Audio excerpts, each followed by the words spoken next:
Black Vulmea's Vengeance. Chapter 1. Out of the cockatoo's cabin staggered Black Terence Vulmea, pipe in one hand and flagon in the other. He stood with booted legs wide, teetering slightly to the gentle lift of the lofty poop. He was bareheaded, and his shirt was open, revealing his broad, hairy chest. He emptied the flagon and tossed it over the side with a gusty sigh of satisfaction, then directed his somewhat blurred gaze on the deck below. From poop ladder to forecastle it was littered by sprawling figures. The ship smelt like a brewery. Empty barrels, with their heads stove in, stood or rolled between the prostrate forms. Vulmea was the only man on his feet. From galley boy to first mate, the rest of the ship's company lay senseless after a debauch that had lasted a whole night long. There was not even a man at the helm. But it was lashed securely, and in that placid sea no hand was needed on the wheel. The breeze was light but steady. Land was a thin blue line to the east. A stainless blue sky held a sun whose heat had not yet become fierce. Vulmea blinked indulgently down upon the sprawled figures of his crew, and glanced idly over the larboard side. He grunted incredulously and batted his eyes. A ship loomed where he had expected to see only naked ocean stretching to the skyline. She was little more than 100 yards away, and was bearing down swiftly on the cockatoo, obviously with the intention of laying her alongside. She was tall and square-rigged, her white canvas flashing dazzlingly in the sun. From the main truck the flag of England whipped red against the blue. Her bulwarks were lined with tense figures, bristling with boarding pikes and grappling irons, and through her open ports the astounded pirate glimpsed the glow of the burning matches the gunners held ready. "All hands to battle quarters!" yelled Vulmea confusedly. Reverberant snores answered the summons. All hands remained as they were. "Wake up, you lousy dogs!" roared their captain. "Up, curse you! A king's ship is at our throats!"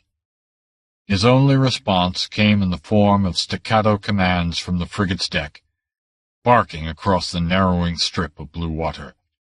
"Damnation!" Cursing luridly, he lurched in a reeling run across the poop to the swivel gun, which stood at the head of the larboard ladder. Seizing this, he swung it about until its muzzle bore full on the bulwark of the approaching frigate. Objects wavered dizzily before his bloodshot eyes, but he squinted along its barrel as if he were aiming a musket. "Strike your colors, you damned pirate!" came a hail from the trim figure that trod the warship's poop, sword in hand. "Go to hell!" roared Vulmea, and knocked the glowing coals of his pipe into the vent of the gun breech. The Falcon crashed, smoke puffed out in a white cloud, and the double handful of musket balls with which the gun had been charged mowed a ghastly lane through the boarding party clustered along the frigate's bulwark. Like a clap of thunder came the answering broadside, and a storm of metal raked the cockatoo's decks, turning them into a red shambles. Sails ripped, ropes parted, timbers splintered, and blood and brains mingled with the pools of liquor spilt on the decks. A round shot as big as a man's head smashed into the Falcon, ripping it loose from the swivel and dashing it against the man who had fired it. The impact knocked him backward headlong across the poop, where his head hit the rail with a crack that was too much for even an Irish skull. Black Vulmea sagged senseless to the boards.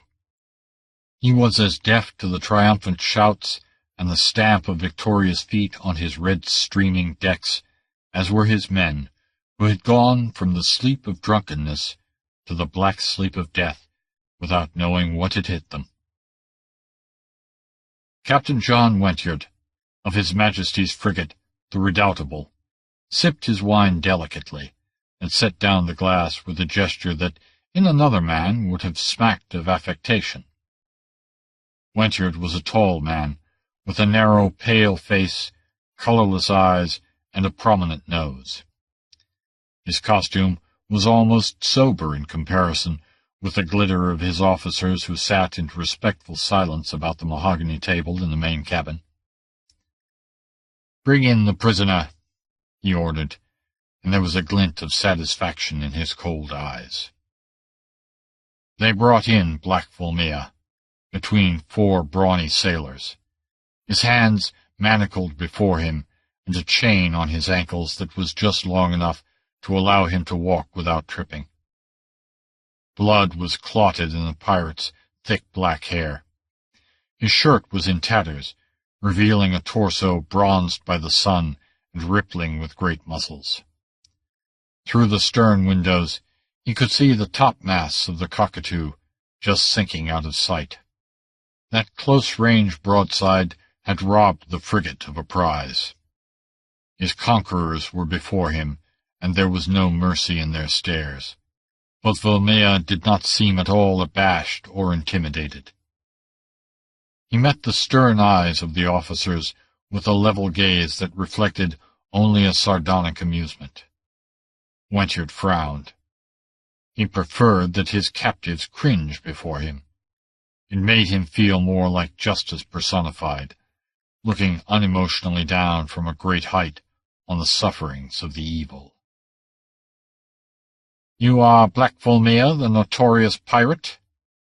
"I'm Vulmea," was the laconic answer.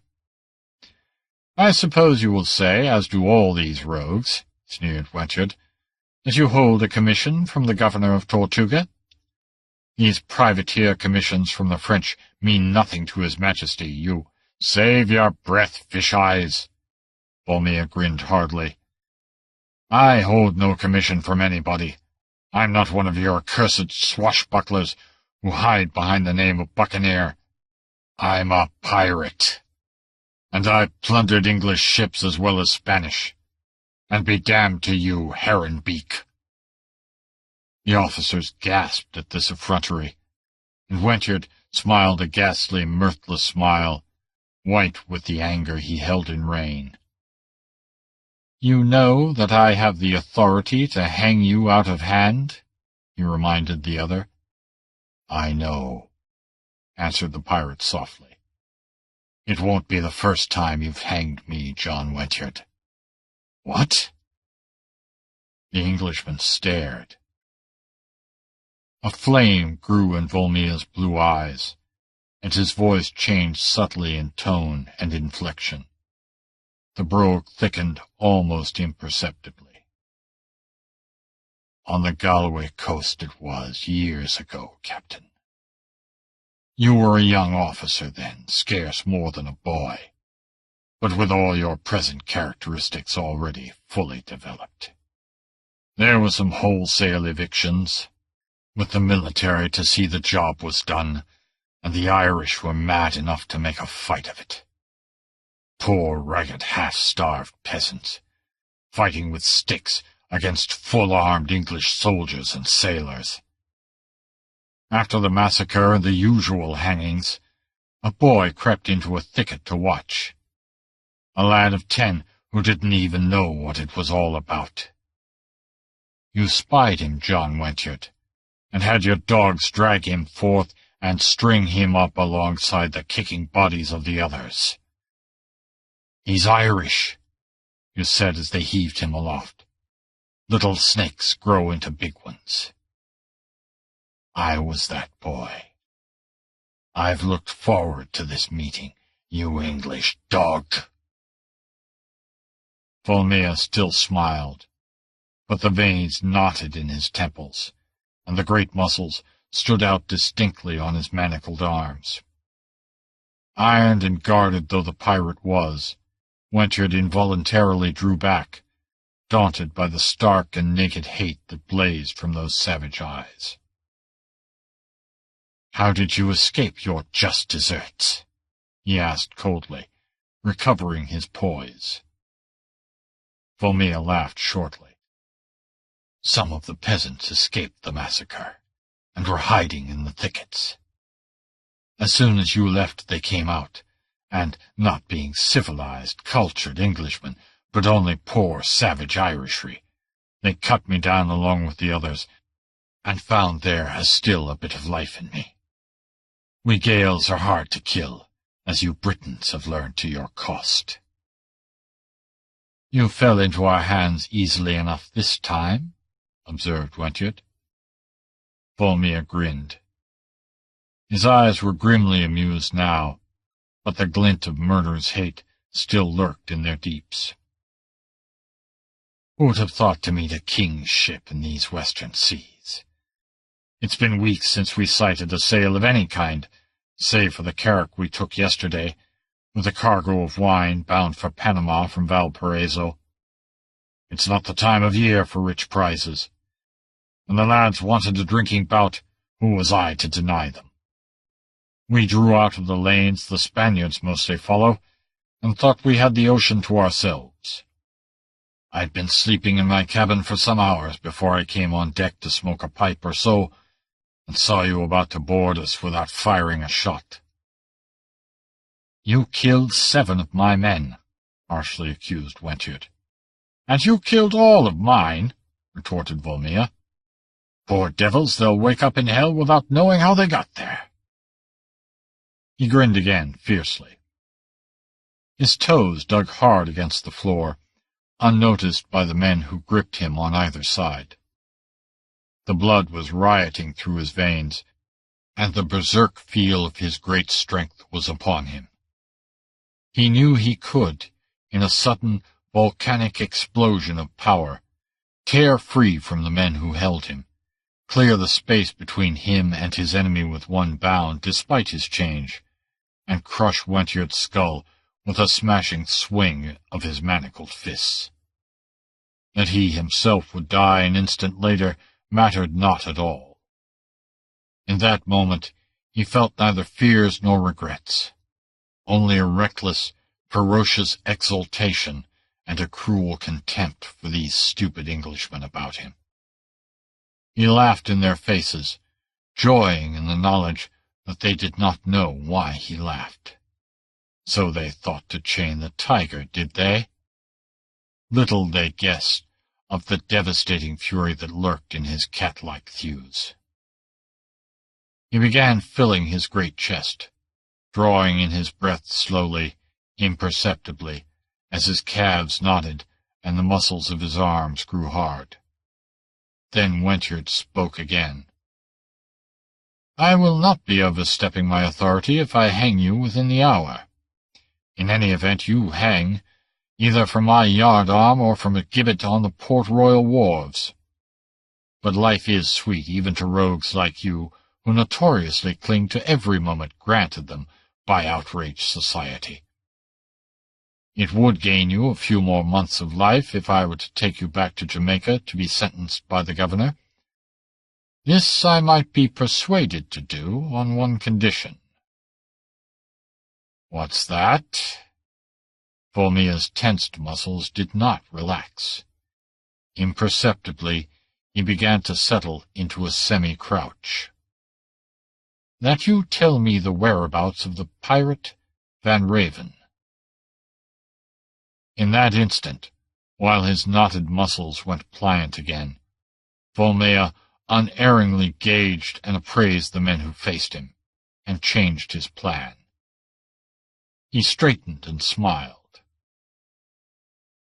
"And why the Dutchman, Wentworth?" he asked softly. "Why not Tranicos, or Villiers, or McVeigh, or a dozen others more destructive to English trade than Van Raven? Is it because of the treasure he took from the Spanish plate fleet? Aye, the king would like well to set his hands on that hoard, and there's a rich prize would go the captain lucky or bold enough to find Van Raven and plunder him. Is that why you came all the way around the Horn, John Wentworth?" "We are at peace with Spain," answered Wentworth acidly. "As for the purposes of an officer in His Majesty's navy, They are not for you to question."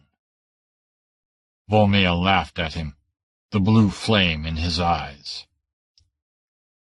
"Once I sank a king's cruiser off Hispaniola," he said. "Damn you and your prating of His Majesty. Your English king is no more to me than so much rotten driftwood. Van Raven, he's a bird of passage, who knows where he sails.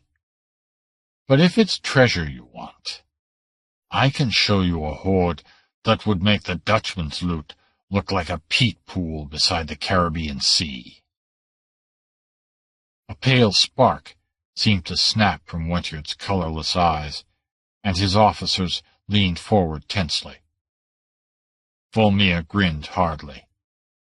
He knew the credulity of Navy men, which they shared with landsmen and honest mariners in regard to pirates and plunder. Every seaman not himself a rover believed that every buccaneer had knowledge of vast hidden wealth. The loot the men of the Red Brother took from the Spaniards, rich enough as it was magnified 1,000 times in the telling, and rumor made every swaggering sea-rat the guardian of a treasure trove. Coolly plumbing the avarice of Wentyr's hard soul, Vulmea said, 10 days' sail from here, there's a nameless bay on the coast of Ecuador. 4 years ago, Dick Harston, the English pirate, and I anchored there, in a quest of a hoard of ancient jewels called the Fangs of Satan. An Indian swore he had found them, hidden in a ruined temple in an uninhabited jungle a day's march inland, but superstitious fear of the old gods kept him from helping himself. But he was willing to guide us there. We marched inland with both crews, for neither of us trusted the other. To make a long tale short, we found the ruins of an old city, and beneath an ancient broken altar we found the jewels. Rubies, diamonds, emeralds, sapphires, bloodstones, big as hen eggs, making a quivering flame of fire about the crumbling old shrine. The flame grew in Wentyr's eyes. His white fingers knotted about the slender stem of his wine-glass. The sight of them was enough to madden a man, Vulmea continued, watching the captain narrowly. We camped there for the night, and, one way or another, we fell out over the division of the spoil, though there was enough to make every man of us rich for life. We came to blows, though, and whilst we fought among ourselves, there came a scout running with word that a Spanish fleet had come into the bay, driven our ships away, and sent 500 men ashore to pursue us. By Satan, they were on us before the scout ceased the telling. One of my men snatched the plunder away and hid it in the old temple, and we scattered, each band for itself. There was no time to take the plunder. We barely got away with our naked lives. Eventually I, with most of my crew, made my way back to the coast, and was picked up by my ship, which came slinking back after escaping from the Spaniards. Harston gained his ship with a handful of men, after skirmishing all the way with the Spaniards, who chased him instead of us, and later was slain by savages on the coast of California. The Dons harried me all the way around the Horn, and I never had an opportunity to go back after the loot, until this voyage. It was there I was going when you overhauled me. The treasure's still there. Promise me my life, and I'll take you to it. That is impossible, snapped Wentyrd. The best I can promise you is trial before the governor of Jamaica.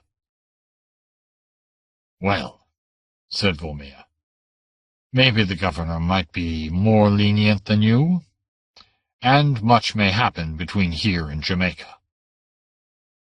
Wentyrd did not reply, but spread a map on the broad table. Where is this bay? Vulmea indicated a certain spot on the coast.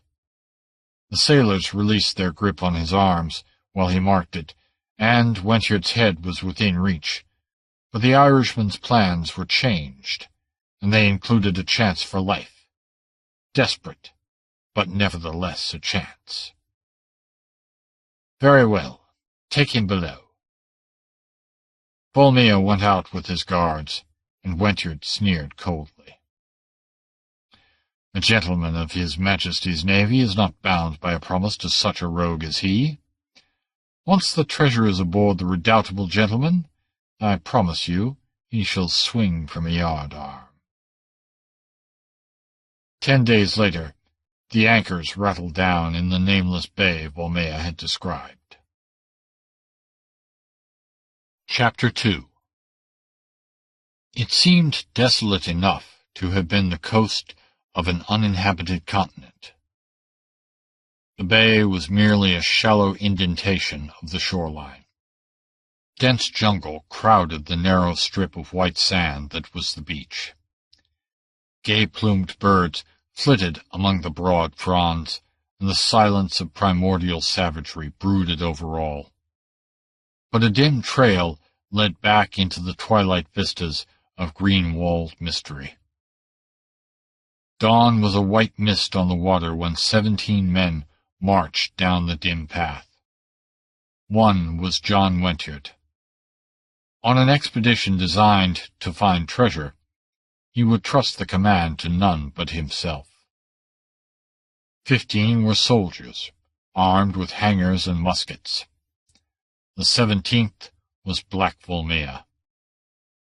The Irishman's legs, perforce, were free, and the irons had been removed from his arms.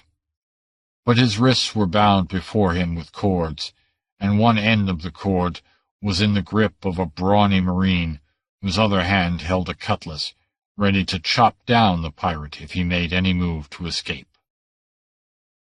15 men are enough, Vulmea had told Wentard. Too many. Men go mad easily in the tropics, and the sight of the fangs of Satan is enough to madden any man, king's man or not. The more that see the jewels, the greater chance of mutiny before you raise the horn again. You don't need more than 3 or 4. Who are you afraid of? You said England was at peace with Spain, and there are no Spaniards anywhere near this spot in any event. I wasn't thinking of Spaniards, answered Wentard coldly. I am providing against any attempt you might make to escape. Well, laughed Vulmea, do you think you need 15 men for that? I'm taking no chances, was the grim retort. You are stronger than 2 or 3 ordinary men, Vulmea, and full of wiles. My men will march with pieces ready, and if you try to bolt, they will shoot you down like the dog you are. Should you, by any chance, avoid being cut down by your guard. Besides, there is always the chance of savages. The pirate jeered. Go beyond the Cordilleras if you seek real savages. There are Indians there who cut off your head and shrink it no bigger than your fist. But they never come on this side of the mountains. As for the race that built the temple, they've all been dead for centuries. Bring your armed escort if you want to. It will be of no use. One strong man can carry away the whole horde. One strong man, murmured Wentard, licking his lips as his mind reeled at the thought of the wealth represented by a load of jewels that required the full strength of a strong man to carry. Confused visions of knighthood and admiralty whirled through his head. What about the path? He asked suspiciously. If this coast is uninhabited, how comes it there? It was an old road centuries ago, probably used by the race that built the city. In some places you can see where it was paved, but Harston and I were the first to use it for centuries. And you can tell it hasn't been used since. You can see where the young growth has sprung up between the scars of the axes we used to clear away. Wentard was forced to agree. So now, before sunrise, The landing party was swinging inland at a steady gait that ate up the miles. The bay and the ship were quickly lost to sight. All morning they tramped along through steaming heat, between green, tangled jungle walls where gay-hued birds flitted silently and monkeys chattered. Thick vines hung low across the trail, impeding their progress, and they were sorely annoyed by gnats and other insects. At noon they paused only long enough to drink some water and eat the ready-cooked food they had brought along. The men were stolid veterans, inured to long marches, and Wentjard would allow them no more rest than was necessary for their brief meal. He was afire with savage eagerness to view the horde Vulmea had described. The trail did not twist as much as most jungle paths. It was overgrown with vegetation, but it gave evidence that it had once been a road, well built and broad. Pieces of paving were still visible here and there. By mid-afternoon, the land began to rise slightly, to be broken by low, jungle-choked hills. They were aware of this only by the rising and dipping of the trail. The dense walls on either hand shut off their view. Neither Wentjard nor any of his men glimpsed the furtive, shadowy shapes which now glided along through the jungle on either hand. Vulmea was aware of their presence, but he only smiled grimly and said nothing. Carefully, and so subtly that his guard did not suspect it, the pirate worked at the cords on his wrists, weakening and straining the strands by continual tugging and twisting.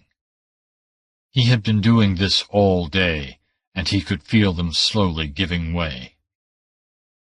The sun hung low in the jungle branches when the pirate halted and pointed to where the old road bent at almost right angles and disappeared into the mouth of a ravine. Down that ravine lies the old temple where the jewels are hidden. On then, snapped Wentjard, fanning himself with his plumed hat. Sweat trickled down his face, wilting the collar of his crimson, gilt-embroidered coat. A frenzy of impatience was on him, his eyes dazzled by the imagined glitter of the gems Vulmea had so vividly described. Avarice makes for credulity, and it never occurred to Wentjard to doubt Vulmea's tale. He saw in the Irishman only a hulking brute eager to buy a few months more of life.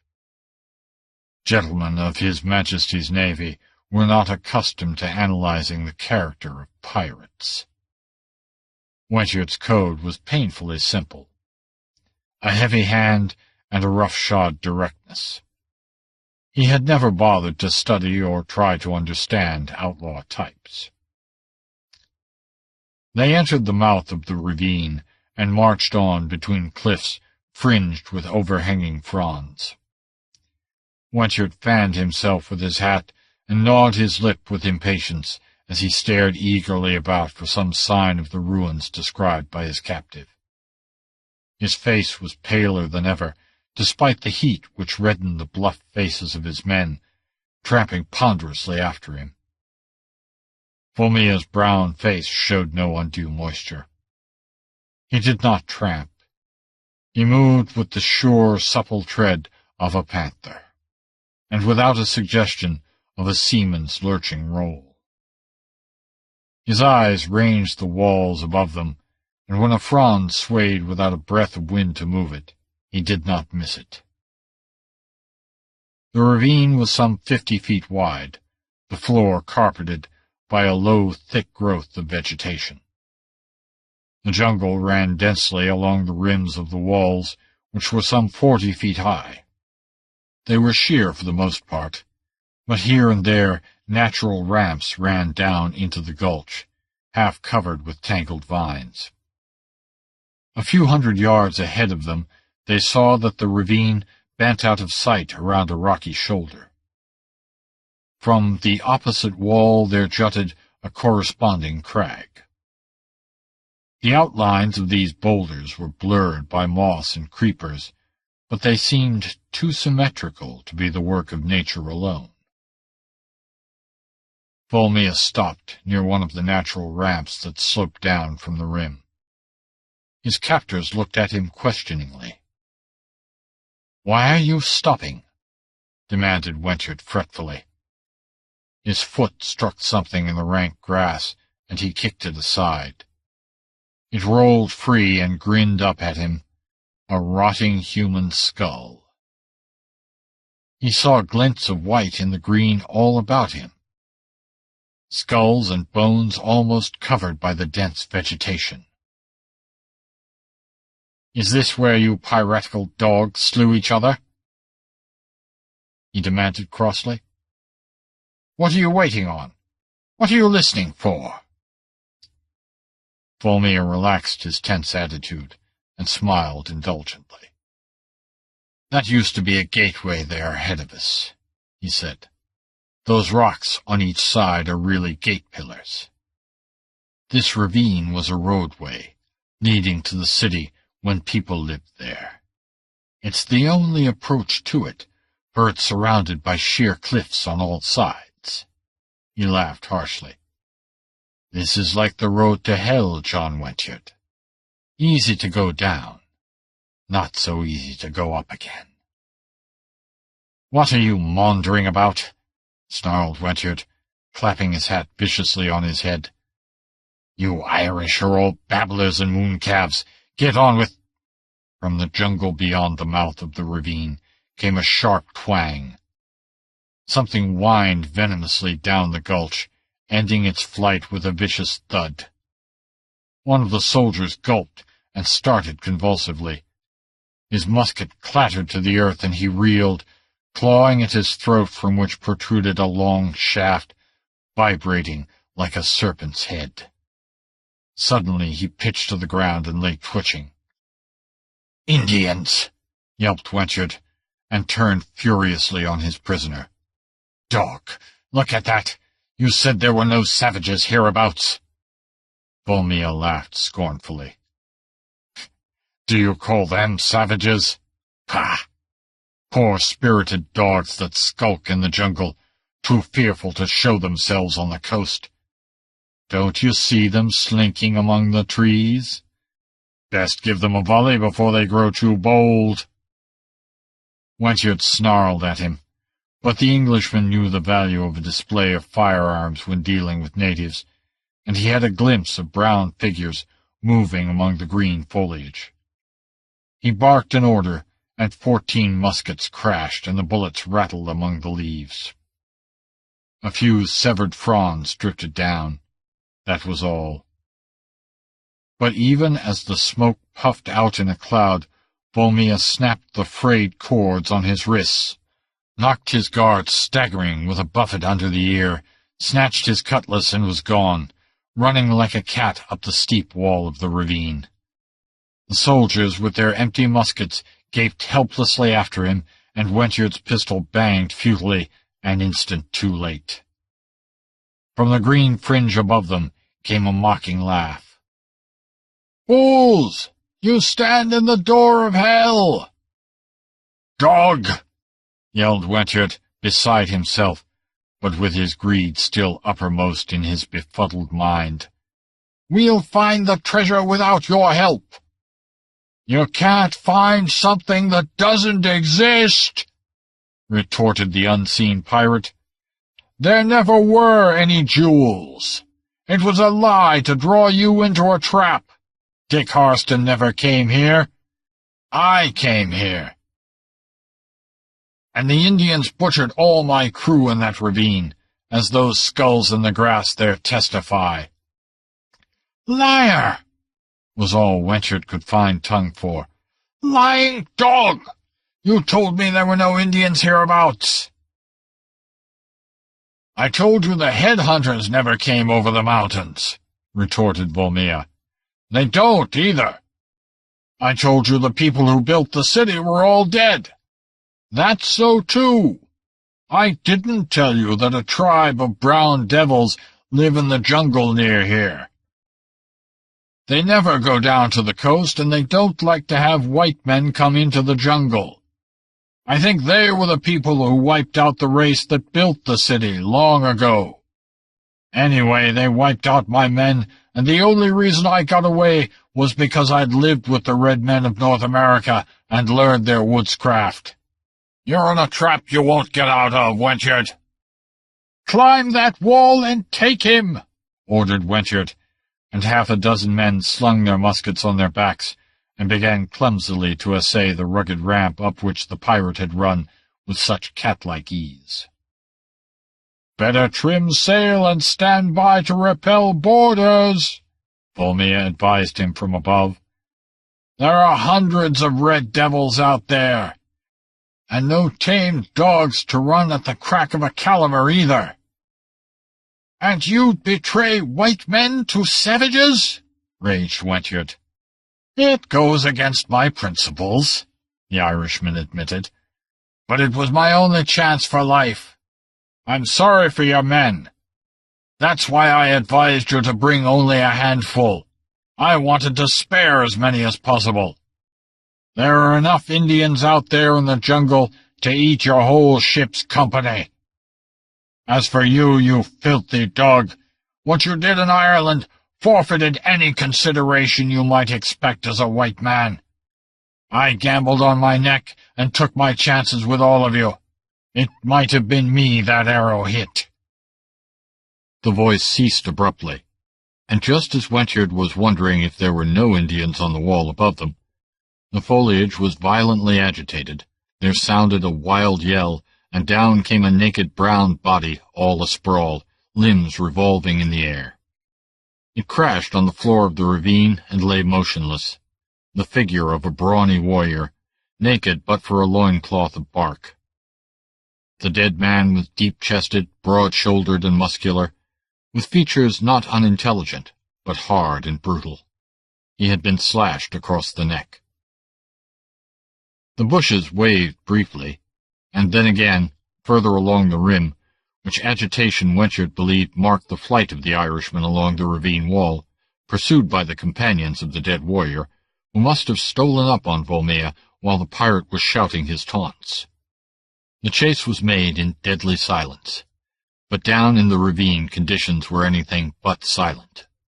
At the sight of the falling body, a blood-curdling ululation burst forth from the jungle outside the mouth of the ravine, and a storm of arrows came whistling down it. Another man fell, and 3 more were wounded, and Wentchert called down the men who were laboriously struggling up the vine-matted ramp. He fell back down the ravine, almost to the bend where the ancient gate-posts jutted, and beyond that point he feared to go.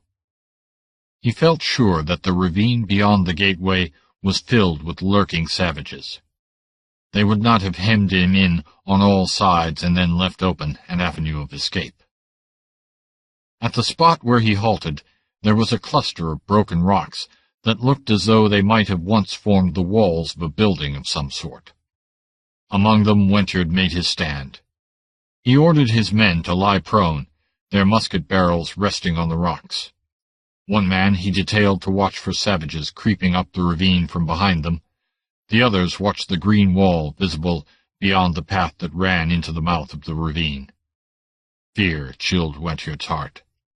The sun was already lost behind the trees, and the shadows were lengthening. In the brief dusk of the tropic twilight, how could a white man's eye pick out a swift, flitting brown body, or a musket ball find its mark? And when darkness fell, Wentchert shivered despite the heat. Arrows kept singing down the ravine, but they fell short or splintered on the rocks. But now bowmen hidden on the walls drove down their shafts, and from their vantage point the stones afforded little protection. The screams of men skewered to the ground rose harrowingly. Wentchert saw his command melting away under his eyes. The only thing that kept them from being instantly exterminated was the steady fire he had them keep up at the foliage on the cliffs. They seldom saw their foes. They only saw the fronds shake, had an occasional glimpse of a brown arm. But the heavy balls, ripping through the broad leaves, made the hidden archers wary, and the shafts came in intervals instead of in volleys. Once a piercing death yell announced that a blind ball had gone home, and the English raised a croaking cheer. Perhaps it was this which brought the infuriated warriors out of the jungle. Perhaps, like the white men, they disliked fighting in the dark and wanted to conclude the slaughter before night fell. Perhaps they were ashamed longer to lurk hidden from a handful of men. At any rate, they came out of the jungle beyond the trail suddenly, and by the scores, not scrawny primitives, but brawny, hard-muscled warriors, confident of their strength and physically a match for even the sinewy Englishmen. They came in a wave of brown bodies that suddenly flooded the ravine, and others leaped down the walls, swinging from the lianas. They were hundreds against the handful of Englishmen left. These rose from the rocks without orders, meeting death with the bulldog stubbornness of their breed. They fired a volley full into the tide of snarling faces that surged upon them, and then drew hangers and clubbed empty muskets. There was no time to reload. Their blast tore lanes in the on-sweeping human torrent, but it did not falter. It came on and engulfed the white men in a snarling, slashing, smiting whirlpool. Hangers whirred and bit through flesh and bone, clubbed muskets rose and fell, spattering brains. But copper-headed axes flashed dully in the twilight. War clubs made a red ruin of the skulls they kissed, and there were a score of red arms to drag down each struggling white man. The ravine was choked with a milling, eddying mass, revolving about a fast-dwindling cluster of desperate white-skinned figures. Not until his last man fell did Wentred break away, blood smeared on his arms, dripping from his sword. He was hemmed in by a surging ring of ferocious figures, but he had one loaded pistol left. He fired it full in a painted face surmounted by a feathered chest, and saw it vanish in red ruin. He clubbed a shaven head with the empty barrel, and rushed through the gap made by the falling bodies. A wild figure leaped at him, swinging a war club, but the sword was quicker. Wentred tore the blade free as the savage fell. Dusk was ebbing swiftly into darkness, and the figures swirling about him were becoming indistinct, vague of outline. Twilight waned quickly in the ravine, and darkness had settled there before it veiled the jungle outside. It was the darkness that saved Wentred, confusing his attackers. As the sworded Indian fell, he found himself free, though men were rushing on him from behind with clubs lifted. Blindly he fled down the ravine. It lay empty before him. Fear lent wings to his feet.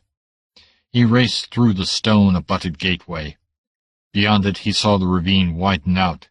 Stone walls rose ahead of him, almost hidden by vines and creepers, pierced with blank windows and doorways. His flesh crawled with the momentary expectation of a thrust in the back.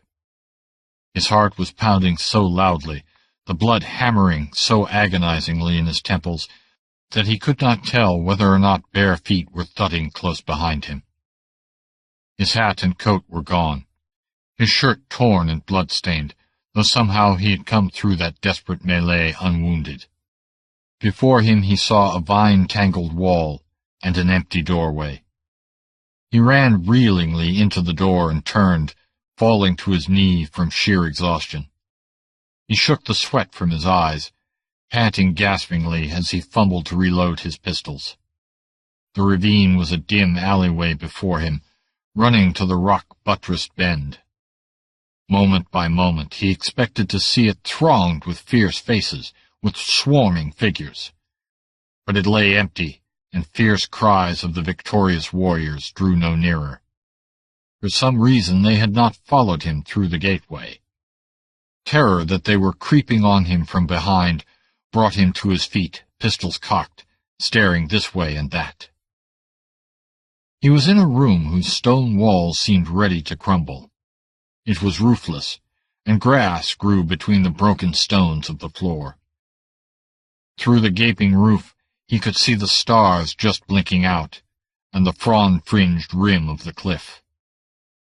Through a door opposite the one by which he crouched, he had a vague glimpse of other vegetation-choked, roofless chambers beyond. Silence brooded over the ruins, and now silence had fallen beyond the bend of the ravine. He fixed his eyes on the blur that was the gateway and waited. It stood empty. Yet he knew that the Indians were aware of his flight. Why did they not rush in and cut his throat? Were they afraid of his pistols? They had shown no fear of his soldiers' muskets. Had they gone away for some inexplicable reason? Were those shadowy chambers behind him filled with lurking warriors? If so, why in God's name were they waiting? He rose and went to the opposite door, craned his neck warily through it, and, after some hesitation, entered the adjoining chamber.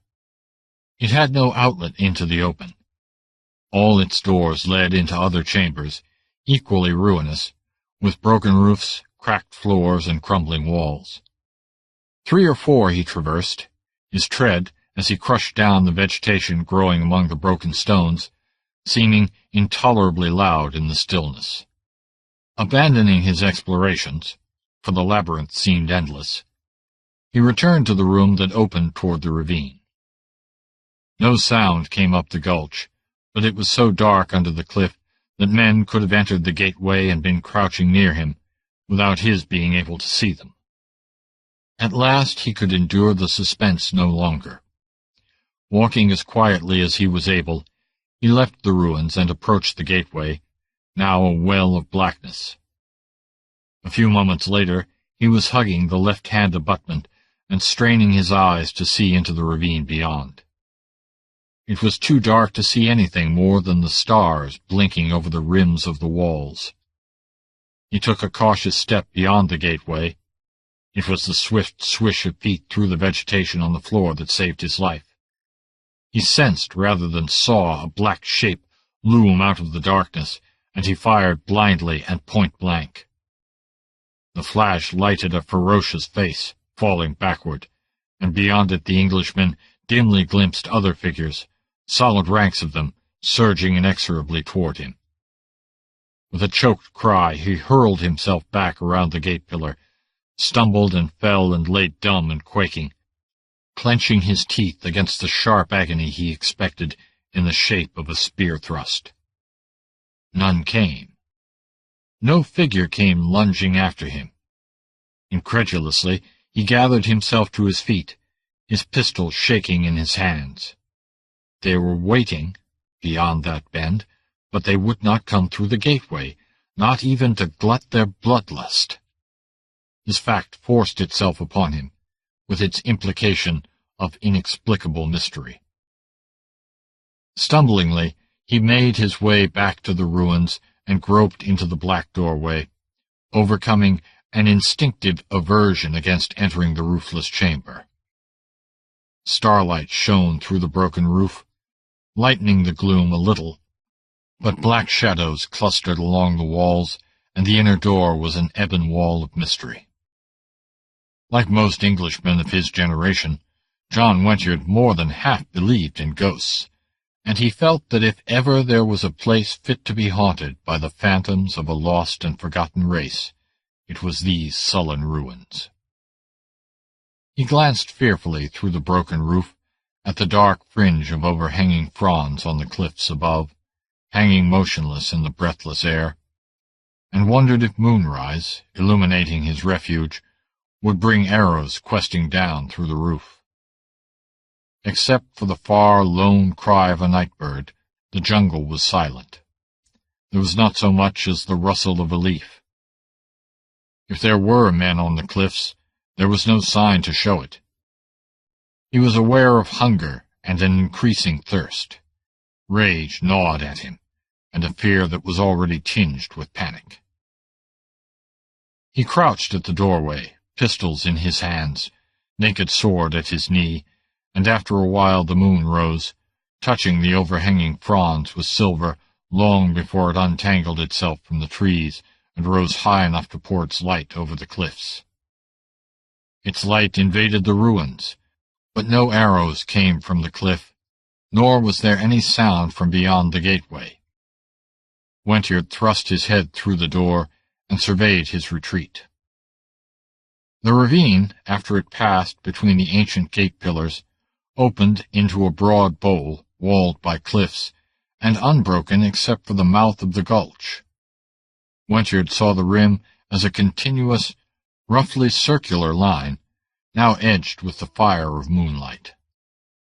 The ruins in which he had taken refuge almost filled this bowl, being built against the cliffs on one side. Decayed and smothering vines had almost obliterated the original architectural plan. He saw the structure as a maze of roofless chambers, the outer doors opening upon the broad space left between it and the opposite wall of the cliff. This space was covered with low, dense vegetation, which also choked some of the chambers. Wentard saw no way of escape. The cliffs were not like the walls of the ravine. They were of solid rock and sheer, even jutting outward a little at the rim. No vines trailed down them. They did not rise many yards above the broken roofs of the ruins, but they were as far out of his reach as if they had towered 1,000 feet. He was caught like a rat in a trap. The only way out was up the ravine, where the bloodlusting warriors waited with grim patience. He remembered Vulmea's mocking warning. "Like the road to hell, easy to go down, not so easy to go up again." Passionately he hoped that the Indians had caught the Irishman and slain him slowly and painfully. He could have watched Vulmea flayed alive with intense satisfaction. Presently, despite hunger and thirst and fear, he fell asleep, to dream of ancient temples where drums muttered and strange figures in parrot-feather mantles moved through the smoke of sacrificial fires. And he dreamed at last of a silent, hideous shape which came to the inner door of his roofless chamber and regarded him with cold, inhuman eyes. It was from this dream that he awakened, bathed in cold sweat, to start up with an incoherent cry, clutching his pistols. Then, fully awake, he stood in the middle of the chamber, trying to gather his scattered wits. Memory of the dream was vague but terrifying. Had he actually seen a shadow sway in the doorway and vanish as he awoke, or had it been only part of his nightmare? The red, lopsided moon was poised on the western rim of the cliffs, and that side of the bowl was in thick shadow, but still an elusive light found its way into the ruins. Wentard peered through the inner doorway, pistols cocked. Light floated rather than streamed down from above, and showed him an empty chamber beyond. The vegetation on the floor was crushed down, but he remembered having walked back and forth across it several times. Cursing his nervous imagination, he returned to the outer doorway. He told himself that he chose that place the better to guard against an attack from the ravine, but the real reason was that he could not bring himself to select a spot deeper in the gloomy interior of the ancient ruins. He sat down cross-legged just inside the doorway, his back against the wall, his pistols beside him, and his sword across his knees. His eyes burned, and his lips felt baked with the thirst that tortured him. The sight of the heavy globules of dew that hung on the grass almost maddened him, but he did not seek to quench his thirst by that means, believing, as he did, that it was rank poison. He drew his belt closer against his hunger, and told himself that he would not sleep. But he did sleep, in spite of everything. Chapter 3. It was a frightful scream close at hand that awakened Wentard. He was on his feet before he was fully awake, glaring wildly about him. The moon had set, and the interior of the chamber was dark as Egypt, in which the outer doorway was but a somewhat lighter blur. But outside it there sounded a blood-chilling gurgling, the heaving and flopping of a heavy body, then silence. It was a human being that had screamed. Wentworth groped for his pistols, found his sword instead, and hurried forth, his taut nerves thrumming. The starlight in the bowl, dim as it was less Stygian than the absolute blackness of the ruins. But he did not see the figure stretched in the grass until he stumbled over it. That was all he saw then, just that dim form stretched on the ground before the doorway. The foliage hanging over the cliff rustled a little in the faint breeze. Shadows hung thick under the wall and about the ruins. A score of men might have been lurking near him, unseen, but there was no sound. After a while, Wentworth knelt beside the figure, straining his eyes in the starlight. He grunted softly. The dead man was not an Indian, but a black man, a brawny ebon giant, clad, like the red men, in a bark loincloth, with a crest of parrot feathers on his kinky head. A murderous copper-headed axe lay near his hand, and a great gash showed in his muscular breast, a lesser wound under his shoulder-blade. He had been stabbed so savagely that the blade had transfixed him and come out through his back. Wentworth swore at the accumulated mystery of it. The presence of the black man was not inexplicable. Negro slaves, fleeing from Spanish masters, frequently took to the jungle and lived with the natives. This black evidently did not share in whatever superstition or caution kept the Indians outside the bowl. He had come in alone to butcher the victim they had at bay. But the mystery of his death remained. The blow that had impaled him had been driven with more than ordinary strength. There was a sinister suggestion about the episode, though the mysterious killer had saved Wentworth from being brained in his sleep. It was as if some inscrutable being, having claimed the Englishman for its own, refused to be robbed of its prey. Wentworth shivered, shaking off the thought. Then he realized that he was armed only with his sword. He had rushed out of the ruins half asleep, leaving his pistols behind him after a brief fumbling that failed to find them in the darkness. He turned and hurried back into the chamber and began to grope on the floor, first irritably, then with growing horror. The pistols were gone. At this realization, panic overwhelmed Wentworth. He found himself out in the starlight again without knowing just how he had got there. He was sweating, trembling in every limb, biting his tongue to keep from screaming in hysterical terror. Frantically he fought for control. It was not imagination, then, which peopled those ghastly ruins with furtive, sinister shapes that glided from room to shadowy room on noiseless feet, and spied upon him while he slept. Something besides himself had been in that room, something that had stolen his pistols, either while he was fumbling over the dead Negro outside or, grisly thought, while he slept. He believed the latter had been the case. He had heard no sound in the ruins while he was outside, but why had it not taken his sword as well? Was it the Indians, after all, playing a horrible game with him? Was it their eyes he seemed to feel burning upon him from the shadows? But he did not believe it was the Indians. They would have no reason to kill their black ally. Wentworth felt that he was near the end of his rope. He was nearly frantic with thirst and hunger, and he shrank from the contemplation of another day of heat in that waterless bowl. He went toward the ravine mouth, grasping his sword in desperation, telling himself that it was better to be speared quickly than haunted to an unknown doom by unseen phantoms, or perish of thirst. But the blind instinct to live drove him back from the rock-buttressed gateway. He could not bring himself to exchange an uncertain fate for certain death.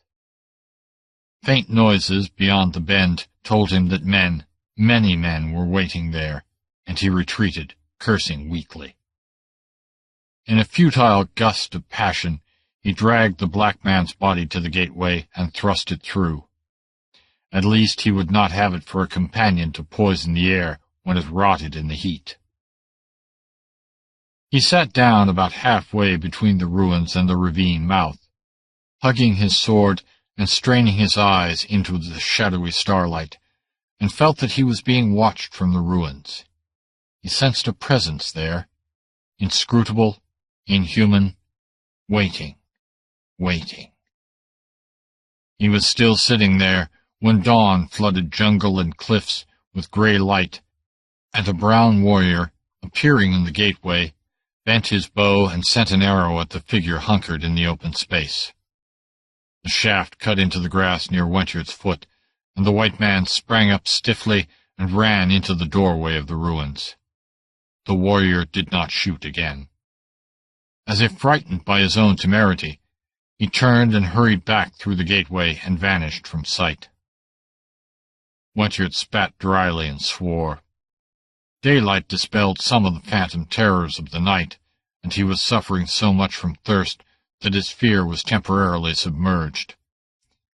He was determined to explore the ruins by each crevice and cranny and bring to bay whatever was lurking among them. At least he would have daylight by which to face it. To this end he turned toward the inner door, and then he stopped in his tracks, his heart in his throat. In the inner doorway stood a great gourd, newly cut and hollowed and filled with water. Beside it was a stack of fruit, and in another calabash there was meat, still smoking faintly. With a stride he reached the door and glared through. Only an empty chamber met his eyes.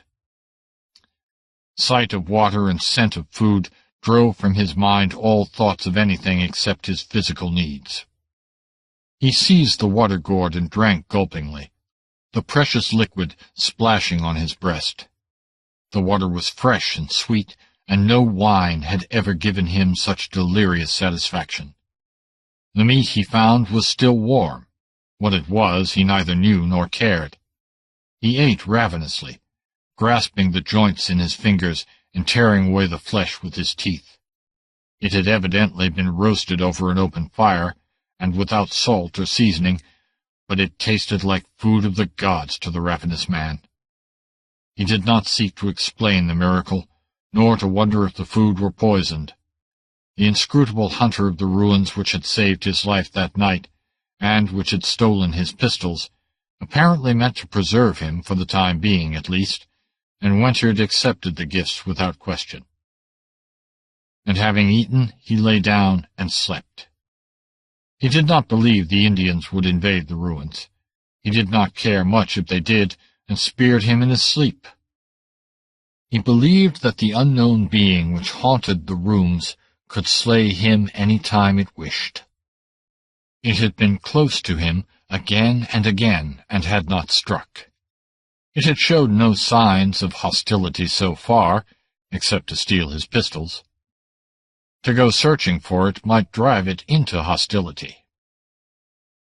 Wentard, despite his slaked thirst and full belly, was at the point where he had a desperate indifference to consequences. His world seemed to have crumbled about him. He had led his men into a trap to see them butchered. He had seen his prisoner escape. He was caught like a caged rat himself. The wealth he had lusted after and dreamed about had proved a lie. Worn out with vain ragings against his fate, he slept. The sun was high when he awoke and sat up with a startled oath. Black Vulmea stood looking down at him. "Damn!" Wentard sprang up, snatching at his sword. His mind was a riot of maddening emotions, but physically he was a new man, and nerved to a rage that was tinged with near insanity. "You dog!" he raved. "So the Indians didn't catch you on the cliffs." "Those red dogs?" Vulmea laughed. "They didn't follow me past the gateway. They don't come on the cliffs overlooking these ruins.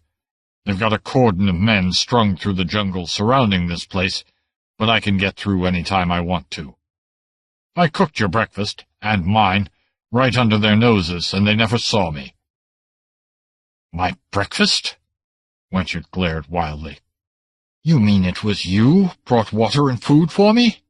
Who else? But why? Wentworth was floundering in a maze of bewilderment. Vulmea laughed, but he laughed only with his lips. His eyes were burning. Well, at first I thought it would satisfy me if I saw you get an arrow through your guts. Then, when you broke away and got in here, I said, better still. They'll keep the swine there until he starves, and I'll lurk about and watch him die slowly. I knew they wouldn't come in after you. When they ambushed me and my crew in the ravine, I cut my way through them and got in here just as you did, and they didn't follow me in. But I got out of here the first night. I made sure you wouldn't get out the way I did that time, and then settle myself to watch you die. I could come or go as I pleased after nightfall, and you'd never see or hear me. But in that case I don't see why. You probably wouldn't understand, snarled Vulmea. But just watching you starve wasn't enough. I wanted to kill you myself. I wanted to see your blood gush and watch your eyes glaze. The Irishman's voice thickened with his passion, and his great hands clenched until the knuckles showed white. And I didn't want to kill a man half dead with want. So I went back up into the jungle on the cliffs and got water and fruit and knocked a monkey off a limb with a stone and roasted him. I brought you a good meal and set it there in the door while you were sitting outside the ruins. You couldn't see me from where you were sitting, and of course you didn't hear anything. You English are all dull-eared. And it was you who stole my pistols last night, muttered Wentworth, staring at the butts jutting from Vulmea's Spanish girdle. Aye. I took them from the floor beside you while you slept. I learned stealth from the Indians of North America. I didn't want you to shoot me when I came to pay my debt. While I was getting them, I heard somebody sneaking up outside and saw a black man coming toward the doorway. I didn't want him to be robbing me of my revenge, so I stuck my cutlass through him.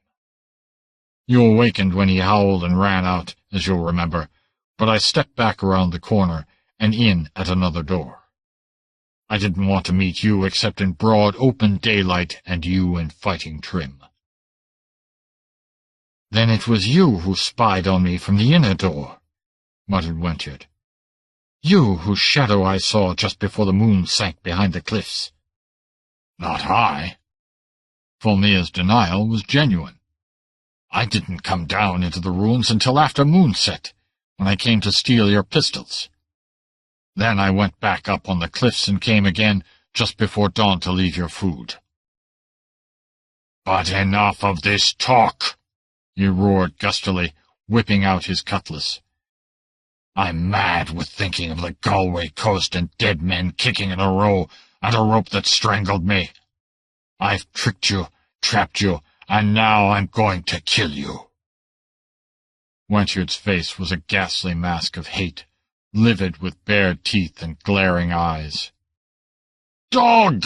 With a screech he lunged, trying to catch Vulmea off guard. But the cutlass met and deflected the straight blade, and Wentworth bounded back just in time to avoid the decapitating sweep of the pirate's steel. Vulmea laughed fiercely and came on like a storm, and Wentworth met him with a drowning man's desperation. Like most officers of the British Navy, Wentworth was proficient in the use of the long, straight sword he carried. He was almost as tall as Vulmea, and though he looked slender beside the powerful figure of the pirate, he believed that his skill would offset the sheer strength of the Irishman. He was disillusioned within the first few moments of the fight.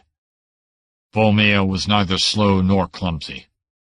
He was as quick as a wounded panther, and his sword-play was no less crafty than Wentworth's. It only seemed so, because of the pirate's furious style of attack, showering blow on blow with what looked like sheer recklessness. But the very ferocity of his attack was his best defense, for it gave his opponent no time to launch a counterattack. The power of his blows, beating down on Wentyard's blade, rocked and shook the Englishman to his heels, numbing his wrist and arm with their impact. Blind fury, humiliation, naked fright combined to rob the captain of his poise and cunning. A stamp of feet, a louder clash of steel, and Wentyard's blade whirred into a corner. The Englishman reeled back, his face livid, his eyes like those of a madman. "Pick up your sword!" Vulmea was panting, not so much from exertion as from rage. Wentyard did not seem to hear him. "Bah!" Vulmea threw aside his cutlass in a spasm of disgust. "Can't you even fight? I'll kill you with my bare hands." He slapped Wentyard viciously, first on one side of the face, and then on the other.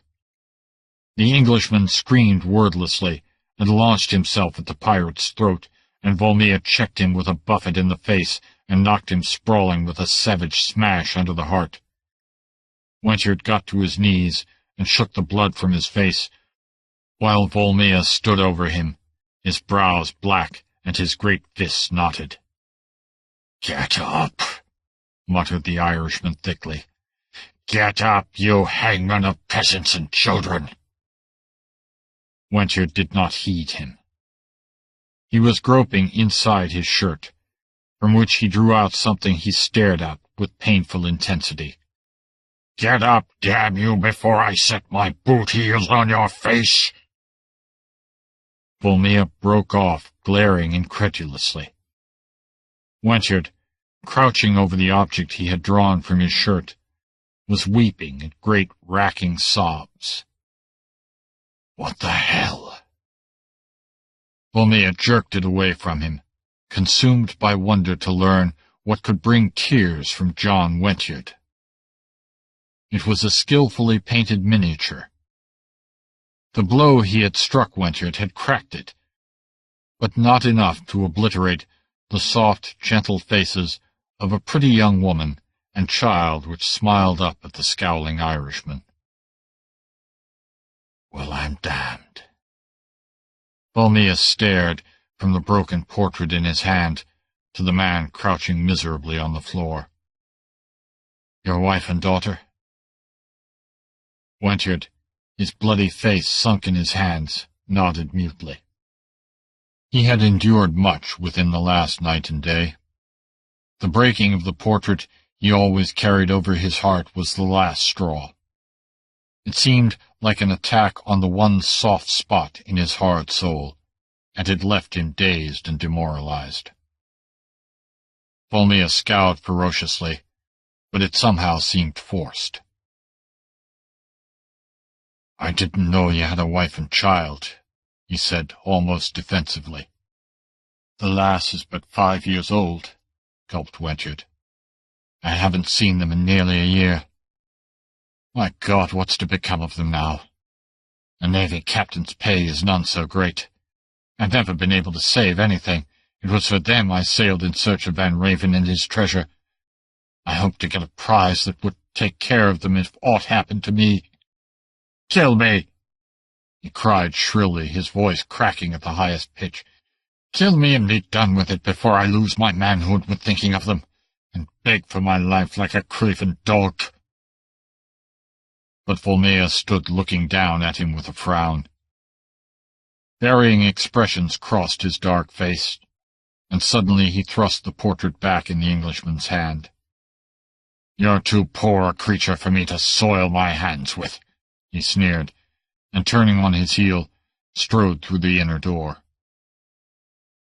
Wentyard stared dully after him, then, still on his knees, began to caress the broken picture, whimpering softly like an animal in pain, as if the breaks in the ivory were wounds in his own flesh. Men break suddenly and unexpectedly in the tropics, and Wentyard's collapse was appalling. He did not look up when the swift stamp of boots announced Vulmea's sudden return, without the pirate's usual stealth. A savage clutch on his shoulder raised him to stare stupidly into the Irishman's convulsed face. "You're an infernal dog," snarled Vulmea, in a fury that differed strangely from his former murderous hate. He broke into lurid imprecations, cursing Wentard with all the proficiency he had acquired during his years at sea. "I ought to split your skull," he wound up. "For years I dreamed of it, especially when I was drunk. I'm a cursed fool not to stretch you dead on the floor. I don't owe you any consideration, blast you. Your wife and daughter don't mean anything to me. But I'm a fool like all the Irish, a blasted, chicken-hearted, sentimental fool, and I can't be the cause of a helpless woman and her colleen starving. Get up and quit snivelling." Wentard looked up at him stupidly. You came back to help me?" "I might as well stab you as leave you here to starve," roared the pirate, sheathing his sword. "Get up and stick your skewer back in its scabbard. Who'd have ever thought that a scrown like you would have women folk like those innocents? Hell's fire, you ought to be shot. Pick up your sword. You may need it before we get away. But remember, I don't trust you any further than I can throw a whale by the tail, and I'm keeping your pistols. If you try to stab me when I'm not looking, I'll break your head with my cutlass hilt." Wentard, like a man in a daze, replaced the painting carefully in his bosom, and mechanically picked up his sword and sheathed it. His numbed wits began to thaw out, and he tried to pull himself together. "What are we to do now?" he asked. "Shut up," growled the pirate. "I'm going to save you for the sake of the lady and the lass, but I don't have to talk to you." With rare consistency, he then continued. "We'll leave this trap the same way I came and went. Listen. 4 years ago I came here with 100 men. I'd heard rumors of a ruined city up here, and I thought there might be loot hidden in it. I followed the old road from the beach, and those brown dogs let me and my men get in the ravine before they started butchering us. There must have been 500 or 600 of them. They raked us from the walls and then charged us. Some came down the ravine, and others jumped down the walls behind us and cut us off. I was the only one who got away, and I managed to cut my way through them and ran into this bowl. They didn't follow me in, but stayed outside the gateway to see that I didn't get out. But I found another way. A slab had fallen away from the wall of a room that was built against the cliff, and a stairway was cut in the rock. I followed it, and came out of a sort of trap door up on the cliffs. A slab of rock was over it, but I don't think the Indians knew anything about it anyway, because they never go up on the cliffs that overhang the basin. They never come in here from the ravine either. There's something here they're afraid of, ghosts most likely. The cliffs slope down into the jungle on the outer sides, and the slopes and the crest are covered with trees and thickets. They had a cordon of men strung around the foot of the slopes, but I got through at night easily enough, made my way to the coast and sailed away with the handful of men I'd left aboard my ship. When you captured me the other day, I was going to kill you with my manacles, but you started talking about treasure, and a thought sprang in my mind to steer you into a trap that I might possibly get out of. I remembered this place, and I mixed a lot of truth in with some lies.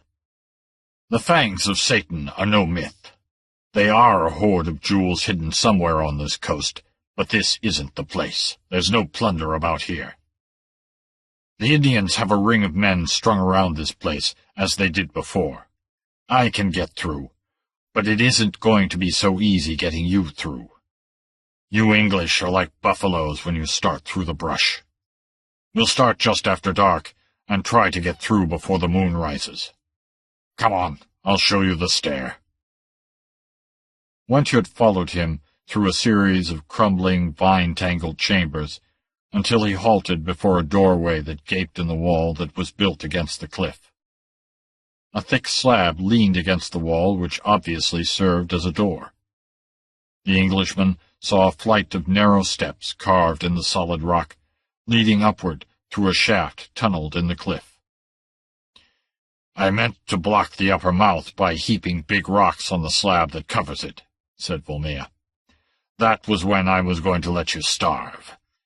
I knew you might find the stair. I doubt if the Indians know anything about it, as they never come in here or go up on the cliffs. But they know a man might be able to get out over the cliffs some way, so they've thrown that cordon around the slopes. That nigger I killed was a different proposition. A slave ship was wrecked off this coast a year ago, and the blacks escaped and took to the jungle. There's a regular mob of them living somewhere near here. This particular black man wasn't afraid to come into the ruins. If there are more of his kind out there with the Indians, they may try again tonight. But I believe he was the only one, or he wouldn't have come alone." "Why don't we go up the cliff now and hide among the trees?" asked Wentard. "Because we might be seen by the men watching below the slopes, and they'd guess that we were going to make a break tonight and redouble their vigilance. After a while I'll go and get some more food. They won't see me." The men returned to the chamber where Wentard had slept. Vulmea grew taciturn, and Wentard made no attempt at conversation. They sat in silence while the afternoon dragged by. An hour or so before sundown, Vulmea rose with a curt word, went up the stair, and emerged on the cliffs. Among the trees he brought down a monkey with a dexterously thrown stone, skinned it, and brought it back into the ruins along with a calabash of water from a spring on the hillside. For all his woodscraft, he was not aware that he was being watched. He did not see the fierce black face that glared at him from a thicket that stood where the cliffs began to slope down into the jungle below. Later, when he and Wentard were roasting the meat over a fire built in the ruins, he raised his head and listened intently. "What do you hear?" asked Wentard. "A drum," grunted the Irishman. "I hear it," said Wentard after a moment. "Nothing unusual about that." "It doesn't sound like an Indian drum," answered Vulmea. "Sounds more like an African drum." Wentard nodded agreement. His ship had lain off the mangrove swamps of the Slave Coast, and he had heard such drums rumbling to one another through the steaming night. There was a subtle difference in the rhythm and timbre that distinguished it from an Indian drum. Evening came on and ripened slowly to dusk. The drums ceased to throb. Back in the low hills beyond the ring of cliffs, a fire glinted under the dusky trees, casting brown and black faces into sharp relief. An Indian whose ornaments and bearing marked him as a chief squatted on his hams, his immobile face turned toward the ebony giant who stood facing him. This man was nearly a head taller than any other man there, his proportions overshadowing both the Indians squatting about the fire and the black warriors who stood in a close group behind him. A jaguar skin mantle was cast carelessly over his brawny shoulders, and copper bracelets ornamented his thickly muscled arms. There was an ivory ring on his head, and parrot feathers stood up from his kinky hair. A shield of hard wood and toughened bull hide was on his left arm, and in his right hand he gripped a great spear whose hammered iron head was as broad as a man's hand. "I came swiftly when I heard the drum," he said gutturally, in the bastard Spanish that served as a common speech for the savages of both colors. "I knew it was Naonga who called me. Naonga had gone from my camp to fetch Ajumba, who was lingering with your tribe. Naonga told me by the drum talk that a white man was at bay, and Ajumba was dead. I came in haste. Now you tell me that you dare not enter the old city." "I have told you a devil dwells there," answered the Indian doggedly. "He has chosen the white man for his own. He will be angry if you try to take him away from him. It is death to enter his kingdom." The black chief lifted his great spear and shook it defiantly. "I was a slave to the Spaniards long enough to know that the only devil is a white man. I do not fear your devil. In my land his brothers are big as he, and I have slain one with a spear like this. A day and a night have passed since the white man fled into the old city. Why has not the devil devoured him, or this other who lingers on the cliffs?" "The devil is not hungry," muttered the Indian. "He waits until he is hungry. He has eaten recently. When he is hungry again, he will take them. I will not go into his lair with my men. You are a stranger in this country. You do not understand these things." "I understand that Bigomba, who was a king in his own country, fears nothing. Neither man nor demon," retorted the black giant. "You tell me that Ajumba went into the old city by night and died. I have seen his body. The devil did not slay him. One of the white men stabbed him. If Ajumba could go into the old city and not be seized by the devil, then I and my 30 men can go. I know how the big white man comes and goes between the cliffs and the ruins. There is a hole in the rock with a slab for a door over it. Longo watched from the bushes high up on the slopes and saw him come forth and later return through it. I have placed men there to watch it. If the white men come again through that hole, my warriors will spear them. If they do not come, we will go in as soon as the moon rises. Your men hold the ravine, and they cannot flee that way. We will hunt them like rats through the crumbling houses." Chapter 4. "Easy now," muttered Vulmea. "It's dark as hell in this shaft." Dusk had deepened into early darkness. The white men were groping their way up the steps cut in the rock. Looking back and down, Wentchard made out the lower mouth of the shaft only as a slightly lighter blur in the blackness. They climbed on, feeling their way, and presently Vulmea halted with a muttered warning. Wentchard, groping, touched his thigh and felt the muscles tensing upon it. He knew that Vulmea had placed his shoulders under the slab that closed the upper entrance, and was heaving it up. He saw a crack appear suddenly in the blackness above him, limning the Irishman's bent head and foreshortened figure. The stone came clear, and starlight gleamed through the aperture, laced by the overhanging branches of the trees. Vulmea let the slab fall on the stone rim, and started to climb out of the shaft.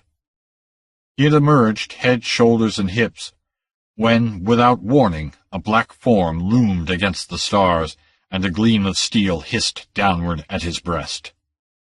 Vulmea threw up his cutlass, and the spear rang against it, staggering him on the steps with the impact. Snatching a pistol from his belt with his left hand, he fired point-blank, and the black man groaned and fell, head and arms dangling in the opening. He struck the pirate as he fell, destroying Vulmea's already precarious balance. He toppled backward down the steps, carrying Wentchard with him. A dozen steps down, they brought up in a sprawling heap, and stared upward, saw the square well above them fringed with indistinct black blobs they knew were heads outlined against the stars. "I thought you said the Indians never—" panted Wentchard. "They're not Indians," growled Vulmea, rising. "They're Negroes. Cimarroons. The same dogs who escaped from the slave ship. That drum we heard was one of them calling the others. Look out!" Spears came whirring down the shaft, splintering on the steps, glancing from the walls. The white men hurled themselves recklessly down the steps at the risk of broken limbs. They tumbled through the lower doorway, and Vulmea slammed the heavy slab in place. "They'll be coming down it next," he snarled. "We've got to heap enough rocks against it to hold it. No, wait a minute. If they've got the guts to come at all, they'll come by the ravine if they can't get in this way, or on ropes hung from the cliffs. This place is easy enough to get into, not so damned easy to get out of. We'll leave the shaft open. If they come this way, we can get them in a bunch as they try to come out." He pulled the slab aside, standing carefully away from the door. "Suppose they come from the ravine and this way too?" "They probably will," growled Vulmea. "But maybe they'll come this way first, and maybe if they come down in a bunch we can kill them all. There may not be more than a dozen of them. They'll never persuade the Indians to follow them in. He set about reloading the pistol he had fired with quick, sure hands in the dark. It consumed the last grain of powder in the flask. The white men lurked like phantoms of murder about the doorway of the stair, waiting to strike suddenly and deadly. Time dragged. No sound came from above. Wentard's imagination was at work again, picturing an invasion from the ravine and dusky figures gliding about them surrounding the chamber. He spoke of this, and Vulmea shook his head. "When they come, I'll hear them. Nothing on two legs can get in here without my knowing it." Suddenly Wentard was aware of a dim glow pervading the ruins. The moon was rising above the cliffs. Vulmea swore. "No chance of our getting away tonight. Maybe those black dogs were waiting for the moon to come up. Go into the chamber where you slept and watch the ravine. If you see them sneaking in that way, let me know. I can take care of any that come down the stair." Wentard felt his flesh crawl as he made his way through those dim chambers. The moonlight glinted down through vines tangled across broken roofs, and shadows lay thick across his path. He reached the chamber where he had slept, and where the coals of the fire still glowed dully. He started across toward the outer door when a soft sound brought him whirling around. A cry was wrenched from his throat. Out of the darkness of a corner rose a swaying shape. A great wedge-shaped head and an arched neck were outlined against the moonlight. In one brain-staggering instant the mystery of the ruins became clear to him. He knew what had watched him with lidless eyes as he lay sleeping, and what had glided away from his door as he awoke. He knew why the Indians would not come into the ruins or mount the cliffs above them. He was face to face with the devil of the deserted city, hungry at last, and that devil was a giant anaconda. In that moment John Wentard experienced such fear and loathing horror as ordinarily come to men only in foul nightmares. He could not run, and after that first scream his tongue seemed frozen to his palate. Only when the hideous head darted toward him did he break free from the paralysis that engulfed him, and then it was too late.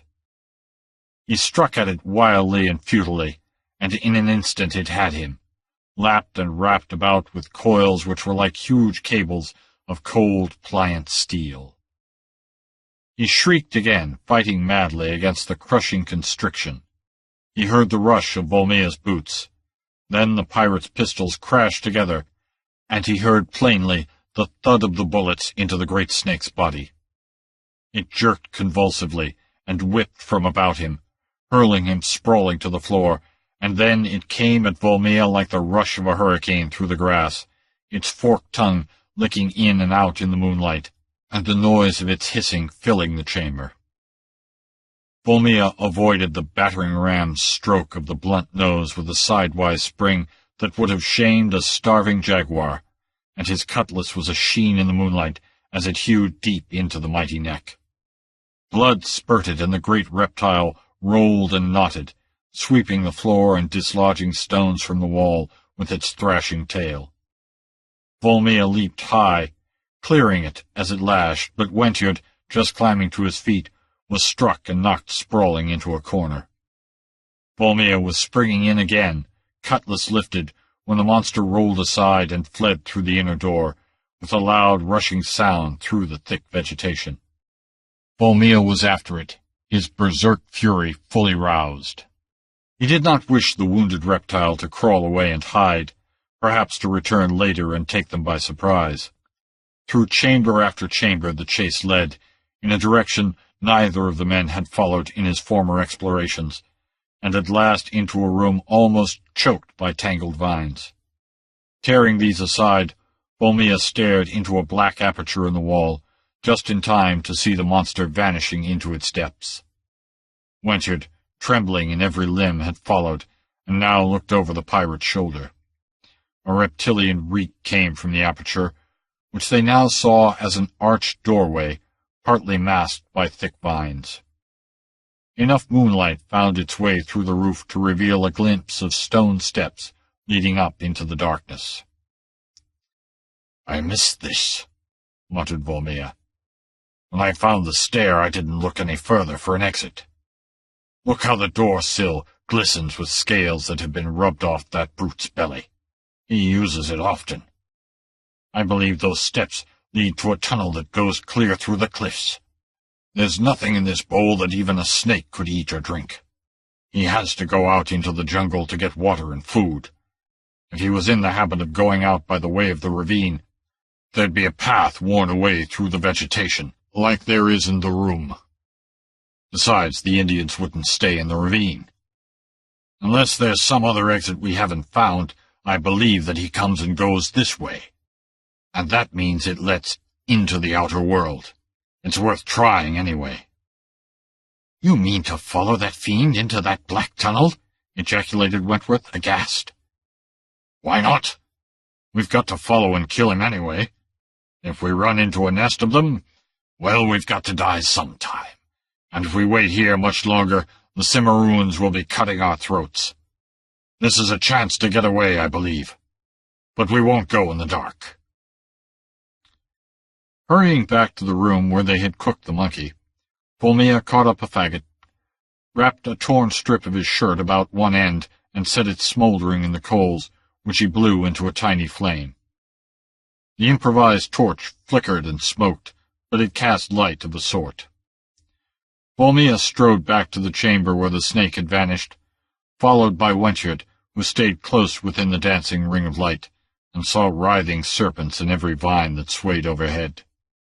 The torch revealed blood thickly spattered on the stone steps. Squeezing their way between the tangled vines, which did not admit a man's body as easily as a serpent's, they mounted the steps warily. Vulmea went first, holding the torch high and ahead of him, his cutlass in his right hand. He had thrown away the useless empty pistols. They climbed half a dozen steps, and came into a tunnel some 15 feet wide and perhaps 10 feet high from the stone floor to the vaulted roof. The serpent reek and the glisten of the floor told of long occupancy by the brute, and the blood drops ran on before them. The walls, floor, and roof of the tunnel were in a much better state of preservation than were the ruins outside, and Wentworth found time to marvel at the ingenuity of the ancient race which had built it. Meanwhile, in the moonlit chamber they had just quitted, a giant black man appeared as silently as a shadow. His great spear glinted in the moonlight, and the plumes on his head rustled as he turned to look about him. 4 warriors followed him. "They went into that door," said one of these, pointing to the vine-tangled entrance. "I saw their torch vanish into it. But I feared to follow them, alone as I was, and I ran to tell you, Bigomba." "But what of the screams and the shot we heard just before we descended the shaft?" asked another uneasily. "I think they met the demon and slew it," answered Bigomba. "Then they went into this door. Perhaps it is a tunnel which leads through the cliffs. One of you, go gather the rest of the warriors who are scattered through the rooms searching for the white dogs. Bring them after me. Bring torches with you. As for me, I will follow with the other 3 at once. Bigomba sees like a lion in the dark." As Vulmea and Wentworth advanced through the tunnel, Wentworth watched the torch fearfully. It was not very satisfactory, but it gave sunlight, and he shuddered to think of it going out or burning to a stump and leaving them in darkness. He strained his eyes into the gloom ahead, momentarily expecting to see a vague, hideous figure rear up amidst it. But when Vulmea halted suddenly, it was not because of an appearance of the reptile. They had reached a point where a smaller corridor branched off the main tunnel, leading away to the left. "Which shall we take?" Vulmea bent over the floor, lowering his torch. "The blood drops go to the left," he grunted. "That's the way he went." "Wait!" Wentworth gripped his arm and pointed along the main tunnel, Look, there, ahead of us. Light! Vulmea thrust his torch behind him, for its flickering glare made the shadows seem blacker beyond its feeble radius.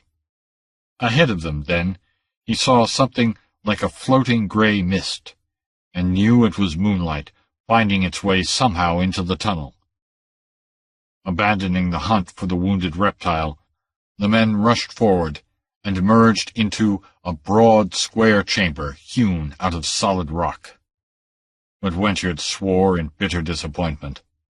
The moonlight was coming, not from a door opening into the jungle, but from a square shaft in the roof high above their heads. An archway opened in each wall, and the one opposite the arch by which they had entered was fitted with a heavy door, corroded and eaten by decay. Against the wall to their right stood a stone image taller than a man, a carven grotesque, at once manlike and bestial. A stone altar stood before it, its surface channeled and darkly stained. Something on the idol's breast caught the moonlight in a frosty sparkle. The devil! Vulmea sprang forward and wrenched it away. He held it up, a thing like a giant's necklace, made of jointed plates of hammered gold, each as broad as a man's palm, and set with curiously cut jewels. "I thought I lied when I told you there were gems here," grunted the pirate. "It seems I spoke the truth unwittingly. These are not the fangs of Satan, but they'll fetch a tidy fortune anywhere in Europe." "What are you doing?" demanded Wentard, as the Irishman laid the huge necklace on the altar and lifted his cutlass. Vulmea's reply was a stroke that severed the ornament into equal halves. One half he thrust into Wentard's astounded hands. "If we get out of here alive, that will provide for the wife and child," he grunted. "But you," stammered Wentard, "you hate me. Yet you save my life and then give me this." "Shut up!" snarled the pirate. "I'm not giving it to you. I'm giving it to the girl and her baby. Don't you venture to thank me, curse you. I hate you as much as I—" He stiffened suddenly, wheeling to glare down the tunnel up which they had come. He stamped out the torch and crouched down behind the altar, drawing Wentard with him. "Men," he snarled, "coming down the tunnel. I heard steel clink on stone. I hope they didn't see the torch. Maybe they didn't. It wasn't much more than a coal in the moonlight." They strained their eyes down the tunnel. The moon hovered at an angle above the open shaft, which allowed some of its light to stream a short way down the tunnel. Vision ceased at the spot where the smaller corridor branched off. Presently 4 shadows bulked out of the blackness beyond, taking shape gradually, like figures emerging from a thick fog. They halted, and the white men saw the largest one, a giant who towered above the others, point silently with his spear up the tunnel, then down the corridor. 2 of the shadowy shapes detached themselves from the group and moved off down the corridor out of sight. The giant and the other man came on up the tunnel. "The Cimarroons hunting us," muttered Vulmea. "They're splitting their party to make sure they find us. Lie low, there may be a whole crew right behind them." They crouched lower behind the altar, while the 2 blacks came up the tunnel, growing more distinct as they advanced. Wentard's skin crawled at the sight of the broad-bladed spears held ready in their hands. The biggest one moved with the supple tread of a great panther, head thrust forward, spear poised, shield lifted. He was a formidable image of rampant barbarism, and Wentard wondered if even such a man as Vulmea could stand before him with naked steel and live. They halted in the doorway, and the white men caught the white flash of their eyes as they glared suspiciously about the chamber. The smaller black seized the giant's arm convulsively and pointed, and Wentard's heart jumped into his throat. He thought they had been discovered, but the Negro was pointing at the idol. The big man grunted contemptuously. However slavishly in awe he might be of the fetishes of his native coast, the gods and demons of other races held no terrors for him.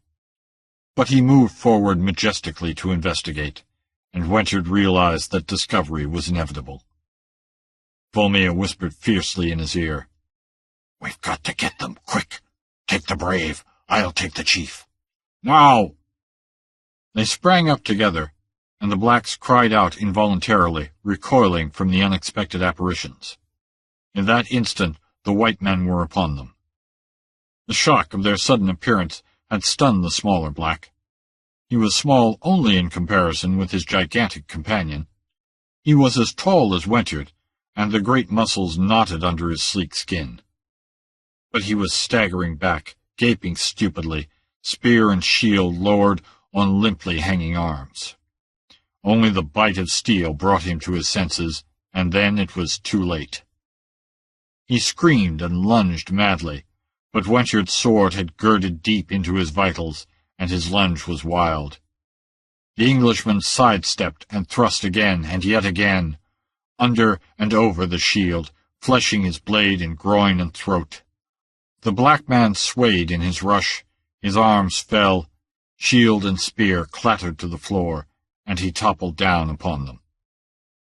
Wentard turned to stare at the battle waging behind him, where the two giants fought under the square beam of moonlight, black and white, spear and shield against cutlass. Bigomba, quicker-witted than his follower, had not gone down under the unexpected rush of the white man. He had reacted instantly to his fighting instinct. Instead of retreating, he had thrown up his shield to catch the down-swinging cutlass, and had countered with a ferocious lunge that scraped blood from the Irishman's neck as he ducked aside. Now they fought in grim silence, while Wentard circled about them, unable to get in a thrust that might not imperil Vulmea.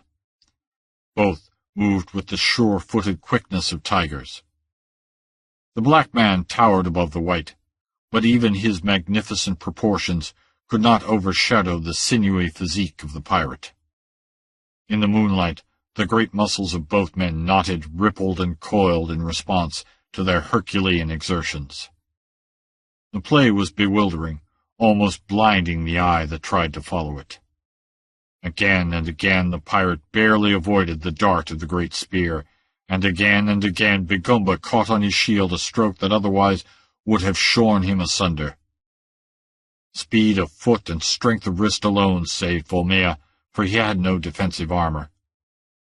But repeatedly he either dodged or sidestepped the savage thrusts, or beat aside the spear with his blade.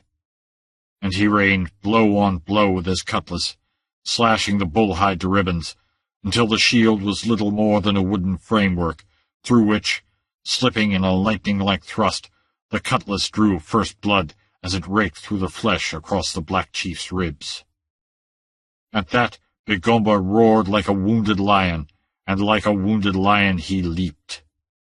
Hurling the shield at Vulmea's head, he threw all his giant body behind the arm that drove the spear at the Irishman's breast.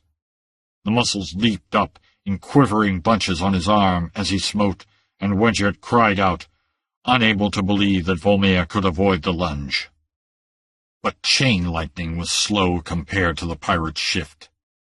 He ducked, sidestepped, and as the spear whipped past under his armpit, he dealt a cut that found no shield in the way. The cutlass was a blinding flicker of steel in the moonlight, ending its arc in a butcher-shop crunch. Bigomba fell as a tree falls and lay still. His head had been all but severed from his body. Vulmea stepped back, panting. His great chest heaved under the tattered shirt, and sweat dripped from his face. At last he had met a man almost his match, and the strain of that terrible encounter left the tendons of his thighs quivering. "We've got to get out of here before the rest of them come," he gasped, catching up his half of the idol's necklace. "That smaller corridor must lead to the outside, but those niggers are in it, and we haven't any torch. Let's try this door. Maybe we can get out that way."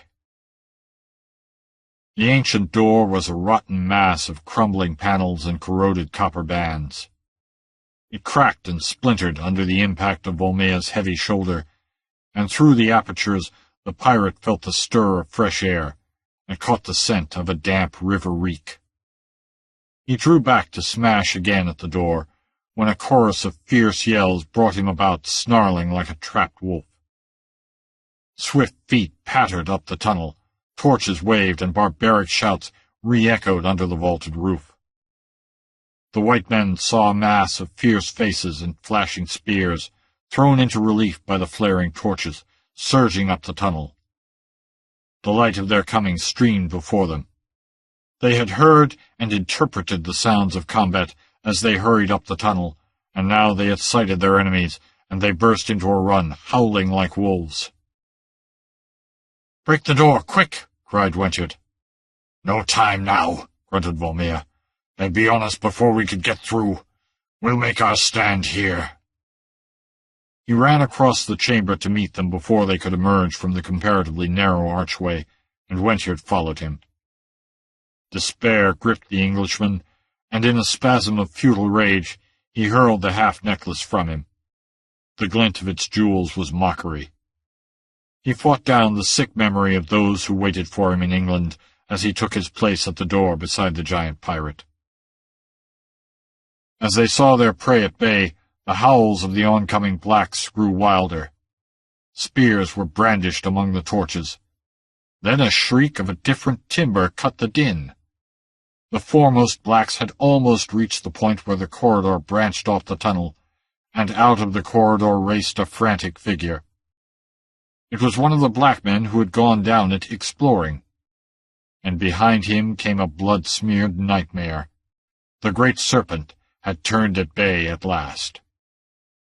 It was among the blacks before they knew what was happening. Yells of hate changed to screams of terror, and in an instant all was madness, a clustering tangle of struggling black bodies and limbs, and that great sinuous cable-like trunk writhing and whipping among them, the wedge-shaped head darting and battering. Torches were knocked against the walls, scattering sparks. One man, caught in the squirming coils, was crushed and killed almost instantly, and others were dashed to the floor or hurled with bone-splintering force against the walls by the battering ram head or the lashing beam-like tail. Shot and slashed as it was, wounded mortally, the great snake clung to life with the horrible vitality of its kind, and in the blind fury of its death throes it became an appalling engine of destruction. Within a matter of moments the blacks who survived had broken away and were fleeing down the tunnel, screaming their fear. Half a dozen limp and broken bodies lay sprawled behind them, and the serpent, unlooping himself from these victims, swept down the tunnel after the living who fled from him. Fugitives and pursuer vanished into the darkness, from which frantic yells came back faintly. "God!" Wentchett wiped his brow with a trembling hand. "That might have happened to us." "Those niggers who went groping down the corridor must have stumbled onto him lying in the dark," muttered Vulmea. "I guess he got tired of running. Or maybe he knew he had his death wound and turned back to kill somebody before he died. He'll chase those niggers until either he's killed them all or died himself. They may turn on him and spear him to death when they get into the open. Pick up your part of the necklace. I'm going to try that door again." 3 powerful drives of his shoulder were required before the ancient door finally gave way. Fresh, damp air poured through, though the interior was dark. But Vulmea entered without hesitation, and Wentchett followed him. After a few yards of groping in the dark, the narrow corridor turned sharply to the left, and they emerged into a somewhat wider passage, where a familiar, nauseating reek made Wentchett shudder. "The snake used this tunnel," said Vulmea. "This must be the corridor that branches off the tunnel on the other side of the idol room. There must be a regular network of subterranean rooms and tunnels under these cliffs. I wonder what we'd find if we explored all of them." Wentworth fervently disavowed any curiosity in that direction, and an instant later jumped convulsively when Vulmea snapped suddenly. "Look there!" "Where? How can a man look anywhere in this darkness?" "Ahead of us, damn it! It's light at the other end of this tunnel." "Your eyes are better than mine," muttered Wentworth. But he followed the pirate with new eagerness, and soon he too could see the tiny disk of gray that seemed set in a solid black wall. After that it seemed to the Englishman that they walked for miles. It was not that far in reality, but the disk grew slowly in size and clarity, and Wentworth knew that they had come a long way from the idol room when at last they thrust their heads through a round, vine-crossed opening, and saw the stars reflected in the black water of a sullen river flowing beneath them. "This is the way he came and went, all right," grunted Vulmea. The tunnel opened in the steep bank, and there was a narrow strip of beach below it, probably existent only in dry seasons. They dropped down to it, and looked about at the dense jungle walls which hung over the river. "Where are we?" asked Wentworth helplessly, his sense of direction entirely muddled. "Beyond the foot of the slopes," answered Vulmea, "and that means we're outside the cordon the Indians have strung around the cliffs. The coast lies in that direction. Come on." The sun hung high above the western horizon when two men emerged from the jungle that fringed the beach, and saw the tiny bay stretching before them. Vulmea stopped in the shadow of the trees. "There's your ship, lying at anchor where we left her. All you've got to do now is hail her for a boat to be sent ashore, and your part of the adventure is over." Wentworth looked at his companion. The Englishman was bruised, scratched by briars, his clothing hanging in tatters. He could hardly have been recognized as the trim captain of the Redoubtable. But the change was not limited to his appearance. It went deeper.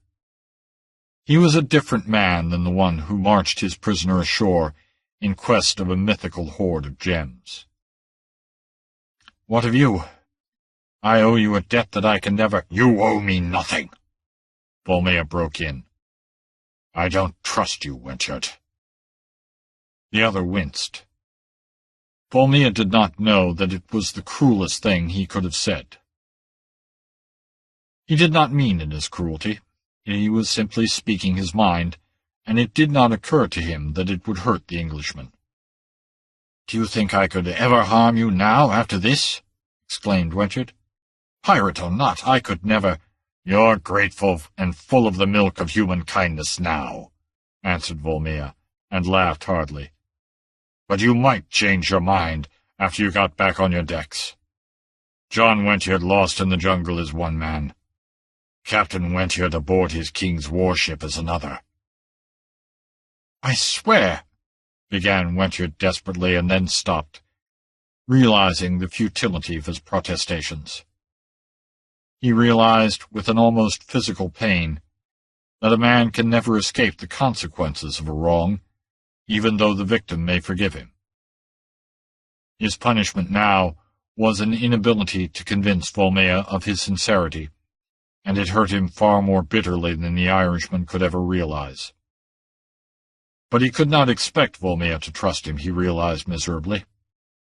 In that moment he loathed himself for what he had been, and for the smug, self-sufficient arrogance which had caused him to ruthlessly trample on all who fell outside the charmed circle of his approval.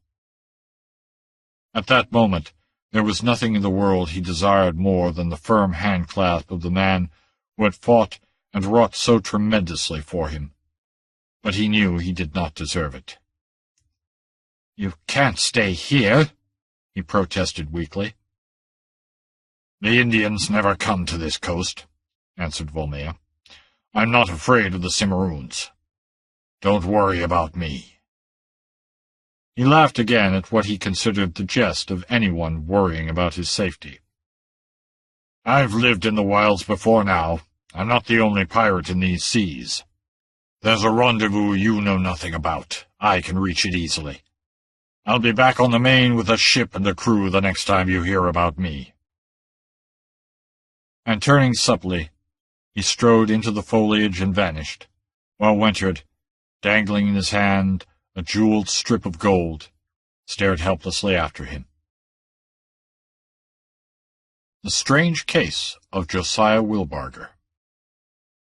Even amid the stark realities of frontier life, the fantastic and unexplainable had its place. There was no event stranger than the case of the man whose scalped and bloody head came thrice to a woman in a dream. One early morning in autumn, 1833, 5 men were cooking their breakfast of venison over a campfire on the banks of a stream some miles south of what is now the city of Austin, Texas. They were Josiah Wilbarger, Thomas Christian, Maney, William Strother, and Standifer. They had been out on a land prospecting trip and were returning to the settlements.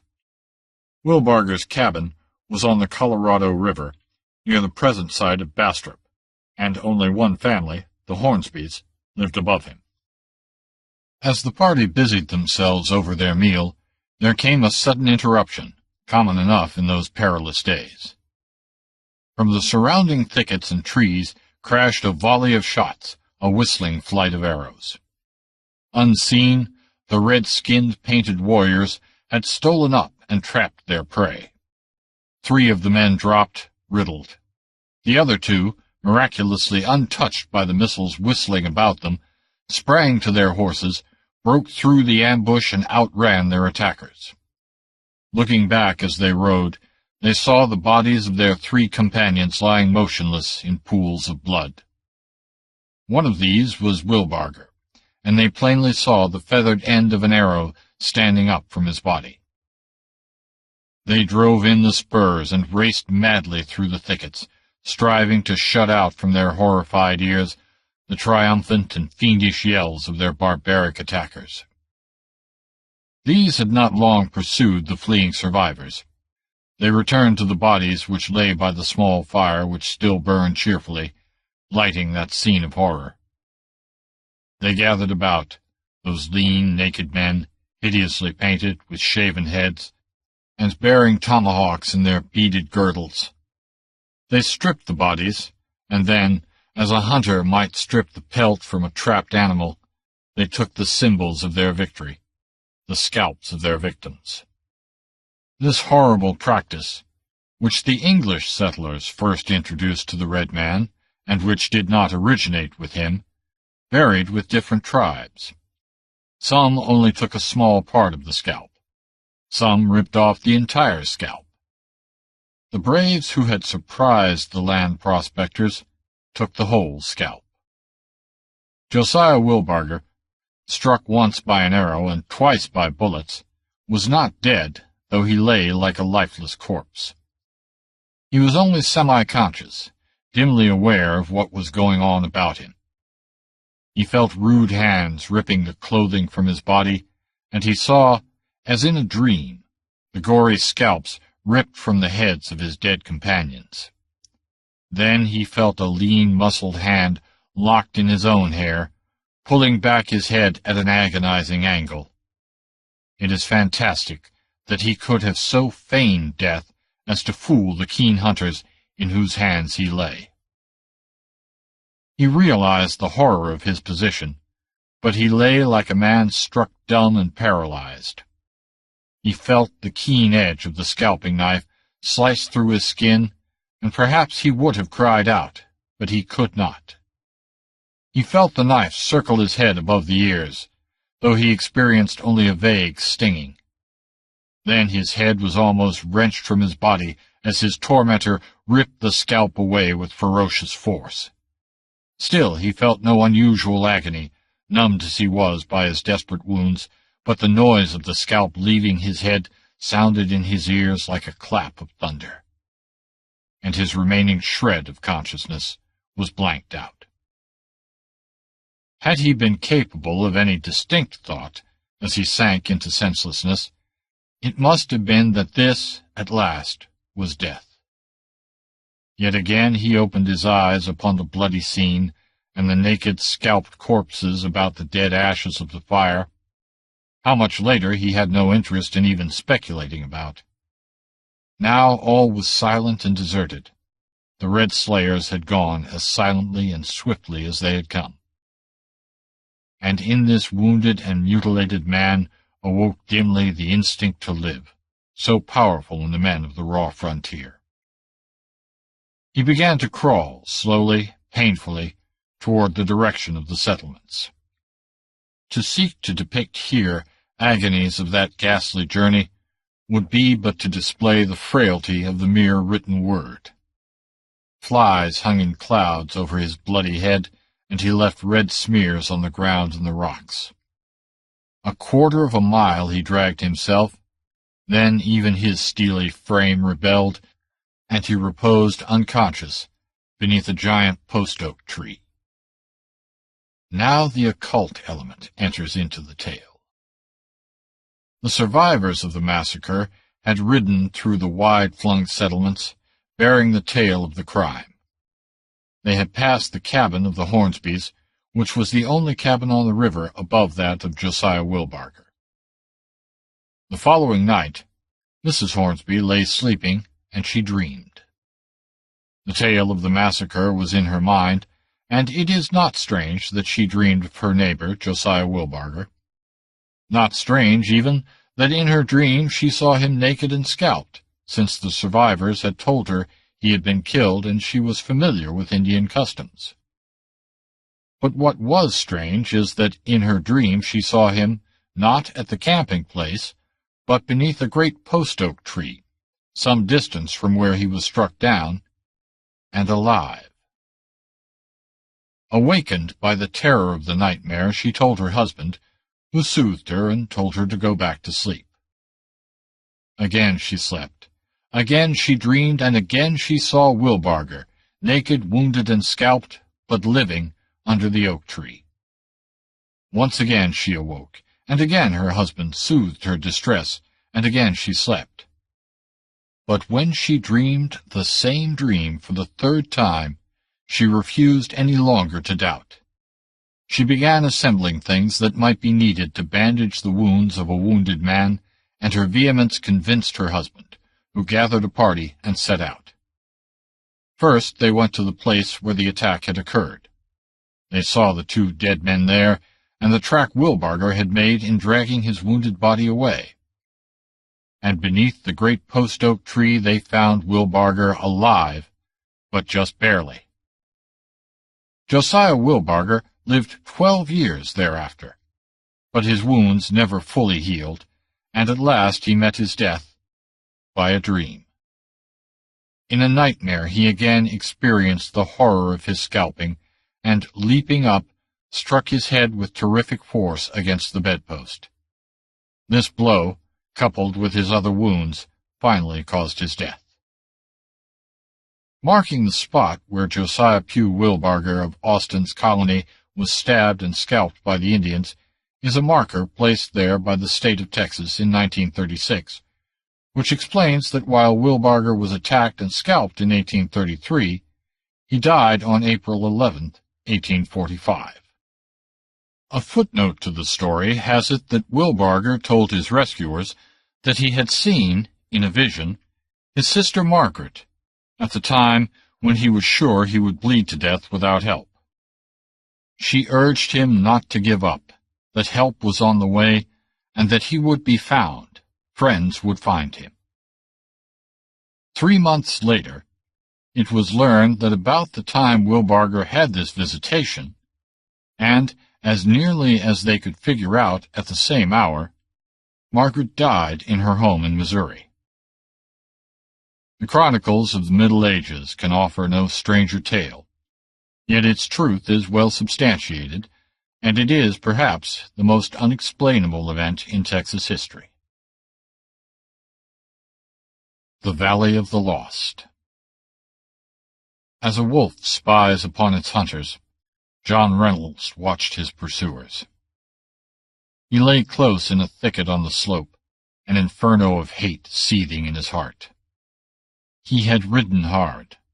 Up the slope behind him, where the dim path wound up out of Lost Valley, his crank-eyed mustang stood, head drooping, trembling after the long run. Below him, not more than 80 yards away, stood his enemies, fresh come from the slaughter of his kinsmen. In the clearing fronting Ghost Cave, they had dismounted and were arguing among themselves. John Reynolds knew them all with an old, bitter hate. The black shadow of feud lay between them and himself. The feuds of early Texas have been neglected by chroniclers who have sung the feuds of the Kentucky mountains, though the men who first settled the Southwest were of the same breed as those mountaineers. But there was a difference. In the mountain country, feuds dragged on for generations. On the Texas frontier, they were short, fierce, and appallingly bloody. The Reynolds-McCrill feud was long, as Texas feuds went. 15 years had passed since old Esau Reynolds stabbed young Braxton McCrill to death with his bowie knife in the saloon at Antelope Wells in a quarrel over range rights. For 15 years the Reynoldses and their kin, the Brills, Allisons, and Donnellys, had been at open war with the McCrills and their kin, the Killehers, the Fletchers, and the Ords. There had been ambushes in the hills, murders on the open range, and gunfights on the streets of the little cow towns. Each clan had rustled the other's cattle wholesale. Gunmen and outlaws called in by both sides to participate for pay had spread a reign of terror and lawlessness throughout the vicinity.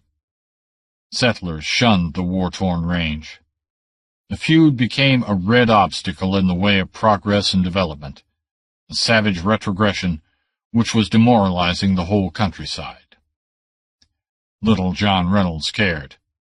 He had grown up in the atmosphere of the feud, and it had become a burning obsession with him. The war had taken fearful toll on both clans, but the Reynolds clan had suffered most.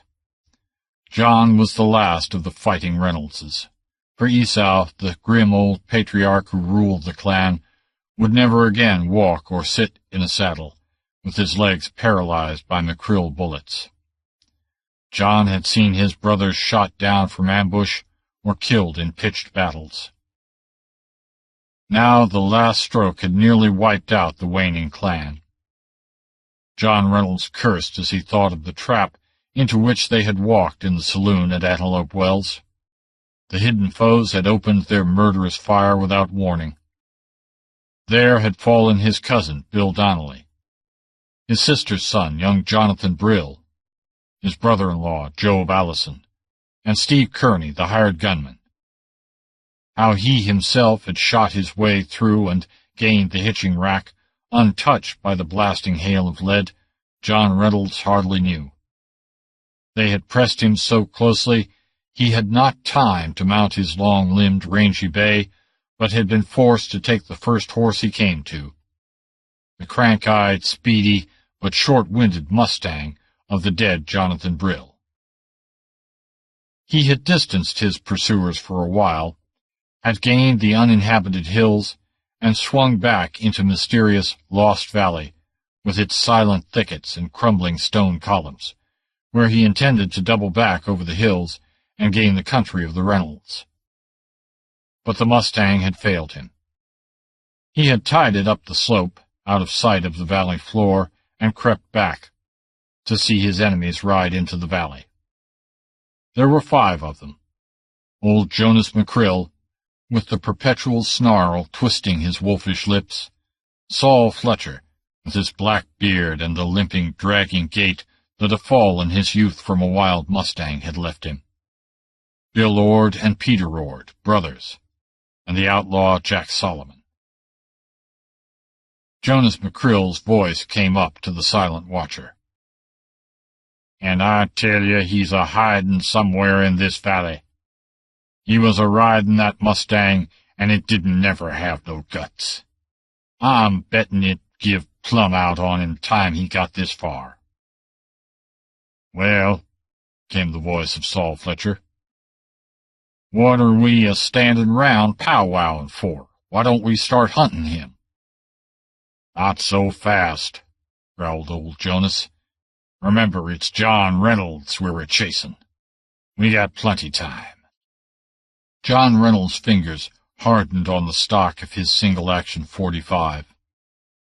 There were 2 cartridges unfired in the cylinder. He pushed the muzzle through the stems of the thicket in front of him, his thumb drawing back the wicked fanged hammer. His gray eyes narrowed and became opaque as ice as he sighted down the long blue barrel. An instant he weighed his hatred and chose Saul Fletcher. All the hate in his soul centered for an instant on that brutal, black-bearded face and the limping tread he had heard that night he lay wounded in a besieged corral, with his brother's riddled corpse beside him, and fought off Saul and his brothers. John Reynolds' finger crooked, and the crash of the shot broke the echoes of the sleeping hills. Saul Fletcher swayed, flinging his black beard drunkenly upward, and crashed face down and headlong. The others, with the quickness of men accustomed to frontier warfare, dropped behind rocks, and their answering shots roared back as they combed the slope blindly. The bullets tore through the thickets, whistling over the unseen killer's head. High up on the slope the Mustang, out of sight of the men in the valley, but frightened by the noise, screamed shrilly and, rearing, snapped the reins that held him and fled away up the hill path. The drum of his hoofs on the stones dwindled in the distance. Silence reigned for an instant.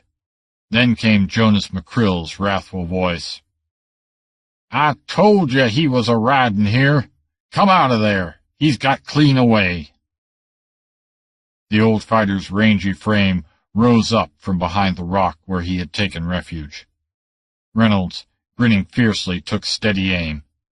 Then some instinct of self-preservation held his hand. The others came out into the open. "What are we a-waiting on?" yelled young Bill Ord, tears of rage in his eyes. "Hear that coyote's done shot Saul and's riding hell for leather away from here, and we're a-standing round jawing. I'm a-going to—" He started for his horse. "You're a-going to listen to me," roared old Jonas. "I warned you to go slow, but you would come lickety-split along like a bunch of blind buzzards, and now Saul's laying there dead. If we ain't careful, John Reynolds will kill all of us. Didn't I tell you all he was here? Likely stopped to rest his horse. He can't go far. This here's a long hunt, like I told you at first. Let him get a good start. Long as he's ahead of us, we got to watch for ambushes. He'll try to get back onto the Reynolds range. Well, we're going after him slow and easy and keep him hazed back all the time. We'll be a-riding the inside of a big half-circle, and he can't get by us, not on that short-winded Mustang. We'll just foller him and gather him in when his horse can't do no more. And I pretty well know where he'll come to bay at. Blind Horse Canyon." "We'll have to starve him out, then," growled Jack Solomon. "No, we won't," grinned old Jonas. "Bill, you hightail it back to Antelope and get 5 or 6 sticks of dynamite. Then you get a fresh horse and follow our trail. If we catch him before he gets to the canyon, all right. If he beats us there and holds up, we'll wait for you, and then blast him out." "What about Saul?" growled Peter Ord. "He's dead," grunted Jonas. "Nothing we can do for him now. No time to take him back." He glanced up at the sky, where already black dots wheeled against the blue. His gaze drifted to the walled-up mouth of the cavern in the steep cliff which rose at right angles to the slope up which the path wandered. "We'll break open the cave and put him in it," he said. "We'll pile up the rocks again, and the wolves and buzzards can't get to him. Maybe several days before we get back." "That cave's haunted," muttered Bill Ord uneasily. "The Injun said if you put a dead man in there, he'd come walking out at midnight. "Shit up and help pick up poor Saul," snapped Jonas. "Here's your own kin a-layin' dead, and his murderer a-riding further away every second, and you talk about haunts." As they lifted the corpse, Jonas drew the long-barreled six-shooter from the holster and shoved the weapon into his own waistband. "Poor Saul," he grunted. "He's sure dead, shot plumb through the heart. Dead before he hit the ground, I reckon. Well, we'll make that damned Reynolds pay for it." They carried the dead man to the cave and, laying him down, attacked the rocks which blocked the entrance. These were soon torn aside, and Reynolds saw the men carry the body inside. They emerged almost immediately, minus their burden, and mounted their horses. Young Bill Ord swung away down the valley and vanished among the trees. The rest cantered along the winding trail that led up into the hills. They passed within 100 feet of his refuge, and John Reynolds hugged the earth, fearing discovery. But they did not glance in his direction. He heard the dwindling of their hoofs over the rocky path, then silence settled again over the ancient valley. John Reynolds rose cautiously, looked about him as a hunted wolf looks, then made his way quickly down the slope. He had a very definite purpose in mind. A single unfired cartridge was all his ammunition, but about the dead body of Saul Fletcher was a belt well filled with .45 caliber cartridges. As he attacked the rocks heaped in the cave's mouth, there hovered in his mind the curious dim speculations which the cave and the valley itself roused in him. Why had the Indians named it the Valley of the Lost, which white men shortened to Lost Valley? Why had the red men shunned it? Once, in the memory of white men, a band of Kiowas, fleeing the vengeance of Bigfoot Wallace and his rangers, had taken up their abode there and fallen on evil times. The survivors of the tribe had fled, telling wild tales in which murder, fratricide, insanity, vampirism, slaughter, and cannibalism had played grim parts. Then 6 white men, brothers, Stark by name, had settled in Lost Valley. They had reopened the cave which the Kiowas had blocked up. Horror had fallen on them, and in one night 5 died by one another's hands. The survivor had walled up the cave mouth again and departed, where none knew. Word had drifted through the settlements of a man named Stark, who had come among the remnants of those Kiowas who had once lived in Lost Valley, and, after a long talk with them, had cut his own throat with his bowie knife. What was the mystery of Lost Valley, if not a web of lies and legends? What the meaning of those crumbling stones which, scattered all over the valley, half hidden in the climbing growth, bore a curious symmetry, especially in the moonlight, so that some people believed when the Indians swore they were the half-destroyed columns of a prehistoric city which once stood in Lost Valley. Before it crumbled into a heap of gray dust, Reynolds himself had seen a skull unearthed at the base of a cliff by a wandering prospector. It seemed neither Caucasian nor Indian, a curious peaked skull, which, but for the formation of the jaw bones, might have been that of some unknown antediluvian animal. Such thoughts flitted vaguely and momentarily through John Reynolds' mind as he dislodged the boulders, which the McCrills had put back loosely, just firmly enough to keep a wolf or buzzard from squeezing through. In the main, his thoughts were engrossed with the cartridges in dead Saul Fletcher's belt. A fighting chance, a lease on life. He would fight his way out of the hills yet, would bring in more gunmen and cutthroats for striking back. He would flood the whole range with blood, and bring the countryside to ruin, if by those means he might be avenged. For years he had been the moving factor in the feud.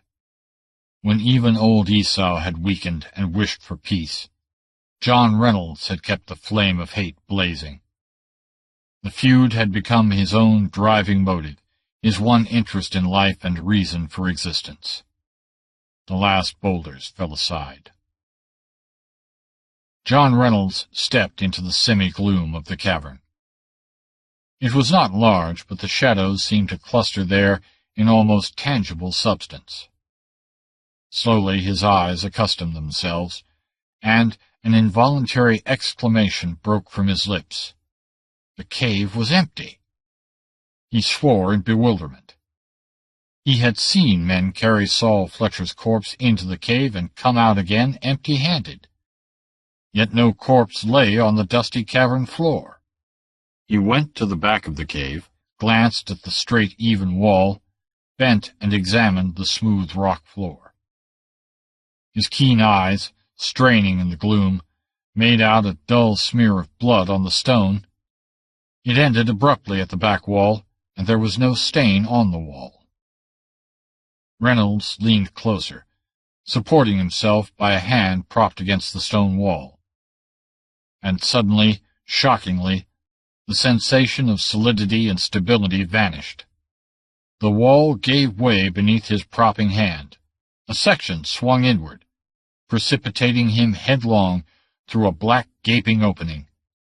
His cat-like quickness could not save him. It was as if the yawning shadows reached tenuous and invisible hands to jerk him headlong into the darkness. He did not fall far. His outflung hand struck what seemed to be steps carved in the stone, and on them he scrambled and floundered for an instant. Then he righted himself, and turned back to the opening through which he had fallen. But the secret door had closed, and only a smooth stone wall met his groping fingers. He fought down a rising panic. How the McCrills had come to know of this secret chamber he could not say, but quite evidently they had placed Saul Fletcher's body in it. And there, trapped like a rat, they would find John Reynolds when they returned. Then a grim smile curled Reynolds' thin lips. When they opened the secret door, he would be hidden in the darkness, while they would be etched against the dim light of the outer cave. Where could he find a more perfect ambush? But first he must find the body and secure the cartridges. He turned to grope his way down the steps, and his first stride brought him to a level floor.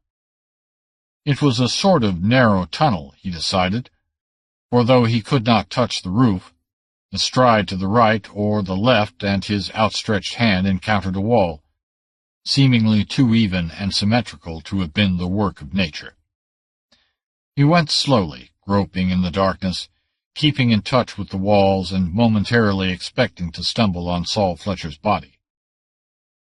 And as he did not, a dim horror began to grow in his soul.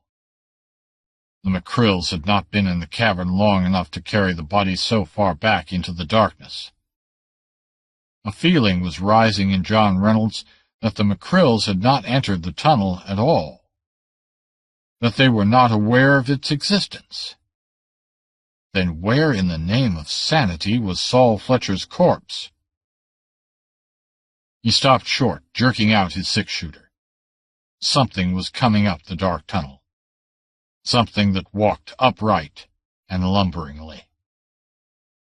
John Reynolds knew it was a man, wearing high-heeled riding boots. No other footwear makes the same stilted sound. He caught the jingle of the spurs. And a dark tide of nameless horror moved sluggishly in John Reynolds' mind as he heard that halting tread approach, and remembered the night when he had lain at bay in the old corral, with a younger brother dying beside him, and heard a limping, dragging footstep out in the night where Saul Fletcher led his wolves and sought for a way to come upon his back. Had the man only been wounded? These steps sounded stiff and blundering, such as a wounded man might make. No. John Reynolds had seen too many men die. He knew that his bullet had gone straight through Saul Fletcher's heart, possibly tearing the heart out, certainly killing him instantly. Besides, he had heard old Jonas McCrill declare the man was dead. No, Saul Fletcher lay lifeless somewhere in this black cavern. It was some other lame man who was coming up that silent tunnel. Now the tread ceased. The man was fronting him, separated only by a few feet of utter blackness. What was there in that to quicken the iron pulse of John Reynolds, who had unflinchingly faced death times without number? What to make his flesh crawl, and his tongue freeze to his palate? To awake sleeping instincts of fear, as a man senses the presence of an unseen serpent, and make him feel that somehow the other was aware of his presence with eyes that pierced the darkness. In the silence, John Reynolds heard the staccato pounding of his own heart, and with shocking suddenness the man lunged. Reynolds' straining ears caught the first movement of that lunge, and he fired point-blank. And he screamed, a terrible, animal-like scream. Heavy arms locked upon him, and unseen teeth worried at his flesh. But in the frothing frenzy of his fear, his own strength was superhuman. For in the flash of the shot, he had seen a bearded face with a slack hanging mouth and staring dead eyes. Saul Fletcher, the dead come back from hell. As in a nightmare, Reynolds entered a fiendish battle in the dark where the dead sought to drag down the living. He was flung with bone-shattering force against the stone walls. Dashed to the floor, the silent horror squatted ghoul-like upon him, its horrid fingers sinking deep into his throat. In that nightmare, John Reynolds had no time to doubt his own sanity. He knew that he was battling a dead man. The flesh of his foe was cold, with a charnel-house clamminess. Under the torn shirt, he had felt the round bullet hole, caked with clotted blood. No single sound came from the loose lips. Choking and gasping, John Reynolds tore the strangling hands aside and flung the thing off. For an instant the darkness again separated them. Then the horror came hurtling toward him again. As the thing lunged, Reynolds caught blindly and gained the wrestling hold he wished, and hurling all his power behind the attack, he dashed the horror headlong, falling upon it with his full weight. Saul Fletcher's spine snapped like a rotten branch, and the tearing hands went limp. The straining limbs relaxed. Something flowed from the lax body and whispered away through the darkness like a ghostly wind, and John Reynolds instinctively knew that at last Saul Fletcher was truly dead. Panting and shaken, Reynolds rose. The tunnel remained in utter darkness. But down it, in the direction from which the walking corpse had come stalking, there whispered a faint throbbing that was hardly sound at all, yet had in its pulsing a dark, weird music. Reynolds shuddered, and the sweat froze on his body. The dead man lay at his feet in the thick darkness, and faintly to his ears came that unbearably sweet, unbearably evil echo, like devil drums beating faint and far in the dim caverns of hell. Reason urged him to turn back, to fight against that blind door until he burst its stone, if human power could burst it. But he realized that reason and sanity had been left behind him. A single step had plunged him from a normal world of material realities into a realm of nightmare and lunacy. He decided that he was mad, or else dead and in hell. Those dim tom-toms drew him. They tugged at his heartstrings eerily. They repelled him and filled his soul with shadowy and monstrous conjectures, yet their call was irresistible. He fought the mad impulse to shriek and fling his arms wildly aloft, and run down the black tunnel as a rabbit runs down the prairie dog's burrow into the jaws of the waiting rattler. Fumbling in the dark, he found his revolver, and, still fumbling, he loaded it with cartridges from Saul Fletcher's belt. He felt no more aversion now at touching the body, than he would have felt at handling any dead flesh. Whatever unholy power had animated the corpse, it had left it when the snapping of the spine had unraveled the nerve centers and disrupted the roots of the muscular system. Then, revolver in hand, John Reynolds went down the tunnel, drawn by a power he could not fathom, toward a doom he could not guess. The throb of the tom-toms grew only slightly in volume as he advanced. How far below the hills he was, he could not know, but the tunnel slanted downward, and he had gone a long way. Often his groping hands encountered doorways. Corridors leading off the main tunnel, he believed. At last he was aware that he had left the tunnel and had come out into a vast open space. He could see nothing, but he somehow felt the vastness of the place. And in the darkness a faint light began. It throbbed as the drums throbbed, waning and waxing in time to their pulsing, but it grew slowly, casting a weird glow that was more like green than any color Reynolds had ever seen, but was not really green, nor any other sane or earthly color. Reynolds approached it. It widened. It cast a shimmering radiance over the smooth stone floor, illuminating fantastic mosaics. It cast its sheen high in the hovering shadows, but he could see no roof. Now he stood bathed in its weird glow, so that his flesh looked like a dead man's. Now he saw the roof, high and vaulted, brooding far above him like a dusky midnight sky, and towering walls gleaming and dark, sweeping up to tremendous heights, their bases fringed with squat shadows from which glittered other lights, small and scintillant. He saw the source of the illumination, a strange carven stone altar on which burned what appeared to be a giant jewel of an unearthly hue, like the light it emitted. Greenish flame jetted from it. It burned as a bit of coal might burn, but it was not consumed. Just behind it, a feathered serpent reared from its coils, a fantasy carven of some clear crystalline substance, the tints of which in the weird light were never the same, but which pulsed and shimmered and changed as the drums, now on all sides of him, pulsed and throbbed. Abruptly, something alive moved beside the altar, and John Reynolds, though he was expecting anything, recoiled. At first he thought it was a huge reptile which slithered about the altar. Then he saw that it stood upright as a man stands. As he met the menacing glitter of its eyes, he fired point blank, and the thing went down like a slaughtered ox, its skull shattered. Reynolds wheeled as a sinister rustling rose on his ears. At least these beings could be killed. Then checked the lifted muzzle. The fringing shadows had moved out from the darkness at the base of the walls, and drawn about him a wide ring. And though at first glance they possessed the semblance of men, he knew they were not human.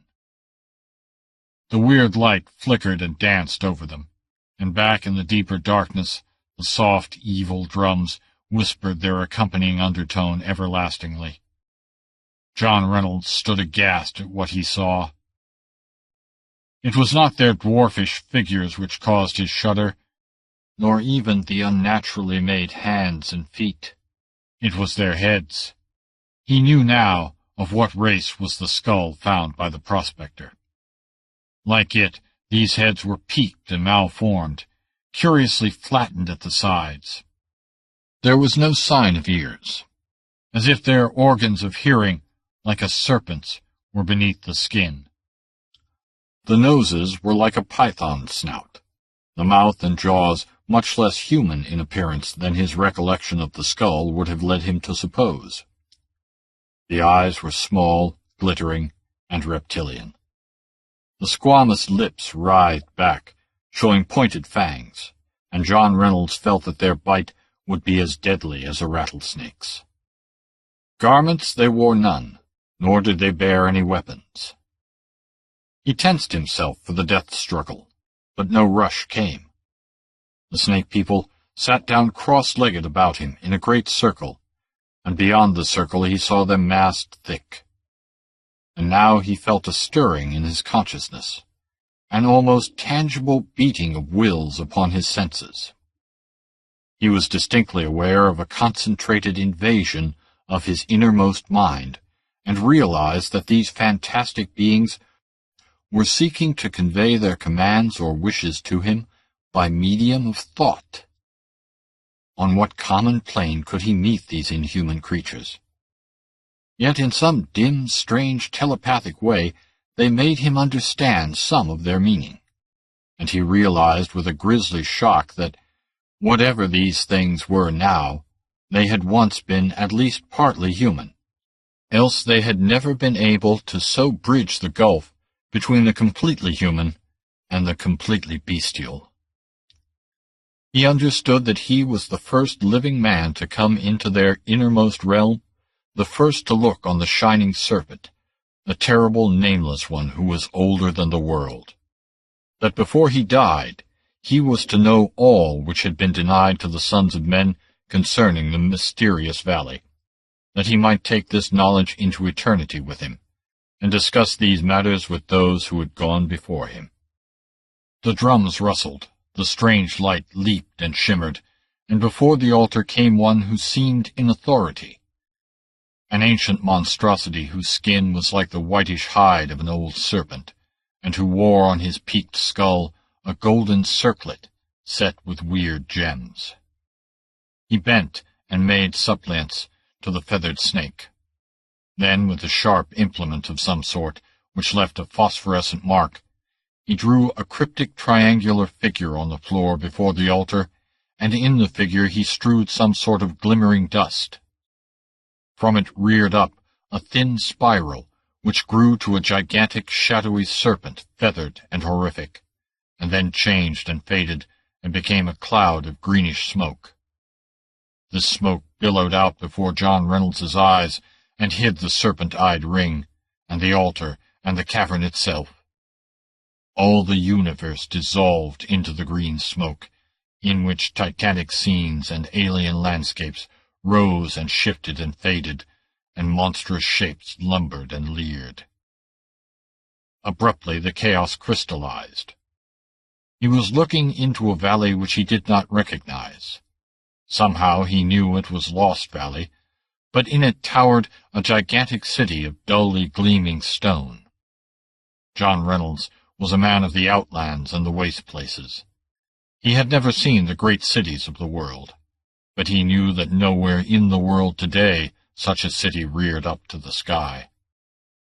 Its towers and battlements were those of an alien age. Its outline baffled his gaze with its unnatural aspects. It was a city of lunacy to the normal human eye, with its hints of alien dimensions and abnormal principles of architecture.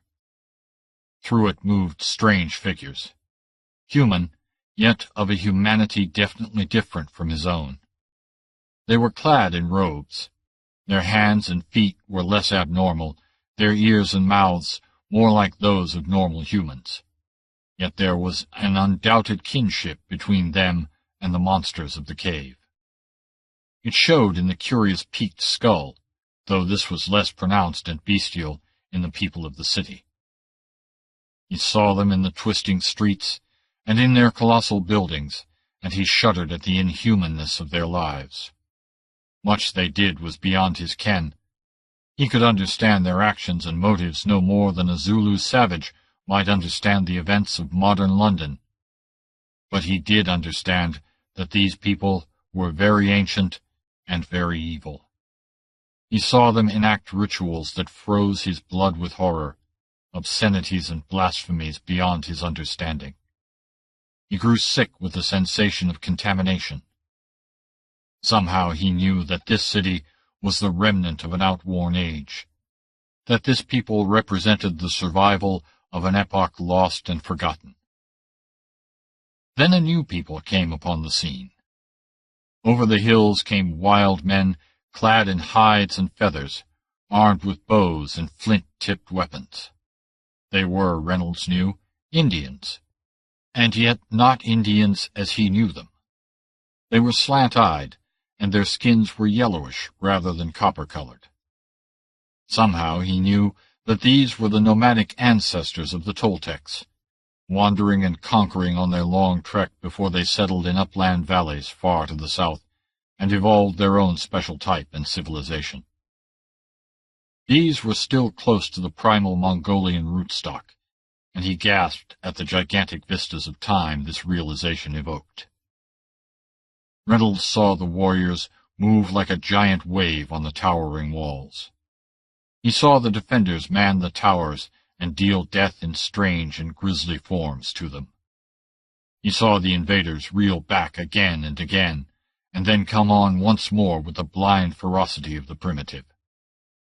The strange, evil city, filled with mysterious people of a different order, was in their path, and they could not pass until they had stamped it out. Reynolds marveled at the fury of the invaders, who wasted their lives like water, matching the cruel and terrible science of an unknown civilization with sheer courage and the might of manpower. Their bodies littered the plateau, but not all the forces of hell could keep them back. They rolled like a wave to the foot of the towers. They scaled the walls in the teeth of sword and arrow and death in ghastly forms.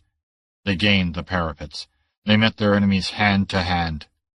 Bludgeons and axes beat down the lunging spears, the thrusting swords. The tall figures of the barbarians towered over the smaller forms of the defenders. Red hell raged in the city. The siege became a street battle, the battle a rout, the rout a slaughter. Smoke rose and hung in clouds over the doomed city. The scene changed. Reynolds looked on charred and ruined walls from which smoke still rose. The conquerors had passed on. The survivors gathered in the red-stained temple before their curious god, a crystalline serpent on a fantastic stone altar. Their age had ended. Their world crumbled suddenly. They were the remnants of an otherwise extinct race. They could not rebuild their marvelous city, and they feared to remain within its broken walls, a prey to every passing tribe. Reynolds saw them take up their altar and its god, and follow an ancient man, clad in a mantle of feathers and wearing on his head a gem-set circlet of gold. He led them across the valley to a hidden cave. They entered, and squeezing through a narrow rift in the back wall, came into a vast network of caverns honeycombing the hills. Reynolds saw them at work, exploring these labyrinths, excavating and enlarging, hewing the walls and floors smooth, enlarging the rift that led into the outer cavern, and setting therein a cunningly hung door, so that it seemed part of the solid wall. Then an ever-shifting panorama denoted the passing of many centuries. The people lived in the caverns, and as time passed, they adapted themselves more and more to their surroundings, each generation going less frequently into the outer sunlight. They learned to obtain their food in shuddersome ways from the earth. Their ears grew smaller, their bodies more dwarfish, their eyes more cat-like. John Reynolds stood aghast as he watched the race changing through the ages. Outside in the valley, the deserted city crumbled and fell into ruins, becoming prey to lichen and weed and tree. Men came and briefly meditated among these ruins, tall Mongolian warriors, and dark, inscrutable little people men call the Mound builders. And as the centuries passed, the visitors conformed more and more to the type of Indian as he knew it, until at last the only men who came were painted red men with stealthy feet and feathered scalp locks. None ever tarried long in that haunted place with its cryptic ruins. Meanwhile, in the caverns, the old people abode and grew strange and terrible. They fell lower and lower in the scale of humanity, forgetting first their written language, and gradually their human speech. But in other ways they extended the boundaries of life. In their nighted kingdom they discovered other, older caverns, which led them into the very bowels of the earth. They learned lost secrets, long forgotten or never known by men, sleeping in the blackness far below the hills. Darkness is conducive to silence, so they gradually lost the power of speech, a sort of telepathy taking its place. And with each grisly gain, they lost more of their human attributes. Their ears vanished, their noses grew snout-like, their eyes became unable to bear the light of the sun and even the stars. They had long abandoned the use of fire, and the only light they used was the weird gleams evoked from their gigantic jewel on the altar, and even this they did not need. They changed in other ways. John Reynolds, watching, felt the cold sweat bead his body. For the slow transmutation of the old people was horrible to behold, and many and hideous were the shapes which moved among them before their ultimate mold and nature were evolved. Yet they remembered the sorcery of their ancestors, and added to this their own black wizardry developed far below the hills. And at last they attained the peak of that necromancy. John Reynolds had had horrific inklings of it in fragmentary glimpses of the olden times, when the wizards of the old people had sent forth their spirits from their sleeping bodies to whisper evil things in the ears of their enemies. A tribe of tall, painted warriors came into the valley, bearing the body of a great chief slain in tribal warfare. Long eons had passed. Of the ancient city only scattered columns stood among the trees. A landslide had laid bare the entrance of the outer cavern. This the Indians found, and therein they placed the body of their chief with his weapons broken beside him. Then they blocked up the cave mouth with stones and took up their journey, but night caught them in the valley. Through all the ages, the old people had found no other entrance or exit to or from the pits, save the small outer cave. It was the one doorway between their grim realm and the world they had so long abandoned. Now they came through the secret door into the outer cavern, whose dim light they could endure, and John Reynolds's hair stood up at what he saw. For they took the corpse and laid it before the altar of the feathered serpent, and an ancient wizard lay upon it, his mouth against the mouth of the dead. Above them tom-toms pulsed and strange fires flickered, and the voiceless votaries with soundless chants invoked gods forgotten before the birth of Egypt, until unhuman voices bellowed in the outer darkness, and the sweep of monstrous wings filled the shadows. And slowly life ebbed from the sorcerer, and stirred the limbs of the dead chief. The body of the wizard rolled limply aside, and the corpse of the chief stood up stiffly, and with puppet-like steps and glassy, staring eyes it went up the dark tunnel and through the secret door into the outer cave. Its dead hands tore aside the stones, and into the starlight stalked the horror. Reynolds saw it walk stiffly under the shuddering trees, while the night things fled gibbering. He saw it come into the camp of the warriors. The rest was horror and madness, as the dead thing pursued its former companions and tore them limb from limb. The valley became a shambles before one of the braves, conquering his terror, turned on his pursuer and hewed through its spine with a stone axe.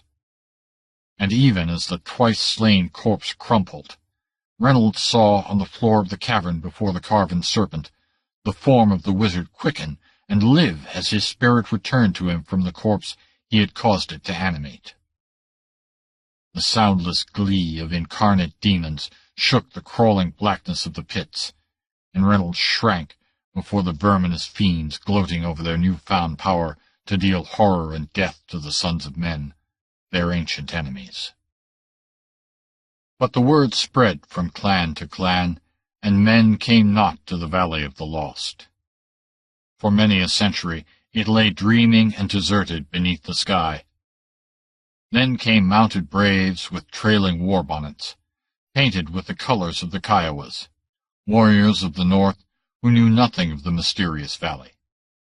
They pitched their camps in the very shadows of those sinister monoliths, which were now no more than shapeless stones. They placed their dead in the cavern. And Reynolds saw the horrors that took place when the dead came ravening by night among the living, to slay and devour, and to drag screaming victims into the nighted caverns and the demoniac doom that awaited them. The legions of hell were loosed in the Valley of the Lost, where chaos reigned and nightmare and madness stalked. Those who were left alive and sane walled up the cavern and rode out of the hills like men riding from hell. Once more, Lost Valley lay gaunt and naked to the stars. Then again the coming of men broke the primal solitude, and smoke rose among the trees.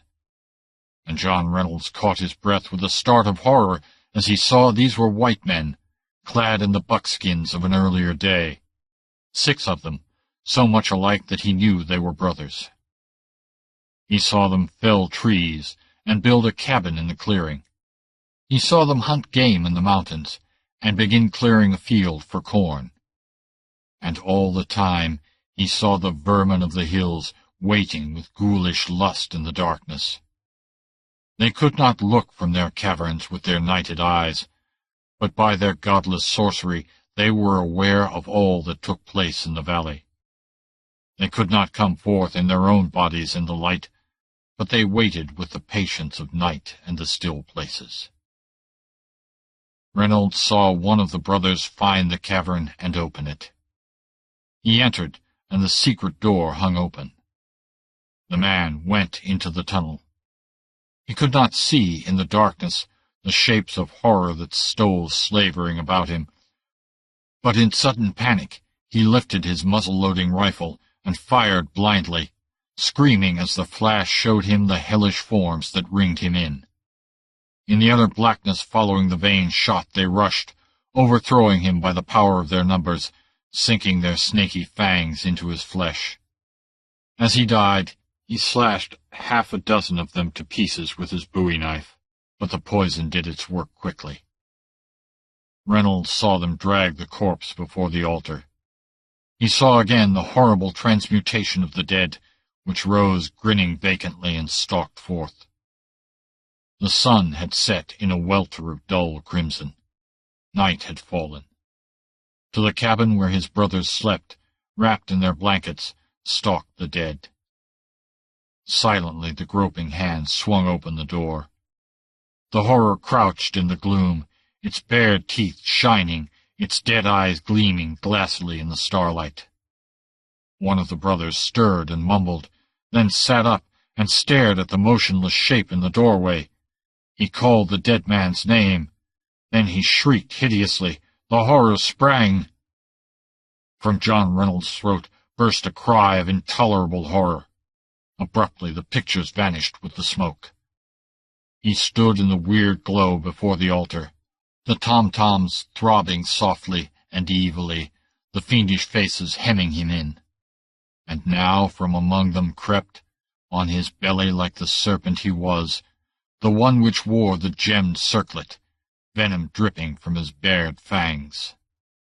Loathsomely he slithered toward John Reynolds, who fought the temptation to leap upon the foul thing and stamp out its life.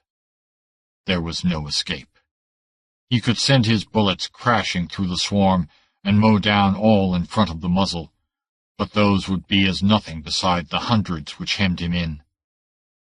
He would die there in the waning light, and they would send his corpse blundering forth, lent a travesty of light by the spirit of the wizard, just as they had sent Saul Fletcher. John Reynolds grew tense as steel, as his wolf-like instinct to live rose above the maze of horror into which he had fallen. And suddenly his human mind rose above the vermin who threatened him, as he was electrified by a swift thought that was like an inspiration. With a fierce, inarticulate cry of triumph, He bounded sideways just as the crawling monstrosity lunged. It missed him, sprawling headlong, and Reynolds snatched from the altar the carbon serpent, and holding it on high, thrust against it the muzzle of his cocked pistol. He did not need to speak. In the dying light his eyes blazed madly. The old people wavered back. Before them lay he whose peaked skull Reynolds' pistol had shattered. They knew a crook of his trigger finger would splinter their fantastic god into shining bits. For a tense space the tableau held. Then Reynolds felt their silent surrender. Freedom in exchange for their god. It was again borne on him that these beings were not truly bestial, since true beasts know no gods. And this knowledge was the more terrible, for it meant that these creatures had evolved into a type neither bestial nor human, a type outside of nature and sanity. The snakish figures gave back on each side, and the waning light sprang up again. As he went up the tunnel, they were close at his heels, and in the dancing, uncertain glow he could not be sure whether they walked as a man walks or crawled as a snake crawls. He had a vague impression that their gait was hideously compounded of both. He swerved far aside to avoid the sprawling bulk that had been Saul Fletcher, and so, with his gun muzzle pressed hard against the shining, brittle image borne in his left hand, he came to the short flight of steps which led up to the secret door. There they came to a standstill. He turned to face them. They ringed him in a close half-circle, and he understood that they feared to open the secret door lest he dash, with their image, through the cavern into the sunlight where they could not follow. Nor would he set down the god until the door was opened. At last they withdrew several yards, and he cautiously set the image on the floor at his feet, where he could snatch it up in an instant. How they opened the door he never knew, but it swung wide, and he backed slowly up the steps, his gun trained on the glittering god. He had almost reached the door. One back-thrown hand gripped the edge, when the light went out suddenly and the rush came. A volcanic burst of effort shot him backward through the door, which was already rushing shut. As he leaped, he emptied his gun full into the fiendish faces that suddenly filled the dark opening. They dissolved in red ruin, and as he raced madly from the outer cavern, he heard the soft closing of the secret door, shutting that realm of horror from the human world. In the glow of the westering sun, John Reynolds staggered drunkenly, clutching at stones and trees as a madman clutches at realities. The keen tenseness that had held him when he fought for his life fell from him and left him a quivering shell of disrupted nerves. An insane titter broke through his lips, and he rocked to and fro in ghastly laughter he could not check. Then the clink of hoofs on stone sent him leaping behind a cluster of boulders. It was some hidden instinct which led him to take refuge. His conscious mind was too dazed and chaotic for thought or action. Into the clearing rode Jonas McCrill and his followers, and a sob tore through Reynolds's throat. At first he did not recognize them, did not realize that he had ever seen them before. The feud, with all other sane and normal things, lay lost and forgotten far back in dim vistas beyond the black tunnels of madness. Two figures rode from the other side of the clearing, Bill Ord and one of the outlaw followers of the McCrills. Strapped to Ord's saddle were several sticks of dynamite, done into a compact package. "Well, gee whiz," hailed young Ord. "I sure didn't expect to meet y'all here. Did you get him?" "No," snapped old Jonas. "He's done fooled us again. We came up with his horse, but he wasn't on it. The rein was snapped like he'd had it tied and it had broke away. I dunno where he is, but we'll get him. I'm a-going on to Antelope to get some more of the boys. You all get Saul's body out of that cave and follow me as fast as you can." He reined away and vanished through the trees, and Reynolds, his heart in his mouth, saw the other four approach the cavern. "Well, by God!" exclaimed Jack Solomon fiercely. "Somebody's done been here. Look, them rocks are tore down." John Reynolds watched as one paralyzed. If he sprang up and called to them, they would shoot him down before he could voice his warning. Yet it was not that which held him as in a vice. It was sheer horror which robbed him of thought and action, and froze his tongue to the roof of his mouth. His lips parted, but no sound came forth. As in a nightmare he saw his enemies disappear into the cavern. Their voices, muffled, came back to him. "By golly, Saul's gone!" "Look here, boys. Here's a door in the back wall. By thunder, it's open. Let's take a look."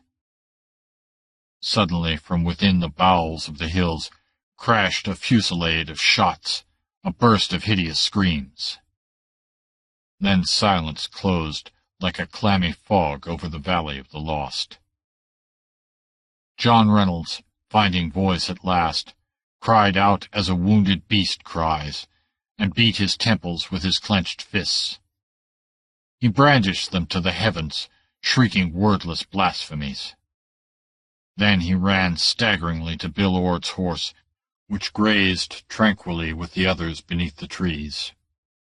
With clammy hands he tore away the package of dynamite, and without separating the sticks, he punched a hole in the end of the middle stick with a twig. Then he cut a very short piece of fuse, and slipped a cap over one end, which he inserted into the hole in the dynamite. In a pocket of the rolled-up slicker, bound behind the saddle, he found a match, and lighting the fuse, he hurled the bundle into the cavern. Hardly had it struck the back wall, when with an earthquake roar it exploded. The concussion nearly hurled him off his feet. The whole mountain rocked, and with a thunderous crash the cave roof fell. Tons and tons of shattered rock crashed down to obliterate all marks of Ghost Cave, and to shut the door to the pits forever. John Reynolds walked slowly away, and suddenly the whole horror swept upon him. The earth seemed hideously alive under his feet, the sun foul and blasphemous over his head. The light was sickly, yellowish, and evil, and all things were polluted by the unholy knowledge locked in his skull, like hidden drums beating ceaselessly in the blackness beneath the hills. He had closed one door forever, but what other nightmare shapes might lurk in hidden places and the dark pits of the earth, gloating over the souls of men? His knowledge was a reeking blasphemy which would never let him rest. Forever in his soul would whisper the drums that throbbed in those dark pits where lurked demons that had once been men. He had looked on ultimate foulness, and his knowledge was a taint which would never let him stand clean before men again, or touch the flesh of any living thing without a shudder. If man, moulded of divinity, could sink to such verminous obscenities, who could contemplate his eventual destiny unshaken? And if such beings as the old people existed, what other horrors might not lurk beneath the visible surface of the universe? He was suddenly aware that he had glimpsed the grinning skull beneath the mask of life, and that glimpse made life intolerable. All certainty and stability had been swept away, leaving a mad welter of lunacy, nightmare, and stalking horror. John Reynolds drew his gun, and his horny thumb drew back the heavy hammer. Thrusting the muzzle against his temple, he pulled the trigger. The shot crashed, echoing through the hills, and the last of the fighting Reynoldses pitched headlong. Old Jonas McCrill, galloping back at the sound of the blast, found him where he lay, and wondered that his face should be that of an old, old man, his hair white as hoarfrost. Kelly the Conjure-Man. There are strange tales told when the full moon shines, of voodoo nights when the ghost things ran. But the strangest figure among the pines was Kelly the Conjure-Man.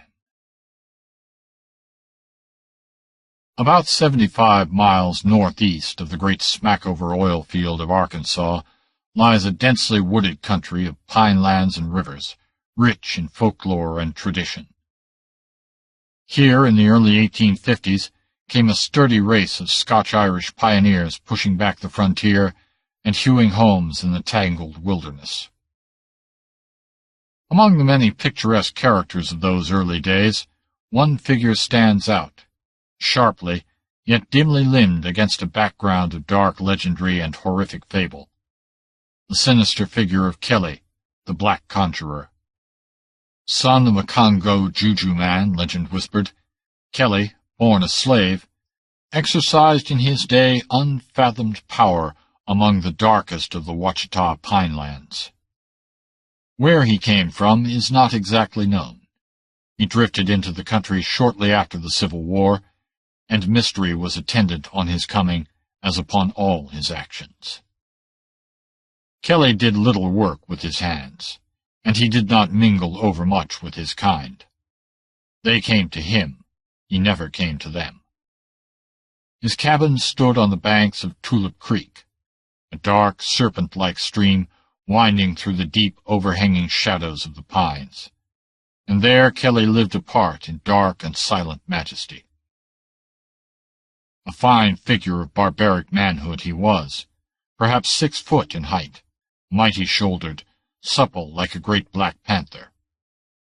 He always wore a vivid red flannel shirt, and great gold rings in his ears and nose heightened the bizarre and fantastic imagery of his appearance. He had little to say to white men or black. Silently, like an uncrowned king of dark Africa, he stalked along the roads, looming like a dark, inscrutable wizard among the pinelands. His eyes were deep, murky, far-seeing, and his skin was black as tropical night.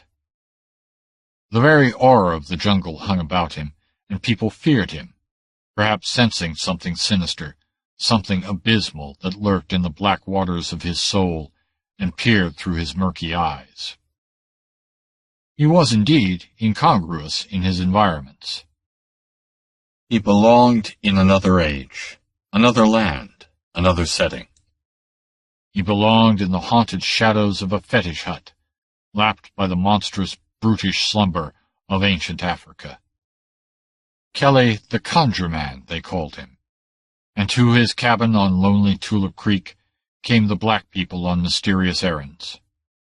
Furtively they stole like shadows through the somber blackness of the pinelands, but what went on in that dim cabin no white man ever knew. Kelly was a professed dealer in charms and a dispeller of conjures.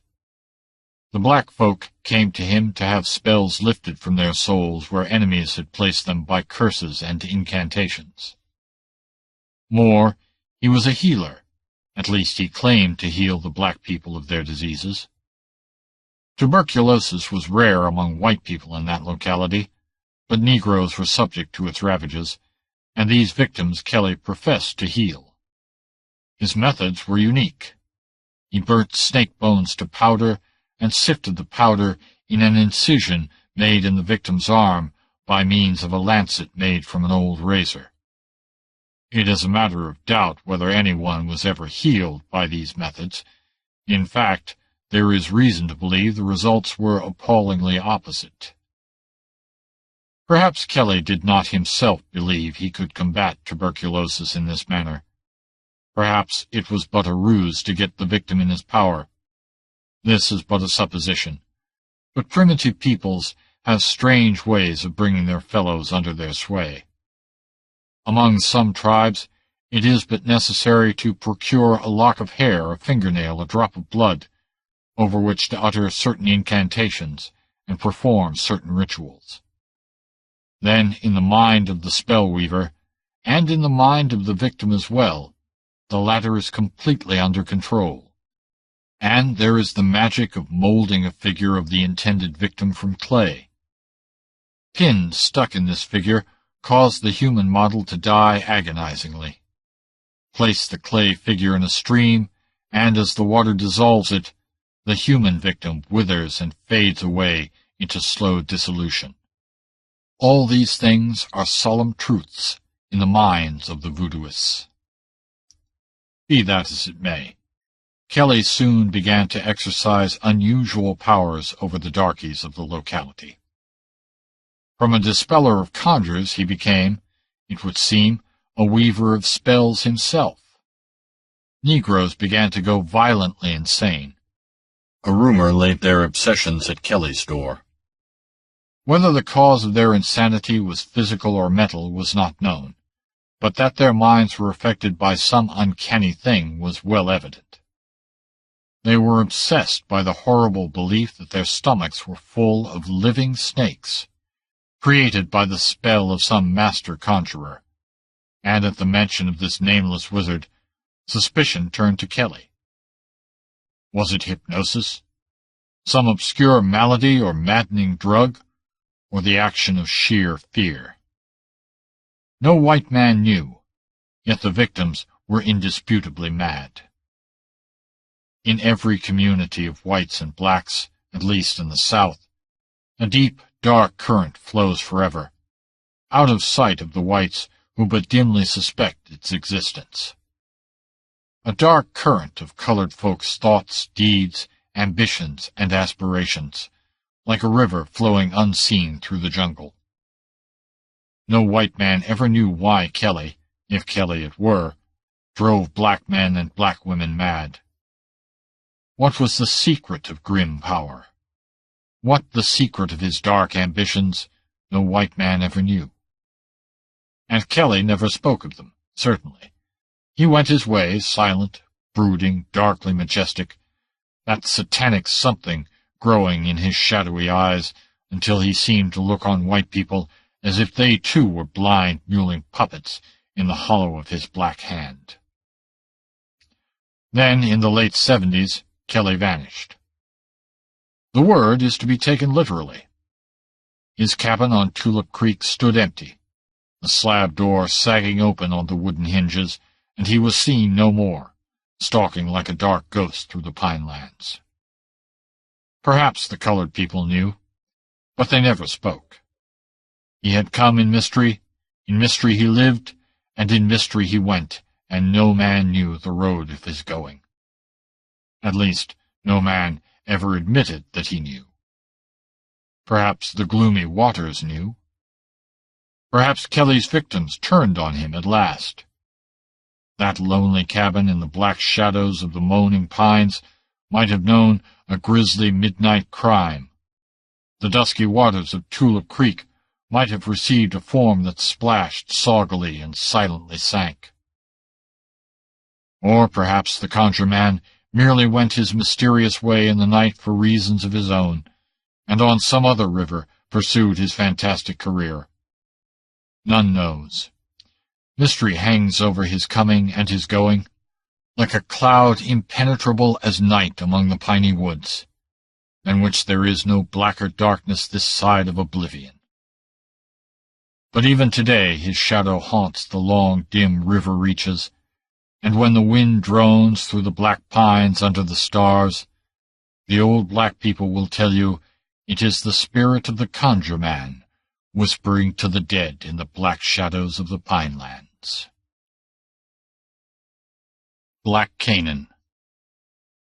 Chapter 1. Call from Canaan. Trouble on Tularosa Creek! A warning to send cold fear along the spine of any man who was raised in that isolated back country called Canaan, that lies between Tularosa and Black River, to send him racing back to that swamp-bordered region wherever the word might reach him.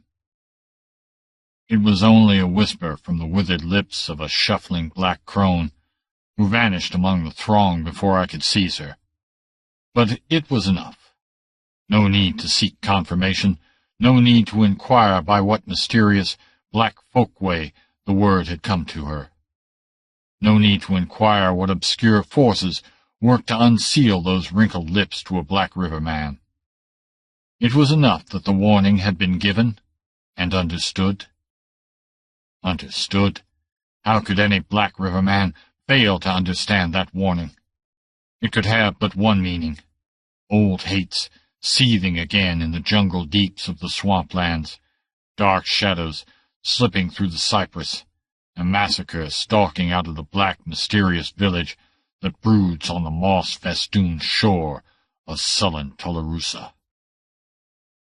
Within an hour, New Orleans was falling further behind me with every turn of the churning wheel.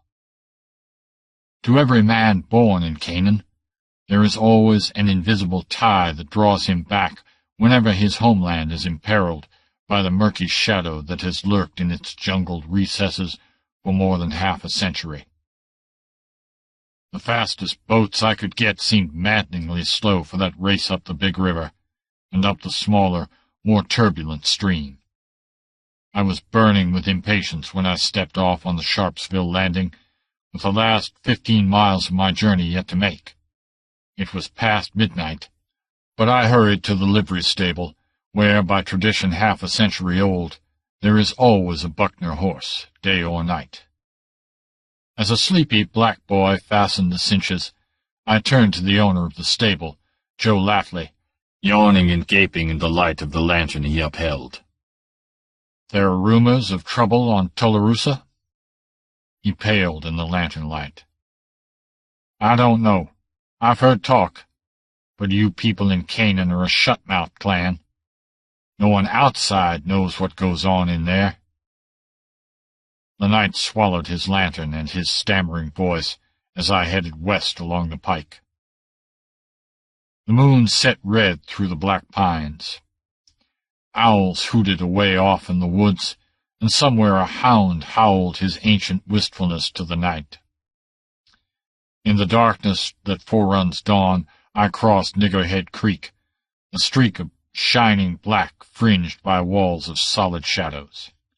My horse's hoof splashed through the shallow water and clinked on the wet stones, startlingly loud in the stillness.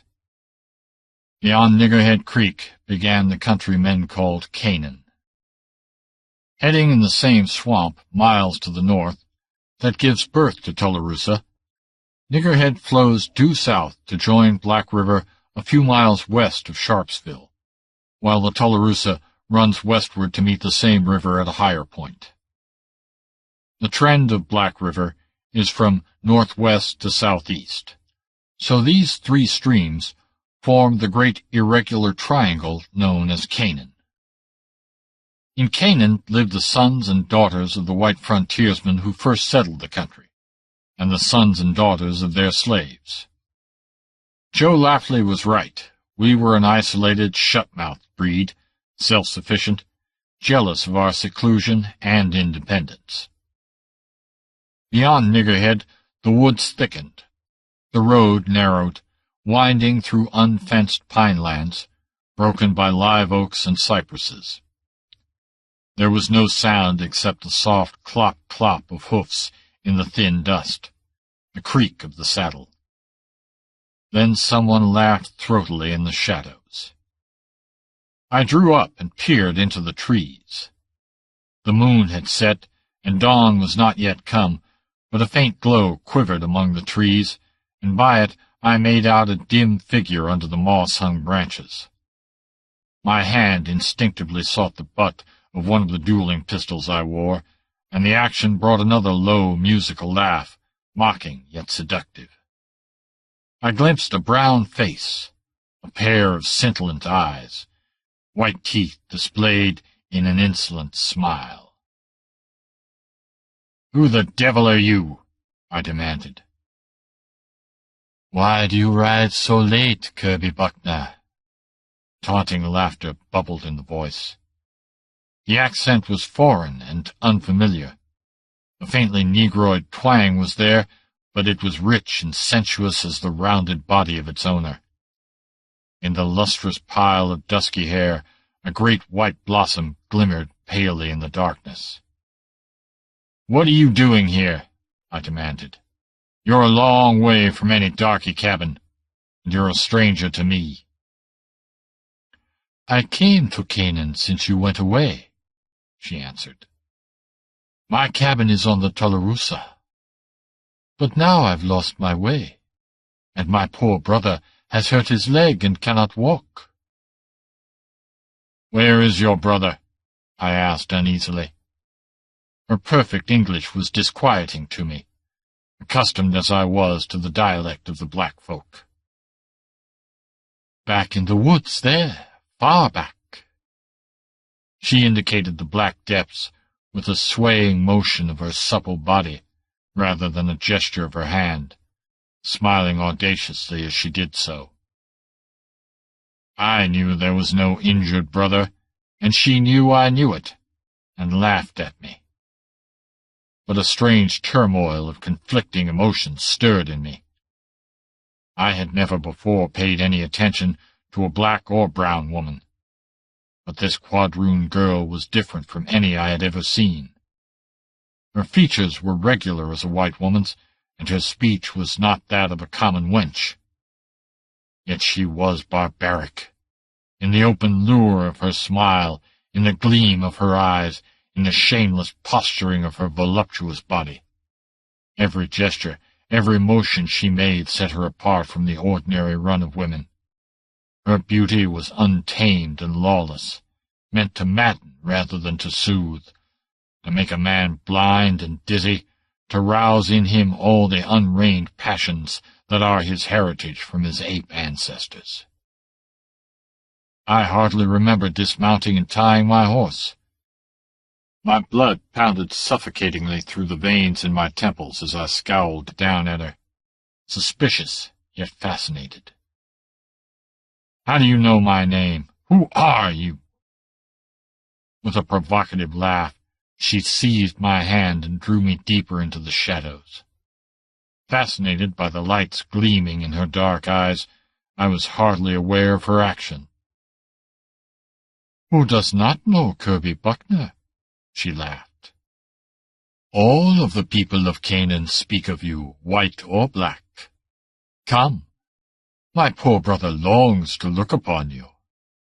And she laughed with malicious triumph. It was this brazen effrontery that brought me to my senses. Its cynical mockery broke the almost hypnotic spell in which I had fallen. I stopped short, throwing her hand aside, snarling, "What devil's game are you up to, wench?" Instantly the smiling siren was changed to a blood-mad jungle cat. Her eyes flamed murderously. Her red lips writhed in a snarl as she leaped back, crying out shrilly. A rush of bare feet answered her call. The first faint light of dawn struck through the branches, revealing my assailants, 3 gaunt black giants. I saw the gleaming whites of their eyes, their bare glistening teeth, the sheen of naked steel in their hands. My first bullet crashed through the head of the tallest man, knocking him dead in full stride. My second pistol snapped. The cap had somehow slipped from the nipple. I dashed it into a black face, and as the man fell half-stunned, I whipped out my bowie knife and closed with the other. I parried his stab, and my counter-stroke ripped across his belly muscles. He screamed like a swamp panther, and made a wild grab for my knife wrist, but I struck him in the mouth with my clenched left fist, and felt his lips split and teeth crumble under the impact as he reeled backward, his knife waving wildly. Before he could regain his balance, I was after him, thrusting, and got home under his ribs. He groaned and slipped to the ground in a puddle of his own blood. I wheeled about, looking for the other. He was just rising, blood streaming down his face and neck.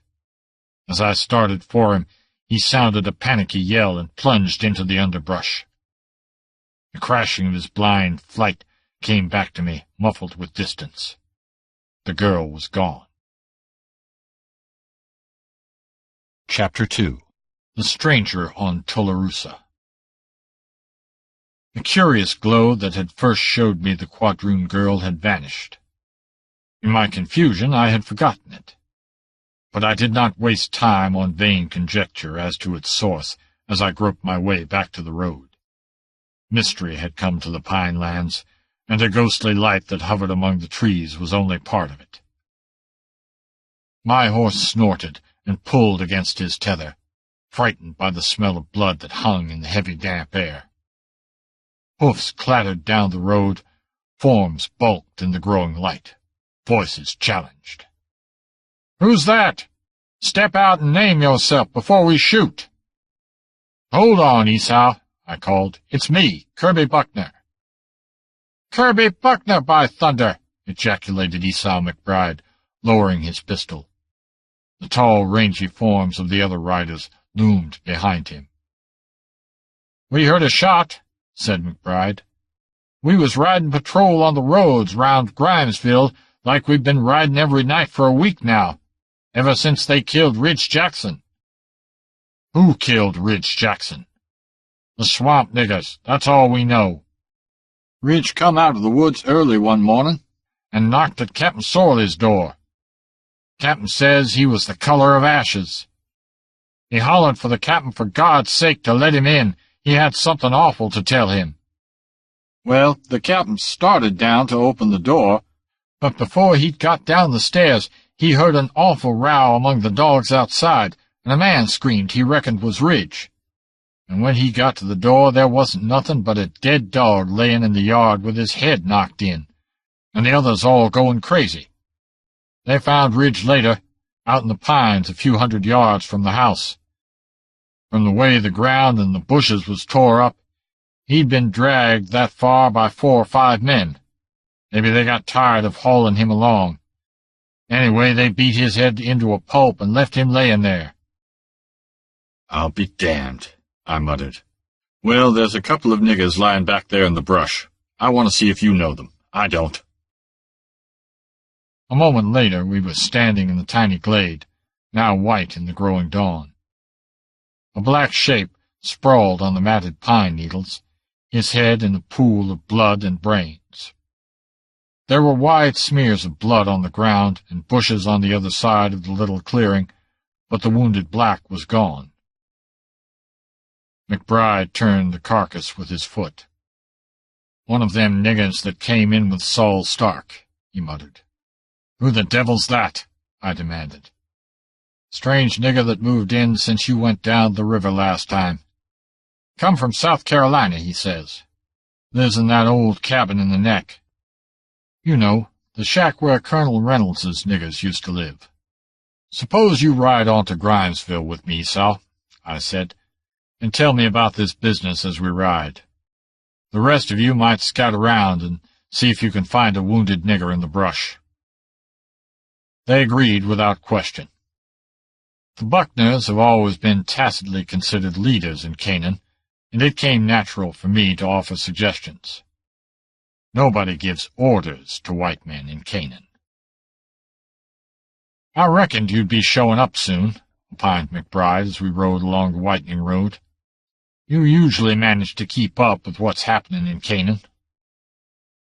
"What is happening?" I inquired.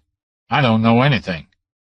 An old black woman dropped me the word in New Orleans that there was trouble. Naturally, I came home as fast as I could. 3 strange niggers waylaid me."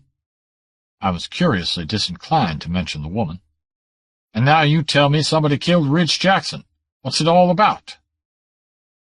"The swamp niggers killed Ridge to shut his mouth," announced McBride. "That's the only way to figure it.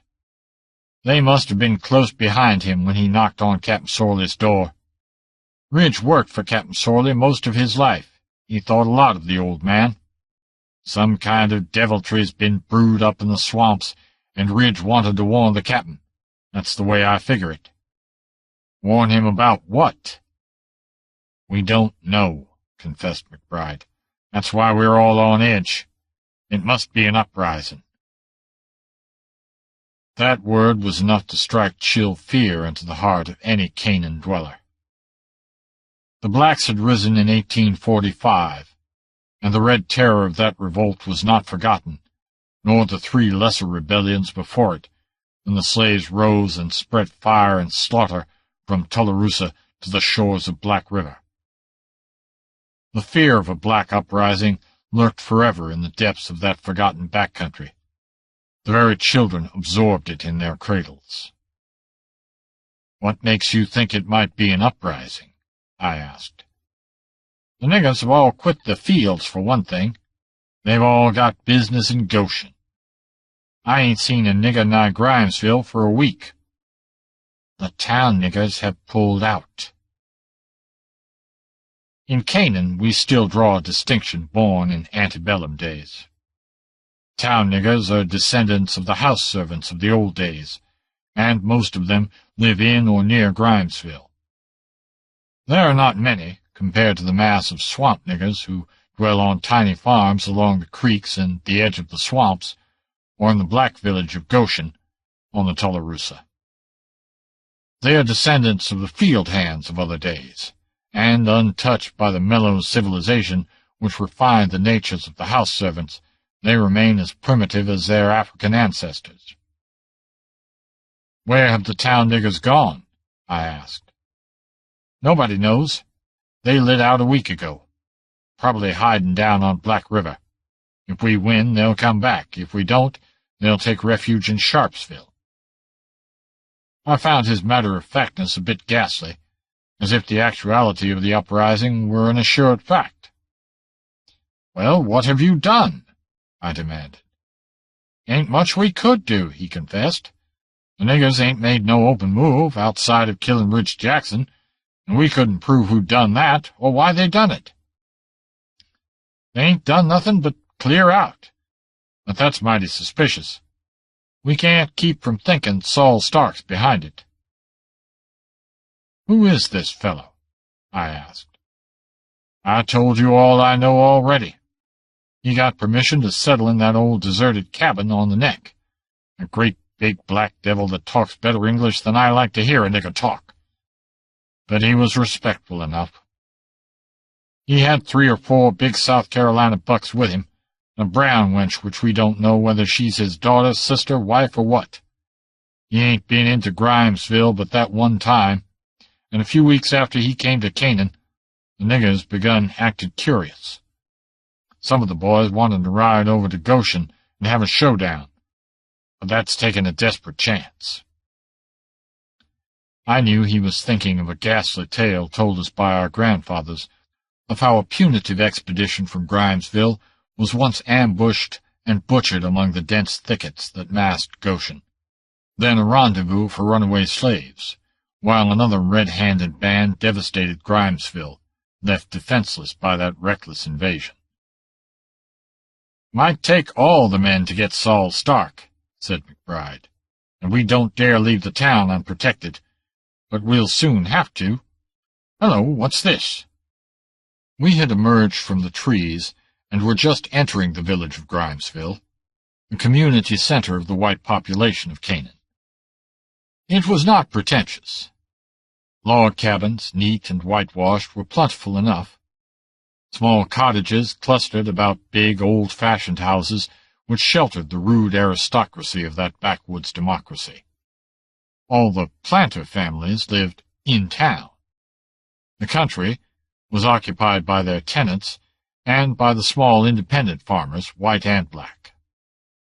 A small log cabin stood near the point where the road wound out of the deep forest. Voices emanated from it in accents of menace, and a tall, lanky figure, rifle in hand, stood at the door. "Howdy, Esau," this man hailed us. "By golly, if it ain't Kirby Buckner. Glad to see you, Kirby." "What's up, Dick?" asked McBride. "Got a nigger in the shack, trying to make him talk. Bill Reynolds seen him sneaking past the edge of town about daylight and nabbed him." "Who is it?" I asked. "Tope Sorley. John Willoughby's gone after a blacksnake." With a smothered oath, I swung off my horse and strode in, followed by McBride. Half a dozen men in boots and gun belts clustered about a pathetic figure, cowering on an old broken bunk.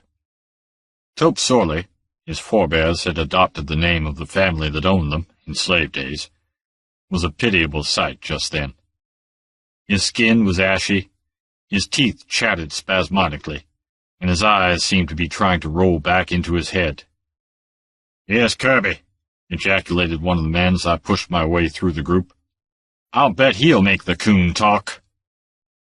"Here comes John with the black snake," shouted someone, and a tremor ran through Tope's sorely shivering body.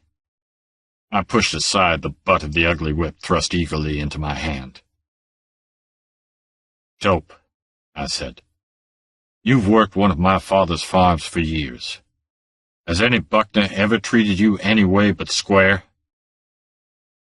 "No, sir," came faintly. "Then what are you afraid of? Why don't you speak up? Something's going on in the swamps. You know, and I want you to tell us why the town niggers have all run away, why Rich Jackson was killed, why the swamp niggers are acting so mysteriously, and what kind of devilment that cussed Saul Stark's cooking up over on Tularosa," shouted one of the men. Tope seemed to shrink into himself at the mention of Stark. "I don't dast," he shuddered. "He'd put me in the swamp." "Who?" I demanded. "Stark? Is Stark a Conjure-Man?" Tope sank his head in his hands and did not answer. I laid my hand on his shoulder. "Tope," I said, "you know if you'll talk, we'll protect you. If you don't talk, I don't think Stark can treat you much rougher than these men are likely to. Now spill it. What's it all about?" He lifted desperate eyes. "You all got to let me stay here," he shuddered, "and guard me, and give me money to get away on when the trouble's over." "We'll do all that," I agreed instantly. "You can stay right here in this cabin until you're ready to leave for New Orleans or wherever you want to go." He capitulated, collapsed, and words tumbled from his livid lips. "Saul Stark's a Conjure-Man. He come here because it's way off in back country.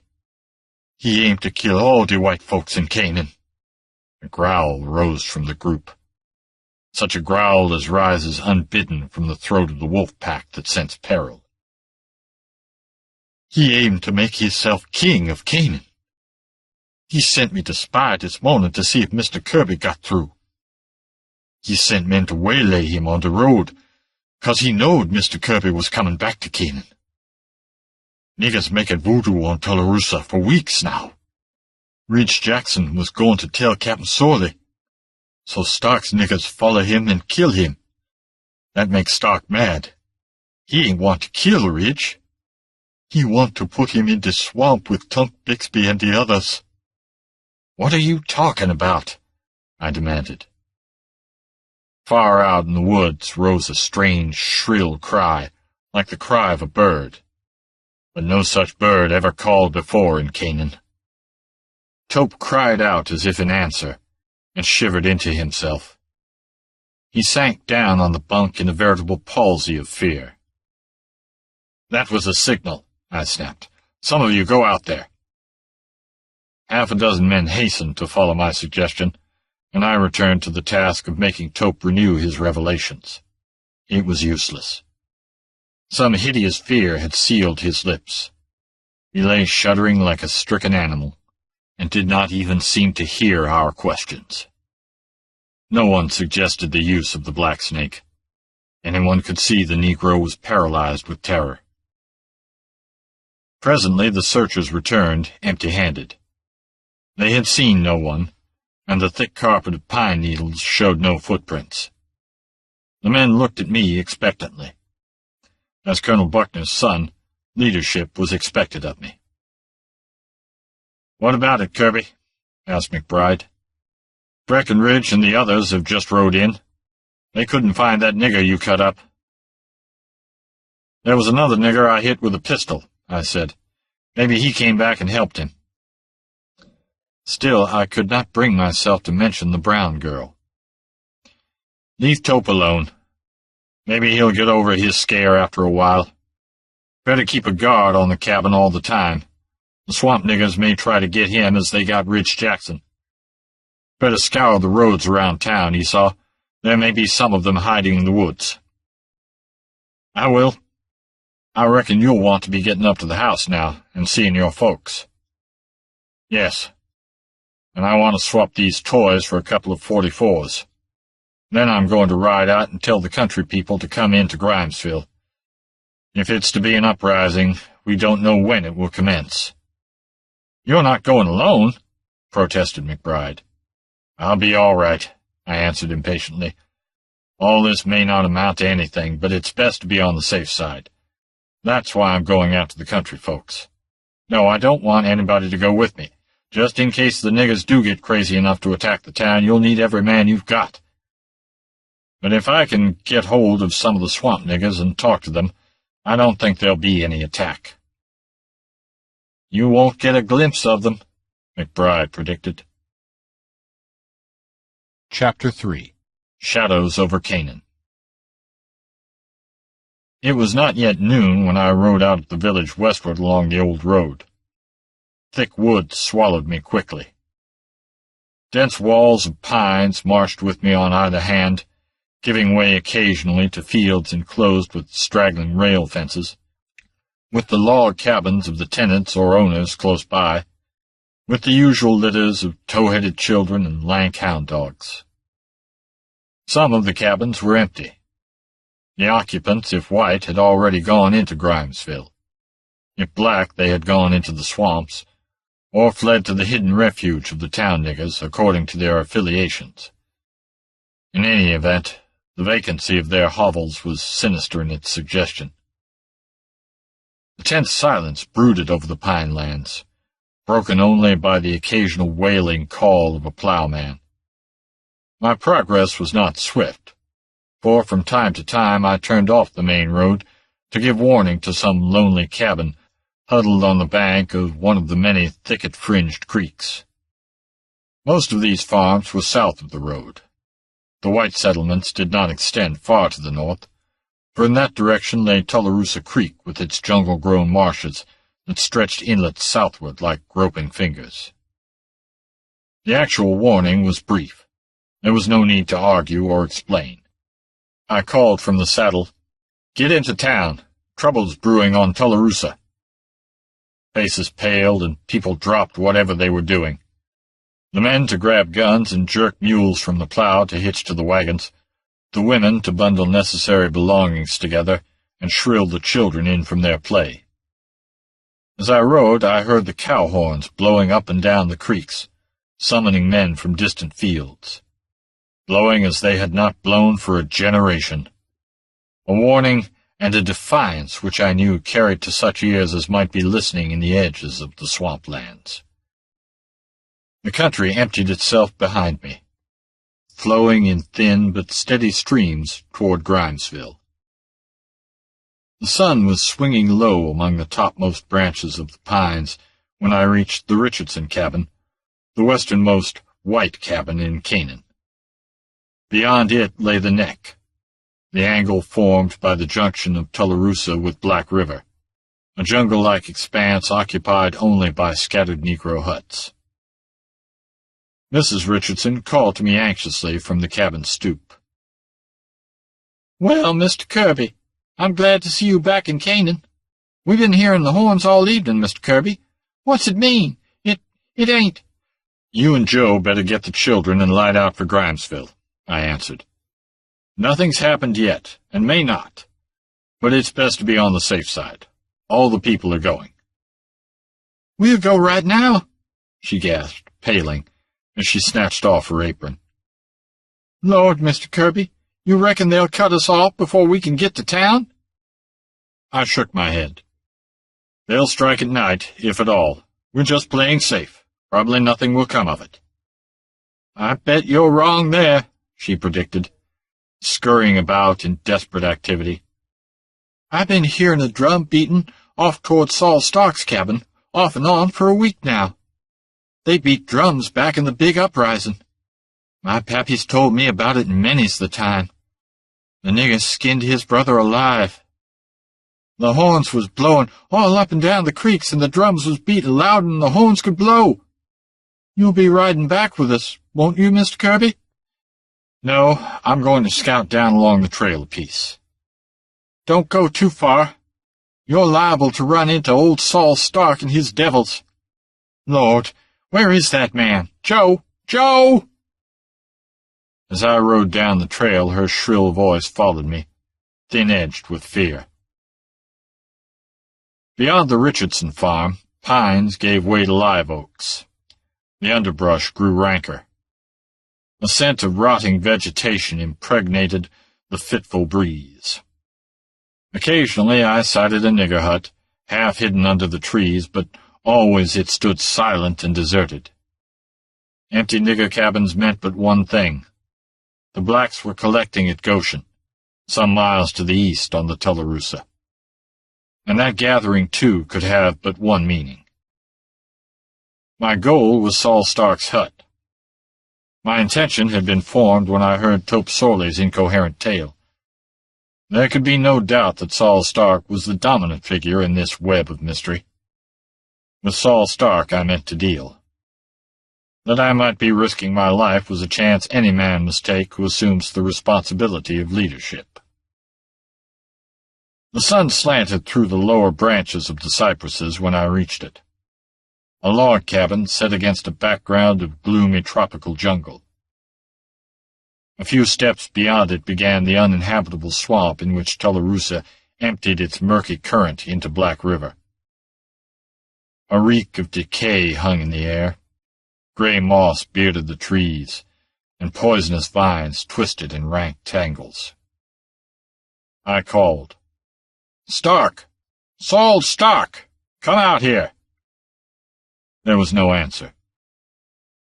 A primitive silence hovered over the tiny clearing. I dismounted, tied my horse, and approached the crude, heavy door. Perhaps this cabin held a clue to the mystery of Saul Stark. At least it doubtless contained the implements and paraphernalia of his noisome craft. The faint breeze dropped suddenly.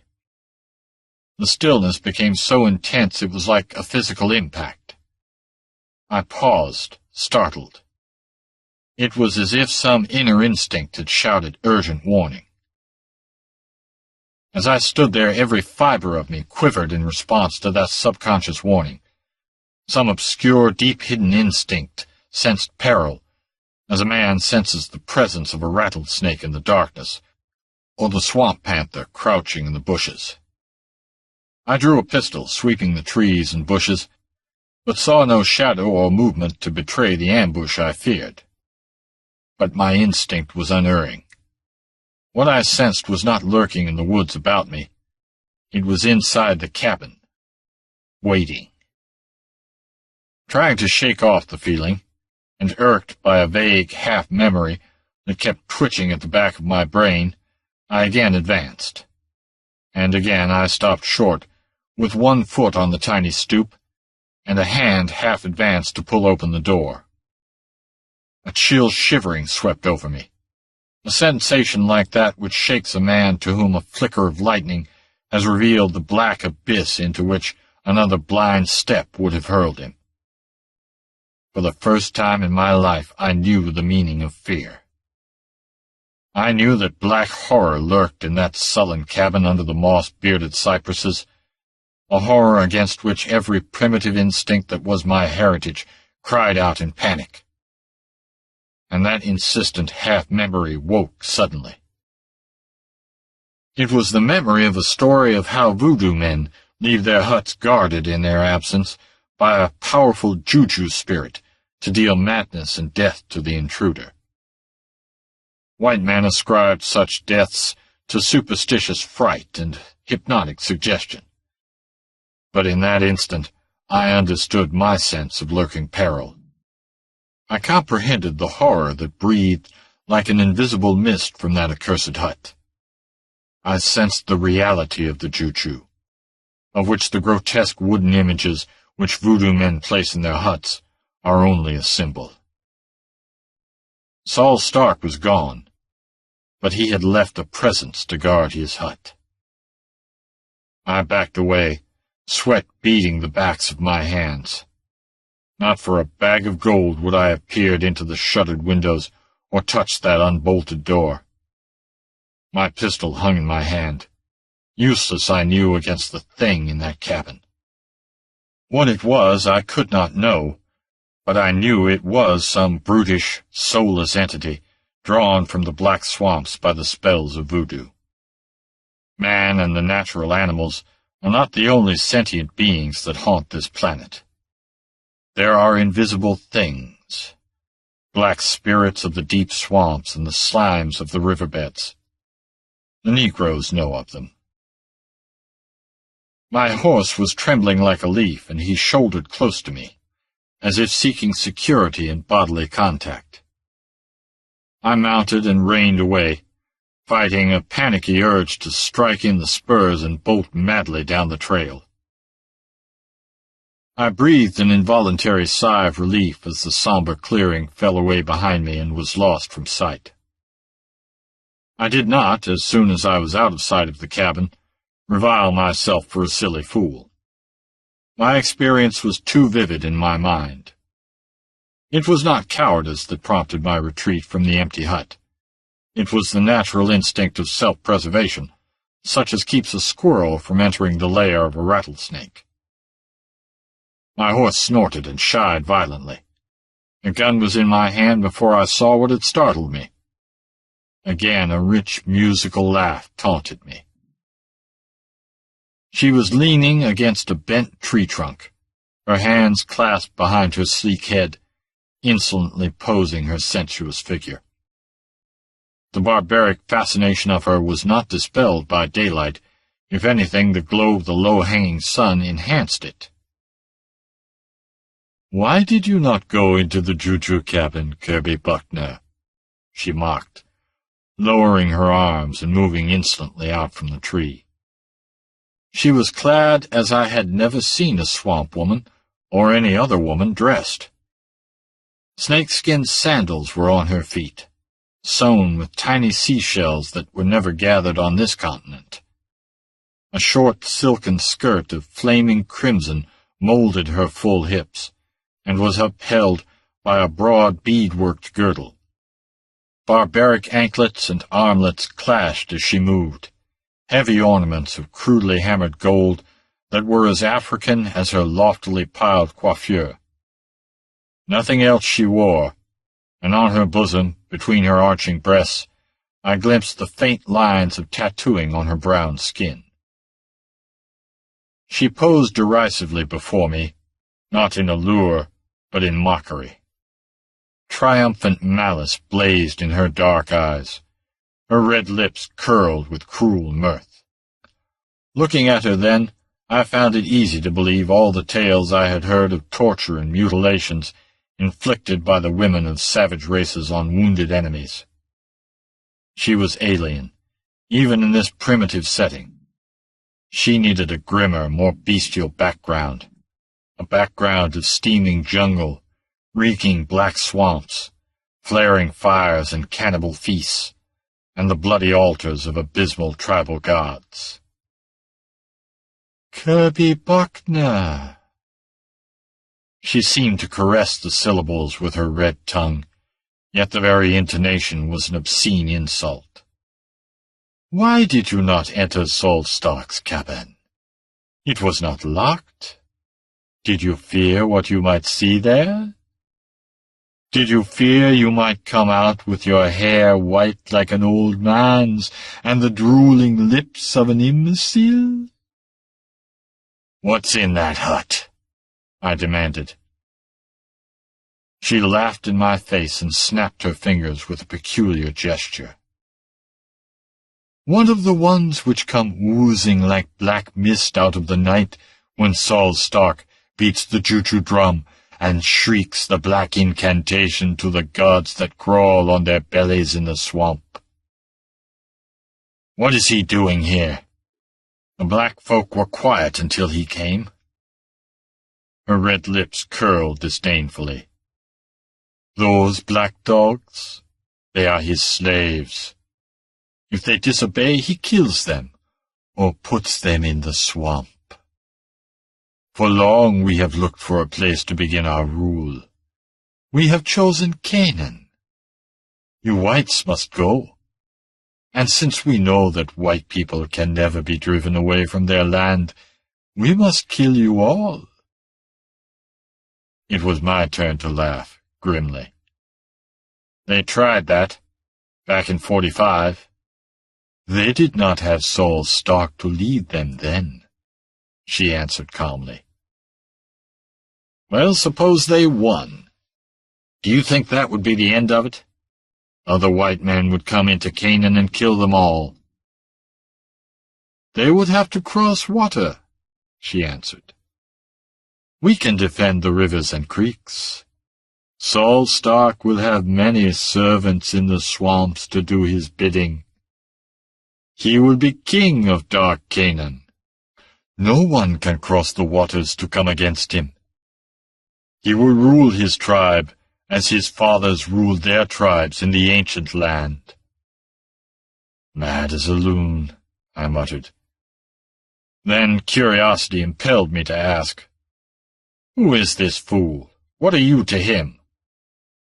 "He is the son of a Congo witch-finder, and he is the greatest voodoo priest out of the ancient land," she answered, laughing at me again. You shall learn who I am, tonight in the swamp, in the house of Damballa." "Yes," I grunted. "What's to prevent me from taking you into Grimesville with me? You know the answers to questions I'd like to ask." Her laughter was like the slash of a velvet whip. "You drag me to the village of the whites? Not all death and hell could keep me from the dance of the skull tonight in the house of Damballa. You are my captive already." She laughed derisively as I started and glared into the shadows about me. "No one is hiding there. I am alone, and you are the strongest man in Canaan. Even Saul Stark fears you, for he sent me with 3 men to kill you before you could reach the village. Yet you are my captive. I have but to beckon so." She crooked a contemptuous finger. "And you will follow to the fires of Damballa and the knives of the torturers." I laughed at her, but my mirth rang hollow. I could not deny the incredible magnetism of this brown enchantress. It fascinated and impelled, drawing me toward her, beating at my willpower. I could not fail to recognize it any more than I could fail to recognize the peril of the Juju hut. My agitation was apparent to her, for her eyes flashed with unholy triumph. "Black men are fools." "All but Saul Stark," she laughed. "White men are fools, too. I am the daughter of a white man, who lived in the hut of a black king and mated with his daughters. I know the strength of white men, and their weakness. I failed last night when I met you in the woods, but now I cannot fail." Savage exultation thrummed in her voice. "By the blood in your veins I have snared you. The knife of the man you killed scratched your hand. 7 drops of blood that fell on the pine needles have given me your soul. I took that blood, and Saul Stark gave me the man who ran away. Saul Stark hates cowards. With his hot, quivering heart and 7 drops of your blood, Kirby Buckner, deep in the swamps I have made such magic as none but a bride of Damballa can make. Already you feel its urge. Oh, you are strong. The man you fought with the knife died less than an hour later. But you cannot fight me. Your blood makes you my slave. I have put a conjurement upon you." By heaven, it was not mere madness she was mouthing. Hypnotism, magic, call it what you will. I felt its onslaught on my brain and will, a blind, senseless impulse that seemed to be rushing me against my will to the brink of some nameless abyss. "I have made a charm you cannot resist," she cried. "When I call you, you will come. Into the deep swamps you will follow me. You will see the dance of the skull, and you will see the doom of a poor fool who sought to betray Saul Stark, who dreamed he could resist the call of Damballa when it came. Into the swamp he goes tonight, with Tunk Bixby and the other fools who oppose Saul Stark. You shall see that. You shall know and understand your own doom, and then you too shall go into the swamp, into darkness and silence deep as the darkness of night in Africa. But before the darkness engulfs you, there will be sharp knives and little fires. Oh, you will scream for death, even for the death that is beyond death. With a choking cry, I whipped out a pistol and leveled it full at her breast. It was cocked, and my finger was on the trigger.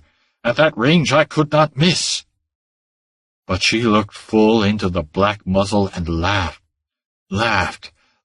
in wild peals that froze the blood in my veins. And I sat there like an image, pointing a pistol I could not fire. A frightful paralysis gripped me. I knew with numbing certainty that my life depended on the pull of that trigger, but I could not crook my finger, not though every muscle in my body quivered with the effort, and sweat broke out on my face in clammy beads. She ceased laughing then, and stood looking at me in a manner indescribably sinister. "You cannot shoot me, Kirby Buckner," she said quietly. "I have enslaved your soul. You cannot understand my power, but it has ensnared you. It is the lure of the bride of Damballa, the blood I have mixed with the mystic waters of Africa, drawing the blood in your veins. Tonight you will come to me in the house of Damballa." "You lie!" My voice was an unnatural croak bursting from dry lips. "You've hypnotized me, you she-devil, so I can't pull this trigger. But you can't drag me across the swamps to you." "It is you who lie," she returned calmly. "You know you lie. Right back towards Grimesville, or wherever you will, Kirby Buckner. But when the sun sets and the black shadows crawl out of the swamps, you will see me beckoning you, and you will follow me.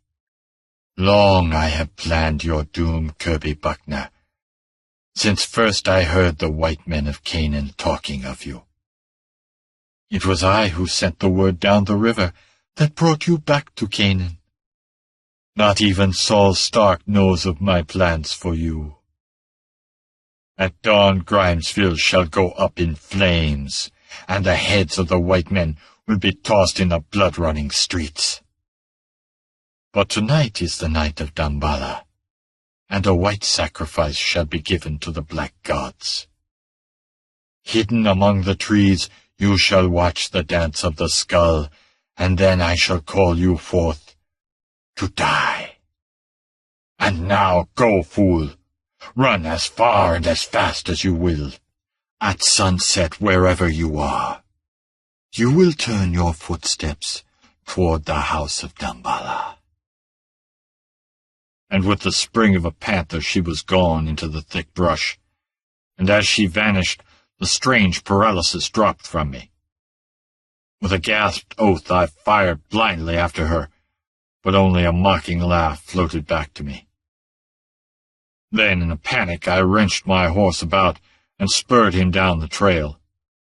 Reason and logic had momentarily vanished from my brain, leaving me in the grasp of blind, primitive fear. I had confronted sorcery beyond my power to resist. I had felt my will mastered by the mesmerism in a brown woman's eyes. And now one driving urge overwhelmed me. A wild desire to cover as much distance as I could before that low-hanging sun dipped below the horizon and the black shadows came crawling from the swamps. And yet I knew I could not outrun the grisly spectre that menaced me. I was like a man fleeing in a nightmare, trying to escape from a monstrous phantom which kept pace with me despite my desperate speed. I had not reached the Richardson cabin when above the drumming of my flight I heard the clop of hoofs ahead of me, and an instant later, sweeping around a kink in the trail, I almost rode down a tall, lanky man on an equally gaunt horse. He yelped and dodged back as I jerked my horse to its haunches, my pistol presented at his breast. "Look out, Kirby, it's me, Jim Braxton. My God, you look like you'd seen a ghost. What's chasing you?" "Where are you going?" I demanded, lowering my gun. "Looking for you. Folks got worried as it got late and you didn't come in with the refugees. I allowed I'd light out and look for you. Ms. Richardson said you rode into the neck. Where in tarnation you been?" "To Saul Stark's cabin." "You taken a big chance. What did you find there?" The sight of another white man had somewhat steadied my nerves. I opened my mouth to narrate my adventure, and was shocked to hear myself saying instead, "Nothing. He wasn't there." "Thought I heard a gun crack a while ago," he retorted, glancing sharply at me sidewise. "I shot at a copperhead," I answered, and shuddered. This reticence regarding the brown woman was compulsory. I could no more speak of her than I could pull the trigger of the pistol aimed at her. And I cannot describe the horror that beset me when I realized this. The conjure spells the black men feared were not lies, I realized sickly. Demons in human form did exist, who were able to enslave men's will and thoughts. Braxton was eyeing me strangely.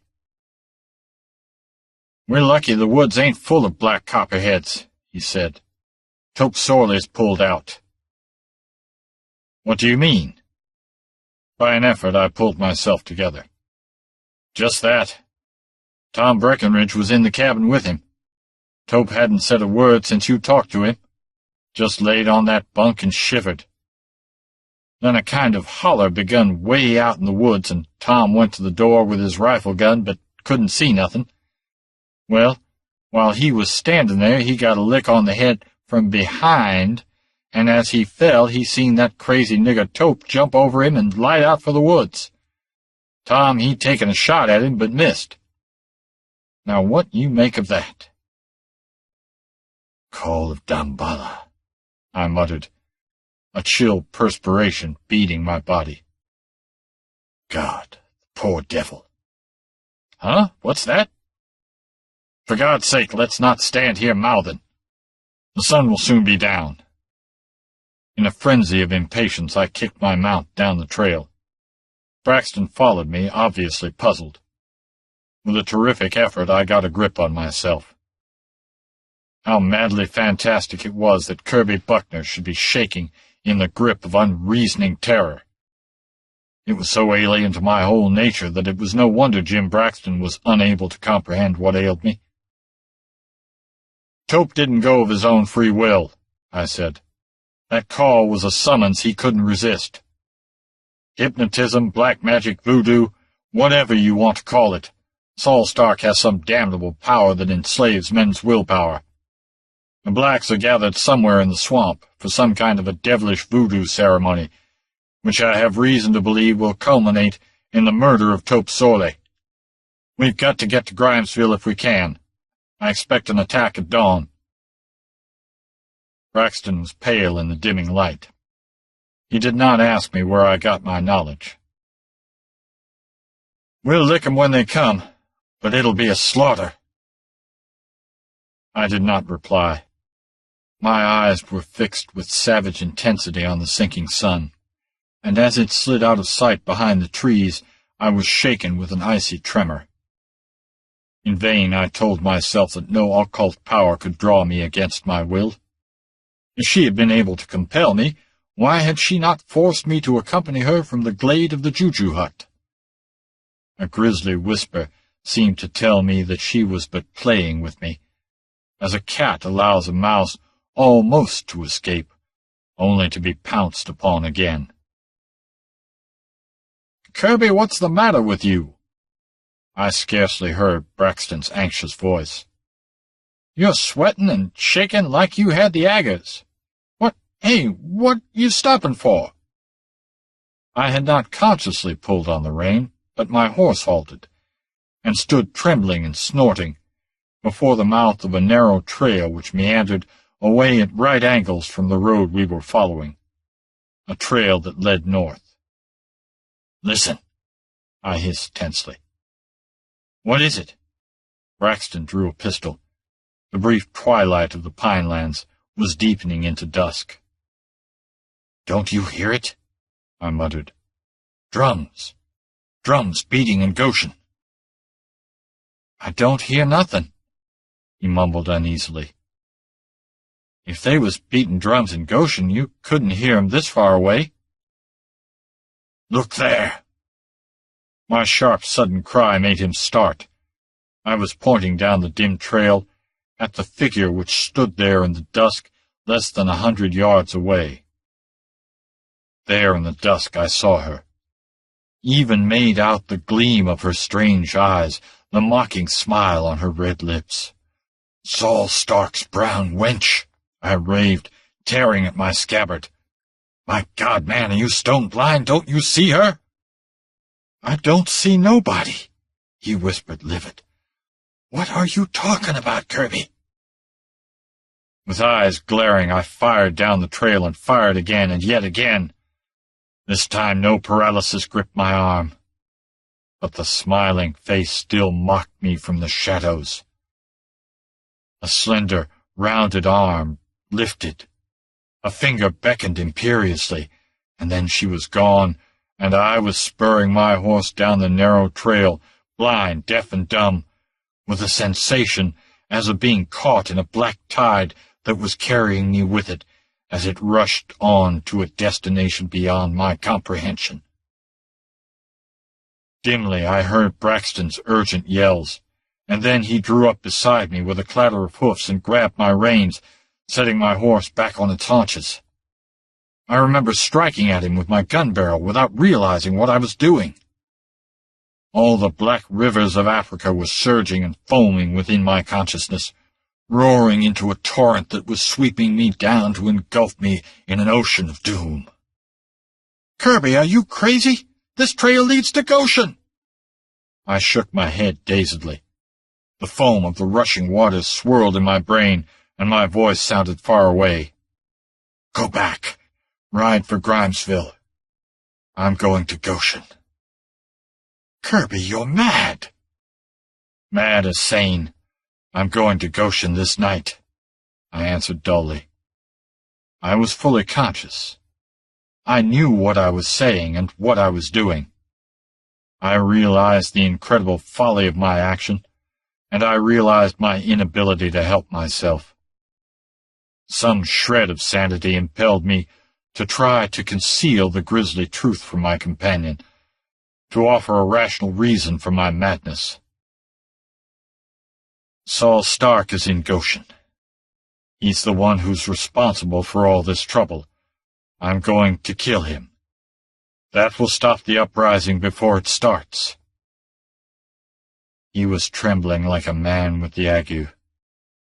"Then I'm going with you." "You must go on to Grimesville and warn the people," I insisted, holding to sanity but feeling a strong urge begin to seize me. An irresistible urge to be in motion, to be riding in the direction towards which I was so horribly drawn. "They'll be on their guard," he said stubbornly. "They won't need my warning. I'm going with you. I don't know what's got in you, but I ain't going to let you die alone among these black woods." I did not argue. I could not. The blind rivers were sweeping me on, and down the trail, dim in the dusk, I glimpsed a supple figure, caught the gleam of uncanny eyes, the crook of a lifted finger. Then I was in motion, galloping down the trail, and I heard the drum of Braxton's horse's hoofs behind me. Chapter 4. The Dwellers in the Swamp. Night fell, and the moon shone through the trees, blood-red behind the black branches. The horses were growing hard to manage. "They got more sense than us, Kirby," muttered Braxton. "Panther, maybe," I replied absently, my eyes searching the gloom of the trail ahead. "No, 'tain't. Closer we get to Goshen, the worse they get. And every time we swing nigh to a creek, they shy and snort." The trail had not yet crossed any of the narrow, muddy creeks that crisscrossed that end of Canaan, but several times it had swung so close to one of them that we glimpsed the black streak that was water glinting dully in the shadows of the thick growth. And each time, I remembered, the horses showed signs of fear. But I had hardly noticed, wrestling as I was with the grisly compulsion that was driving me. Remember, I was not like a man in a hypnotic trance. I was fully awake, fully conscious.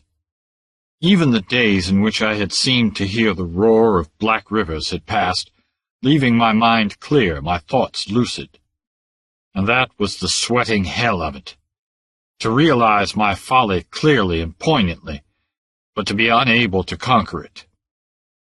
Vividly I realized that I was riding to torture and death, and leading a faithful friend to the same end.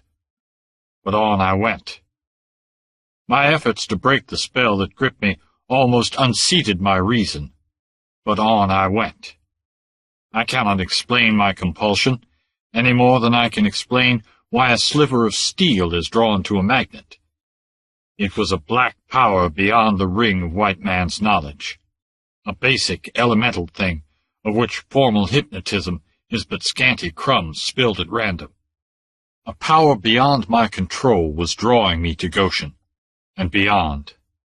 More I cannot explain, any more than the rabbit could explain why the eyes of the swaying serpent draw him into its gaping jaws. We were not far from Goshen when Braxton's horse unseated its rider, and my own began snorting and plunging. "They won't go no closer," gasped Braxton, fighting at the reins. I swung off, threw the reins over the saddle horn. "Go back, for God's sake, Jim. I'm going on afoot." I heard him whimper an oath. Then his horse was galloping after mine, and he was following me on foot. The thought that he must share my doom sickened me, but I could not dissuade him. And ahead of me a supple form was dancing in the shadows, luring me on, on, on. I wasted no more bullets on that mocking shape. Braxton could not see it, and I knew it was part of my enchantment, no real woman of flesh and blood, but a hell-born will-o'-the-wisp, mocking me and leading me through the night to a hideous death. Ascending, the people of the Orient, who are wiser than we, call such a thing. Braxton peered nervously at the black forest walls about us, and I knew his flesh was crawling with the fear of sawed-off shotguns blasting us suddenly from the shadows. But it was no ambush of lead or steel I feared as we emerged into the moonlit clearing that housed the cabins of Goshen. The double line of log cabins faced each other across the dusty street. One line backed against the bank of Tularosa Creek. The back stoops almost overhung the black waters. Nothing moved in the moonlight. No light showed, no smoke oozed up from the stick and mud chimneys. It might have been a dead town, deserted and forgotten. "It's a trap," hissed Braxton, his eyes blazing slits. He bent forward like a skulking panther, a gun in each hand. "They're laying for us in them huts." Then he cursed, but followed me as I strode down the street. I did not hail the silent huts. I knew Goshen was deserted. I felt its emptiness. Yet there was a contradictory sensation, as of spying eyes fixed upon us. I did not try to reconcile these opposite convictions. "They're gone," muttered Braxton nervously. "I can't smell 'em. I can always smell niggers, if there are a lot of 'em, Or if they're right close, you reckon they've already gone to raid Grimesville? No, I muttered. They're in the house of Damballa. He shot a quick glance at me. That's a neck of land in the Tularosa about 3 miles west of here. My grandpap used to talk about it. The niggers held their heathen palavers there back in slave times. You ain't. Kirby, you— Listen. I wiped the icy sweat from my face. Listen. Through the black woodlands, the faint throb of a drum whispered on the wind that glided up the shadowy reaches of the Tularosa. Braxton shivered. It's them, all right. But for God's sake, Kirby, look out! With an oath, he sprang toward the houses on the bank of the creek. I was after him just in time to glimpse a dark, clumsy object scrambling or tumbling down the sloping bank into the water. Braxton threw up his long pistol, then lowered it with a baffled curse.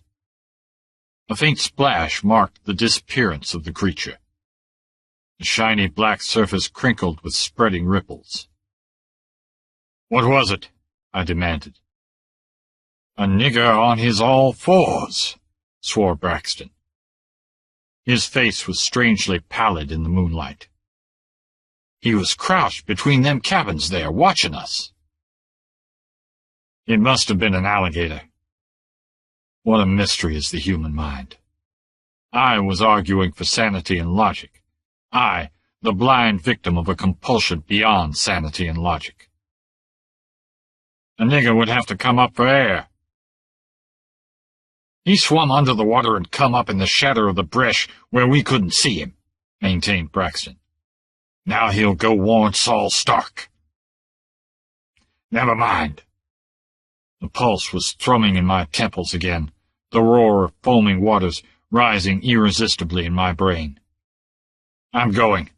Straight through the swamp. For the last time, go back. No. Sane or mad, I'm going with you." The pulse of the drum was fitful, growing more distant as we advanced. We struggled through jungle-thick growth. Tangled vines tripped us. Our boots sank in scummy mire. We were entering the fringe of the swamp, which grew deeper and denser until it culminated in the uninhabitable morass where the Tularosa flowed into Black River, miles farther to the west. The moon had not yet set, but the shadows were black under the interlacing branches with their mossy beards.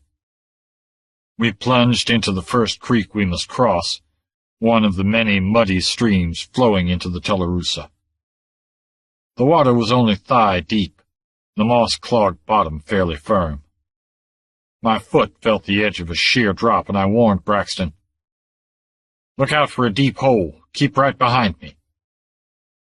His answer was unintelligible. He was breathing heavily, crowding close behind me.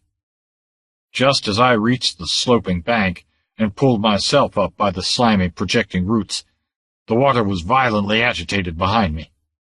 Braxton cried out incoherently and hurled himself up the bank, almost upsetting me. I wheeled, gun in hand, but saw only the black water seething and whirling after his thrashing rush through it. "What the devil, Jim?" "Something grabbed me," he panted. "Something out of the deep hole. I tore loose and busted up the bank. I tell you, Kirby, something's following us. Something that swims under the water." "Maybe it was that nigger you saw. These swamp people swim like fish. Maybe he swam up under the water to try to drown you." He shook his head, staring at the black water, gun in hand. "It smelt like a nigger, and the little I saw of it looked like a nigger. But it didn't feel like any kind of a human." "Well, it was an alligator then," I muttered absently as I turned away. As always when I halted, even for a moment, the roar of peremptory and imperious rivers shook the foundations of my reason. He splashed after me without comment. Scummy puddles rose about our ankles, and we stumbled over moss-grown cypress knees. Ahead of us, there loomed another wider creek, and Braxton caught my arm. "Don't do it, Kirby," he gasped. "If we go into that water, it'll get us sure." "What?" "I don't know. Whatever it was that flopped down that bank back there in Goshen. The same thing that grabbed me in that creek back yonder. Kirby, let's go back." "Go back?" I laughed in bitter agony. "I wish to God I could. I've got to go on. Either Saul Stark or I must die before dawn." He licked dry lips and whispered, "Go on, then. I'm with you, come heaven or hell." He thrust his pistol back into its scabbard and drew a long, keen knife from his boot. "Go ahead." I climbed down the sloping bank and splashed into the water that rose to my hips. The cypress branches bent a gloomy, moss-trailing arch over the creek. The water was black as midnight. Braxton was a blur toiling behind me. I gained the first shelf of the opposite bank and paused, in water knee-deep, to turn and look back at him. Everything happened at once then. I saw Braxton halt short, staring at something on the bank behind me. He cried out, whipped out a gun and fired just as I turned. In the flash of the gun, I glimpsed a supple form reeling backward, a brown face fiendishly contorted. Then, in the momentary blindness that followed the flash, I heard Jim Braxton scream. Sight and brain cleared in time to show me a sudden swirl of the murky water, a round black object breaking the surface behind Jim, and then Braxton gave a strangled cry and went under with a frantic thrashing and splashing. With an incoherent yell, I sprang into the creek, stumbled and went to my knees, almost submerging myself. As I struggled up, I saw Braxton's head, now streaming blood, break the surface for an instant, and I lunged toward it. It went under, and another head appeared in its place, a shadowy black head. I stabbed at it ferociously, and my knife cut only the blank water as the thing dipped out of sight. I staggered from the wasted force of the blow, and when I righted myself, the water lay unbroken about me. I called Jim's name, but there was no answer. Then panic laid a cold hand on me, and I splashed to the bank, sweating and trembling. With the water no higher than my knees, I halted and waited, for I knew not what. But presently, down the creek a short distance, I made out a vague object lying in the shallow water near the shore. I waded to it, through the clinging mud and crawling vines. It was Jim Braxton, and he was dead. It was not the wound in his head which had killed him. Probably he had struck a submerged rock when he was dragged under. But the marks of strangling fingers showed black on his throat. At the sight, a nameless horror oozed out of that black swamp water and coiled itself clammily about my soul, for no human fingers ever left such marks as those. I had seen a head rise in the water, a head that looked like that of a Negro, though the features had been indistinct in the darkness.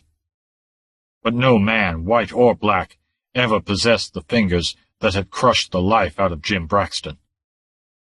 The distant drum grunted as if in mockery.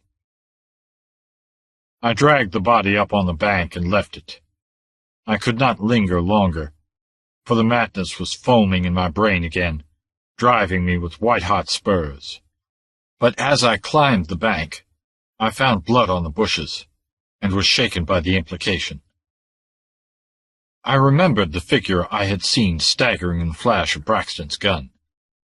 She had been there, waiting for me on the bank then, not a spectral illusion, but the woman herself, in flesh and blood.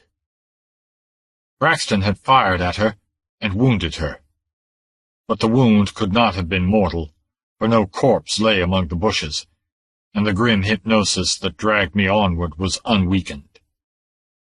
Dizzily, I wondered if she could be killed by mortal weapons. The moon had set. The starlight scarcely penetrated the interwoven branches. No more creeks barred my way, only shallow streams through which I splashed with sweating haste. Yet I did not expect to be attacked. Twice the dweller in the depths had passed me by to attack my companion. In icy despair, I knew I was being saved for a grimmer fate. Each stream I crossed might be hiding the monster that killed Jim Braxton. Those creeks were all connected in a network of winding waterways. It could follow me easily. But my horror of it was less than the horror of the jungle-born magnetism that lurked in a witch-woman's eyes. As I stumbled through the tangled vegetation, I heard the drum rumbling ahead of me, louder and louder, in demoniacal mockery. Then a human voice mingled with its mutter, in a long-drawn cry of horror and agony that set every fiber of me quivering with sympathy. Sweat coursed down my clammy flesh. Soon my own voice might be lifted like that, under unnameable torture. But on I went, my feet moving like automatons, apart from my body, motivated by a will not my own. The drum grew loud, and a fire glowed among the black trees. Presently, crouching among the bushes, I stared across the stretch of black water that separated me from a nightmare scene. My halting there was as compulsory as the rest of my actions had been. Vaguely I knew the stage for horror had been set, but the time for my entry upon it was not yet. When the time had come, I would receive my summons. A low, wooded island split the Black Creek, connected with the shore opposite me by a narrow neck of land. At its lower end, the creek split into a network of channels, threading the way among hummocks and rotting logs and moss-grown, vine-tangled clumps of trees. Directly across from my refuge, the shore of the island was deeply indented by an arm of open, deep black water. Bearded trees walled a small clearing and partly hid a hut. Between the hut and the shore burned a fire that sent up weird, twisting snake tongues of green flames. Scores of black people squatted under the shadows of the overhanging branches.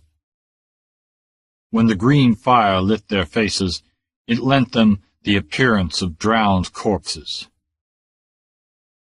In the midst of the glade stood a giant Negro, an awesome statue in black marble. He was clad in ragged trousers, but on his head was a band of beaten gold set with a huge red jewel, and on his feet were barbaric sandals. His features reflected titanic vitality no less than his huge body, but he was all Negro, flaring nostrils, thick lips, ebony skin. I knew I looked upon Saul Stark, the Conjure-Man. He was regarding something that lay in the sand before him, something dark and bulky that moaned feebly. Presently, lifting his head, he rolled out a sonorous invocation across the black waters. From the blacks huddled under the trees there came a shuddering response, like a wind wailing through midnight branches. Both invocation and response were framed in an unknown tongue, a guttural, primitive language. Again he called out, this time a curious high-pitched wail. A shuddering sigh swept the black people. All eyes were fixed on the dusky water, and presently an object rose slowly from the depths. A sudden trembling shook me. It looked like the head of a Negro. One after another, it was followed by similar objects, until 5 heads reared above the black, cypress-shadowed water. They might have been 5 Negroes submerged except for their heads, but I knew this was not so. There was something diabolical here. Their silence, motionless, their whole aspect was unnatural. From the trees came the hysterical sobbing of women, and someone whimpered a man's name. Saul Stark lifted his hands, and the 5 heads silently sank out of sight. Like a ghostly whisper, I seemed to hear the voice of the African witch. "He puts them in the swamp." Stark's deep voice rolled out across the narrow water. "And now the dance of the skull, to make the conjure sure." What had the witch said? "Hidden among the trees you shall watch the dance of the skull."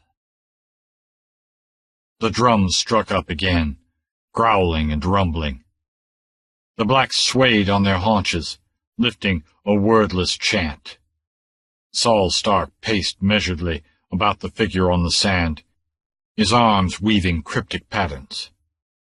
Then he wheeled and faced toward the other end of the glade. By some sleight of hand, he now grasped a grinning human skull, and this he cast upon the wet sand beyond the body. "Bride of Damballa," he thundered, "the sacrifice awaits." There was an expectant pause. The chanting sank. All eyes were glued on the farther end of the glade. Stark stood waiting, and I saw him scowl, as if puzzled. Then, as he opened his mouth to repeat the call, a barbaric figure moved out of the shadows. At the sight of her, a chill shuddering shook me.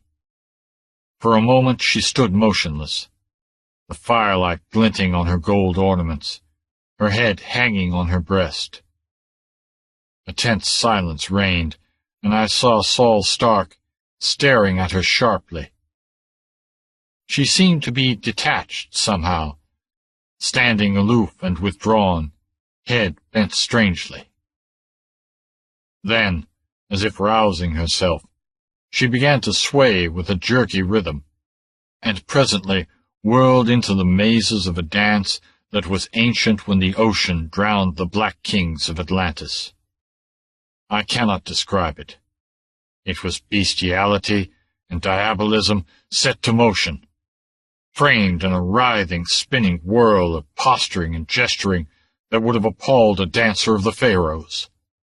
And that cursed skull danced with her. Rattling and clashing on the sand, it bounded and spun like a live thing in time with her leaps and prancings.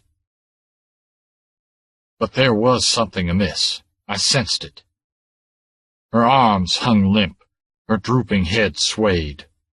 Her legs bent and faltered, making her lurch drunkenly and out of time.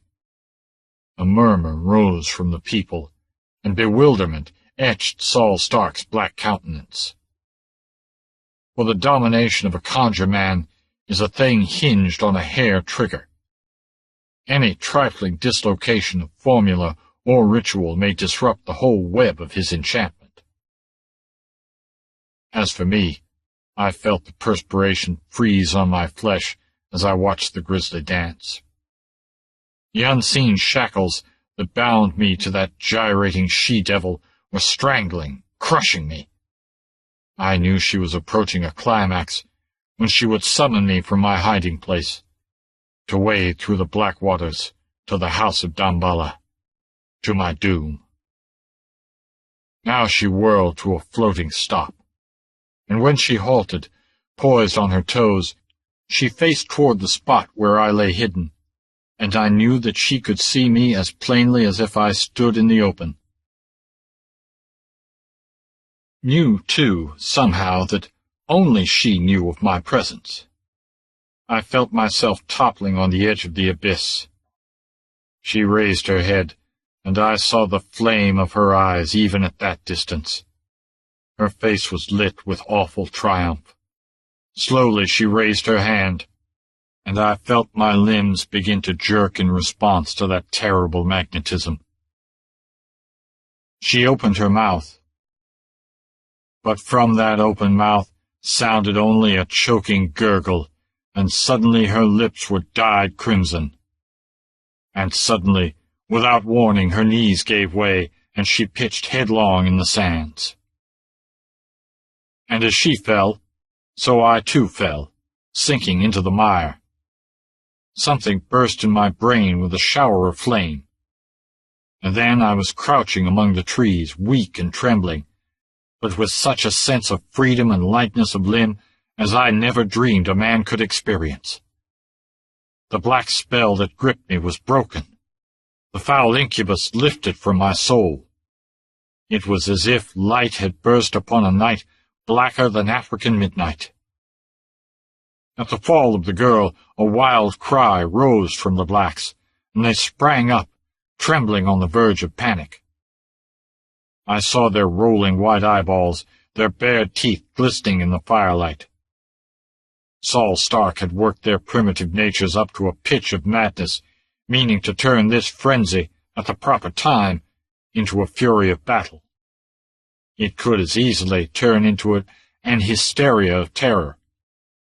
Stark shouted sharply at them. But just then the girl, in a last convulsion, rolled over on the wet sand, and the firelight shone on a round hole between her breasts, which still oozed crimson.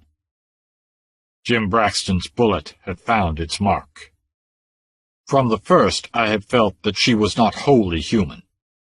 Some black jungle spirit sired her, lending her the abysmal subhuman vitality that made her what she was. She had said that neither death nor hell could keep her from the dance of the skull. And, shot through the heart and dying, she had come through the swamp from the creek where she had received her death wound to the house of Damballa. And the dance of the skull had been her death dance. Dazed as a condemned man just granted a reprieve, at first I hardly grasped the meaning of the scene that now unfolded before me. The blacks were in a frenzy. In the sudden, and to them inexplicable death of the sorceress, they saw a fearsome portent. They had no way of knowing that she was dying when she entered the glade. To them, their prophetess and priestess had been struck down under their very eyes by an invisible death.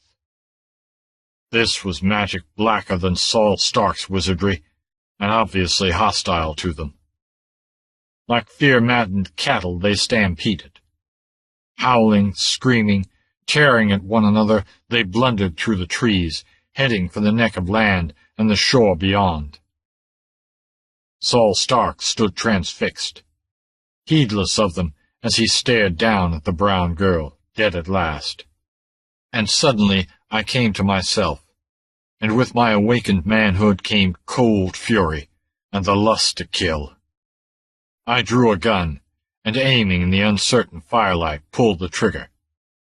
Only a click answered me.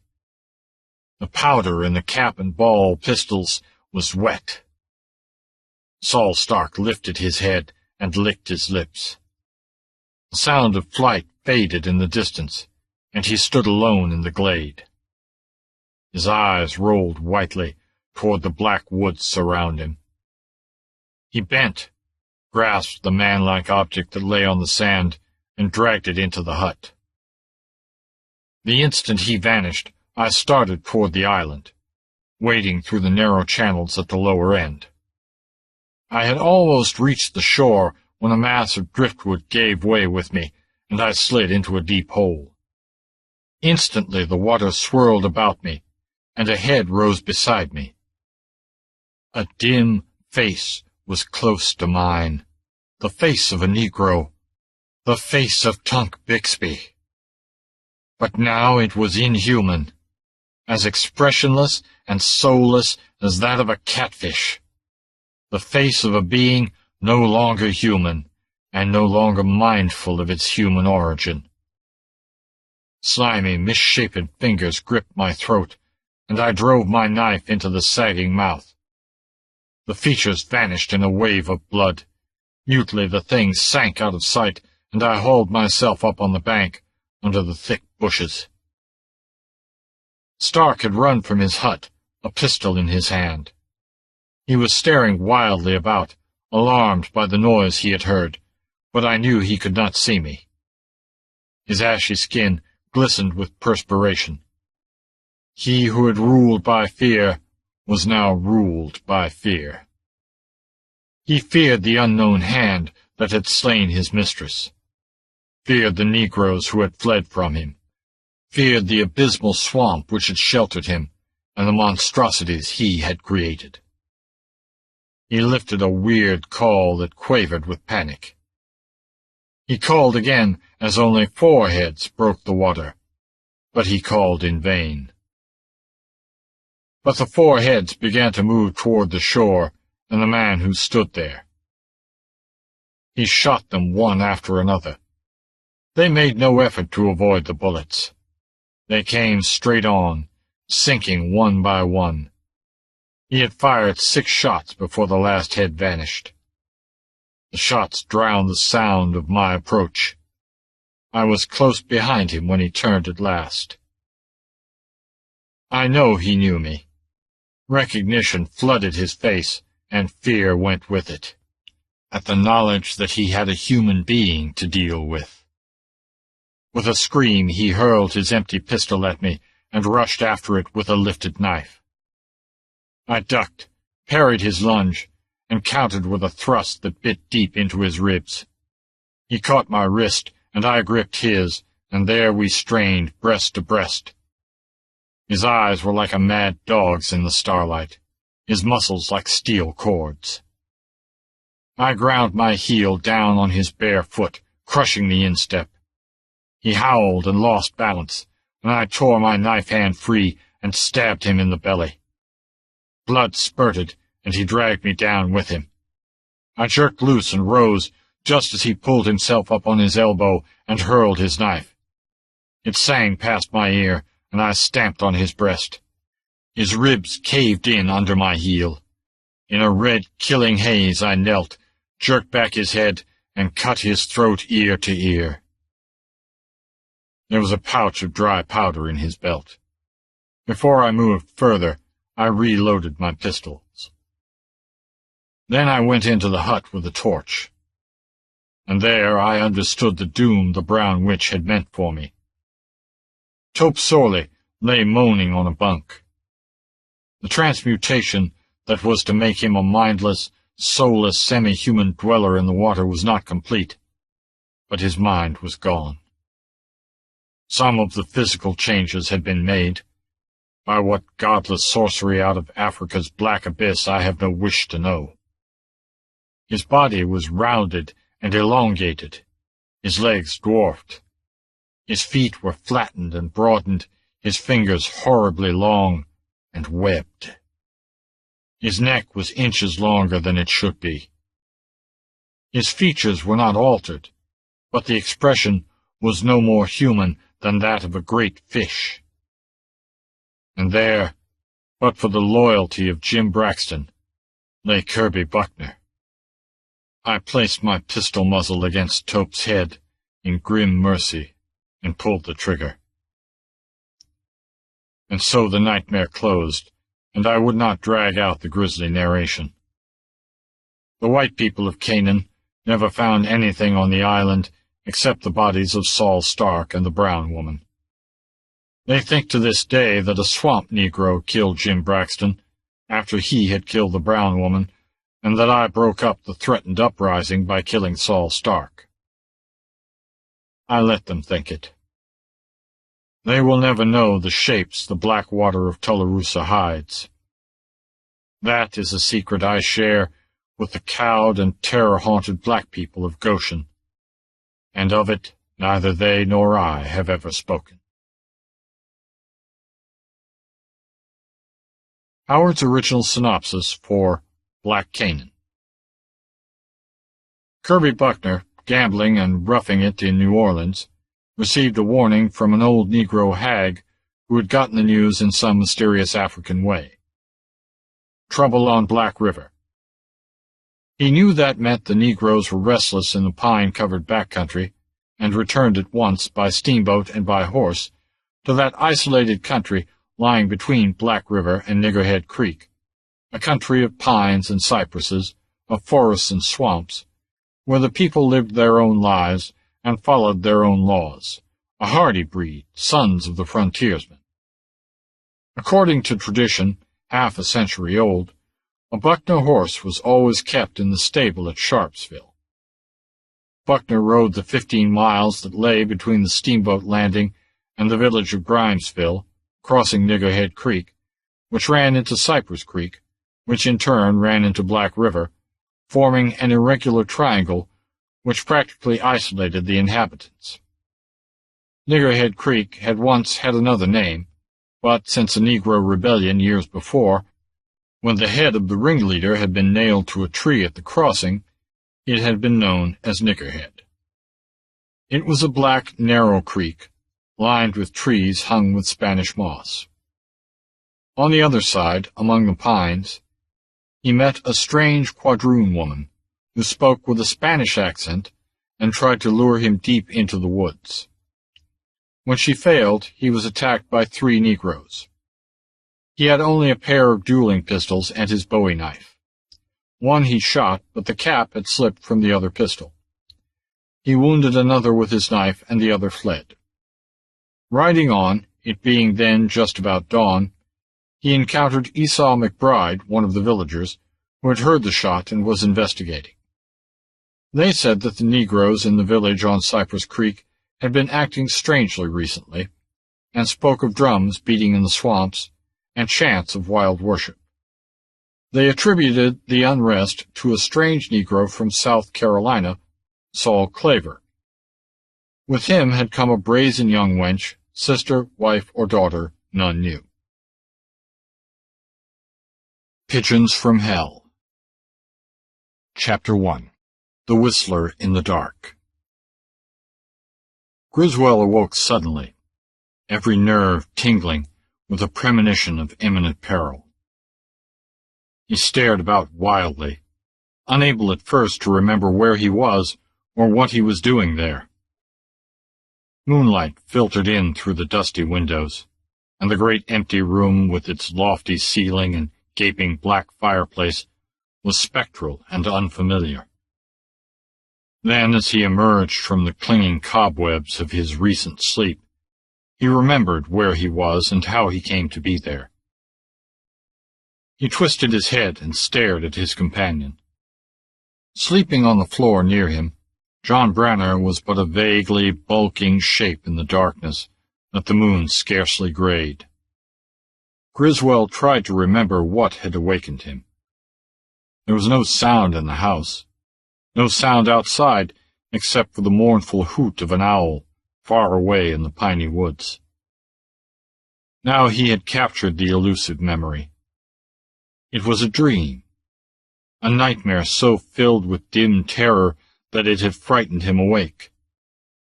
Recollection flooded back, vividly etching the abnormal vision.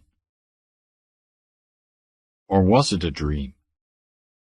Certainly it must have been, but it had blended so curiously with recent actual events that it was difficult to know where reality left off and fantasy began.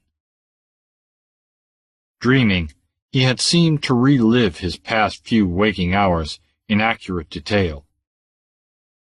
The dream had begun abruptly, as he and John Branner came in sight of the house where they now lay.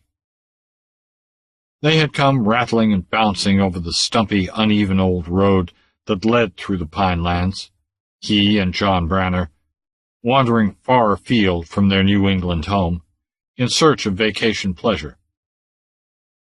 They had sighted the old house with its balustraded galleries, rising amidst a wilderness of weeds and bushes, just as the sun was setting behind it. It dominated their fancy, rearing black and stark and gaunt against the low, lurid rampart of sunset, barred by the black pines. They were tired, sick of bumping and pounding all day over woodland roads. The old deserted house stimulated their imagination with its suggestion of antebellum splendor and ultimate decay. They left the automobile beside the rutty road, and as they went up the winding walk of crumbling bricks, almost lost in the tangle of rank growth, pigeons rose from the balustrades in a fluttering, feathery crowd and swept away with a low thunder of beating wings. The oaken door sagged on broken hinges. Dust lay thick on the floor of the wide, dim hallway, on the broad steps of the stair that mounted up from the hall.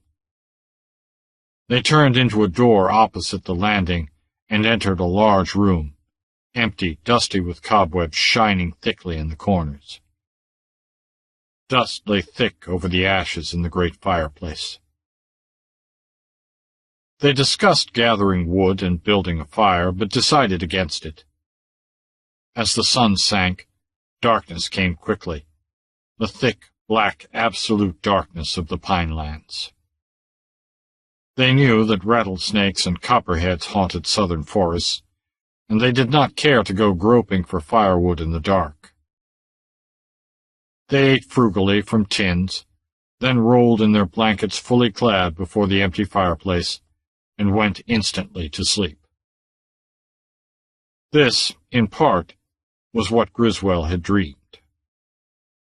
He saw again the gaunt house looming stark against the crimson sunset, saw the flight of the pigeons as he and Branner came up the shattered walk. He saw the dim room in which they presently lay, and he saw the two forms that were himself and his companion, lying wrapped in their blankets on the dusty floor. Then from that point his dream altered subtly, passed out of the realm of the commonplace, and became tinged with fear. He was looking into a vague, shadowy chamber, lit by the gray light of the moon, which streamed from some obscure source. For there was no window in that room. But in the gray light he saw three silent shapes that hung suspended in a row, and their stillness and their outlines woke chill horror in his soul. There was no sound, no word, but he sensed a presence of fear and lunacy crouching in a dark corner. Abruptly he was back in the dusty, high-ceilinged room, before the great fireplace. He was lying in his blankets, staring tensely through the dim door and across the shadowy hall, to where a beam of moonlight fell across the balustraded stair, some 7 steps up from the landing. And there was something on the stair, a bent, misshapen, shadowy thing that never moved fully into the beam of light. But a dim yellow blur that might have been a face was turned toward him, as if something crouched on the stair, regarding him and his companion. Fright crept chilly through his veins, and it was then that he awoke, if indeed he had been asleep. He blinked his eyes. The beam of moonlight fell across the stair just as he had dreamed it did, but no figure lurked there. Yet his flesh still crawled from the fear the dream or vision had roused in him. His legs felt as if they had been plunged in ice water. He made an involuntary movement to awaken his companion, when a sudden sound paralyzed him.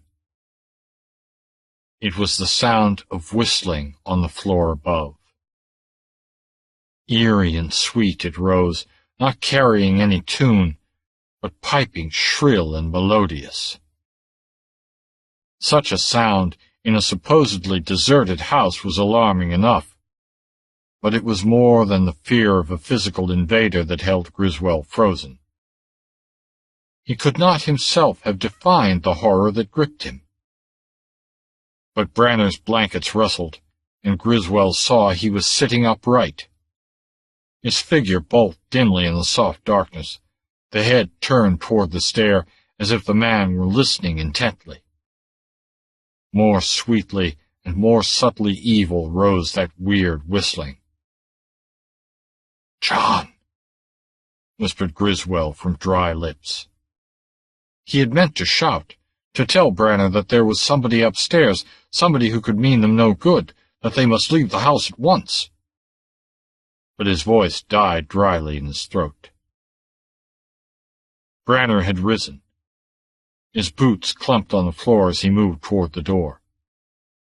He stalked leisurely into the hall and made for the lower landing, merging with the shadows that clustered black about the stair.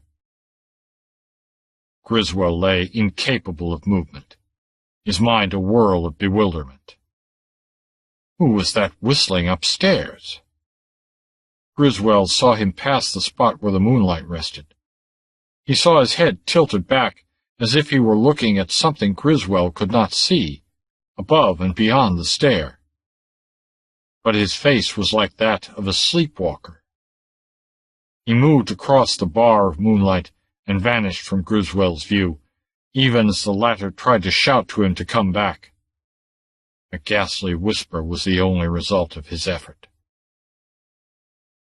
The whistling sank to a lower note, died out. Griswold heard the stairs creaking under Branner's measured tread. Now he had reached the hallway above, for Griswold heard the clump of his feet moving along it. Suddenly the footfalls halted, and the whole night seemed to hold its breath. Then an awful scream split the stillness, and Griswold started up, echoing the cry. The strange paralysis that had held him was broken. He took a step toward the door, then checked himself. The footfalls were resumed. Branner was coming back. He was not running. The tread was even more deliberate and measured than before. Now the stairs began to creak again.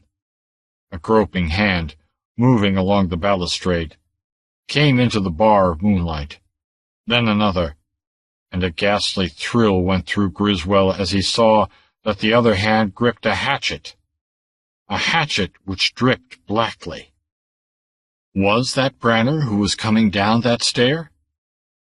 Yes. The figure had moved into the bar of moonlight now, and Griswold recognized it. Then he saw Branner's face, and a shriek burst from Griswold's lips. Branner's face was bloodless, corpse-like. Gouts of blood dripped darkly down it. His eyes were glassy and set, and blood oozed from the great gash which cleft the crown of his head.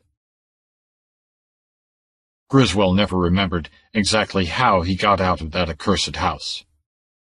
Afterward he retained a mad, confused impression of smashing his way through a dusty cobweb window, of stumbling blindly across the weed-choked lawn, gibbering his frantic horror. He saw the black wall of the pines, and the moon floating in a blood-red mist, in which there was neither sanity nor reason. Some shred of sanity returned to him as he saw the automobile beside the road. In a world gone suddenly mad, that was an object reflecting prosaic reality. But even as he reached for the door, a dry, chilling whir sounded in his ears, and he recoiled from the swaying, undulating shape that arched up from its scaly coils on the driver's seat and hissed sibilantly at him, darting a forked tongue in the moonlight. With a sob of horror, he turned and fled down the road as a man runs in a nightmare. He ran without purpose or reason.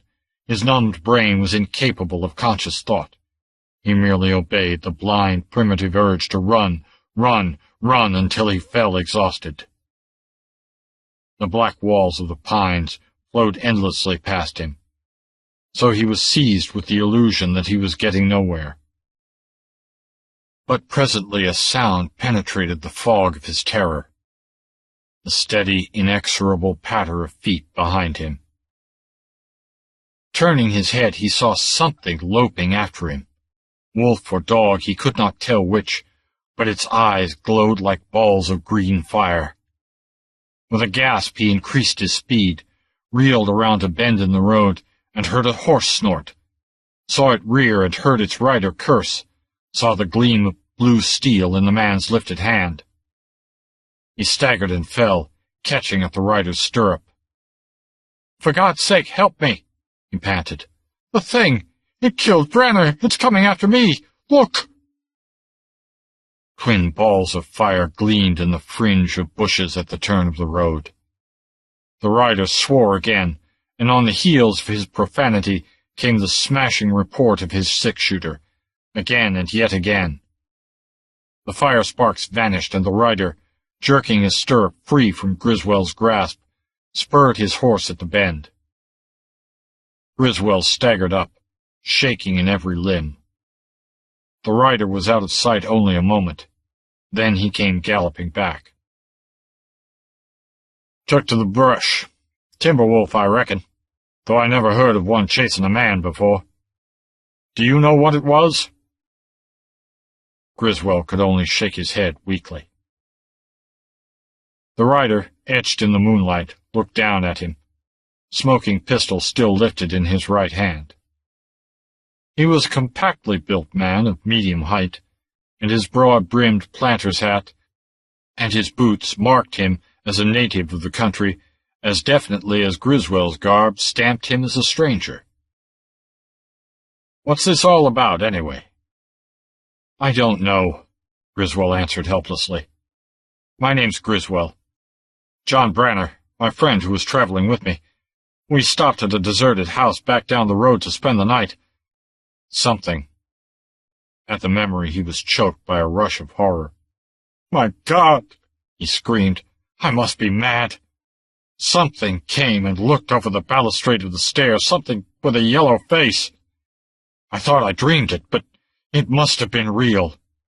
Then somebody began whistling upstairs, and Branner rose and went up the stairs, walking like a man in his sleep or hypnotized.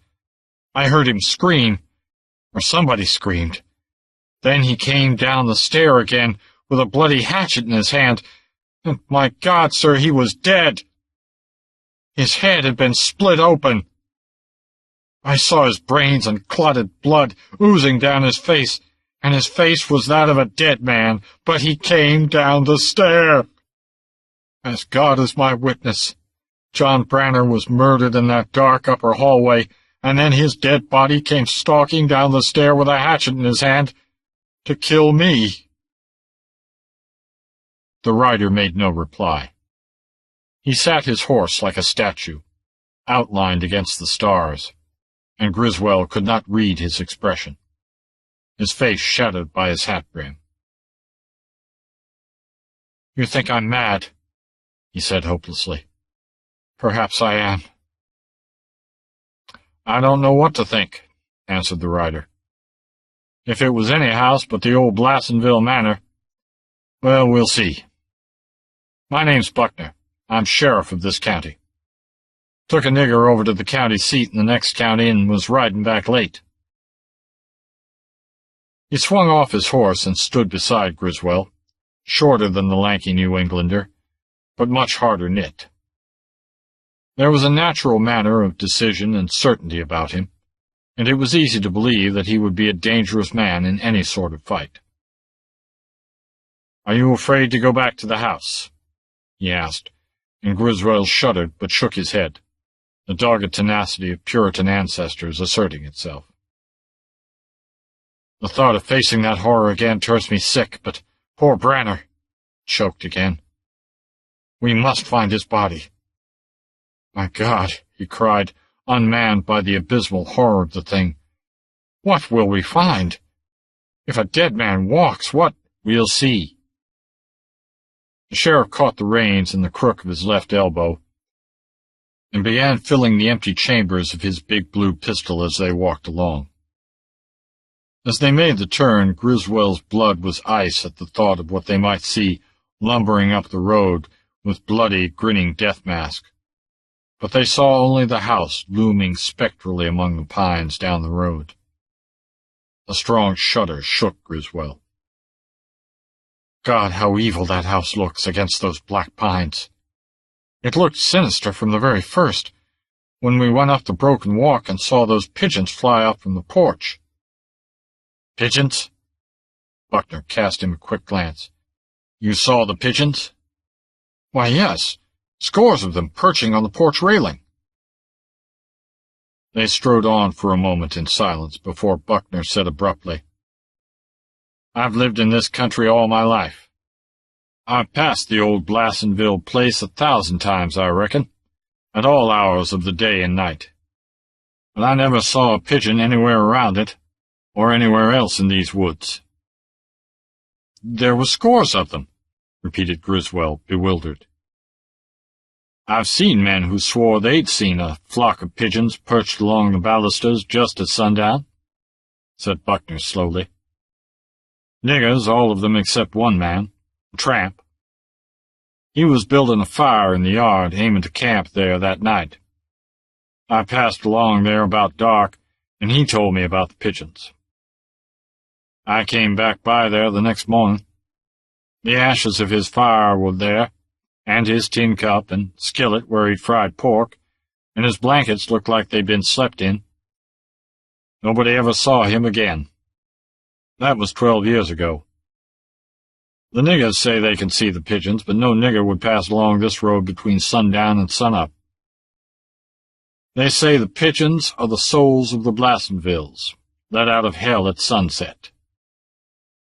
The niggers say the red glare in the west is the light from hell, because then the gates of hell are open, and the Blassonvilles fly out." "Who were the Blassonvilles?" asked Griswold, shivering. "They owned all this land here.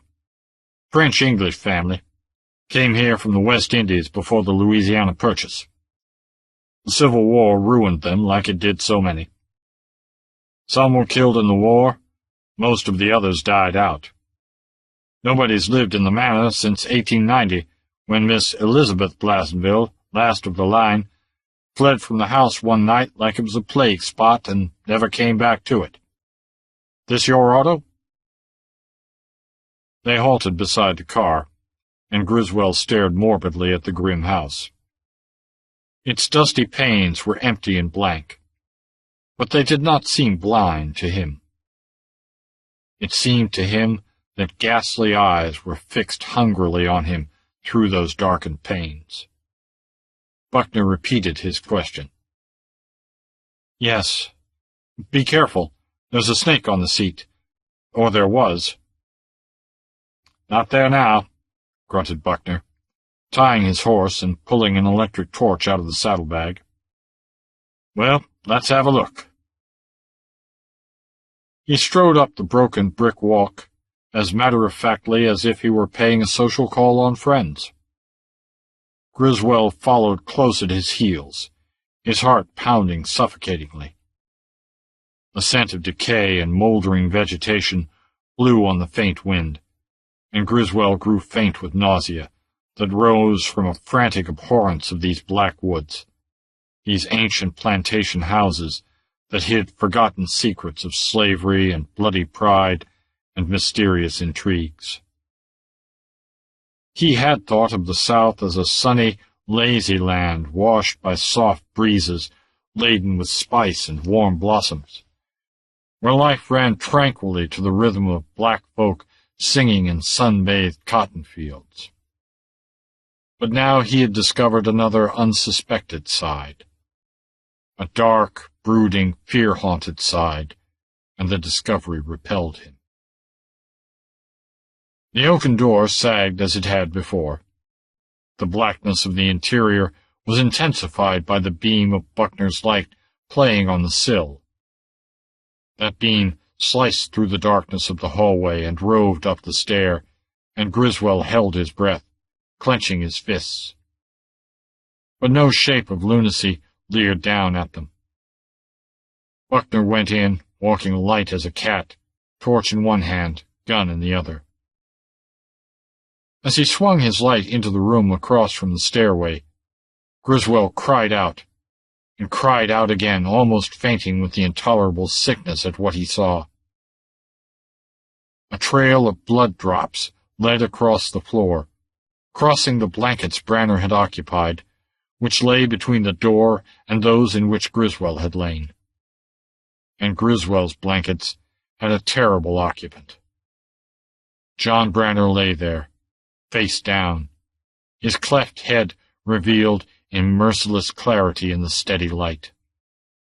his outstretched hand still gripping the haft of a hatchet, and the blade was embedded deep in the blanket and the floor beneath, just where Griswold's head had lain when he slept there.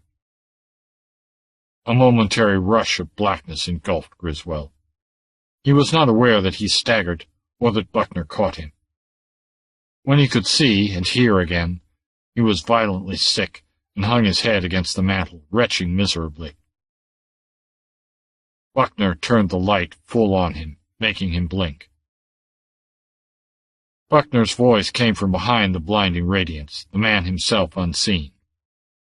"Griswold, you've told me a yarn that's hard to believe. I saw something chasing you, but it might have been a timber wolf or a mad dog. If you're holding back anything, you better spill it. What you told me won't hold up in any court. You're bound to be accused of killing your partner. I'll have to arrest you. If you'll give me the straight goods now, it'll make it easier. Now, didn't you kill this fellow Branner? Wasn't it something like this? You quarreled, he grabbed a hatchet and swung at you, but you dodged and then let him have it?" Griswold sank down and hid his face in his hands, his head swimming. "Great God, man, I didn't murder John. Why, we've been friends ever since we were children in school together. I've told you the truth. I don't blame you for not believing me.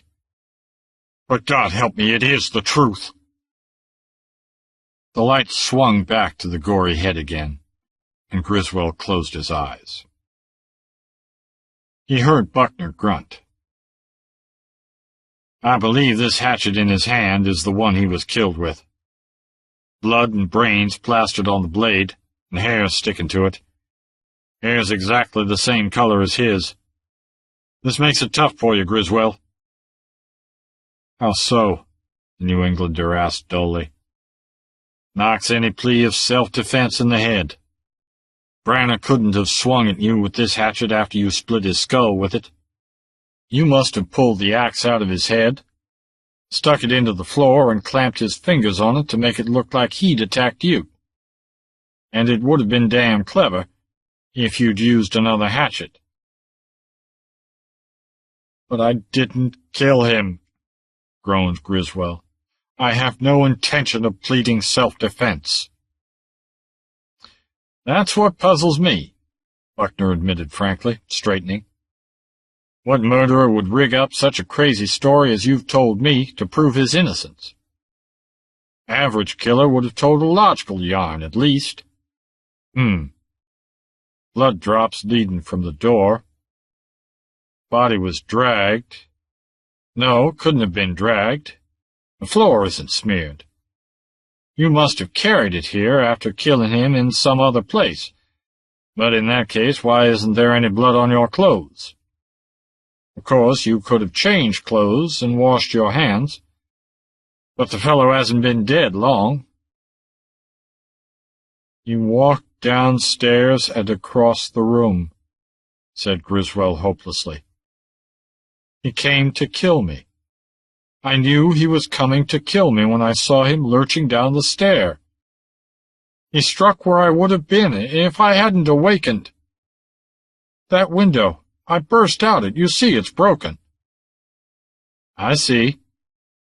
But if he walked then, why isn't he walking now?" "I don't know. I'm too sick to think straight. I've been fearing that he'd rise up from the floor where he lies and come at me again. When I heard that wolf running up the road after me, I thought it was John chasing me. John running through the night with his bloody axe and his bloody head and his death grin." His teeth chattered as he lived that horror over again. Buckner let his light play across the floor. "The blood drops lead into the hall. Come on, we'll follow them." Griswold cringed. "They lead upstairs." Buckner's eyes were fixed hard on him. "Are you afraid to go upstairs with me?" Griswold's face was gray.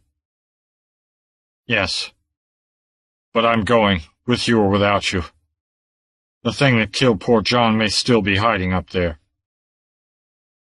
Stay behind me, ordered Buckner. If anything jumps us, I'll take care of it. But for your own sake, I warn you that I shoot quicker than a cat jumps, and I don't often miss. If you've got any ideas of laying me out from behind, forget them. Don't be a fool. Resentment got the better of his apprehension, and this outburst seemed to reassure Buckner more than any of his protestations of innocence. I want to be fair, he said quietly. I haven't indicted and condemned you in my mind already. If only half of what you're telling me is the truth, you've been through a hell of an experience, and I don't want to be too hard on you. But you can see how hard it is for me to believe all you've told me. Griswold wearily motioned for him to lead the way, unspeaking.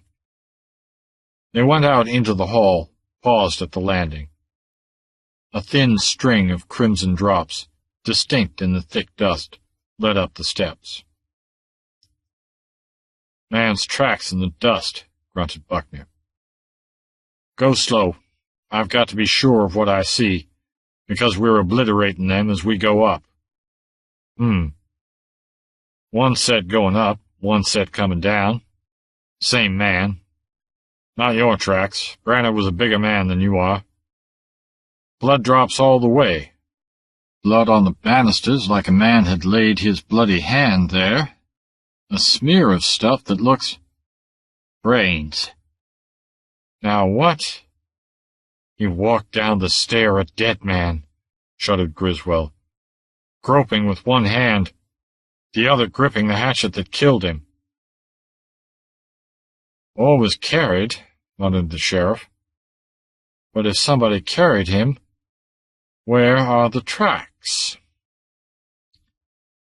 They came out into the upper hallway, a vast empty space of dust and shadows, where time-crusted windows repelled the moonlight, and the ring of Buckner's torch seemed inadequate. Griswold trembled like a leaf. Here, in darkness and horror, John Branner had died. "Somebody whistled up here," he muttered. "John came as if he were being called." Buckner's eyes were blazing strangely in the light. "The footprints lead down the hall," he muttered. "Same as on the stair. One set going, one coming. Same prints. Judas!" Behind him, Griswold stifled a cry, for he had seen what prompted Buckner's exclamation. A few feet from the head of the stair, Branner's footprints stopped abruptly, then returned, treading almost in the other tracks. And where the trail halted, there was a great splash of blood on the dusty floor, and other tracks met it. Tracks of bare feet, narrow but with splayed toes. They too receded in a second line from the spot. Buckner bent over them, swearing.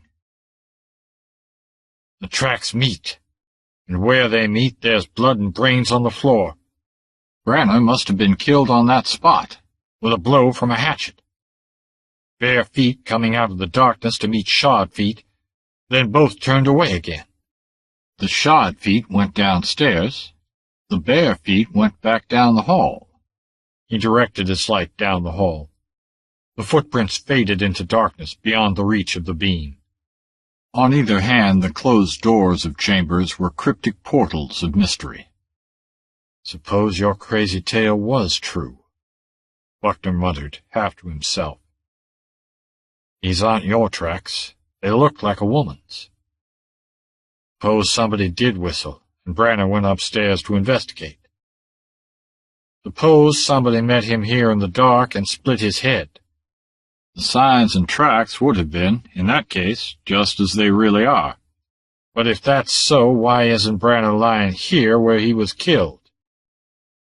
Could he have lived long enough to take the hatchet away from whoever killed him, and stagger downstairs with it? No, no! Recollection gagged Griswold. I saw him on the stair. He was dead. No man could live a minute after receiving such a wound. I believe it, muttered Buckner. But it's madness. Or else it's too clever. Yet what sane man would think up and work out such an elaborate and utterly insane plan to escape punishment for murder, when a simple plea of self-defense would have been so much more effective? No court would recognize that story. Well, let's follow these other tracks. They lead down the hall. Here, what's this? With an icy clutch at his soul, Griswold saw the light was beginning to grow dim. This battery is new, muttered Buckner, and for the first time Griswold caught an edge of fear in his voice. Come on, out of here, quick! The light had faded to a faint red glow. The darkness seemed straining into them, creeping with black cat feet. Buckner retreated, pushing Griswold stumbling behind him as he walked backward, pistol cocked and lifted, down the dark hall.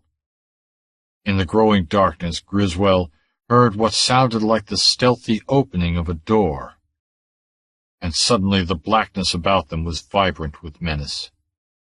Griswold knew Buckner sensed it as well as he, for the sheriff's hard body was tense and taut as a stalking panther's. But without haste he worked his way to the stair and back down it, Griswold preceding him, and fighting the panic that urged him to scream and burst into mad flight. A ghastly thought brought icy sweat out of his flesh. Suppose the dead man were creeping up the stair behind them in the dark, face frozen in the death grin, blood-caked hatchet lifted to strike. This possibility so overpowered him that he was scarcely aware when his feet struck the level of the lower hallway, and he was only then aware that the light had grown brighter as they descended, until it now gleamed with its full power. But when Buckner turned it back up the stairway, it failed to illuminate the darkness that hung like a tangible fog at the head of the stair. The damn thing was conjured, muttered Buckner. Nothing else. It couldn't act like that naturally.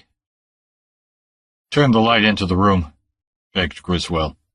See if John is— He could not put the ghastly thought into words, but Buckner understood.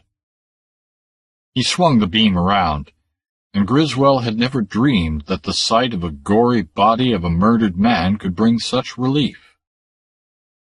He's still there, grunted Buckner. If he walked after he was killed, he hasn't walked since. But that thing— Again he turned the light up the stair, and stood chewing his lip and scowling. 3 times he half lifted his gun. Griswold read his mind. The sheriff was tempted to plunge back up the stair, take his chance with the unknown. But common sense held him back. I wouldn't have a chance in the dark, he muttered. Now I've got a hunch the light would go out again. He turned and faced Griswold squarely. There's no use dodging the question. There's something hellish in this house, and I believe I have an inkling of what it is. I don't believe you killed Branner. Whatever killed him is up there, now.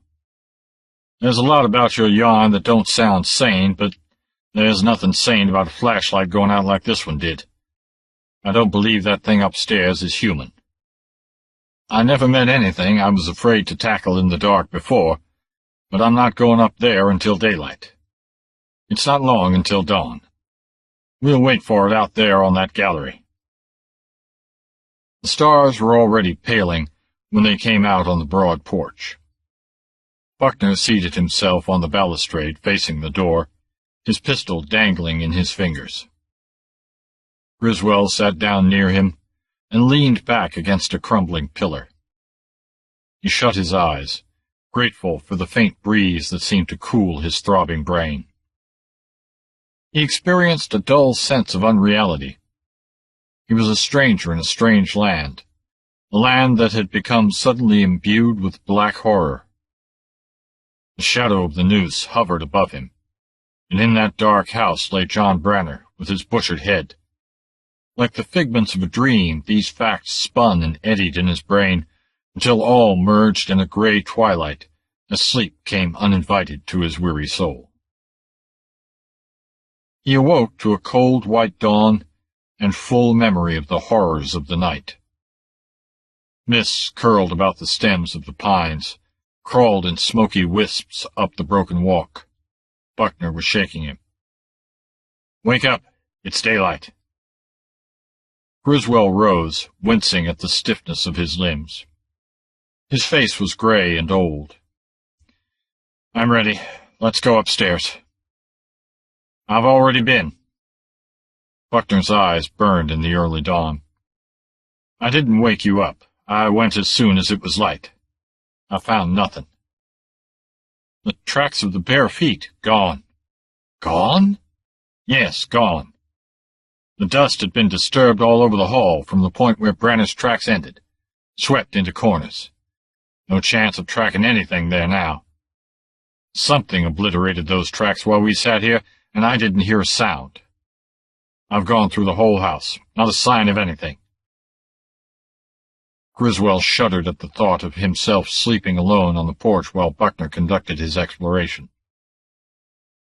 "What shall we do?" he asked listlessly. "With those tracks gone, there goes my only chance of proving my story."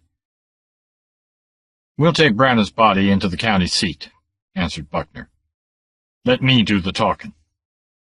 If the authorities knew the facts as they appear, they'd insist on you being confined and indicted. I don't believe you killed Branner, but neither a district attorney, judge, nor jury would believe what you told me or what happened to us last night. I'm handling this thing my own way. I'm not going to arrest you until I've exhausted every other possibility.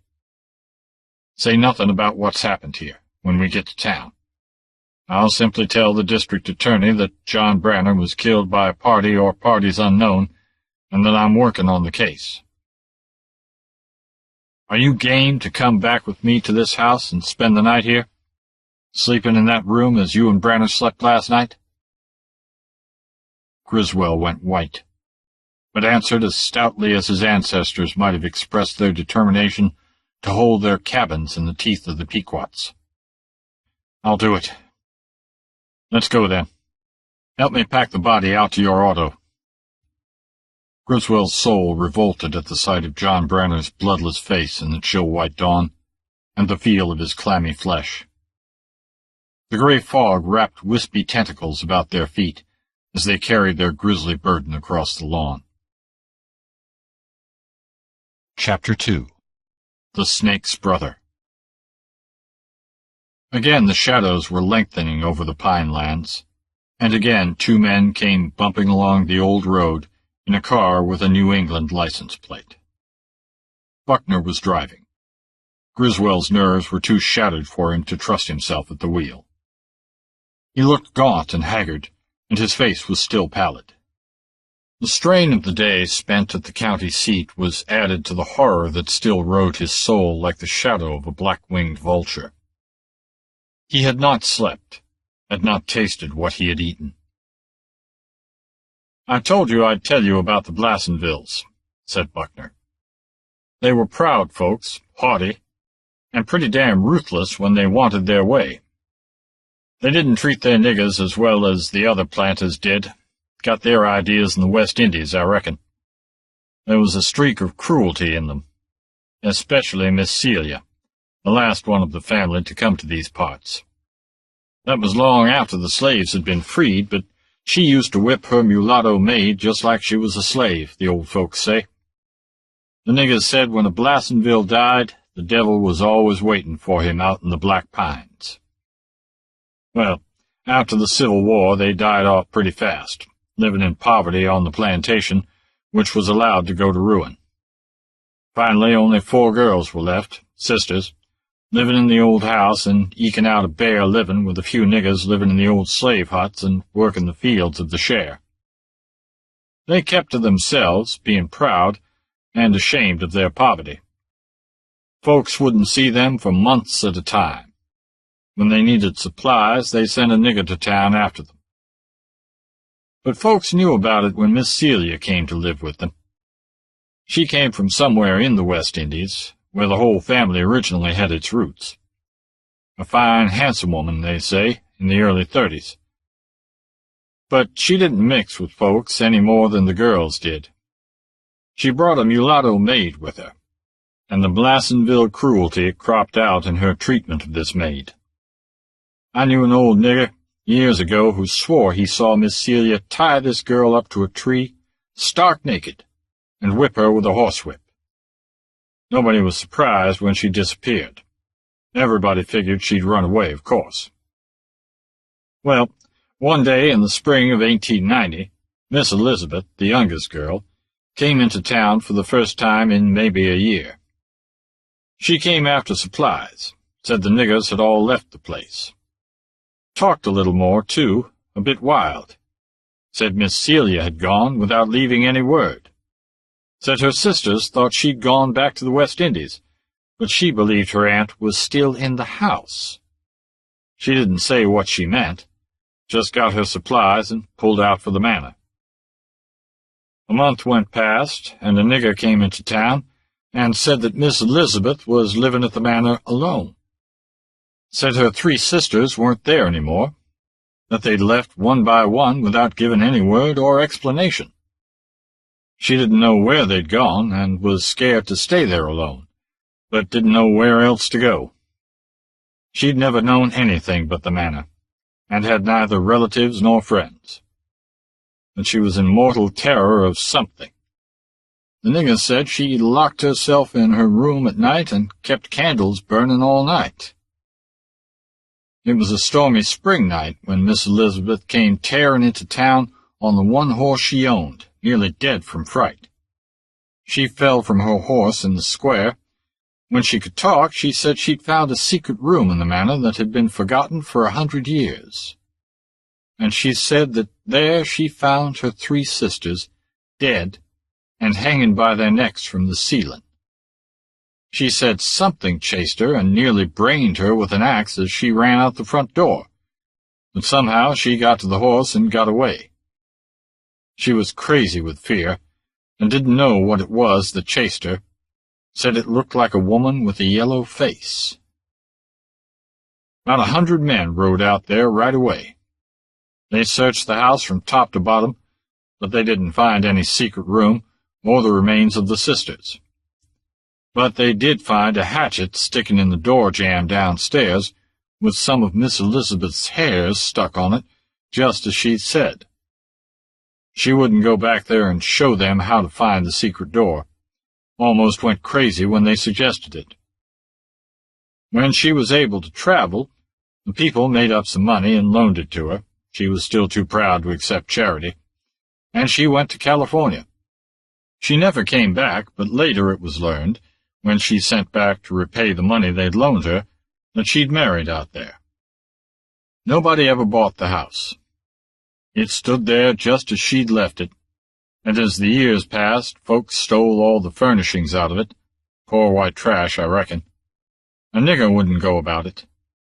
But they came after sunup and left long before sundown. What did the people think about Miss Elizabeth's story? Asked Griswold. Well, most folks thought she'd gone a little crazy, living in that old house alone. But some people believed that mulatto girl, Joan, didn't run away after all. They believed she'd hidden in the woods and glutted her hatred of the Blassenvilles by murdering Miss Celia and the 3 girls.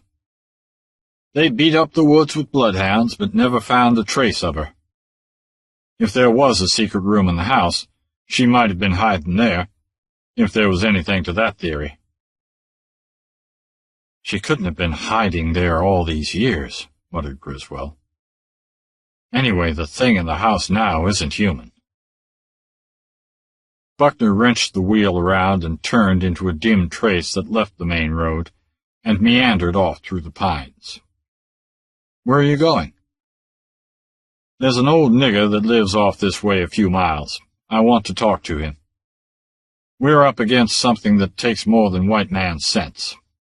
The black people know more than we do about some things. The old man is nearly 100 years old. His master educated him when he was a boy, and after he was freed, he traveled more extensively than most white men do. They say he's a voodoo man."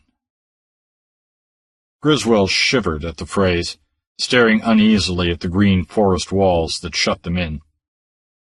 The scent of the pines was mingled with the odors of unfamiliar plants and blossoms. But underlying all was a reek of rot and decay. Again, a sick abhorrence of these dark, mysterious woodlands almost overpowered him.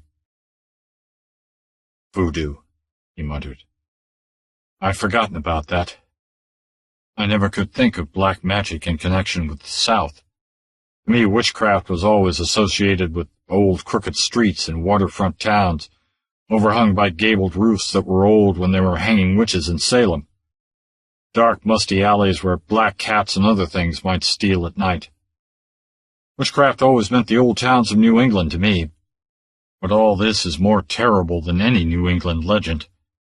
These somber pines, old deserted houses, lost plantations, mysterious black people, old tales of madness and horror. God, what frightful ancient terrors there are on this continent fools call young." "Here's old Jacob's hut," announced Buckner, bringing the automobile to a halt. Griswold saw a clearing and a small cabin squatting under the shadows of the huge trees.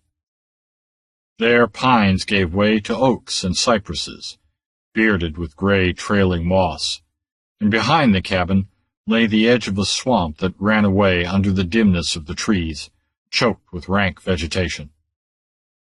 A thin wisp of blue smoke curled up from the stick-and-mud chimney. He followed Buckner to the tiny stoop, where the sheriff pushed open the leather-hinged door and strode in. Griswold blinked in the comparative dimness of the interior. A single small window let in a little daylight. An old Negro crouched beside the hearth, watching a pot stew over the open fire. He looked up as they entered, but did not rise. He seemed incredibly old. His face was a mass of wrinkles, and his eyes, dark and vital, were filmed momentarily at times, as if his mind wandered. Buckner motioned Griswold to sit down in a string-bottomed chair, and himself took a rudely made bench near the hearth, facing the old man. "Jacob," he said bluntly, "the time's come for you to talk. I know you know the secret of Blassonville Manor. I've never questioned you about it because it wasn't in my line. But a man was murdered there last night, and this man here may hang for it, unless you tell me what haunts that old house of the Blassonvilles." The old man's eyes gleamed, then grew misty, as if clouds of extreme age drifted across his brittle mind. "The Blassonvilles," he murmured, and his voice was mellow and rich, his speech not the patois of the piney woods darky. "They were proud people, sirs, proud and cruel. Some died in the war, some were killed in duels. The menfolks, sirs. Some died in the manor, the old manor." His voice trailed off into unintelligible mumblings. "What of the manor?" asked Buckner patiently. "Miss Celia was the proudest of them all," the old man muttered. "The proudest and the cruelest. The black people hated her. Joan most of all.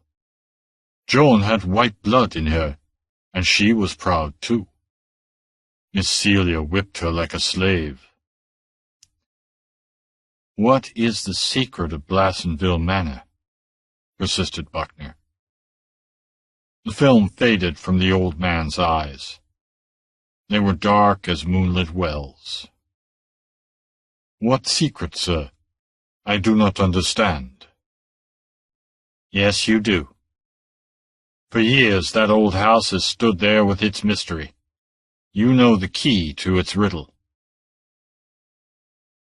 The old man stirred the stew. He seemed perfectly rational now. "Sir, Life is sweet, even to an old black man. You mean somebody would kill you if you told me? But the old man was mumbling again, his eyes clouded. Not somebody. No human. No human being. The black gods of the swamps.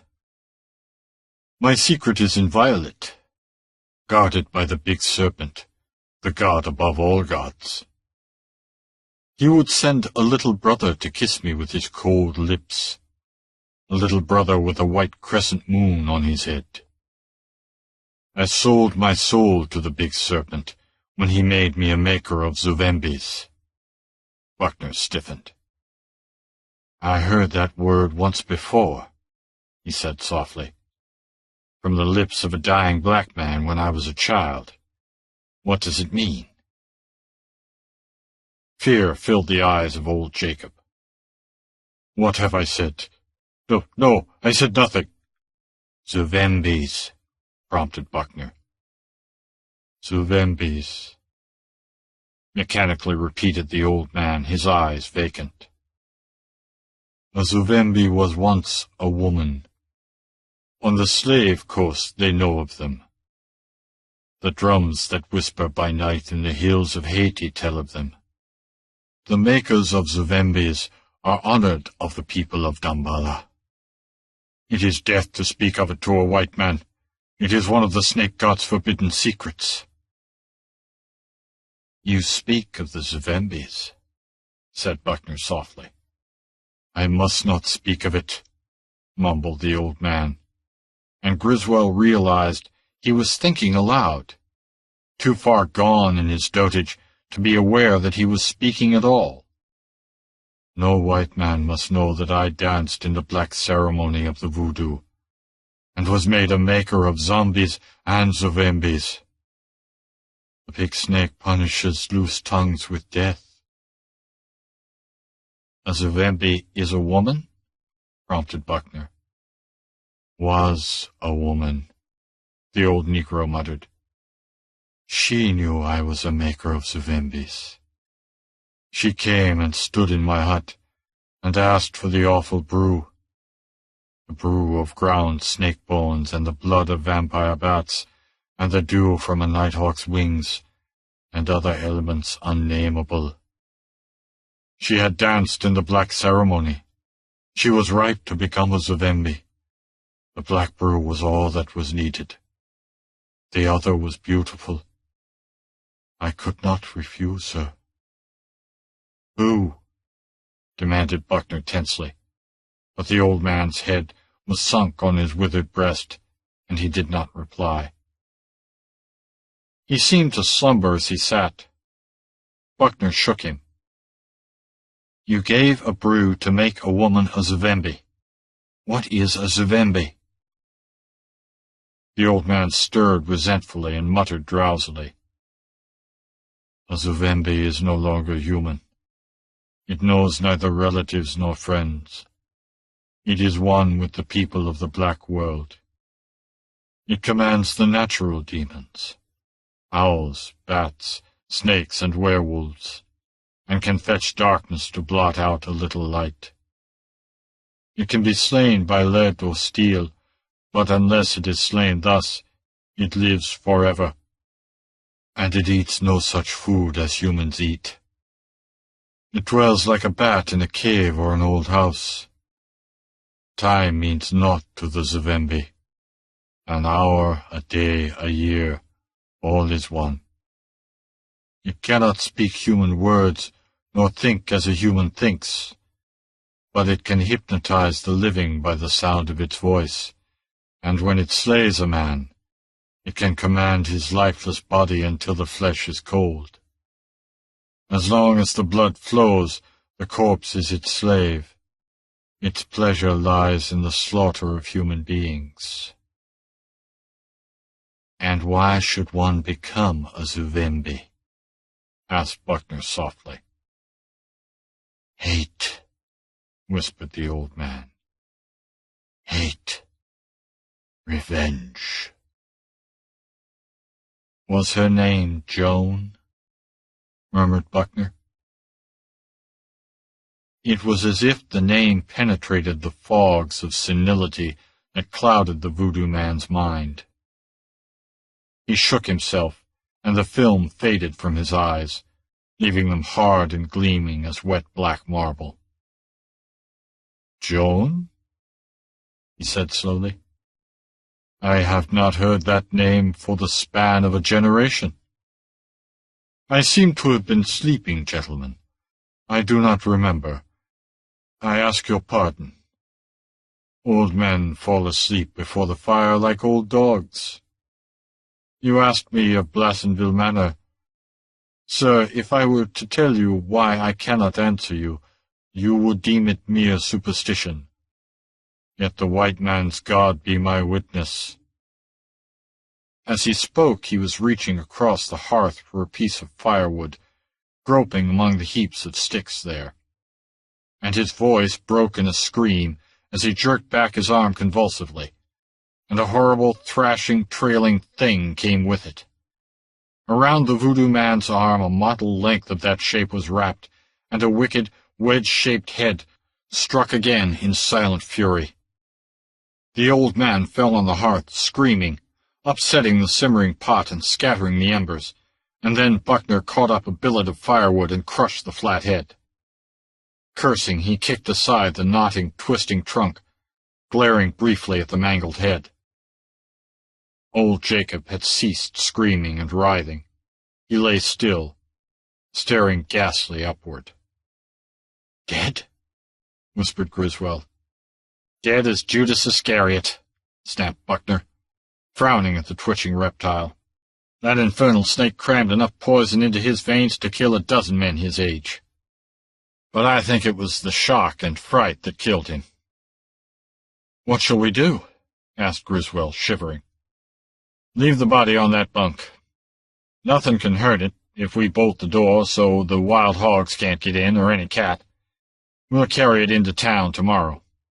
We've got work to do tonight. Let's get going." Griswold shrank from touching the corpse, but he helped Buckner lift it on the rude bunk, and then stumbled hastily out of the hut. The sun was hovering above the horizon, visible in dazzling red flame through the black stems of the trees. They climbed into the car in silence, and went bumping back along the stumpy train. "He said the big snake would send one of his brothers," muttered Griswold. "Nonsense," snorted Buckner. "Snakes like warmth, and that swamp is full of them. It crawled in and coiled up among that firewood. Old Jacob disturbed it, and it bit him. Nothing supernatural about that." After a short silence, he said, in a different voice, "That was the first time I ever saw a rattler strike without singing. The first time I ever saw a snake with a white crescent moon on its head." They were turning into the main road before either spoke again. "You think that the mulatto Joan has skulked in the house all these years?" Griswold asked. "You heard what old Jacob said," answered Buckner grimly. "Time means nothing to a Zivembe." As they made the last turn in the road, Griswold braced himself against the sight of Blassenville Manor looming black against the red sunset. When it came into view, he bit his lip to keep from shrieking. The suggestion of cryptic horror came back in all its power. "Look!" he whispered from the dry lips as they came to a halt beside the road. Buckner grunted. From the balustrades of the gallery rose a whirling cloud of pigeons that swept away into the sunset, black against the lurid glare. Chapter 3. The Call of Zivembe. Both men sat rigid for a few moments after the pigeons had flown. "Well, I've seen them at last," muttered Buckner. "Only the doomed see them, perhaps," whispered Griswold. "That tramp saw them. Well, we'll see. returned the Southerner tranquilly, as he climbed out of the car, but Griswold noticed him unconsciously hitch forward his scabbarded gun. The oaken door sagged on broken hinges. Their feet echoed on the broken brick walk. The blind windows reflected the sunset in sheets of flame. As they came into the broad hall, Griswold saw the string of black marks that ran across the floor and into the chamber, marking the path of a dead man. Buckner had brought blankets out of the automobile. He spread them before the fireplace. "I'll lie next to the door," he said. "You lie where you did last night." "Shall we light a fire in the grate?" asked Griswold, dreading the thought of the blackness that would cloak the woods when the brief twilight had died. "No. You've got a flashlight, and so have I. We'll lie here in the dark and see what happens. Can you use that gun I gave you?" "I suppose so. I never fired a revolver, but I know how it's done." "Well, leave the shooting to me, if possible." The sheriff seated himself cross-legged on his blankets and emptied the cylinder of his big blue Colt, inspecting each cartridge with a critical eye before he replaced it. Griswold prowled nervously back and forth, begrudging the slow fading of the light as a miser begrudges the waning of his gold. He leaned with one hand against the mantelpiece, staring down into the dust-covered ashes. The fire that produced those ashes must have been builded by Elizabeth Blathenville more than 40 years before. The thought was depressing. Idly he stirred the dusty ashes with his toe. Something came to view among the charred debris, a bit of paper stained and yellowed. Still idly he bent and drew it out of the ashes. It was a notebook with moldering cardboard backs. "What have you found?" asked Buckner, squinting down the gleaming barrel of his gun. "Nothing but an old notebook. Looks like a diary. The pages are covered with writing, but the ink is so faded and the paper is in such a state of decay that I can't tell much about it." "How do you suppose it came in the fireplace without being burned up?" "Thrown in long after the fire was out," surmised Buckner. "Probably found and tossed in the fireplace by somebody who was in here stealing furniture. Likely somebody who couldn't read." Griswold fluttered the crumbling leaves listlessly, straining his eyes in the fading light over the yellowed scrawls. Then he stiffened. "Here's an entry that's legible. Listen." He read, "I know someone is in the house besides myself. I can hear someone prowling about at night when the sun has set and the pines are black outside. Often in the night I hear it fumbling at my door. Who is it? Is it one of my sisters? Is it Aunt Celia? If it is either of these, why does she steal so subtly about the house? Why does she tug at my door and glide away when I call to her? No, no, I dare not. I am afraid. Oh God, what shall I do? I dare not stay here, but where am I to go?" "By God!" ejaculated Buckner. "That must be Elizabeth Blathenville's diary. Go on." "I can't make out the rest of the pages," answered Griswold, "but a few pages further on I can make out some lines." He read, "Why did the Negroes all run away when Aunt Celia disappeared? My sisters are dead. I know they are dead. I seem to sense that they died horribly, in fear and agony. But why? Why? If someone murdered Aunt Celia, why should that person murder my poor sisters? They were always kind to the black people. Joan—" He paused, scowling futilely. "A piece of the page is torn out. Here's another entry under another date. At least, if I judge it's a date, I can't make it out for sure. The awful thing that the old negress hinted at? She named Jacob Blount and Joan, but she would not speak plainly. Perhaps she feared to—" Part of it gone here, then. No, no, how can it be? She is dead, or gone away. Yet she was born and raised in the West Indies, and from hints she let fall in the past, I know she delved into the mysteries of the voodoo. I believe she even danced in one of their horrible ceremonies. How could she have been such a beast? And this horror. God, can such things be? I know not what to think. If it is she who roams the house at night, who fumbles at my door, who whistles so weirdly and sweetly. No, no, I must be going mad. If I stay here alone, I shall die as hideously as my sisters must have died. Of that I am convinced. The incoherent chronicle ended as abruptly as it had begun. Griswold was so engrossed in deciphering the scraps that he was not aware that darkness had stolen upon them, hardly aware that Buckner was holding his electric torch for him to read by. Waking from his abstraction, he started and darted a quick glance at the black hallway. "What do you make of it?" "What I've suspected all the time," answered Buckner. "That mulatto maid, Joan, turned Zuvembe to avenge herself of Miss Celia. Probably hated the whole family as much as she did her mistress. She'd taken part in voodoo ceremonies on her native island until she was ripe, as old Jacob said. All she needed was the black brew. He supplied that. She killed Miss Celia and the 3 older girls and would have gotten Elizabeth but for chance. She's been lurking in this old house all these years, like a snake in a ruin." "But why should she murder a stranger?"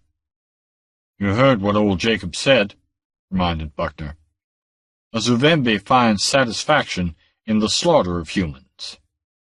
She called Branner up the stair and split his head and stuck the hatchet in his hand and sent him downstairs to murder you.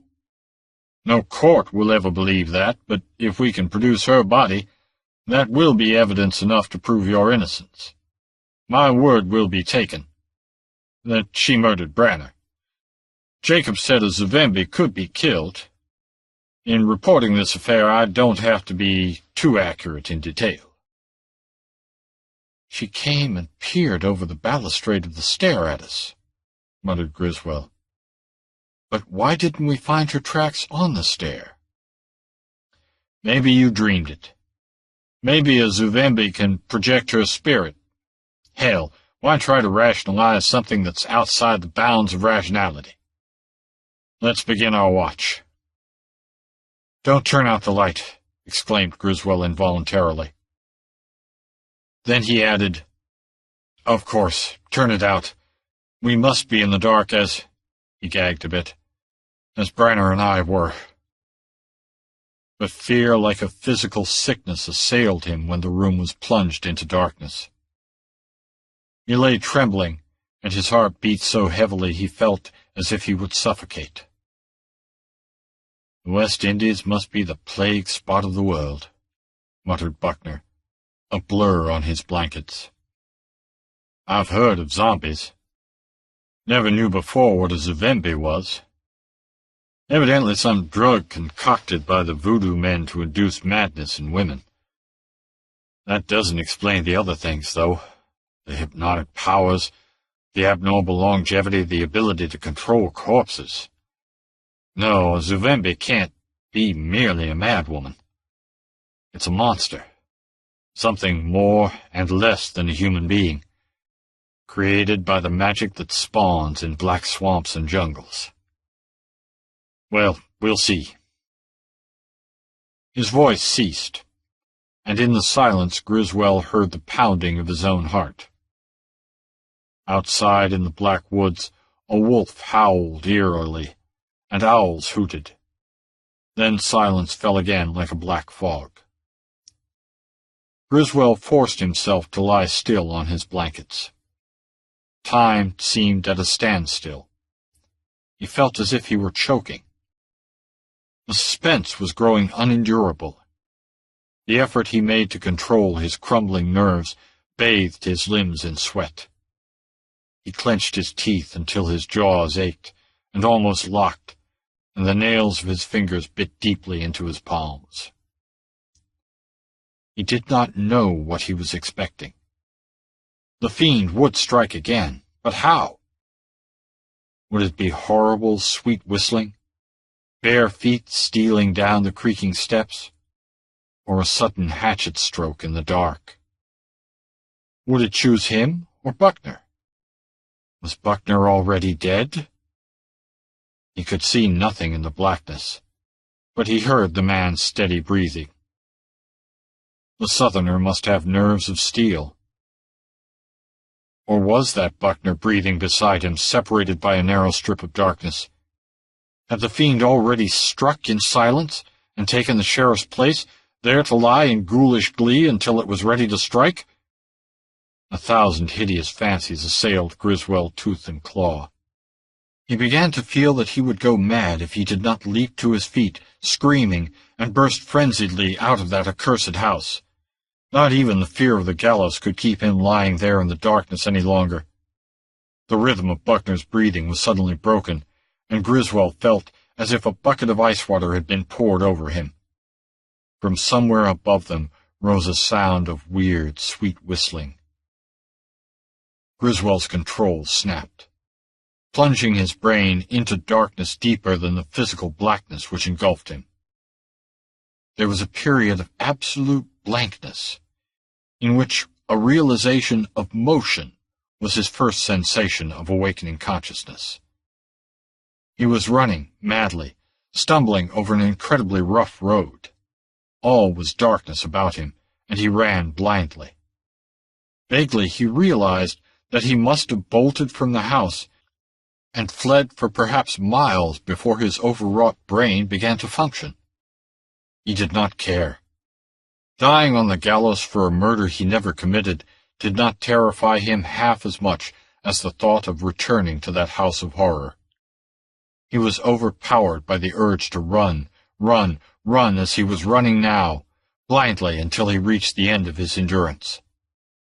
The mist had not yet fully lifted from his brain, but he was aware of a dull wonder that he could not see the stars through the black branches.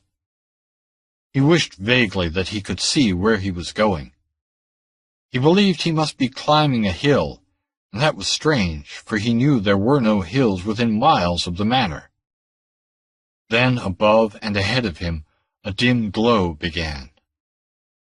He scrambled toward it, over ledge-like projections that were more and more and more taking on a disquieting symmetry. Then he was horror-stricken to realize that a sound was impacting on his ears. A weird, mocking whistle. The sound swept the mists away. Why, what was this? Where was he? Awakening and realization came like the stunning stroke of a butcher's maul. He was not fleeing along a road or climbing a hill. He was mounting a stair. He was still in Blassonville Manor, and he was climbing the stair. An inhuman scream burst from his lips. Above it the mad whistling rose in a ghoulish piping of demoniac triumph. He tried to stop, to turn back, even to fling himself over the balustrade. His shrieking rang unbearably in his own ears. But his willpower was shattered to bits. It did not exist. He had no will. He had dropped his flashlight, and he had forgotten the gun in his pocket. He could not command his own body. His legs, moving stiffly, worked like pieces of mechanism detached from his brain, obeying an outside will. Clumping methodically, they carried him shrieking up the stair toward the witch-fire glow shimmering above him. "Buckner!" he screamed. "Buckner, help, for God's sake!" His voice strangled in his throat. He had reached the upper landing. He was tottering down the hallway. The whistling sank and ceased, but its impulsion still drove him on. He could not see from what source the dim glow came. It seemed to emanate from no central focus. But he saw a vague figure shambling toward him. It looked like a woman, but no human woman ever walked with that skulking gait, and no human woman ever had that face of horror, that leering yellow blur of lunacy. He tried to scream at the sight of that face, at the glint of keen steel in the uplifted claw-like hand, but his tongue was frozen. Then something crashed deafeningly behind him.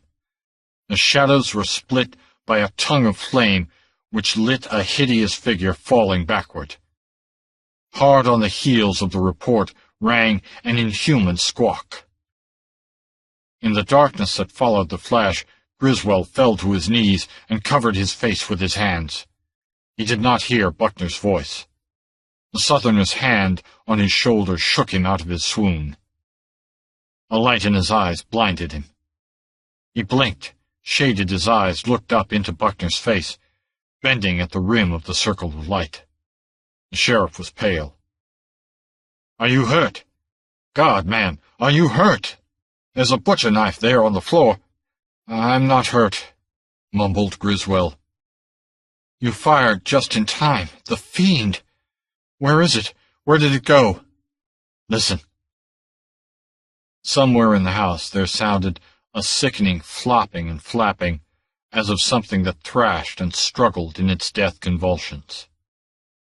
"Jacob was right," said Buckner grimly. "Lead can kill them. I hit her all right. Didn't dare use my flashlight, but there was enough light. When that whistling started, you almost walked over me getting out. I knew you were hypnotized, or whatever it is. I followed you up the stairs. I was right behind you, but crouching low so she wouldn't see me, and maybe get away again. I almost waited too long before I fired, but the sight of her almost paralyzed me. Look!" He flashed his light down the hall, and now it shone bright and clear. And it shone on an aperture gaping in the wall where no door had showed before. "The secret panel Miss Elizabeth found," Buckner snapped. "Come on!" He ran across the hallway, and Griswold followed him dazedly.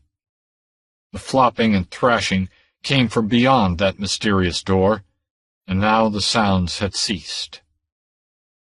The light revealed a narrow, tunnel-like corridor that evidently led through one of the thick walls. Buckner plunged into it without hesitation. "Maybe it couldn't think like a human," he muttered, shining the light ahead of him. "But it had sense enough to erase its tracks last night, so we couldn't trail it to that point in the wall and maybe find the secret panel. There's a room ahead. The secret room of the Blassonvilles." And Griswold cried out, "My God, it's the windowless chamber I saw in my dream, with the three bodies hanging! Ah!" Buckner's light, playing about the circular chamber, became suddenly motionless. In that wide ring of light 3 figures appeared, 3 dried, shriveled, mummy-like shapes, still clad in the moldering garments of the last century. Their slippers were clear of the floor as they hung by their withered necks from chains suspended from the ceiling. "The 3 Blassonville sisters," muttered Buckner. "Miss Elizabeth wasn't crazy after all." "Look!" Griswold could barely make his voice intelligible. "There, over there in the corner." The light moved, halted. "Was that thing a woman once?" whispered Griswold. "God, look at that face, even in death. Look at those claw-like hands with black talons like those of a beast. Yes, it was human, though. Even the rags of an old ballroom gown. Why should a mulatto maid wear such a dress, I wonder? This has been her lair for over 40 years, muttered Buckner, brooding over the grinning, grisly thing sprawling in the corner. This clears you, Griswold. A crazy woman with a hatchet. That's all the authorities need to know. God, what a revenge. What a foul revenge. Yet what a bestial nature she must have had in the beginning, to delve into voodoo as she must have done. "The mulatto woman?" whispered Griswold, dimly sensing a horror that overshadowed all the rest of the terror. Buckner shook his head. "We misunderstood old Jacob's maunderings, and the things Miss Elizabeth wrote. She must have known, but family pride sealed her lips. Griswold, I understand now. The mulatto woman had her revenge, but not as we supposed. She didn't drink the black brew old Jacob fixed for her. It was for somebody else. To be given secretly in her food or coffee, no doubt. Then Joan ran away, leaving the seeds of the hell she'd sowed to grow." That's not the mulatto woman?" whispered Griswold. "When I saw her out there in the hallway, I knew she was no mulatto. And those distorted features still reflect the family likeness. I've seen her portrait, and I can't be mistaken. There lies the creature that was once Celia Blassonville." Old Garfield's Heart. I was sitting on the porch when my grandfather hobbled out and sank down on his favorite chair with the cushioned seat, and began to stuff tobacco in his old corncob pipe. "I thought you'd be going to the dance," he said. "I'm waiting for Doc Blaine," I answered. "I'm going over to old man Garfield's with him." My grandfather sucked at his pipe a while before he spoke again. "Old Jim pretty bad off?" "Doc says he hasn't a chance." "Who's taking care of him?" "Joe Braxton, against Garfield's wishes. But somebody had to stay with him." My grandfather sucked his pipe noisily, and watched the heat lightning playing away off up in the hills. Then he said, "You think old Jim's the biggest liar in this county, don't you?" "He tells some pretty tall tales," I admitted. "Some of the things he claimed he took part in must have happened before he was born." "I came from Tennessee to Texas in 1870, my grandfather said abruptly. "I saw this town of Lost Knob grow up from nothing. There wasn't even a log hut store here when I came. But old Jim Garfield was here, living in the same place he lives now, only then it was a log cabin. He didn't look a day older now than he did the first time I saw him." "You never mentioned that before," I said in some surprise. "I knew you'd put it down to an old man's maunderings," he answered. "Old Jim was the first white man to settle in this country. He built his cabin a good 50 miles west of the frontier. God knows how he done it, for these hills swarmed with Comanches then.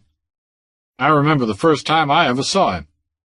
Even then everybody called him Old Jim.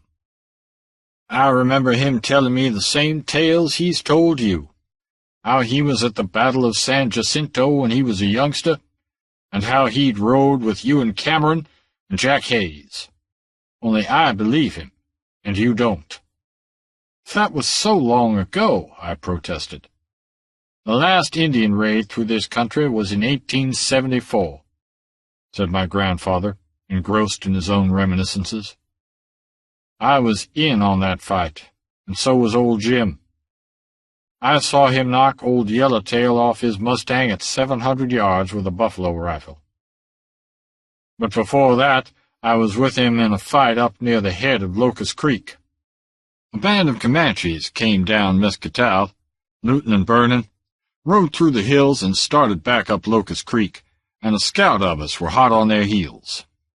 We ran on to them just at sundown in the mesquite flat. We killed 7 of them, and the rest skinned out through the brush on foot. But 3 of our boys were killed, and Jim Garfield got a thrust in the breast with a lance. It was an awful wound. He lay like a dead man, and it seemed sure nobody could live after a wound like that. But an old Indian came out of the brush, and when we aimed our guns at him, he made the peace sign and spoke to us in Spanish. I don't know why the boys didn't shoot him in his tracks, because our blood was heated with the fighting and killing, but something about him made us hold our fire. He said he wasn't a Comanche, but was an old friend of Garfield's and wanted to help him.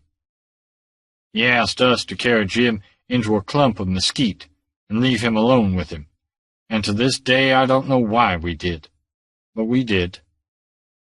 It was an awful time. The wounded moaning and calling for water, the staring corpses strewn about the camp, night coming on, and no way of knowing that the Indians wouldn't return when dark fell. We made camp right there, because the horses were fagged out, and we watched all night, but the Comanches didn't come back. I don't know what went on out in the mesquite where Jim Garfield's body lay, because I never saw that strange Indian again. But during the night I kept hearing a weird moaning that wasn't made by the dying men, and an owl hooted from midnight till dawn.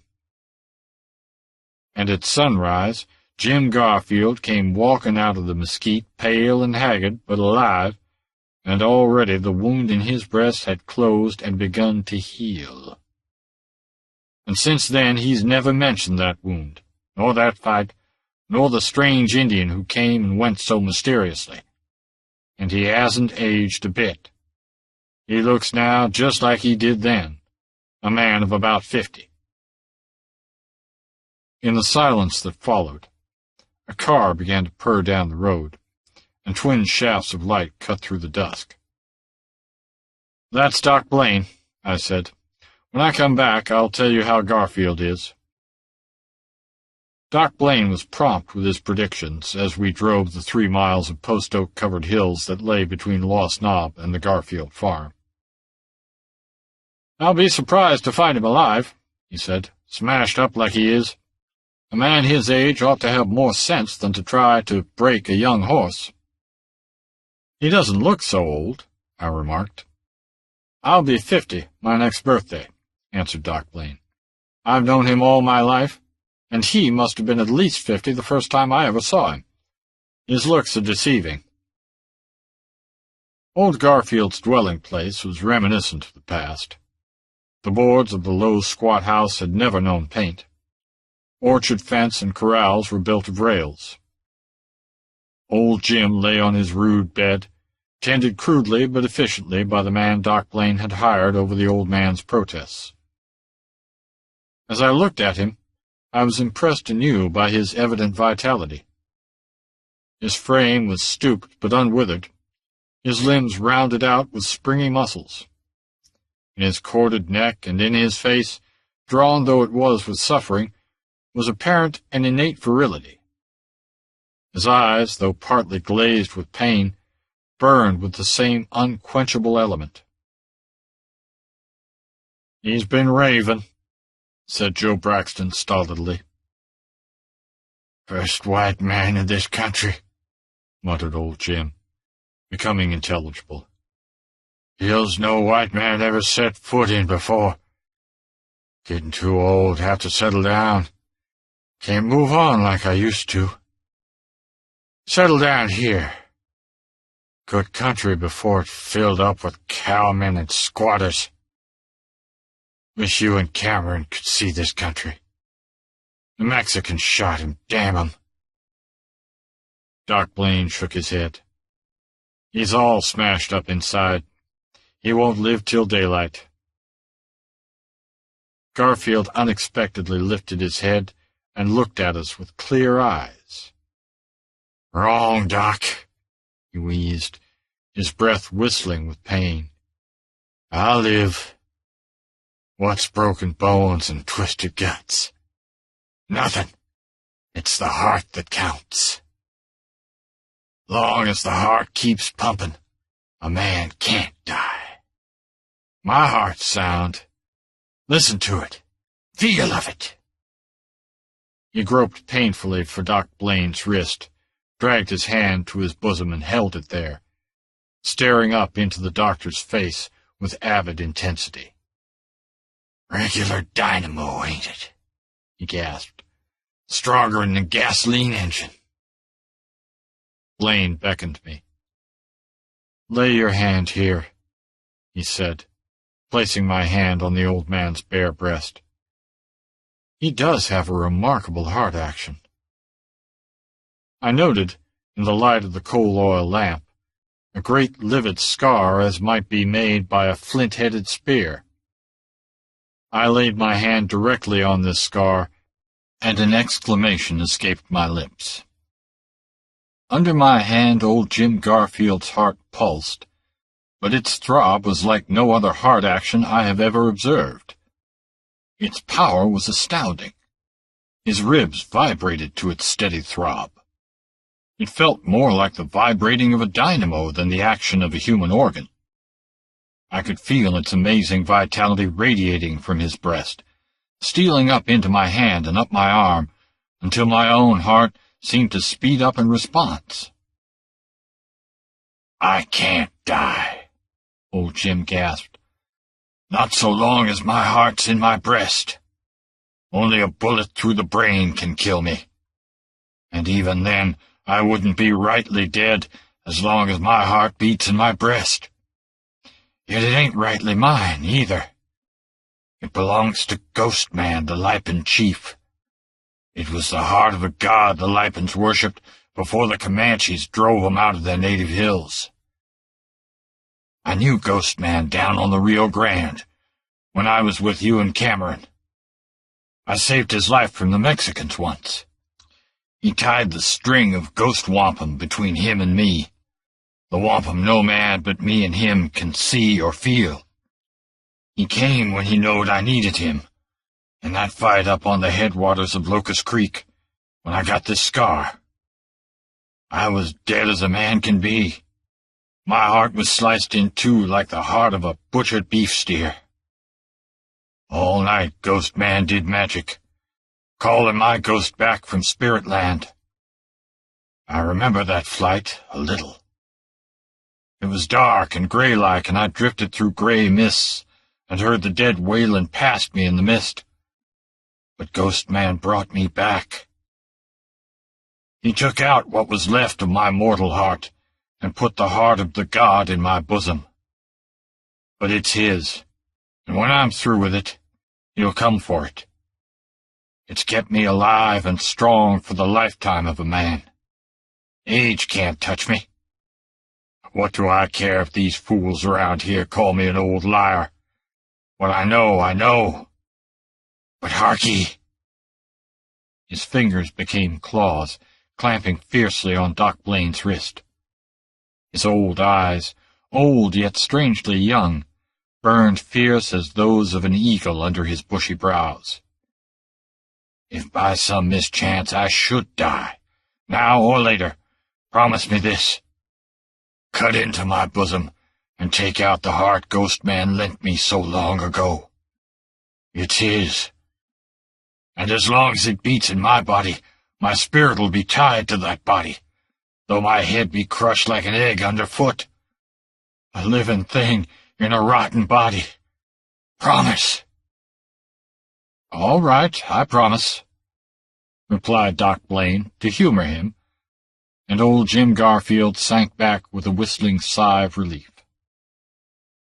He did not die that night, nor the next, nor the next. I well remember the next day, because it was that day I had the fight with Jack Kirby. People will take a good deal from a bully, rather than to spill blood. Because nobody had gone to the trouble of killing him, Kirby thought the whole countryside was afraid of him. He had bought a steer from my father, and when my father went to collect for it, Kirby told him that he had paid the money to me, which was a lie. I went looking for Kirby, and came upon him in a bootleg joint, boasting of his toughness, and telling the crowd that he was going to beat me up and make me say that he had paid me the money, and that I had stuck it into my own pocket. When I heard him say that, I saw red, and ran in on him with a stockman's knife and cut him across the face, and in the neck, side, breast, and belly, and the only thing that saved his life was the fact that the crowd pulled me off. There was a preliminary hearing, and I was indicted on a charge of assault, and my trial was set for the following term of court. Kirby was as tough-fibered as a post-oak country bully ought to be, and he recovered, swearing vengeance, for he was vain of his looks, though God knows why, and I had permanently impaired them. While Jack Kirby was recovering, old man Garfield recovered too, to the amazement of everybody, especially Doc Blaine. I well remember the night Doc Blaine took me again out to old Jim Garfield's farm.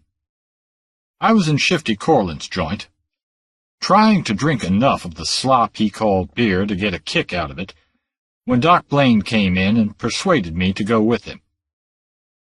As we drove along the winding old road in Doc's car, I asked, "Why are you insistent that I go with you this particular night? This isn't a professional call, is it?"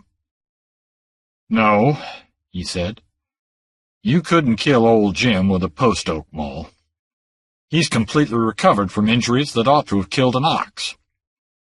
To tell you the truth, Jack Kirby is in Lost Knob, swearing he'll shoot you on sight." "Well, for God's sake!" I exclaimed angrily. "Now everybody'll think I left town because I was afraid of him. Turn around and take me back, damn it!" "Be reasonable," said Doc. "Everybody knows you're not afraid of Kirby. Nobody's afraid of him now. His bluff's broken, and that's why he's so wild against you. But you can't afford to have any more trouble with him now, and your trial only a short time off." I laughed and said, "Well, if he's looking for me hard enough, he can find me as easily at old Garfield's as in town, because Shifty Corlin heard you say where we were going, and Shifty's hated me ever since I skinned him in that horse swap last fall. He'll tell Kirby where I went." "I never thought of that," said Doc Blaine, worried. "Hell, forget it," I advised. "Kirby hasn't got guts enough to do anything but blow." But I was mistaken.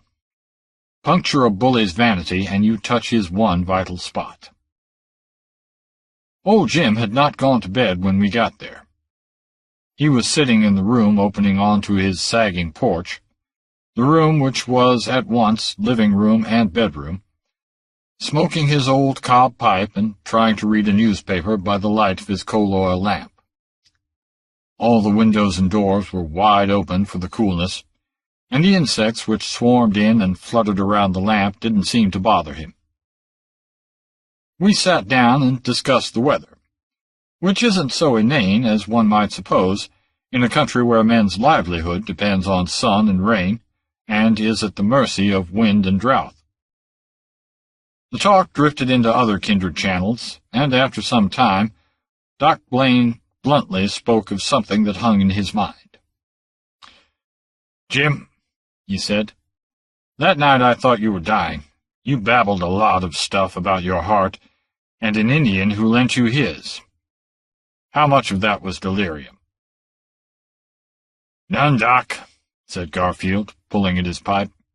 "It was gospel truth.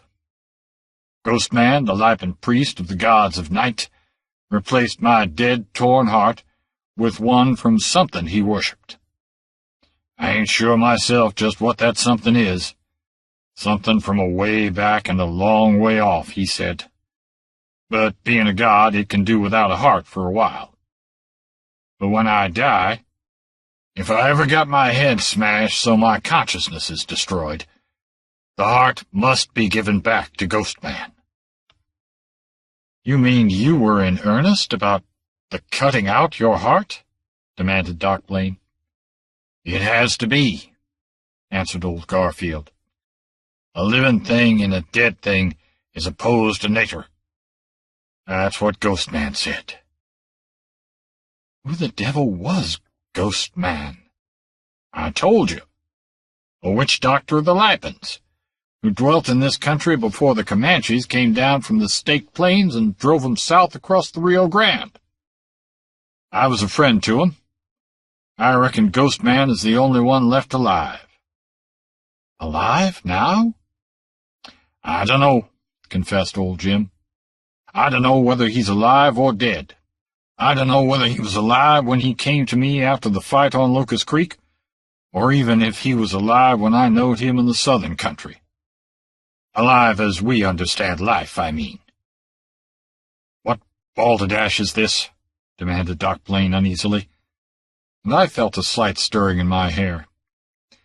Outside was stillness, and the stars and the black shadows of the post oak woods. The lamp cast old Garfield's shadow grotesquely on the wall, so that it did not at all resemble that of a human, and his words were strange as words heard in a nightmare. "I knowed you wouldn't understand," said old Jim. "I don't understand myself. I ain't got the words to explain them things I feel and know without understanding.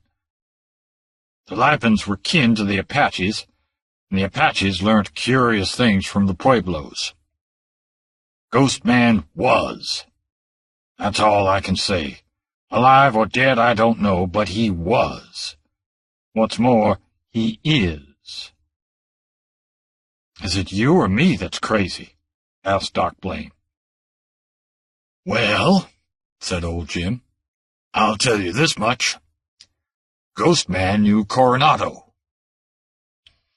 "Crazy as a loon," murmured Doc Blaine. Then he lifted his head. "What's that?" "Horse turning in from the road," I said. "Sounds like it stopped." I stepped to the door like a fool, and stood etched in the light behind me. I got a glimpse of a shadowy bulk I knew to be a man on a horse. Then Doc Blaine yelled, "Look out!" and threw himself against me, knocking us both sprawling. At the same instant, I heard the smashing report of a rifle, and old Garfield grunted and fell heavily. "Jack Kirby!" screamed Doc Blaine. "He's killed Jim!" I scrambled up, hearing the clatter of retreating hoofs, snatched old Jim's shotgun from the wall, rushed recklessly out onto the sagging porch, and let go both barrels at the fleeing shape, dim in the starlight. The charge was too light to kill at that range, but the bird shot stung the horse and maddened him. He swerved, crashed headlong through a rail fence, and charged across the orchard, and a peach tree limb knocked his rider out of the saddle. He never moved after he hit the ground. I ran out there and looked down at him. It was Jack Kirby right enough, and his neck was broken like a rotten branch. I let him lie and ran back to the house. Doc Blaine had stretched old Garfield out on a bench he'd dragged in from the porch, and Doc's face was whiter than I'd ever seen it. Old Jim was a ghastly sight. He had been shot with an old-fashioned .45-70, and at that range the heavy ball had literally torn off the top of his head. His features were masked with blood and brains. He had been directly behind me, poor old devil, and he had stopped the slug meant for me. Doc Blaine was trembling, though he was anything but a stranger to such sights. "Would you pronounce him dead?" he asked. "That's for you to say," I answered. "But even a fool could tell that he's dead." "He is dead," said Doc Blaine in a strained, unnatural voice. "Rigor mortis is already setting in. But feel his heart." I did, and cried out.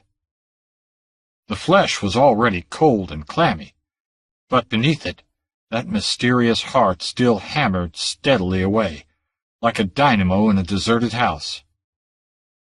No blood coursed through those veins, yet the heart pounded, pounded, pounded, like the pulse of eternity. "A living thing in a dead thing," whispered Doc Blaine, cold sweat on his face. "This is opposed to nature. I'm going to keep the promise I made him. I'll assume full responsibility. This is too monstrous to ignore."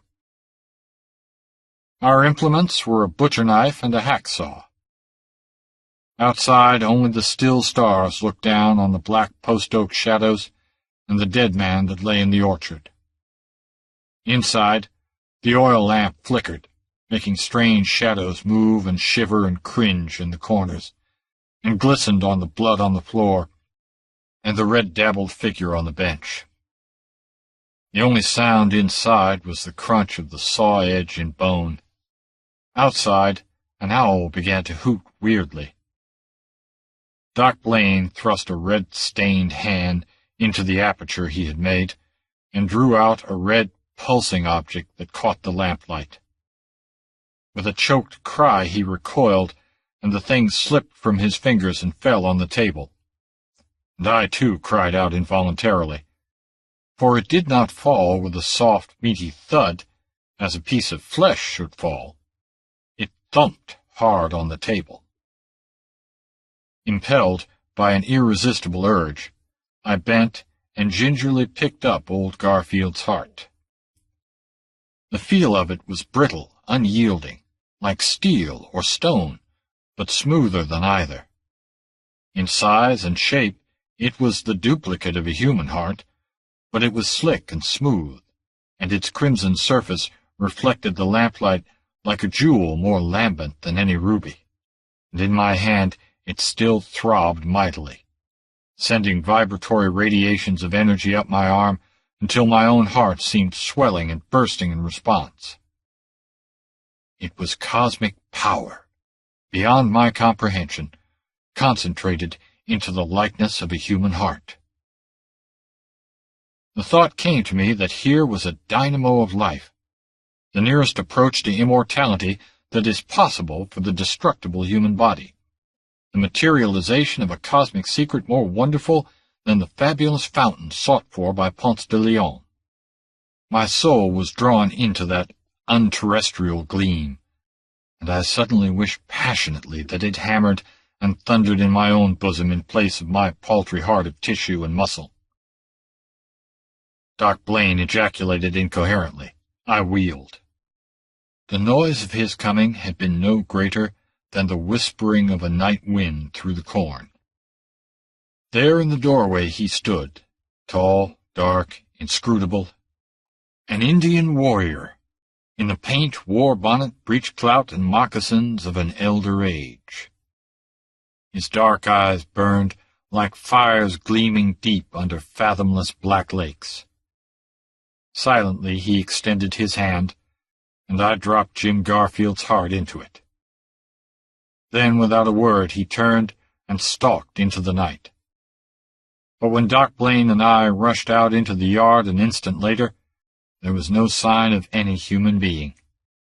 He had vanished like a phantom of the night, and only something that looked like an owl was flying, dwindling from sight, into the rising moon.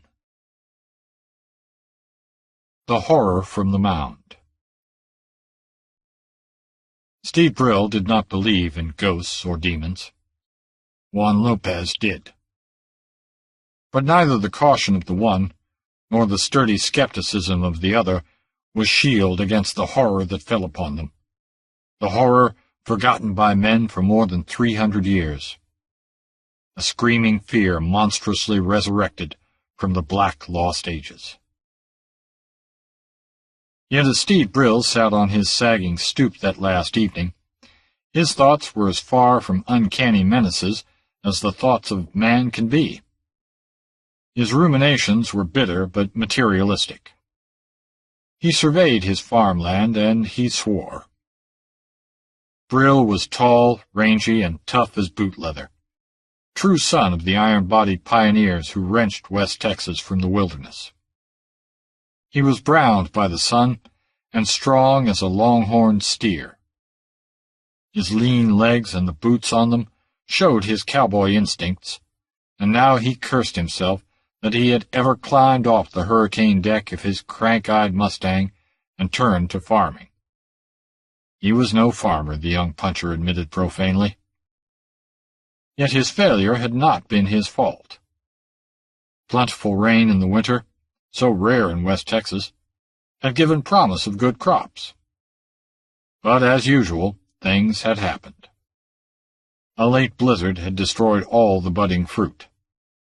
The grain, which had looked so promising, was ripped to shreds and battered into the ground by terrific hailstorms just as it was turning yellow. A period of intense dryness followed by another hailstorm finished the corn. Then the cotton, which had somehow struggled through, fell before a swarm of grasshoppers which stripped Brill's field almost overnight. So Brill sat and swore that he would not renew his lease. He gave fervent thanks that he did not own the land on which he had wasted his sweat, and that there were still broad rolling ranges to the west where a strong young man could make his living riding and roping.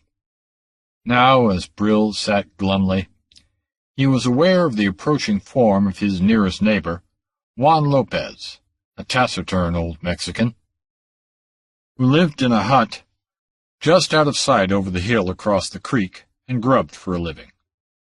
At present he was clearing a strip of land on an adjoining farm, and in returning to his hut he crossed a corner of Brill's pasture. Brill idly watched him climb through the barbed wire fence and trudge along the path he had worn in the short dry grass.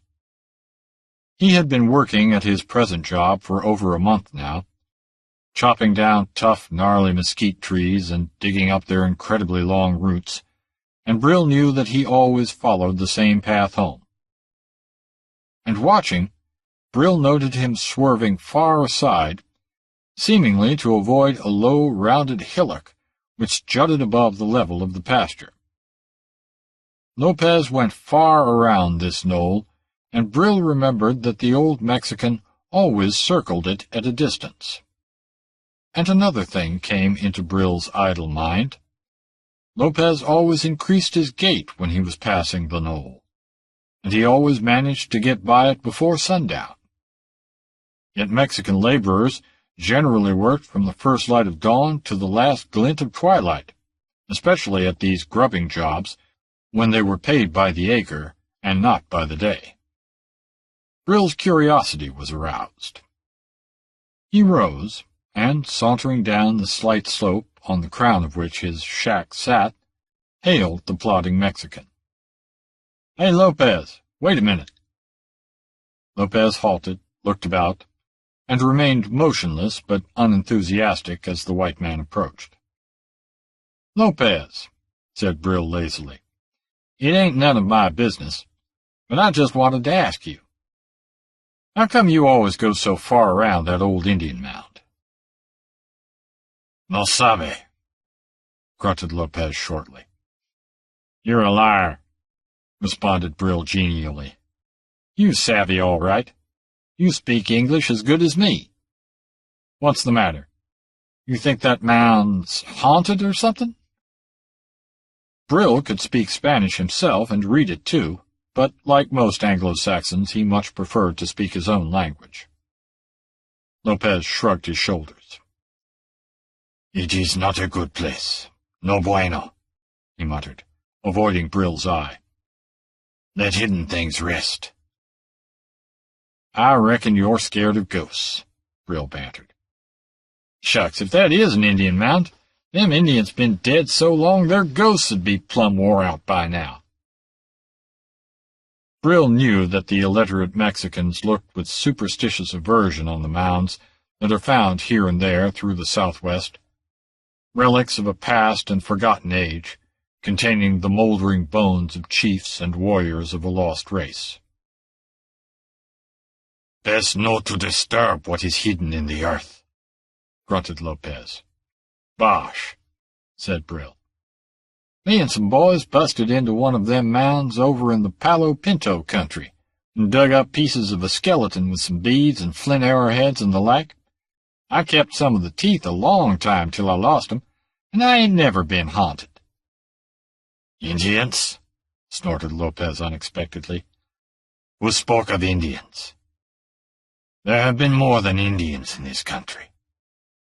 In the old times, strange things happened here. I have heard the tales of my people, handed down from generation to generation. And my people were here long before yours, Senor Brill." "Yeah, you're right," admitted Steve.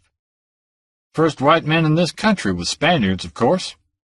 Coronado passed along not very far from here, I hear tell.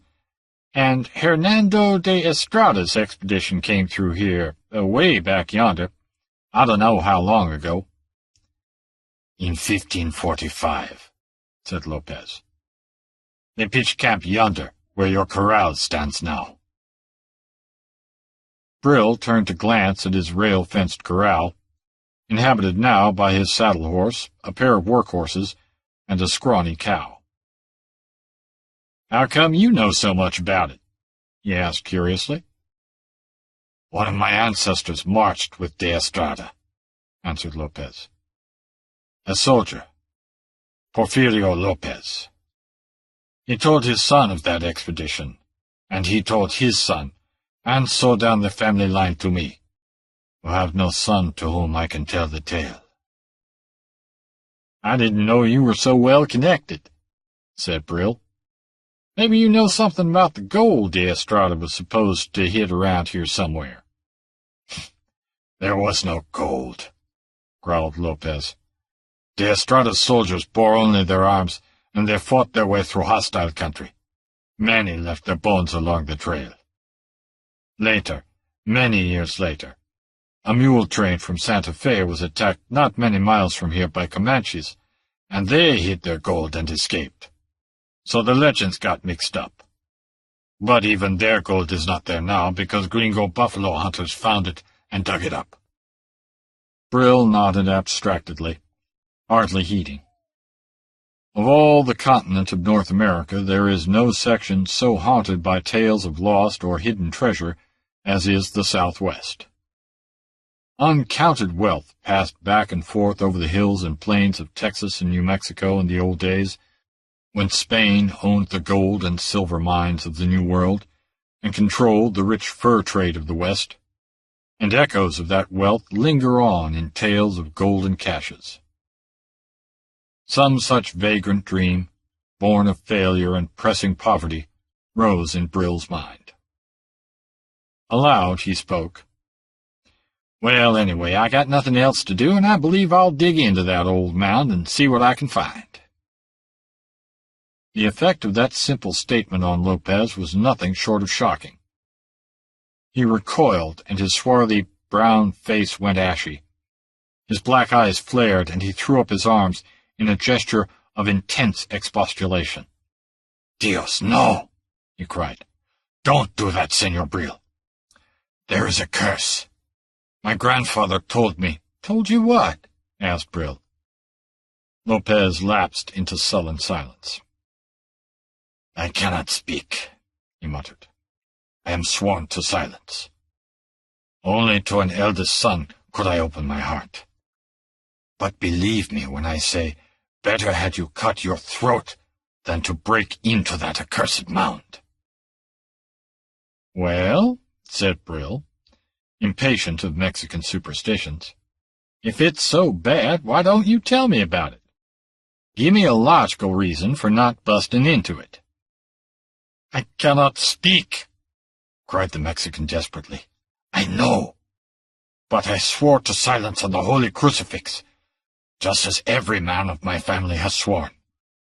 It is a thing so dark it is to risk damnation even to speak of it. Were I to tell you, I would blast the soul from your body. But I have sworn, and I have no son, so my lips are sealed forever." "Oh, well," said Brill sarcastically, "why don't you write it out?" Lopez started, stared, and to Steve's surprise, caught at the suggestion. "I will. Dios be thanked, the good priest taught me to write when I was a child. My oath said nothing of writing. I only swore not to speak. I will write out the whole thing for you, if you will swear not to speak of it afterward, and to destroy the paper as soon as you have read it." "Sure," said Brill to humor him, and the old Mexican seemed much relieved. "Bueno.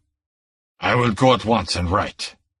Tomorrow, as I go to work, I will bring you the paper, and you will understand why no one must open that accursed mound." and Lopez hurried along his homeward path, his stooped shoulders swaying with the effort of his unwonted haste. Steve grinned after him, shrugged his shoulders, and turned back toward his own shack. Then he halted, gazing back at the low, rounded mound with its grass-grown sides. It must be an Indian tomb, he decided, what with its symmetry and its similarity to other Indian mounds he had seen. He scowled as he tried to figure out the seeming connection between the mysterious knoll and the martial ancestor of Juan Lopez. Brill gazed after the receding figure of the old Mexican. A shallow valley, cut by a half-dry creek, bordered with trees and underbrush, lay between Brill's pasture and the low sloping hill beyond which lay Lopez's shack. Among the trees along the creek bank the old Mexican was disappearing, and Brill came to a sudden decision. Hurrying up the slight slope, he took a pick and a shovel from the tool shed built onto the back of his shack. The sun had not yet set, and Brill believed he could open the mound deep enough to determine its nature before dark. If not, he could work by lantern light. Steve, like most of his breed, lived mostly by impulse, and his present urge was to tear into that mysterious hillock and find what, if anything, was concealed therein. The thought of treasure came again to his mind. What if, after all, that grassy heap of brown earth hid riches? Virgin ore from forgotten mines, or the minted coinage of old Spain? Was it not possible that the musketeers of De Estrada had themselves reared that pile above a treasure they could not bear away, molding it in the likeness of an Indian mound to fool seekers? Did old Lopez know that? It would not be strange if, knowing of treasure there, the old Mexican refrained from disturbing it. Ridden with grisly, superstitious fears, he might well live out a life of barren toil rather than risk the wrath of lurking ghosts or devils. For the Mexicans say that hidden gold is always accursed, and surely there was supposed to be some especial doom resting on this mound. Well, Brill meditated, Latin Indian devils had no terrors for the Anglo-Saxon, tormented by the demons of drought and storm and crop failure. Steve set to work with the savage energy characteristic of his breed. The task was no light one. The soil, baked by the fierce sun, was iron-hard, and mixed with rocks and pebbles. Brill sweated profusely and grunted with his efforts, but the fire of the treasure hunter was on him. He shook the sweat out of his eyes, and drove in the pick with mighty strokes that ripped and crumbled the close-packed dirt. The sun went down, and in the long, dreamy summer twilight he worked on, almost oblivious of time or space. He began to be convinced that the mound was a genuine Indian tomb, as he found traces of charcoal in the soil. The ancient people which reared these sepulchres had kept fires burning upon them for days at some point in the building. All the mounds Steve had ever opened had contained a solid stratum of charcoal a short distance below the surface. But the charcoal traces he found now were scattered about through the soil. His idea of a Spanish-built treasure trove faded, but he persisted. Who knows? Perhaps that strange folk men now call mound builders had treasure of their own, which they laid away with the dead. Then Steve yelped in exultation as his pick rang on a bit of metal. He snatched it up and held it close to his eyes, straining in the waning light. It was caked and corroded with rust, worn almost paper-thin, but he knew it for what it was. A spur rowel, unmistakably Spanish with its long, cruel points, and he halted completely bewildered. No Spaniard ever reared this mound, with its undeniable marks of aboriginal workmanship. Yet how came that relic of a Spanish caballeros hidden deep in the packed soil? Brill shook his head and set to work again. He knew that in the center of the mound, if it were indeed an aboriginal tomb, he would find a narrow chamber built of heavy stones, containing the bones of the chief for whom the mound had been reared and the victims sacrificed above it. And in the gathering darkness he felt his pick strike heavily against something granite-like and unyielding.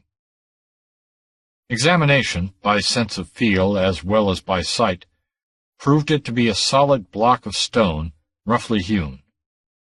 Doubtless it formed one of the ends of the death chamber. Useless to try to shatter it. Brill chipped and pecked about it, scraping the dirt and pebbles away from the corners, until he felt that wrenching it out would be but a matter of sinking the pick point underneath and levering it out. But now he was suddenly aware that darkness had come on. In the young moon, objects were dim and shadowy. His mustang nickered in the corral, whence came the comfortable crunch of tired beasts' jaws on corn. A whippoorwill called eerily from the dark shadows of the narrow winding creek. Brill straightened reluctantly. Better get a lantern and continue his explorations by its light. He felt in his pocket with some idea of wrenching out the stone and exploring the cavity by the aid of matches. Then he stiffened. Was it imagination that he heard a faint, sinister rustling, which seemed to come from behind the blocking stone? Snakes.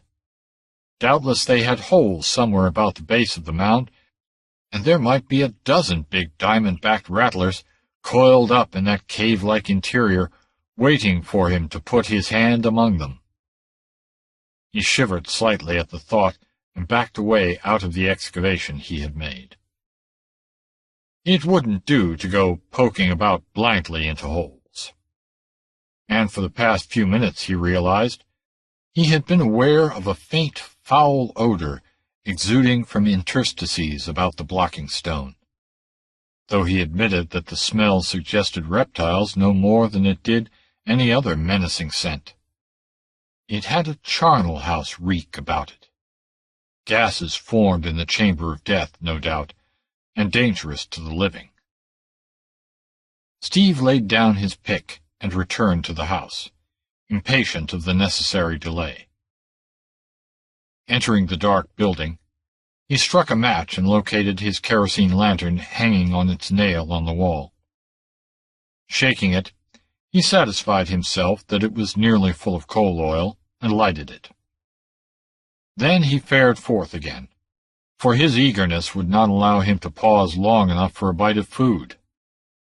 The mere opening of the mound intrigued him, as it must always intrigue a man of imagination, and the discovery of the Spanish spur whetted his curiosity.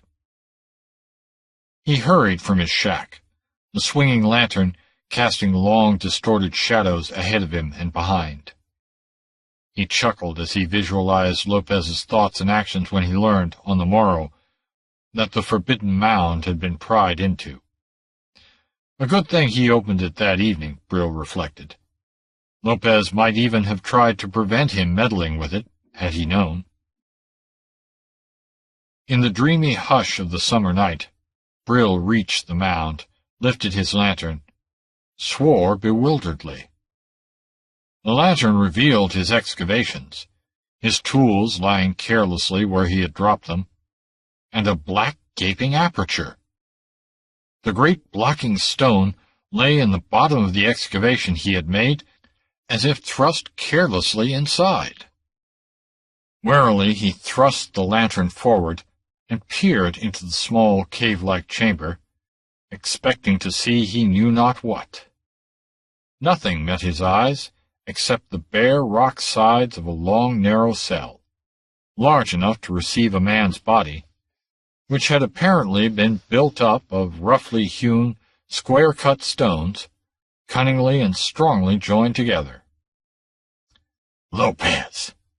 exclaimed Steve furiously. "The dirty coyote! He's been watching me work, and when I went after the lantern, he snuck up and pried the rock out and grabbed whatever was in there, I reckon. Blast his greasy hide, I'll fix him." Savagely he extinguished the lantern and glared across the shallow, brush-grown valley. And as he looked, he stiffened. Over the corner of the hill, on the other side of which the shack of Lopez stood, a shadow moved. The slender moon was setting, the light dim and the play of the shadows baffling. But Steve's eyes were sharpened by the sun and winds of the wastelands, and he knew that it was some two-legged creature that was disappearing over the low shoulder of the mesquite-grown hill. "Beating it to his shack," snarled Brill. "He's sure got something, or he wouldn't be traveling at that speed." Brill swallowed, wondering why a peculiar trembling had suddenly taken hold of him. What was there unusual about a thieving old greaser running home with his loot? Brill tried to drown the feeling that there was something peculiar about the gait of the dim shadow, which had seemed to move at a sort of slinking lope. There must have been need for swiftness when stocky old Juan Lopez elected to travel at such a strange pace. "Whatever he found is as much mine as his," swore Brill, trying to get his mind off the abnormal aspect of the figure's flight. "I got this land leased, and I done all the work digging. I curse heck. No wonder he told me that stuff. Wanted me to leave it alone so he'd get it hisself. It's a wonder he ain't dug it up long before this. But you can't never tell about them spigs." Brill, as he meditated thus, was striding down the gentle slope of the pasture which led down to the creek bed. He passed into the shadows of the trees and dense underbrush, and walked across the dry creek bed, noting absently that neither whippoorwill nor hoot owl called in the darkness. There was a waiting, listening tenseness in the night that he did not like. The shadows in the creek bed seemed too thick, too breathless. He wished he had not blown out the lantern, which he still carried, and was glad he had brought the pick gripped like a battle-axe in his right hand. He had an impulse to whistle just to break the silence, then swore and dismissed the thought. Yet he was glad when he climbed up the low opposite bank and emerged into the starlight. He walked up the slope and onto the hill, and looked down on the mesquite flat wherein stood Lopez's squalid hut. A light showed at the one window. "Packing his things for a getaway, I reckon," grunted Steve. "Ow, what the—" He staggered as from a physical impact, as a frightful scream knifed the stillness. He wanted to clap his hands over his ears to shut out the horror of that cry, which rose unbearably, and then broke in an abhorrent gurgle. Good God! Steve felt the cold sweat springing out upon him. Lopez, or somebody. Even as he gasped the words, he was running down the hill as fast as his long legs could carry him. Some unspeakable horror was taking place in that lonely hut, but he was going to investigate if it meant facing the devil himself. He tightened his grip on his pick-handle as he ran. Wandering prowlers murdering old Lopez for the loot he had taken from the mound, Steve thought, and forgot his wrath. It would go hard for anyone he caught molesting the old scoundrel, thief though he might be. He hit the flat, running hard, and then the light in the hut went out, and Steve staggered in full flight, bringing up against a mesquite tree with an impact that jolted a grunt out of him and tore his hands on the thorns. Rebounding with a sobbed curse, he rushed for the shack, nerving himself for what he might see, his hair still standing on end at what he had already seen. Brill tried the one door of the hut and found it bolted. He shouted to Lopez and received no answer. Yet utter silence did not reign. From within came a curious muffled worrying sound, that ceased as Brill swung his pick, crashing against the door. The flimsy portal splintered, and Brill leaped into the dark hut, eyes blazing, pick swung high for a desperate onslaught. But no sound ruffled the grisly silence, and in the darkness nothing stirred, though Brill's chaotic imagination peopled the shadowed corners of the hut with shapes of horror. With a hand damp with perspiration, he found a match and struck it. Besides himself, only old Lopez occupied the hut. Old Lopez, stark dead on the dirt floor, arms spread wide like a crucifix, mouth sagging open in a semblance of idiocy, eyes wide and staring with a horror Brill found intolerable. The one window gaped open, showing the method of the Slayer's exit, possibly his entrance as well. Brill went to that window and gazed out warily. He saw only the sloping hillside on one hand and the mesquite flat on the other. He started.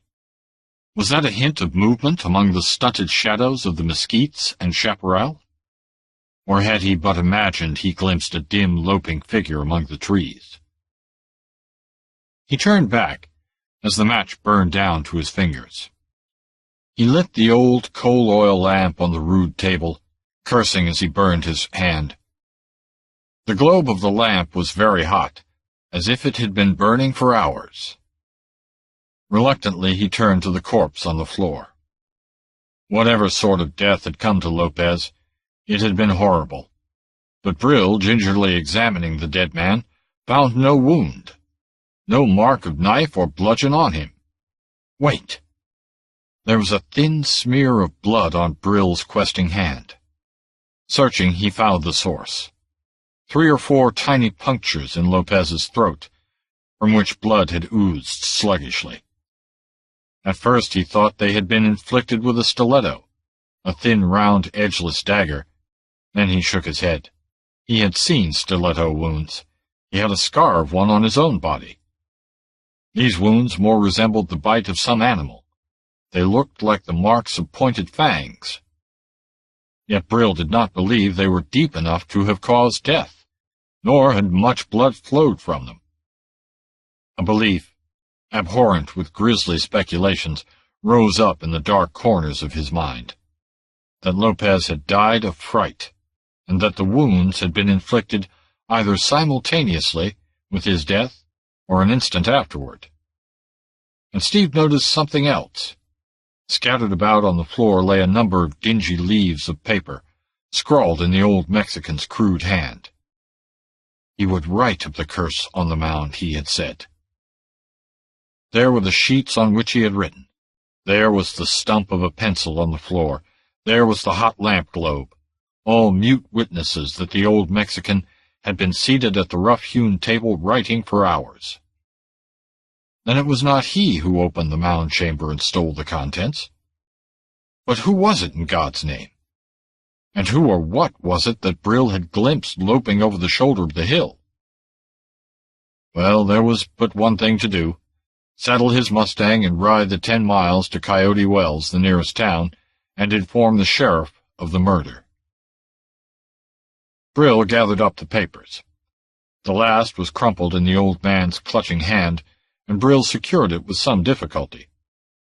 Then, as he turned to extinguish the light, he hesitated, and cursed himself for the crawling fear that lurked at the back of his mind. Fear of the shadowy thing he had seen cross the window just before the light was extinguished in the hut. The long arm of the murderer, he thought, reaching for the lamp to put it out, no doubt. What had there been abnormal or inhuman about that vision, distorted though it must have been in the dim lamplight and shadow? As a man strives to remember the details of a nightmare dream, Steve tried to define in his mind some clear reason that would explain why that flying glimpse had unnerved him to the extent of blundering headlong into a tree, and why the mere vague remembrance of it now caused cold sweat to break out on him. Cursing himself to keep up his courage, he lighted his lantern, blew out the lamp on the rough table, and resolutely set forth, grasping his pick like a weapon. After all, why should certain seemingly abnormal aspects about a sordid murder upset him? Such crimes were abhorrent, but common enough, especially among Mexicans, who cherished unguessed feuds. Then, as he stepped into the silent, star-flecked night, he brought up short. From across the creek sounded the sudden, soul-shaking scream of a horse in deadly terror, then a mad drumming of hoofs that receded in the distance, and Brill swore in rage and dismay. Was it a panther lurking in the hills? Had a monster cat slain old Lopez? Then why was not the victim marked with scars of fierce hooked talons? And who extinguished the light in the hut? As he wondered, Brill was running swiftly toward the dark creek. Not lightly does a cowpuncher regard the stampeding of his stock. As he passed into the darkness of the brush along the dry creek, Brill found his tongue strangely dry. He kept swallowing, and he held the lantern high. It made but faint impression in the gloom, but seemed to accentuate the blackness of the crowding shadows. For some strange reason, the thought entered Brill's chaotic mind that though the land was new to the Anglo-Saxon, it was in reality very old. That broken and desecrated tomb was mute evidence that the land was ancient to man, and suddenly the night and the hills and the shadows bore on Brill with a sense of hideous antiquity. Here had long generations of men lived and died before Brill's ancestors ever heard of the land. In the night, in the shadows of this very creek, men had no doubt given up their ghosts in grisly ways. With these reflections, Brill hurried through the shadows of the thick trees. He breathed deeply in relief when he emerged from the trees on his own side. Hurrying up the gentle slope to the railed corral, he held up his lantern, investigating. The corral was empty.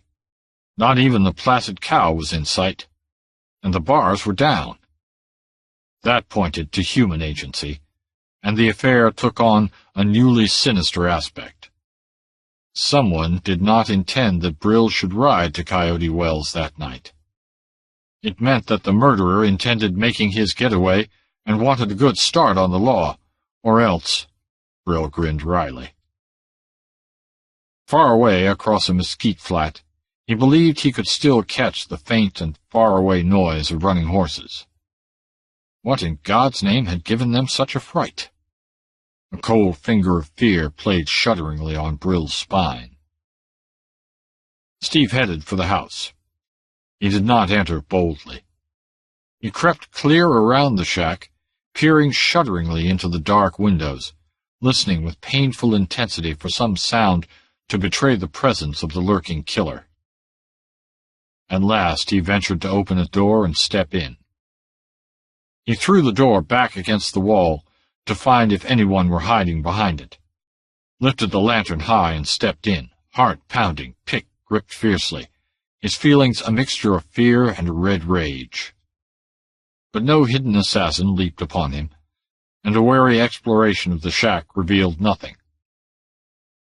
With a sigh of relief, Brill locked the doors, made fast the windows, and lighted his old coal-oil lamp. The thought of old Lopez lying, a glassy-eyed corpse, alone in the hut across the creek, made him wince and shiver. But he did not intend to start for town on foot in the night. He drew from its hiding place his reliable old Colt .45, spun the blue steel cylinder, and grinned mirthlessly. Maybe the killer did not intend to leave any witnesses to his crime alive. Well, let him come. He, or they, would find a young cowpuncher with a six-shooter less easy prey than an old unarmed Mexican. And that reminded Brill of the papers he had brought from the hut.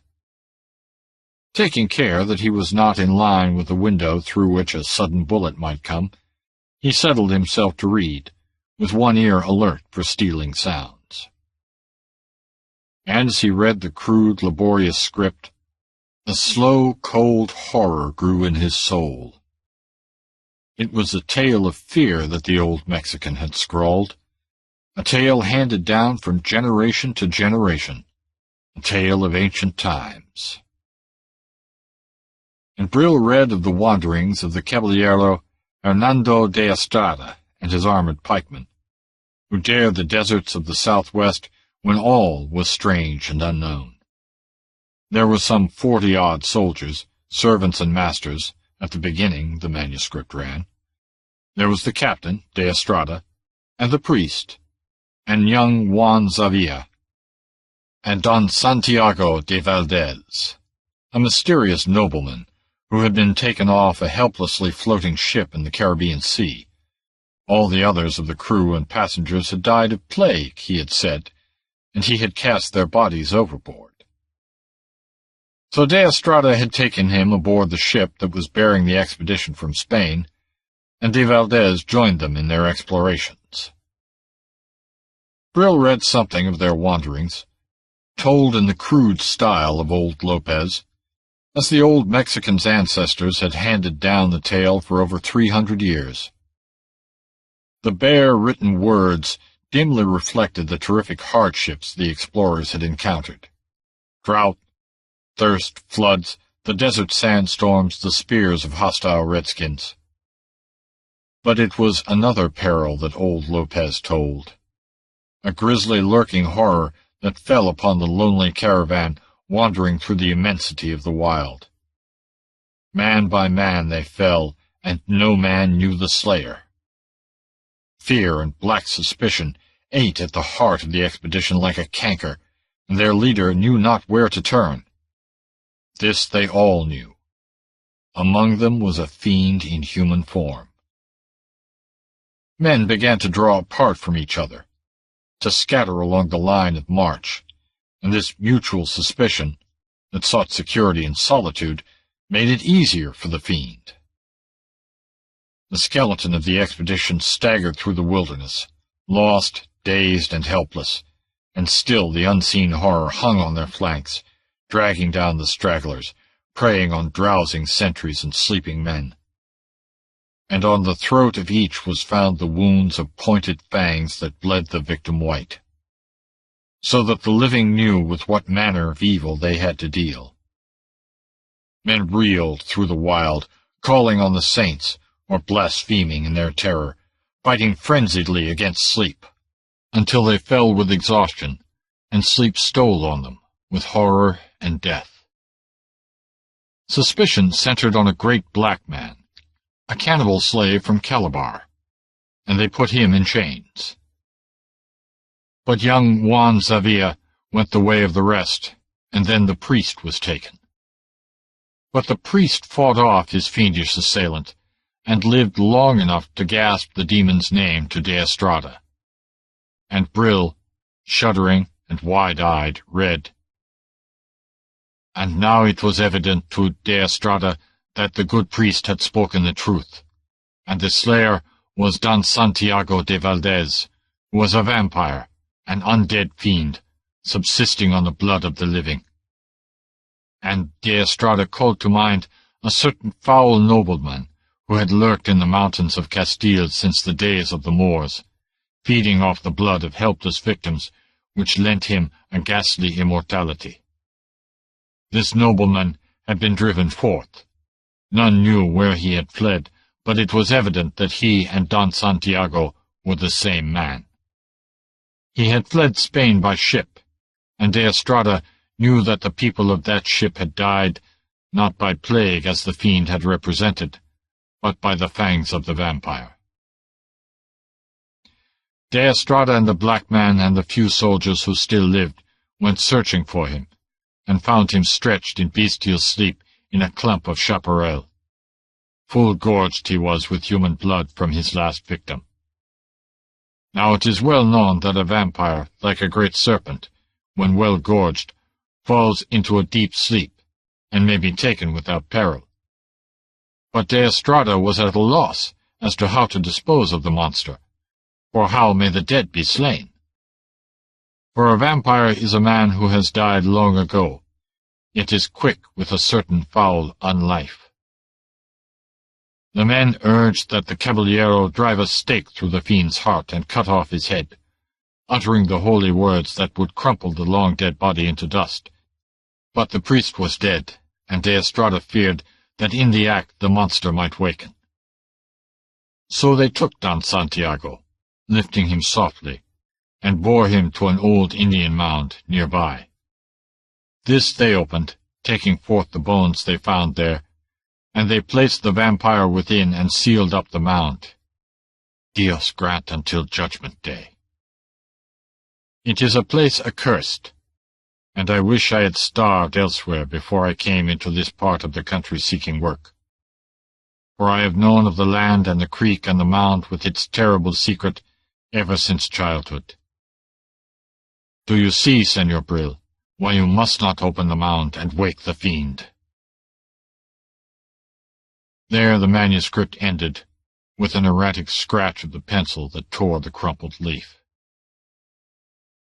Brill rose, his heart pounding wildly, his face bloodless, his tongue cleaving to his palate.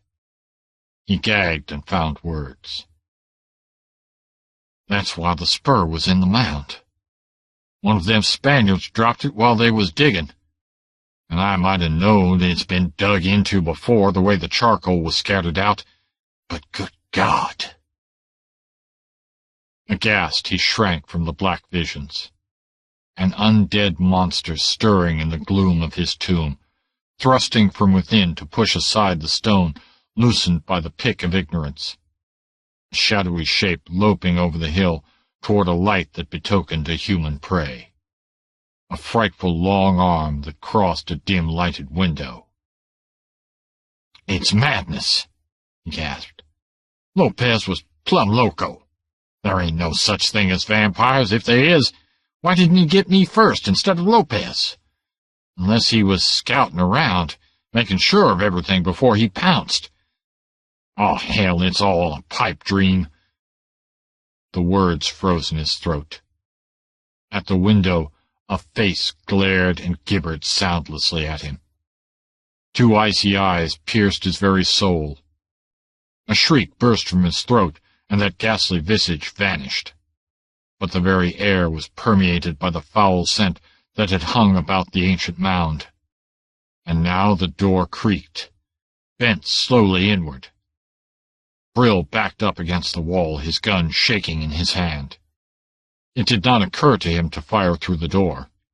In his chaotic brain he had but one thought, that only that thin portal of wood separated him from some horror born out of the womb of night and gloom and the black past. His eyes were distended as he saw the door give, as he heard the staples of the bolt groan. The door burst inward. Brill did not scream. His tongue was frozen to the roof of his mouth.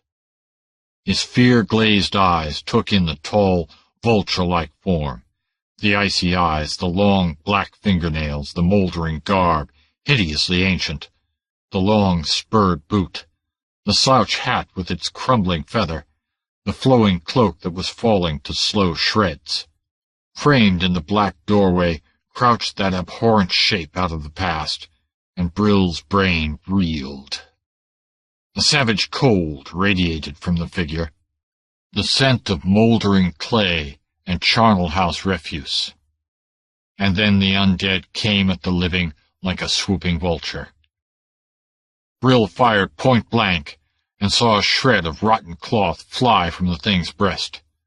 The vampire reeled beneath the impact of the heavy ball, then righted himself and came on with frightful speed. Brill reeled back against the wall with a choking cry, the gun falling from his nerveless hand. The black legends were true, then. Human weapons were powerless. Or may a man kill one already dead for long centuries, as mortals die? Then the claw-like hands at his throat roused the young cowpuncher to a frenzy of madness. As his pioneer ancestors fought hand-to-hand against brain-shattering odds, Steve Brill fought the cold, dead, crawling thing that sought his life and soul. Of that ghastly battle Brill never remembered much. It was a blind chaos in which he scrambled beast-like, tore and slugged and hammered, where long black nails like the talons of a panther tore at him, and pointed teeth snapped again and again at his throat. Rolling and tumbling about the room, both half enveloped by the musty folds of that ancient, rotting cloak, they smote and tore at each other among the ruins of the shattered furniture, and the fury of the vampire was not more terrible than the fear-crazed desperation of his victim. They crashed headlong into the table, knocking it down upon its side, and the coal lamp splintered on the floor, spraying the walls with sudden flame. Brill felt the bite of the burning oil that spattered him, but in the rent frenzy of the fight he gave no heed. The black talons were tearing at him, the inhuman eyes burning icily into his soul. Between his frantic fingers the withered flesh of the monster was hard as dry wood, and wave after wave of blind madness swept over Steve Brill. Like a man battling a nightmare, he screamed and smote, while all about them the fire leaped up and caught at the walls and roof. Through darting jets and licking tongues of flame they reeled and rolled like a demon and a mortal warring on the fire-lanced floors of hell. And in the growing tumult of the flames, Brill gathered himself for one last volcanic burst of frenzied strength. Breaking away and staggering up, gasping and bloody, he lunged blindly at the foul shape and caught it in a grip not even the vampire could break. And whirling his fiendish assailant bodily on high, he dashed him down across the up-tilted edge of the fallen table as a man might break a stick of wood across his knee. Something cracked like a snapping branch, and the vampire fell from Brill's grasp to writhe in a strange, broken posture on the burning floor. Yet it was not dead, for its flaming eyes still burned on Brill with a ghastly hunger, and it strove to crawl toward him with its broken spine, as a dying snake crawls. Brill, reeling and gasping, shook the blood from his eyes and staggered blindly through the broken door. And as a man runs from the portals of hell, he ran stumbling through the mesquite and chaparral until he fell from utter exhaustion. Looking back, he saw the flame of the burning house, and thanked God that it would burn until the very bones of Don Santiago de Valdez were utterly consumed and destroyed from the knowledge of men. The Thunder Rider. Once I was Ironheart, the Comanche Warhawk. This is no fantasy that I speak, nor do I suffer from hallucination. I speak with sure knowledge of the medicine memory, the only heritage left me by the race which conquered my ancestors. This is no dream. I sit here in my efficiently appointed office 15 stories above the street that thunders and roars with the traffic of the most highly artificialized civilization the planet has ever known. Looking through the nearest window, I see the blue sky only between the pinnacles of the towers that rear above this latest Babylon. If I look down, I will see only stripes of concrete, over which pour an incessant stream of jostling humanity and wheeled machines. Here are no ocean-like expanses of naked brown prairie beneath a naked blue sky. Here no dry grass waving before the invisible feet of the unseen people of the wastes. Here no solitude and vastness and mystery to veil the mind with all-seeing blindness, and to build dreams and visions and prophecy. Here all is matter reduced to its most mechanical tangibility. Power that can be seen and touched and heard, force and energy that crushes all dreams and turns men and women into whimpering automatons. Yet I sit here in the midst of this new wilderness of steel and stone and electricity and repeat the inexplicable. I was Ironheart, the Scalp-Taker, the Avenger, the Thunder Rider. I am no darker than many of my customers and patrons.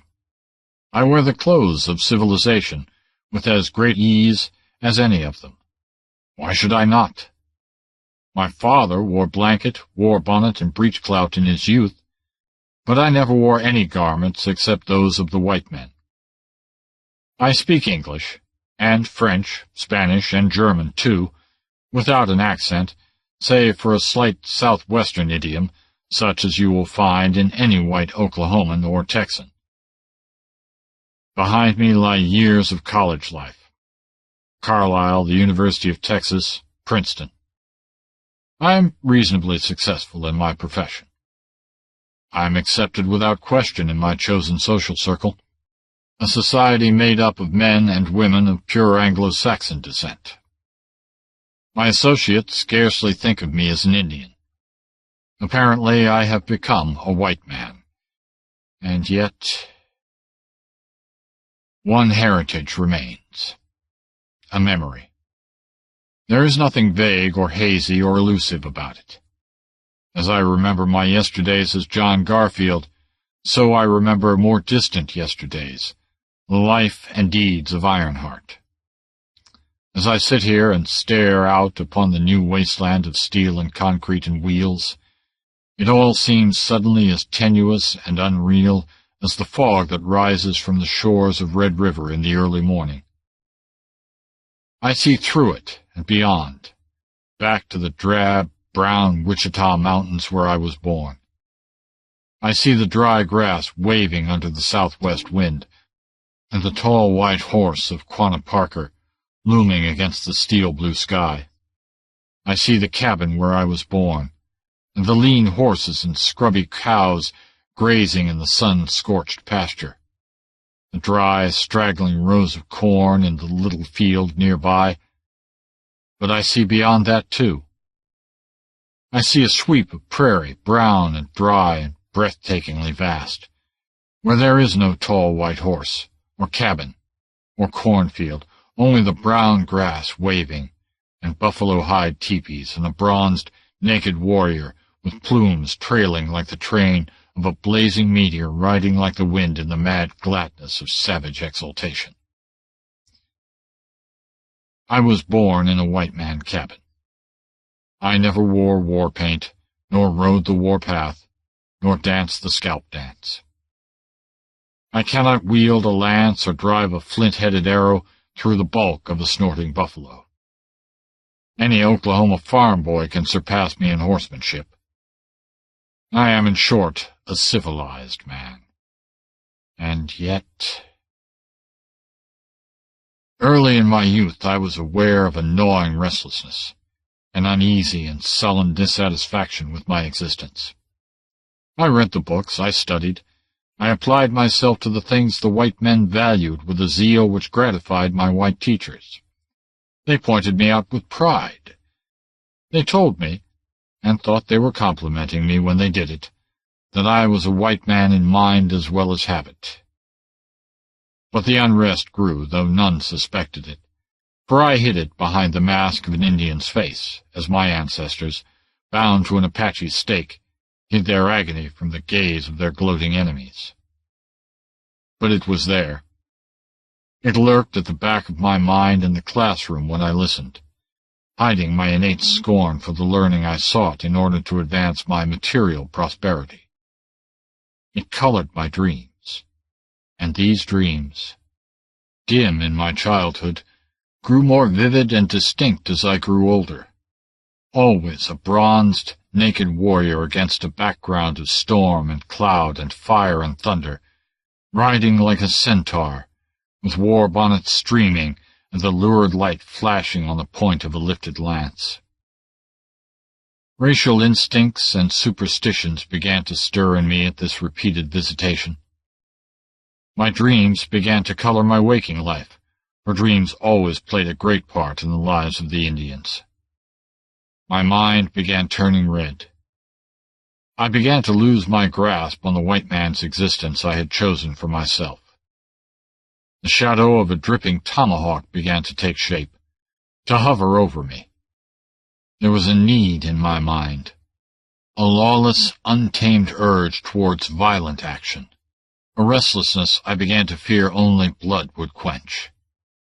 I tossed on my bed at night, fearing to go to sleep, fearing that I would be engulfed by this inexorable tide from the murky, fathomless reservoirs of racial subconsciousness. If this happened, I knew I would kill, suddenly, savagely, and according to the white man's understanding, reasonlessly. I did not wish to kill men who had never harmed me, and to hang thereafter.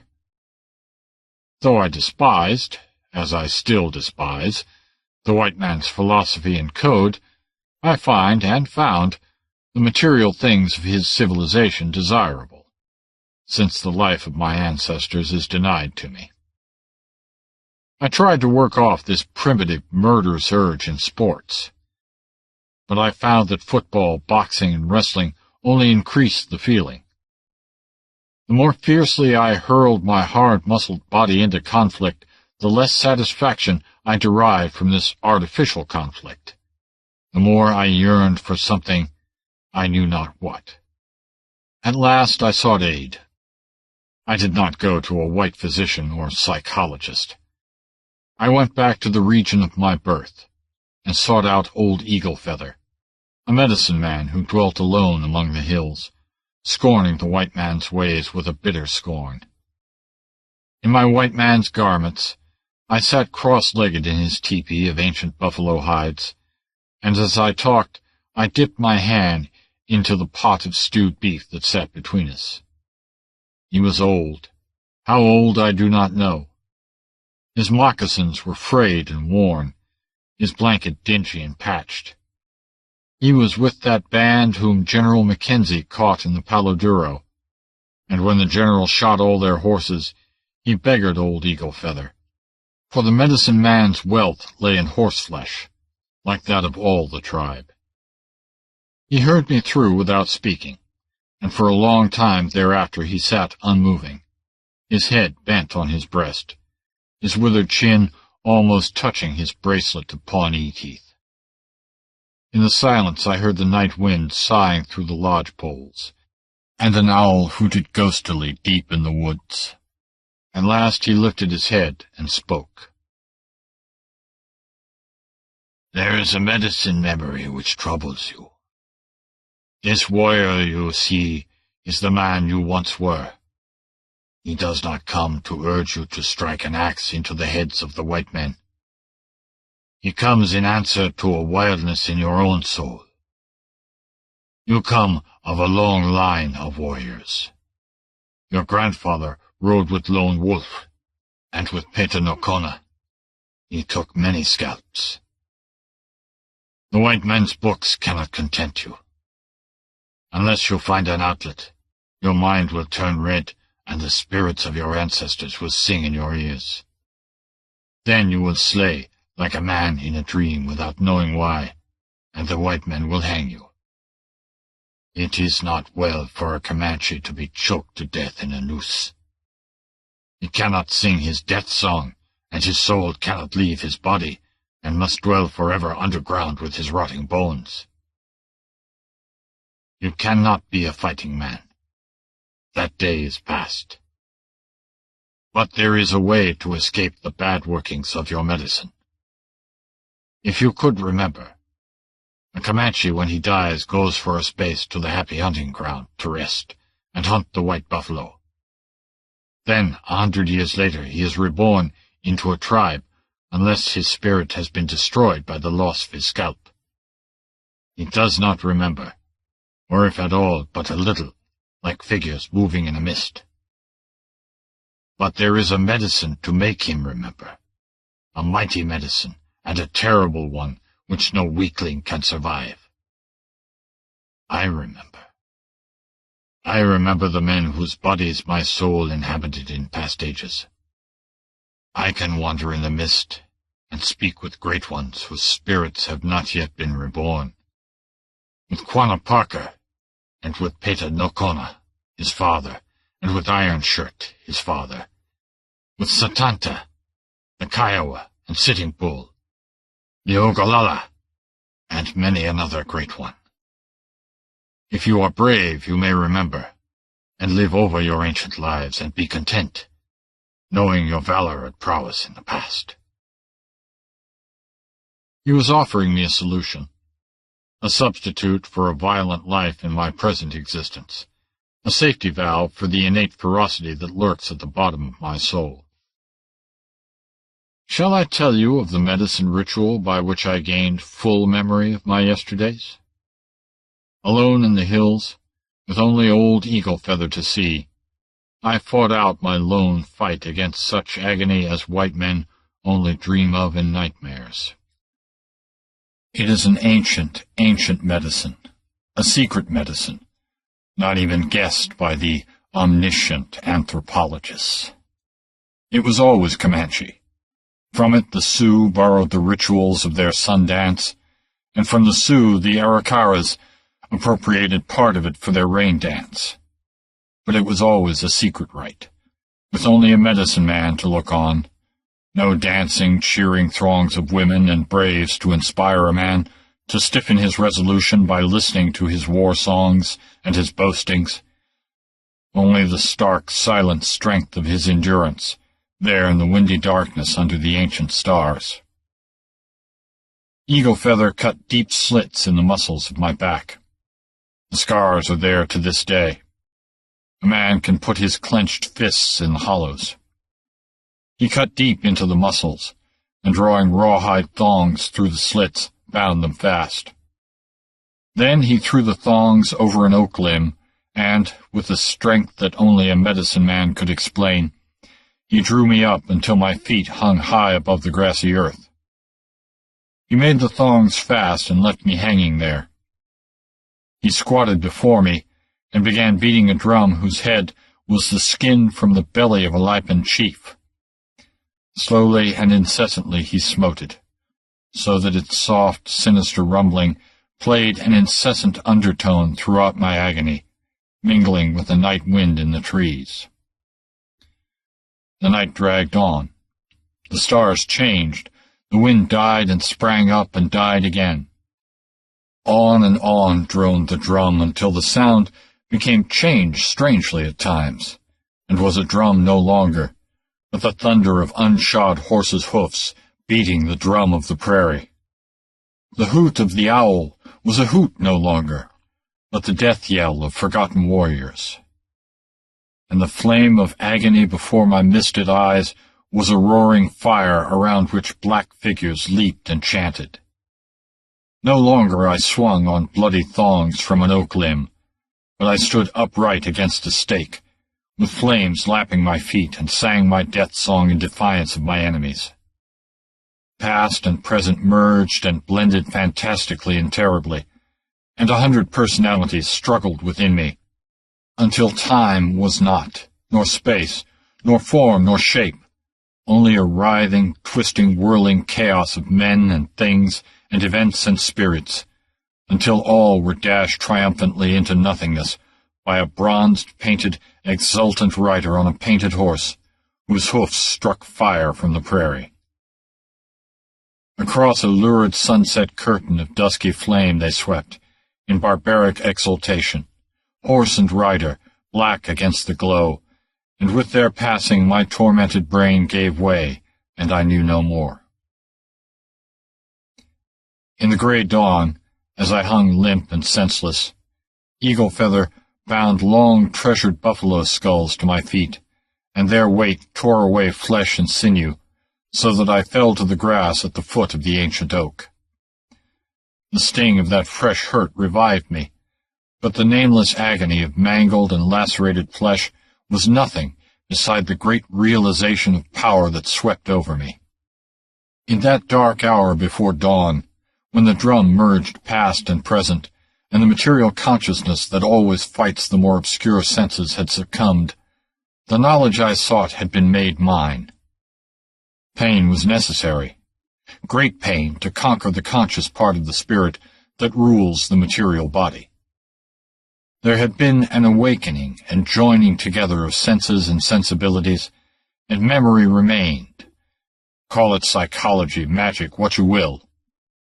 No more would I be tormented by a lack of something, an urge to violence, which was but implanted instinct created by 1,000 years of roaming, hunting, and fighting.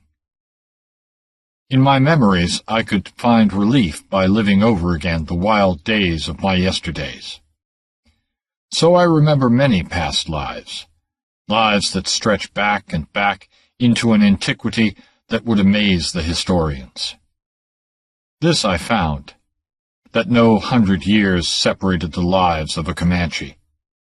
Sometimes rebirth was almost instantaneous.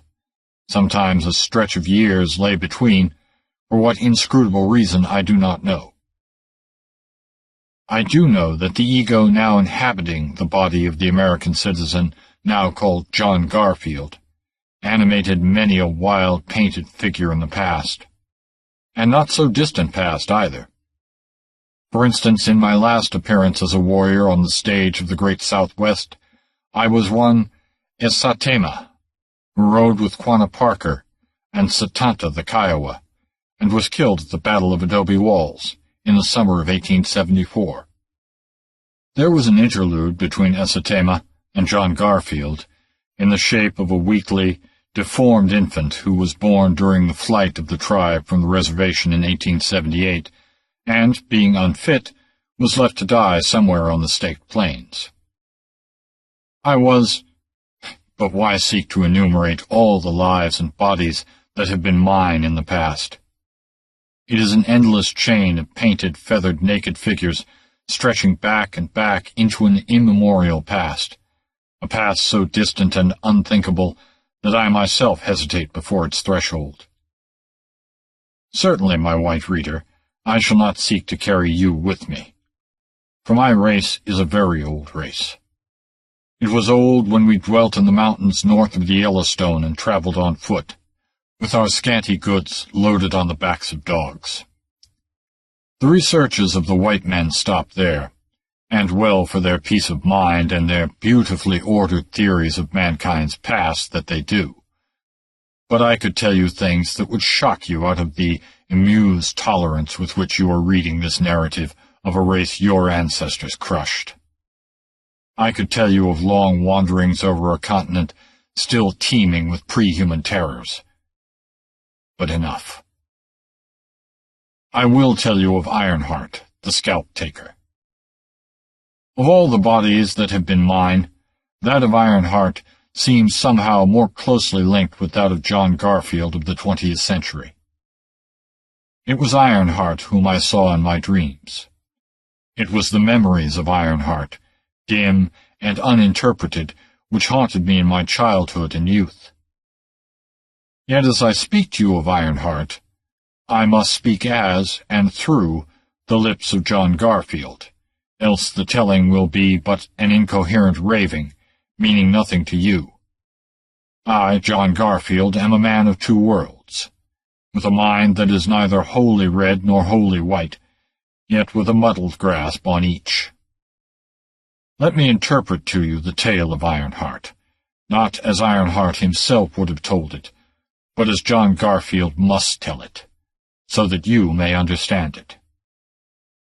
Remember, there is much I will not tell. There are cruelties and savageries which I, John Garfield, understand as natural products of the life Ironheart lived, but which you would not, could not understand, and from which you would turn in horror. There are other things I will slur in the telling. Barbarism has its vices, its sophistries, no less than civilization. Your cynicisms and sophistications are weak and childish beside the elemental cynicism, the vital sophistication of what you call savagery. If our virtues were unspoiled as a newborn panther cub, our sins were older than Nineveh. But enough. I will tell you of Ironheart and the horror he met, a horror out of a time older than the forgotten ruins that lie hidden in the jungles of Yucatan. Ironheart lived in the latter part of the 16th century. The events I shall describe must have taken place somewhere about 1575. Already we were a horse-riding tribe. More than a century before, we had drifted down out of the Shoshone Mountains to become plainsmen and buffalo hunters, following the herds on foot, from the Great Slave Lake to the Gulf. bickering eternally with the Crows, the Kiowas, and the Pawnees and Apaches. It was a long, wearisome trek. But the coming of the horse changed all that. Changed us, within a short span of years, from a poverty-stricken race of shiftless wanderers to a nation of invincible warriors, sweeping a red trail of conquest from the Blackfoot villages on the Bighorn to the Spanish settlements of Chihuahua. Historians say the Comanches were mounted by 1714. By that time we had been riding horses for more than a century. When Coronado came in 1541, seeking the fabled cities of Cibolo, we were already a race of horsemen. Children were taught to ride before they were taught to walk. When I, Ironheart, was 4 years old, I was riding my own pony and watching a herd of horses. Ironheart was a powerful man, of medium height, stocky and muscular like most of his race. I will tell you how I got the name. I had a brother a little older than myself, whose name was Red Knife. Affection between brothers is not very common among the Indians, but I felt for him the keen and ardent admiration and worship of a youth for an older brother. It was an age of racial drift. We had not yet settled upon the great Palo Duro Canyon as the cradle land of our race. Our northern range still extended north of the Platte, though more and more we were encroaching upon the staked plains of the south, driving the Apaches before us in a series of whirlwind battles. 125 years later, we broke their power forever in a 7-day battle on the Wichita River, and hurled them broken and beaten westward into the mountains of New Mexico. But in Ironheart's day, they still claimed the South Plains as their domain, and more of our wars were with the Sioux than with the Apaches. It was the Sioux who killed Red Knife. They caught us near the shore of the Platte, about a mile from a steep knob crowned with stunted growth. For that knob we raced, with one thought between us. For this was no ordinary raid, it was an attack in force. 3,000 warriors rode there, Tetons, Brules, and Yanktons. They meant to sweep on to the Comanche encampment, miles to the south. Unless the tribe was warned, it would be caught and crushed by the Sioux. I reached the knob, but Red Knife's horse fell with him, and the Sioux took him. They brought him to the foot of the knob, on the crest of which, hidden from their arrows, I was already making ready to send up a signal smoke. The Sioux did not try to climb the knob in the teeth of my lance and arrows, where only one man could come at a time. But they shouted up to me that if I would refrain from sending the signal, they would give Red Knife a quick death, and ride on without molesting me. Red Knife shouted to me, "Light the fire! Warn our people! Death to the Sioux!" And so they fell to torturing him. But I gave no heed, though the prairie swam in a sea of red about me. They cut him to pieces slowly, member by member, while he laughed at them and sang his death song until his own blood choked him. He lived much longer than it would seem possible for a man to live, sliced as he was sliced. But I gave no heed, and the smoke rolling up to the sky warned our people far away. Then the Sioux knew they had lost, and they mounted and rode away, even before the first cloud of dust to the south marked the coming of my brother warriors. With my brother's life I had bought the life of the tribe, and thereafter I had a new name, and it was Ironheart. And the purpose of my life thereafter was to pay the Sioux the debt I owed them, and again I paid it, in singing arrows and thrusting lance, aye, and in fire, and in little slicing knives. I was Ironheart, the scalp-taker, the vengeance-maker, the thunder-rider. For when the rolling of the thunder across the echoing prairies made the bravest chiefs hide their heads, then I was wont to ride at a gallop, shaking my lance and chanting of my deeds, heedless of gods or men. for fear died in my heart, there on the knoll when I watched my brother die under the Teton knives, and only once again in all my life did it awaken for a space. And it is of that awakening that I would tell you. In the autumn, that year of 1575, as I now calculated, 40 of us rode southward to strike the Spanish settlements. It was September, later to be called the Mexican moon, when the warriors rode southward for horses, scalps, and women. Aye, it was an ancient trail in Esatema's day, and many a time have I ridden it, in one body or another. But in Ironheart's day it was less than 40 years old. We were after horses, but this particular raid never reached the Rio Grande. We turned aside to strike the Lipans on the river now called the San Saba, and that was unwise. But we were young warriors, eager to count coup on our ancient enemies, and we had not yet learned that horses were more important than women, and women more important than scalps. We caught the Lipans off guard and made a magnificent butchery among them, but we did not know that there was truce between them and the cannibal Tonquewas, always implacable foes of the Comanches, until we settled that score once and for all in the winter of 1864, when we wiped them out on their reservation on the Clear Fork of the Brazos. Esatema was in that fight, and I, dipped his hands in blood with an ardor that had its roots in a dim and forgotten past. But that autumn of 1575 was a long, long time removed from the butchery on the Brazos. Following the broken, headlong, fleeing Lipans, we ran full into a horde of Tonquewas and their Wichita allies. With the Lipans, there were about 500 warriors confronting us.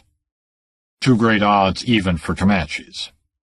Besides, we were fighting in a comparatively wooded country, and there we were at a disadvantage because we were plains-born and bred, and preferred to do our fighting in the open, where there was room for our primitive cavalry maneuvers. When we broke free of the thickets and fled northward, there were only 15 of us left to flee, and the Tonquewas hounded us for nearly 100 miles, even after the Lipans had given up the chase. How they hated us! And then each was eager to fill his belly with the flesh of a Comanche, properly roasted, for they believed that transferred the fighting spirit of the Comanche to that of his devourer. We believed that too, and that is why, in addition to our natural loathing of cannibalism, we hated the Tonquewas as viciously as they hated us. It was near the double mountain fork of the Brazos that we met the Apaches. We had struck them on our road south, and sent them howling to lick their wounds in the chaparral, and they were eager for revenge. They got it. It was a running fight on tired horses, and of the 40 braves who rode south so proudly, only 5 of us lived to cross the Cap Rock, that ragged, irregular rampart that lies like a giant stair-step across the plains, mounting to a higher level. I could tell you how the Plains Indians fought. No such fighting was ever seen on this planet before, or ever will be again, for the conditions which produced it have passed forever. From Milk River to the Gulf we fought alike, on horseback, wheeling, darting like hornets with deadly stings, raining showers of flint-headed dogwood arrows, charging, circling, retreating, elusive as wasps and dangerous as cobras. But this meeting below the Cap Rock was no fight in such a sense. We were 15 Comanches against 100 Apaches, and we fled, turning to drive arrow or thrust with lance only when we could no longer elude them. It was nearly sundown when they started us. Otherwise the saga of Ironheart had ended there, and his scalp gone to smoke in an Apache teepee with the other 10 the tigers of the prairie took that day. But somehow, when night fell, we scattered and eluded them, and came together again above the Cap Rock, weary, hungry, with empty quivers, on exhausted horses. Sometimes we walked and led them, which shows in what state they were, for a Comanche never walked unless the need was most desperate. But we stumbled on, feeling that we were doomed already, groping our way northward, swinging further to the west than any of us had ever gone before, in the hopes of avoiding our implacable enemies. We were in the heart of the Apache country, and none of us had any hope of ever reaching our camp on the Cimarron alive. But we struggled on, through a vast and waterless waste, where not even cacti grew, and on which not even the unshod hoof of a horse left any impression on the iron-hard soil. It must have been towards dawn that we crossed the line. More I cannot say.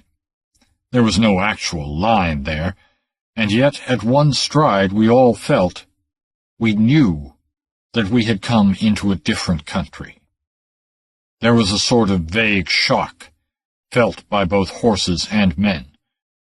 We were all walking and leading the horses, and we all fell to our knees as if thrown by an earthquake shock. The horses snorted, reared, and would have torn free and bolted if they had not been too weak. Without comment, we were too far gone to care for anything. We rose and struggled on, noting that apparently clouds had formed in the sky, for the stars were dim, almost obscured. Moreover, the wind, which blows almost incessantly across that vast plateau, had subsided suddenly, so it was in a strange silence that we staggered across the plain, stumbling ever northward, until dawn came slowly, sullenly, and dimly, and we halted and stared haggardly at each other, like ghosts in the morn after the destruction of the world. We knew now that we were in a haunted country. Somehow, some time in the night, we had crossed a line that separated this strange, haunted, forgotten region from the rest of the natural world. Like the rest of the plain, it stretched drearily flat and monotonous from horizon to horizon. But a strange dimness hung over it, a sort of dusky mist that was less mist than a lessening of the light of the sun. When it rose, it looked pale and watery, more like the moon than the sun. Truly, we had come into the darkening land, the dread country still whispered of in Cherokee mythology, though how they came to know of it, I do not know. We could not see beyond its confines, but we could see, ahead of us, a cluster of conical teepees on the plain. We mounted our tired horses and rode slowly toward them. We knew instinctively there was no life in them. We looked upon an encampment of the dead. We sat our horses in silence under the leaden sky, with the drab, darkened waste stretching away from us. It was like looking through a smoked glass. Away to the west of us loomed a more solid mass of mist our sight could not penetrate. Kotopa shuddered and averted his eyes, covering his mouth with his hand. "This is a medicine place," said he. "It is not good to be here." And he made an involuntary movement to pull about his shoulders the blanket lost in the long flight before the Tonkawas. But I was Ironheart, and fear was dead in me. I reined my terrified horse to the nearest tepee, and all were the skins of white buffalo, and drew aside the flap. Then, though I was not afraid, my flesh crawled curiously, for I saw the inmate of that tent. There was an old legend, which had been forgotten for more than 100 years. In Ironheart's life, it was already dim and vague and distorted. But it told how, long, long ago, before the tribes had taken shape as men know them now, a strange and terrible people came out of the north, which was then populated by many wild and fearful tribes. They passed southward, slaying and destroying all in their path, until they vanished on the great high plains to the south. The old men said they walked into a mist and vanished. And that was long ago, so long ago, even before the ancestors of the Comanches came into the valley of the Yellowstone. Yet here before my eyes lay one of the terrible people. He was a giant, he who sprawled on the bearskin within the tepee.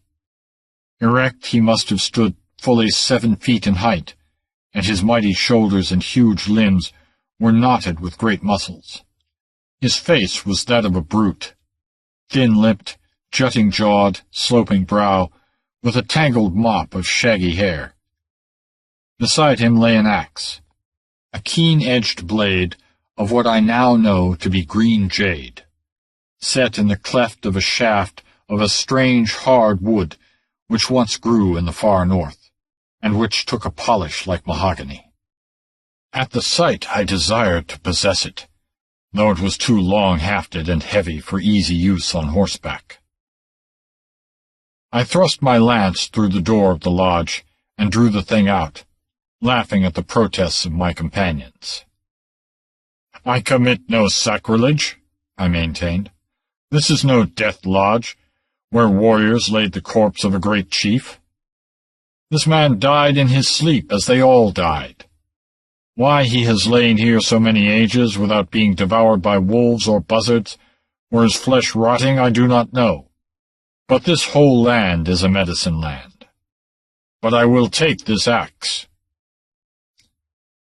It was just as I was about to dismount and secure it, having drawn it outside the lodge, that a sudden cry brought us wheeling about, to face a dozen Pawnees in full war paint, and one was a woman. She bestrode her horse like a warrior, and waved a flint-headed war-axe. Warrior women were rare among the Plains tribes, but they did occur now and then. We knew her instantly, Conchita, the warrior girl of the southern Pawnees. She was a war-bird in truth, leading a band of picked fighting men in reckless forays all over the Southwest. Vividly burns in my memory even now the picture she presented as I whirled and saw her, a slim, supple, arrogant figure, vibrant with life and menace, barbarically magnificent as she sat her rearing charger, with the fierce painted faces of her braves crowding close behind her. She was naked save for a short beaded skirt that lacked something of reaching mid-thigh. Her girdle was likewise beaded and supported a knife in the beaded sheath.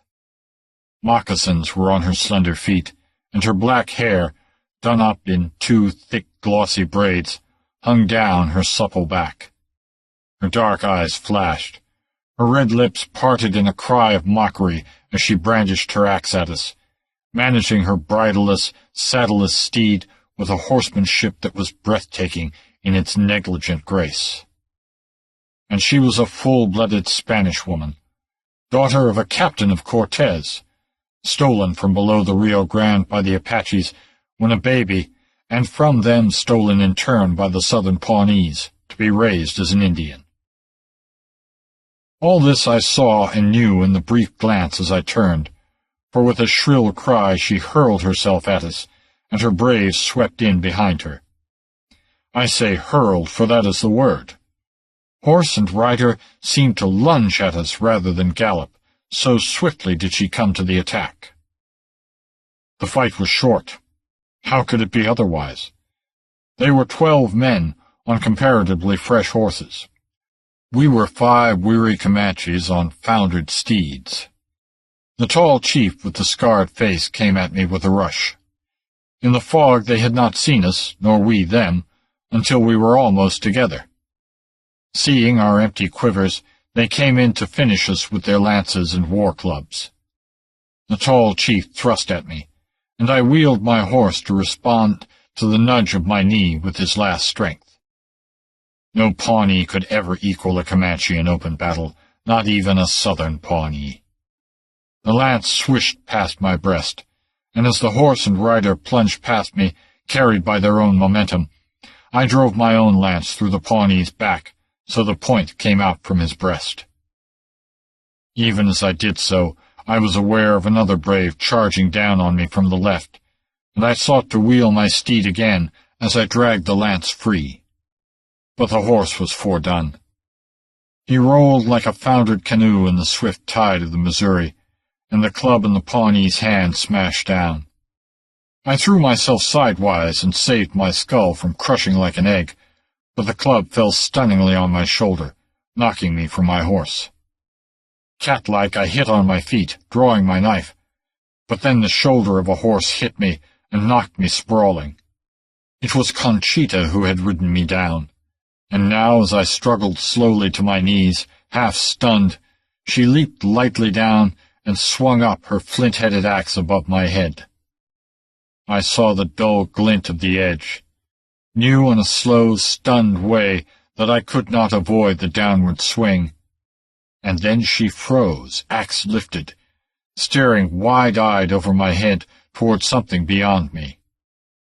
Impelled beyond my will, I turned my dizzy head and looked. The other Comanches were down, and 5 of the Pawnees. All the living froze, just as Conchita had frozen. One who had knelt on dead Cotopa's back, wrenching at the scalp, his knife between his teeth, crouched there like one suddenly petrified, staring in the direction towards which all heads were turned. For the fog to the west was lifting, and into view floated the walls and flat roofs of a strange structure. It was like, yet strangely unlike, the pueblos of the corn-raising Indians far to the west.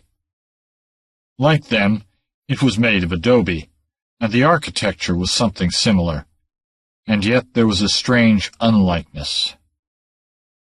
And from it came a train of strange figures. Short brown men, clad in garments of brightly dyed feathers, men who looked somewhat like the Pueblo Indians. They were weaponless, and carried only ropes of rawhide and whips in their hands. Only the foremost, a taller, gaunter Indian, bore a strange, shield-shaped disk of gleaming metal in his left hand and a copper mallet in his right. The curious parade halted before us, and we stared. The warrior girl with her axe still poised, the Pawnees, afoot or a horse, wounded or whole. I, crouching on one knee and shaking my fast-clearing head. Then Conchita, sensing sudden peril, cried out a shrill, desperate command and sprang, lifting her axe. And as the warriors tensed for the onslaught, the man with the vulture feathers in his hair smote the gong with the mallet, and a terrible crash of sound leaped at us like an invisible panther. It was like the impact of a thunderbolt, that awful crash of sound, a thing so terrible it was almost tangible. Conchita and the Pawnees went down as if struck by lightning, and the horses reared in agony and bolted. Conchita rolled on the ground, crying out in agony, and clutching her ears. But I was Ironheart, the Comanche, and fear slept in me. I came up from the ground in a leap, knife in hand, though my skull seemed bursting from that awful blast of sound. Straight at the throat of Vulture Crest I sprang. But my knife never sheathed itself in that brown flesh. Again the awful gong clanged, and yet again, smiting me in mid-leap like a tangible force, hurling me back and back. And again, and yet again, the mallet crashed against the gong, so that earth and sky seemed split asunder by its deafening reverberation. Down I went like a man beaten to the ground by a war-club. When I could see, hear, and think again, I found my hands were bound behind me, a rawhide thong about my neck. I was dragged to my feet, and our captors began marching us toward the city. I call it that, though it was more like a castle. Conchita and her Pawnees were served in like manner, except one who was badly wounded. Him they slew, cutting his throat with his own knife, and left him lying among the others. One took up the axe I had dragged from the tepee, looked at it curiously, and then swung it over his shoulder. He must take both hands to manage it. So we stumbled on towards the castle, half strangled by the thongs about our necks, and occasionally encouraged by the bite of a rawhide lash across our shoulders. Only Conchita was not so treated, though her captor jerked brutally on her rope when she lagged. Her warriors looked haggard. They were the most warlike of the Pawnee nation, a branch which lived on the headwaters of the Cimarron, and which differed in many ways and customs from their northern brothers. They were more typical of a plains culture than their tribal relatives, and never came in contact with the English-speaking invaders, for smallpox exterminated them about 1641. They wore their hair in long braids that swept the ground, like the Crows and Minatarees, and loaded the braids with silver ornaments.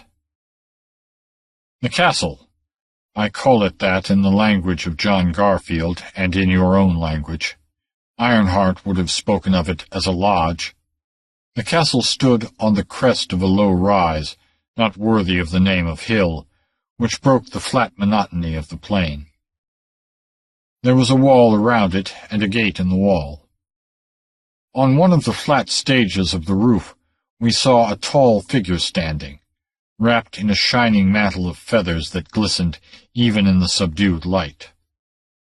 A lifted arm made an imperious gesture, and the figure moved majestically through a doorway and vanished. The gateposts were of bronze, carved with the feathered serpent, and at the sight the Pawnees shuddered and averted their eyes. Like all the Plains Indians, they remembered that abomination from the days of old, when the great and terrible kingdoms of the far south warred with those of the far north. They led us across a courtyard, up a short flight of bronze steps, and into a corridor, and once within, all resemblance to the pueblos ceased. But we knew that once houses like this had risen in mighty cities far in the serpent-haunted jungles of the dim south, where in our souls stirred the echoes of ancient legends. We came into a broad circular room through which the dim light streamed from an open dome. A black stone altar rose in the center of the room, with darkly stained channels along the rims. Facing it, on a raised dais, on an ivory throne heaped with sea otter furs, there lounged the figure we had seen on the roof. He was a tall man, slender and wiry, with a high forehead and a narrow, keen, hawk-like face. There was no mercy in that face, only a cruel arrogance, a mocking cynicism. It was the face of a man who felt himself above the human passions of anger or mercy or love. With a cruel amusement he swept his eyes over us, and the Pawnees lowered their gaze. Even Conchita, after boldly meeting his stare for a moment, winced and dropped her eyes. But I was Ironheart, the Comanche, and fear slept in me. I met that piercing stare with my black eyes unwinking. He looked long at me, and presently spoke in the language of the Pueblo Indians, which in those days was the commercial language of the prairies, and understood by most of the horse-riding Indians. You are like a wild beast. There is the fire of killing in your eyes. Are you not afraid? Ironheart is a Comanche, I answered scornfully. Ask the Sioux if there is anything he fears. His axe is still sticking in their heads. Ask the Apaches, the Kiowas, the Cheyennes, the Lipans, the Crows, the Pawnees. If he were flayed alive, and his skin cut into pieces no larger than a man's palm, and each piece used to cover a dead warrior he has slain, the dead uncovered would still be more than the covered ones. Even in their fear, the eyes of the Pawnees smoldered murderously at this boasting. The man on the throne laughed without mirth. He is tough, he is strong, he is nerved by his vanity, he said to the gaunt man with the gong. He will endure much, Xochitl. Place him in the last cell. And the woman, Lord Tezcatlipoca? Quoth Xochitl, bowing low, and Conchita started and stared wide-eyed at the fantastic figure on the throne. She knew the Aztec legends, and the name was the name of one of the sun's incarnations, taken no doubt in a spirit of blasphemy by the ruler of this evil castle. Place her in the room of gold, said Tezcatlipoca, whom they called the Lord of the Mist. Curiously, he glanced at the jade axe which had been placed on the altar. Why, it is the axe of Gwar, the chief of the Northerners, quoth he. He swore that the axe he wore would some day split my skull. But Gwar and all his tribe have been dead in their caribou-hide tents for more centuries than even I like to remember, and my skull still holds the magic of the ancients. Leave the axe there and take them away. I will talk to the girl presently, and then there shall be sport, as it was in the days of the Golden Kings. They led us out of the circular chamber, and across a series of broad rooms, where cat-footed brown women, beautiful with a sinister beauty and naked but for their golden ornaments, crowded close to stare at the prisoners, and especially the warrior girl of the Pawnees. And they laughed at her. Sweet, soft, evil laughter, venomous as poisoned honey. We came into a long corridor with heavy doors opening into it, and into each cell as we passed it a warrior was thrust. I was the last, and as I was dragged inside, I saw terror bare in Conchita's lovely eyes as she was led away. Within the cell I was thrown roughly to the floor, and my legs were bound with rawhide. Neither food nor water was given to me. Presently the door opened, and I looked up to see the Lord of the Mist looking down at me. "Poor fool," he murmured. "I could almost pity you. Bloodthirsty beast of the prairies, with your swaggerings and boastings, your tale of scalps and slayings. Fool, soon you will howl for death." "A Comanche does not cry out at the stake," I answered, my eyes burning red with the murder lust. My thews swelled and knotted until the rawhide cut into the flesh. But the thongs held. He laughed and silently left my cell, closing the door behind him. Outside, a bolt dashed into place. What happened next I did not see, nor did I learn until long afterward. But Xochitl took Conchita up a flight of stairs and into a chamber where the walls, ceiling, and floor were of gold. The doors were of gold, and there were gold bars on the window. There was a golden couch heaped with sea otter fur. Xochitl unbound her and stood gazing at her for a moment with hot desire in his eyes. Then, sullenly and grudgingly, he turned away and locked the door behind her, leaving her alone.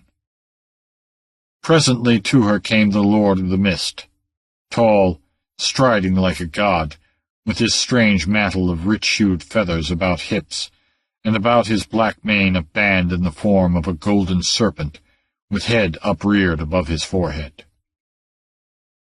He told her he was a magician of an ancient kingdom, which was declining even before the barbaric Toltecs wandered into it.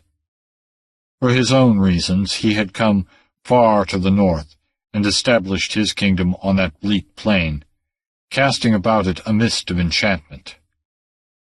He had found a tribe of Pueblo Indians besieged by the invaders from the north, and they had appealed to him for aid, giving themselves fully into his hands. He had made magic and brought death to the northerners, but he left them in their tents and told the Pueblo people that he could bring them to life whenever he wished. Beneath his cruel hands, the people dwindled away until now not more than 100 lived to do his bidding. He had come from the south more than 1,000 years before. He was not immortal, but almost so. Then he left her, and as he went, the great serpent, which did his bidding, slithered silently and evilly through the corridors after him. This serpent had devoured many of the subjects of the Lord of the Mist.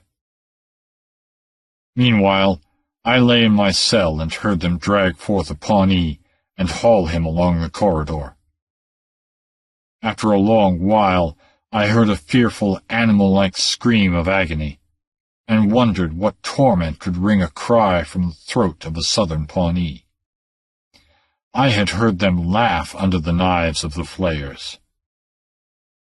Then, for the first time, fear awoke in me. Not physical fear, so much as the fear that under the unknown torment I would cry out, and so bring shame to the Comanche nation. I lay there and listened to the end of the Pawnees. Each warrior cried out but once.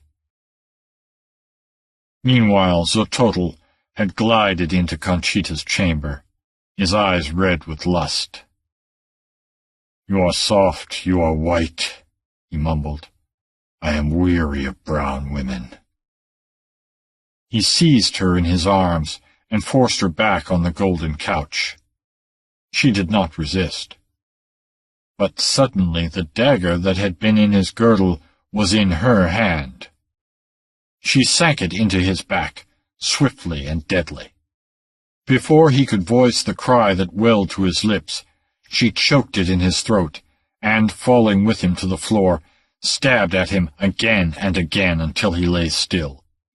Then, rising like a cat, she hurried through the door, snatching up a bow, a knife, and a handful of arrows as she went. In an instant she was in my cell, bending over me, her wide eyes blazing. "Quickly," she hissed. "He is slaying the last of the warriors. Prove that you are a man." The knife was keen, but the blade was slender and the rawhide tough. She kept at it persistently, finally sawing through. Then I was on my feet, knife in my girdle, bow and arrows in my hand. We stole from the cell and moved cautiously down the corridor, to come face to face with a surprised guard. Dropping my weapons, I had him by the throat before he could cry out, and bearing him to the floor, I broke his neck with my bare hands before he could release his spear and bring his knife into play. Rising, we stole down the corridor toward the circular room of the open dome. Before it was the gigantic serpent which coiled menacingly at our approach. Quickly and silently I moved forward and placed a single arrow deep in the reptile's eye, and we moved cautiously past its fearsome death throes. We slipped into the domed room and saw the last Pawnee die in a strange and hideous torment. As the Lord of the Mist turned to face us, I drove an arrow straight at his breast. It glanced harmlessly away. I was paralyzed with surprise when a second arrow behaved similarly. Casting aside my bow, I leaped at him with knife in hand, and we rolled about the chamber seeking a death grip. He was alone. His retainers had been dispatched to another part of the castle while he worked his evil. My knife would not bite through the strange, close-fitting garment that he wore beneath his feather mantle, and try as I would, I could not reach his throat or face. Finally he cast me aside, and made ready to invoke his magic when Conchita stopped him with a cry. "The dead men rise from the tents of the Northerners. They march towards the Pueblo." "A lie," he cried, going ashy. "They are dead. They cannot rise." "Nevertheless, they come," she cried with a wild laugh. He faltered, turned toward a window, then wheeled back in realization of the trick. Nearby lay the axe of Gwar the Northerner, a mighty weapon out of another age. In the instant of his hesitation, I seized it, and swinging it high, leaped forward. As he turned back to me, fear leaped into his eyes as the axe crashed through his skull, spilling his brains on the floor. Thunder crashed and rolled, and balls of fire swept over the plains. The pueblo rocked. Conchita and I raced for safety, the screams of the trapped echoing in our ears. And when dawn rose upon the plains, no mist showed. There was only a rare, sun-drenched expanse on which a few bones lay moldering. "Now we will go to my people," I said, taking her wrist. "There are some horses which did not run away." But she tried to wrench away from me, crying disdainfully, "Comanche dog, you live only because of my aid. Go your way. You are fit only to be the slave of a Pawnee." Rarely a Comanche struck a woman, not because of any particular chivalry, but because we felt a woman was too low in the scale by which we judged mankind for a warrior to demean himself by striking. But I saw this was a special case, and there was no degradation in connection with coercing this spitfire. So I took her by her glossy braids and flung her face down to the ground, and then I set a foot between her writhing shoulders and belabored her naked hips and thighs with my bow, without anger and without mercy, until she screamed for mercy and sobbingly acquiesced to whatever I might desire. Then I yanked her to her feet and bade her follow me to capture the horses, which she did, weeping and rubbing various smarting bruises. So then we were riding northward, toward the camp on the Canadian, and my beauty seemed quite content, now that she was on horseback, and I knew that I had found a woman worthy even of Ironheart, the Thunder Rider. The Classic Tale of the Southwest. From a letter to August Derleth, circa January 1933.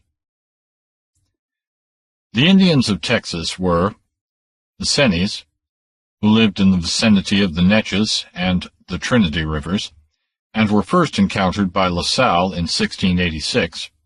They soon became extinct. The Adays, who lived near what is now San Augustine, and who disappeared about 1820. The Karankaways, who lived adjacent to Galveston Bay, a ferocious, cannibalistic race akin to the Caribs. They were destroyed in a great battle with the Spaniards in 1744. The Jaranamas, Tamaquez, and Anaquas, small clans living on the lower reaches of the San Antonio River. The Cushatis, a branch of the Muskogees, living in the lower valley of the Trinity. They were broken in the Battle of Medina. The Alabamas, who lived along the Neches. The Seminoles, who came to Florida with the Cherokees. Others later migrated from Florida and took up their abode near the border. The Tonkaways, who lived along the Brazos, whence they spread to the Guadalupe. They were destroyed on their reservation by the Comanches in 1864. The Lipans, who were a strong and important tribe in and about Bandera County, until dealt a terrific defeat by Bigfoot Wallace and his Rangers, after which the survivors migrated to Mexico. The Apaches, who need no advertisement, I doubt their assumed kinship with the Lipans. The Carrizos, who were of the Pueblo stock, living along the Rio Grande. They were absorbed by the Mexicans.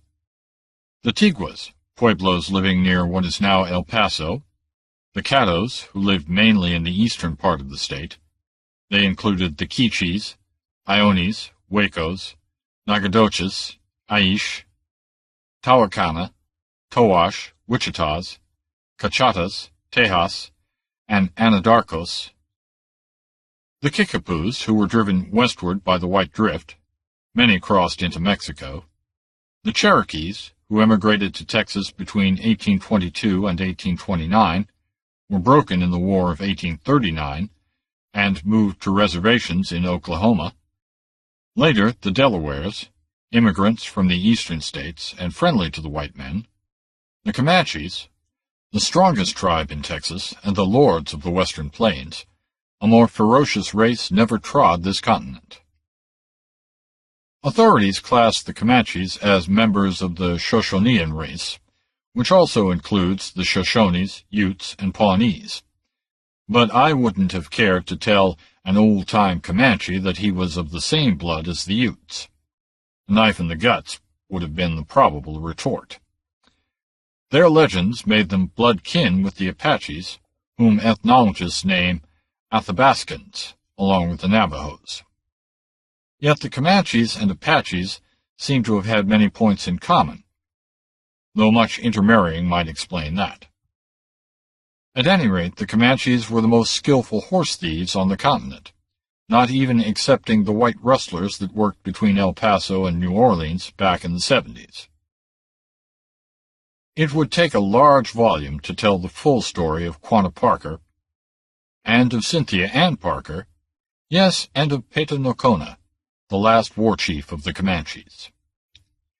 It is the classic tale of the Southwest, which has been rewritten scores of times, fictionized and dramatized. I will tell it as briefly as possible. In the year of 1833, a band of settlers, about 34 in number, headed by John Parker, came from Illinois and formed a colony on the Navasota River in Limestone County, Texas, then, of course, part of Mexico. In 1836, when the Texans were fighting for their freedom, the Comanches were particularly bold in raiding the scattered settlements, and it was in one of those raids that Fort Parker fell. 700 Comanches and Kiowas literally wiped it off the earth, with most of its inhabitants. A handful escaped, through the heart-shaking valor of Falconberry and his son Evan, both of whom fell a year afterward on the shores of the Trinity in a battle so savage and bloody that the Comanches who survived it retold it as long as they lived. But there Fort Parker passed into oblivion, and among the women and children taken captive were Cynthia Ann Parker, 9 years old, and her brother John, a child of 6. They were not held by the same clans. John came to manhood as an Indian, but he never forgot his white blood. The sight of a young Mexican girl, Donna Juana Espinosa, in captivity among the red men, wakened the slumbering heritage of his blood. He escaped from the tribe, carrying her with him, and they were married.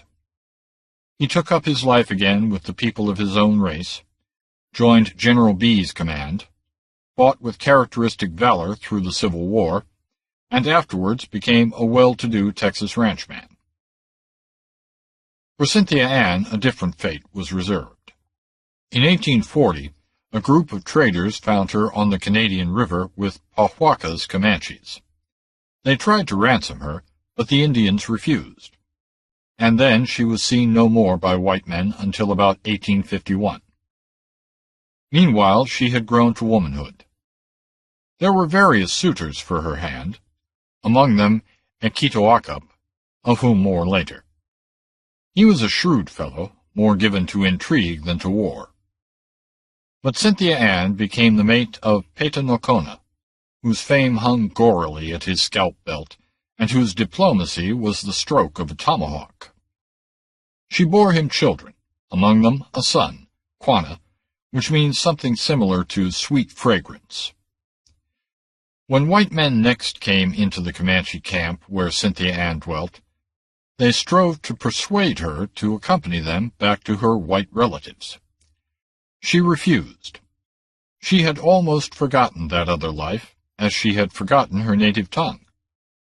Then, in 1860, her Indian life was ended, bloodily, violently, just as her white man's life had ended. Petanocona, apparently kind to her in his way, and possessing all the finer qualities of the red man, was, nevertheless, an unbridled devil along the frontier. His trail was a red one, and many a settler's cabin went up in flames, and many a frontiersman went into the long dark scalpless because of him. When retribution came, it was merciless. On the Peace River his nemesis overtook him in the shape of Sol Russ, later governor of the state, and his rangers. The surprise favored the white men. They were among the teepees shooting and slashing before the Comanches realized what was occurring. They broke and scattered, every man for himself. Peta Nocona caught up with his daughter, a girl of 15, and rode away with her. Ross was in full pursuit, knowing his prey. The girl was riding behind her father, and Ross's first shot killed her, and glanced from the shield that hung on Peta Nocona's back. As she fell, she pulled the red man off his horse, but he hit on his feet, cat-like, and drove an arrow into the body of Ross's horse. The wounded beast began plunging, and Peta Nocona began winging his arrows at the rider in blinding speed. Undoubtedly, the erratic motions of the wounded horse caused him to miss his first few shafts, and Ross, firing desperately even while fighting for his seat, struck and shattered the Indian's elbow. Peta Nocona staggered and dropped his bow, and Ross, jerking the trembling horse to a standstill, took good aim and shot his enemy through the body.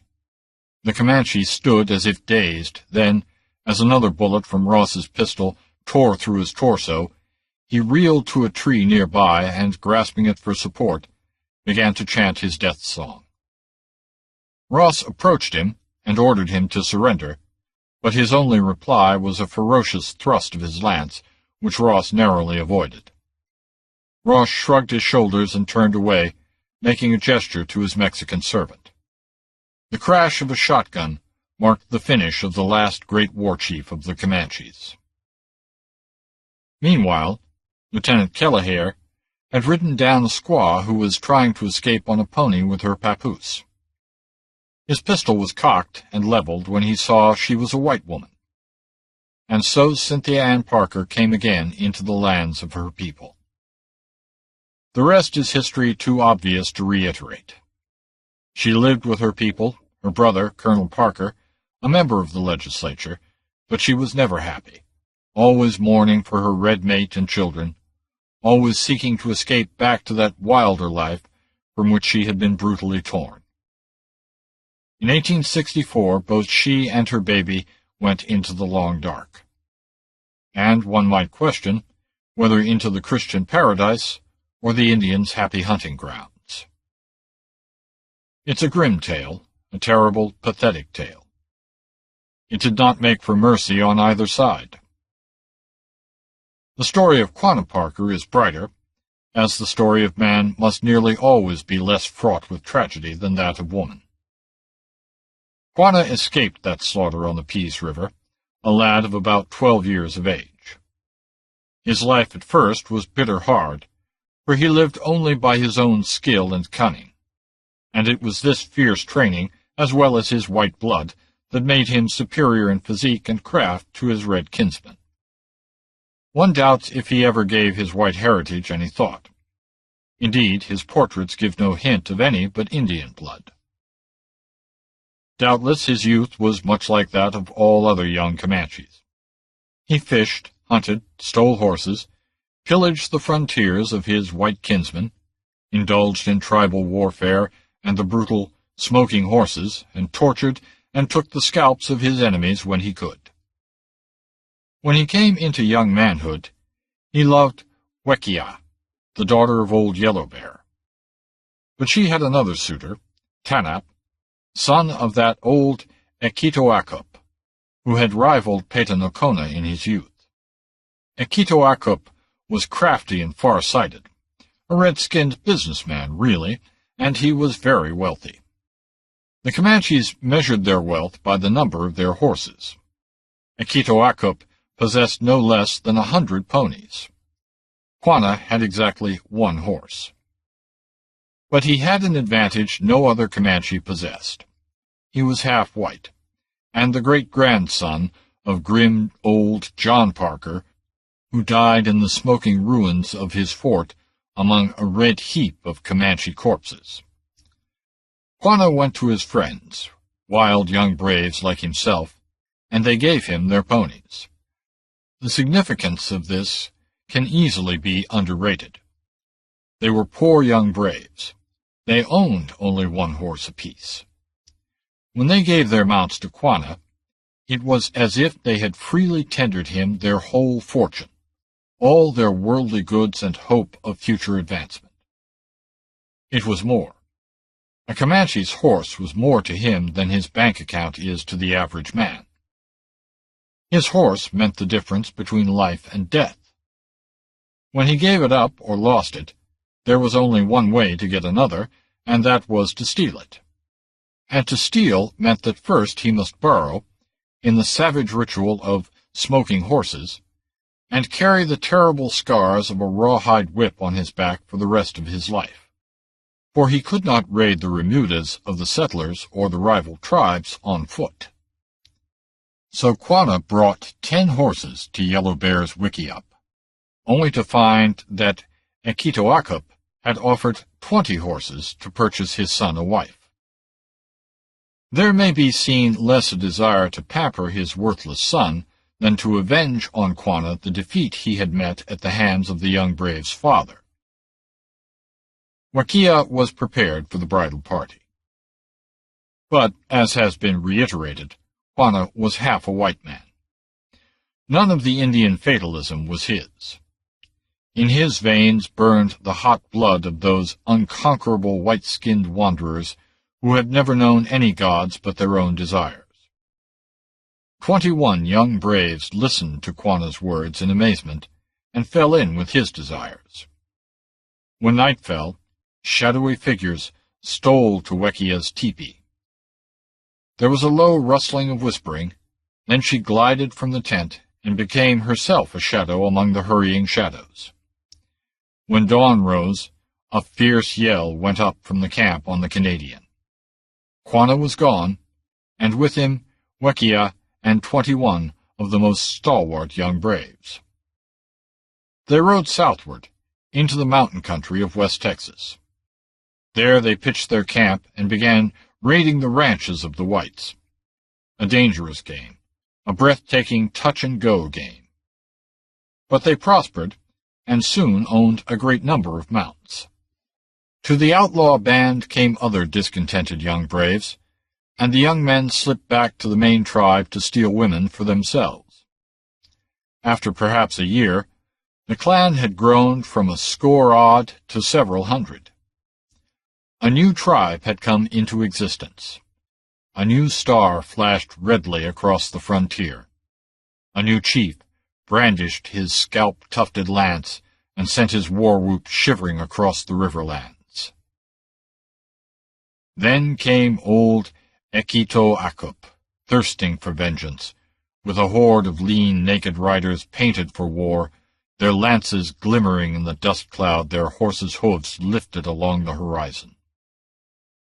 It has been said that Ekitoakup was a businessman. His lust for vengeance did not exceed his caution, his concern for his own painted hide. He found Quanah's clan ready and more than willing to join battle, and he backed down. There was a parley, the pipe of peace was smoked, and Ekitoakup's injured feelings were soothed with the gift of 19 fine horses from Quanah's now enormous herds. But though Quanah's red brothers were no match for him in force or craft, he could not forever compete on equal terms with his white kin. His continual raids on the horse herds had the Texans fighting mad. And in those days, when Texans lost their temper, blood was spilt in appalling quantities. The soldiers stationed along the frontier were more or less useless, but the rangers were riding, and the settlers were notching their sights on their own hook. The crack of the rifle answered the twang of the bowstring. The bowie knife dipped as deeply in red paint as the tomahawk. Raid was met by fierce counter-raid, and the white men, who in early days had barely held their own in their tenacious grasp on the land, were moving like a juggernaut westward, crushing all in their path. Quanah pulled up stakes and drifted back up the long trail to the Canadian River again. Of his desperate defensive wars and eventual and inevitable defeat, there is little point in telling. He came at last to live in a valley of the Wichita Mountains, in a 2-storied frame house, the White House of the Comanches, with 30 rooms and all the comforts of civilization. Of his thousands of acres of land, some 250 were put into cultivation. His horses numbered 100, and of wohaws he had 1,000. Nor is it recorded that his more needy kinsmen ever lacked for beef. He was one of the 6 chiefs in the parade at the inauguration of Theodore Roosevelt. The others were Little Plume, the Blackfoot, American Horse and Hollow Horn Bear, both Sioux, Geronimo the Apache, and Buckskin Charlie the Ute. He was a personal friend of Teddy's. He educated his children at Chilocco and at Carlisle. Among the Indians he wore moccasins and buckskins. Among the whites he wore the most genteel garments of civilization, so called. When he died I do not know, but in 1905 he was living in his big white man's house in the Wichita Valley with his wives, Wakia, Tuanuk, Tupe, and Tunise. And many a swashbuckler of the Middle Ages has enjoyed a reputation for a dramatic career with less reason than Quanah Parker might boast. The Parker family played an important part in the settlement and developing of Texas. Colonel Isaac Parker, in particular, Cynthia Ann's uncle, was prominent in the politics of the Republic, and later a senator when the state carried out its folly of coming into the Union. Parker County, in which I was born, was named for him, in memory of the times he spent in that then wild country, searching for his kidnapped niece. Nor is Quanah forgotten. The county seat of Hardeman County is named for him. Such crossbreeds between whites and Comanches were comparatively rare, owing to the savage feud which existed between the races until the eventual defeat of the latter. The lad who delivers my evening paper has a strong strain of Comanche blood in him, which shows itself in his broad head and bony, faintly hawk-like features. But such cases are rare. Most of the Indian blood that mixed with the white strain in the Southwest was that of the Cherokees, Creeks, Choctaws, and Chickasaws and Osages. Of these, the most dominant by far was the Cherokee, a race no ways inferior to any on the continent, white, red, or brown. I have relatives in Oklahoma who possess Cherokee blood in plenty. From a letter to H.P. Lovecraft, 5th December, 1935. The Palo Duro is considered by some historians to have been the cradle of the Comanche race. At least it is certain that it was the homeland of the tribe for some centuries. Others consider that the tribe originated and developed somewhere on the plains of the Middle West and drifted south to the Palo Duro as late as 1700. This is probably erroneous, for it is pretty certain that Coronado found Comanches living in the Palo Duro in 1541. It is possible that the theory of southward drift in 1700 is a confusion of an eastward and southward movement that did occur about that date, but which originated from the Palo Duro, where the Comanches had been living since drifting down from the north centuries before. There was an expansion movement on the part of the Comanches in the latter part of the 18th century. Before that time, the Apaches had occupied western and central Texas, and these were swept southward and westward with their life and kin before the onslaught of the conquering Comanches, who were soon destroying Spanish outposts along the San Saba, Concho, and Llano rivers, harrying the outskirts of San Antonio and raiding deep into Mexico itself. Spanish development of the country north of the Rio Grande was checked and hindered, and there is a possibility that the Latins might eventually have been driven south of the Rio Grande entirely, but for the intervention of the Anglo-Saxon colonists. These drove the Comanches implacably northward and westward, shattering their power in battle after battle, until the last remnant of the once proud and merciless nation was cornered and captured in the ancient cradle of their race, and banished permanently to a reservation in the territory. The Grim Land. From Sonora to Del Rio is 100 barren miles, where the sotol weave and shimmer in the sun, like a horde of rearing serpents swaying down the bare defiles when the scarlet silver webs of dawn are spun. There are little 'dobe ranchos brooding far along the sky on the sullen, dreary bosoms of the hills. Not a wolf to break the quiet, not a desert bird to fly where the silence is so utter that it thrills. With an eerie sense of vastness, with a curious sense of age, and the ghosts of eons gone uprear and glide, like a horde of drifting shadows gleaming through the wilted sage. They are riding where of old they used to ride. Muleteer and caballero, with their plunder and their slaves. Oh, the clink of ghostly stirrups in the morn. Oh, the soundless flying clatter of the feathered, painted braves. Oh, the echo of the spur and hoof and horn. Maybe, in the heat of evening, comes a wind from Mexico, laden with the heat of 7 hells.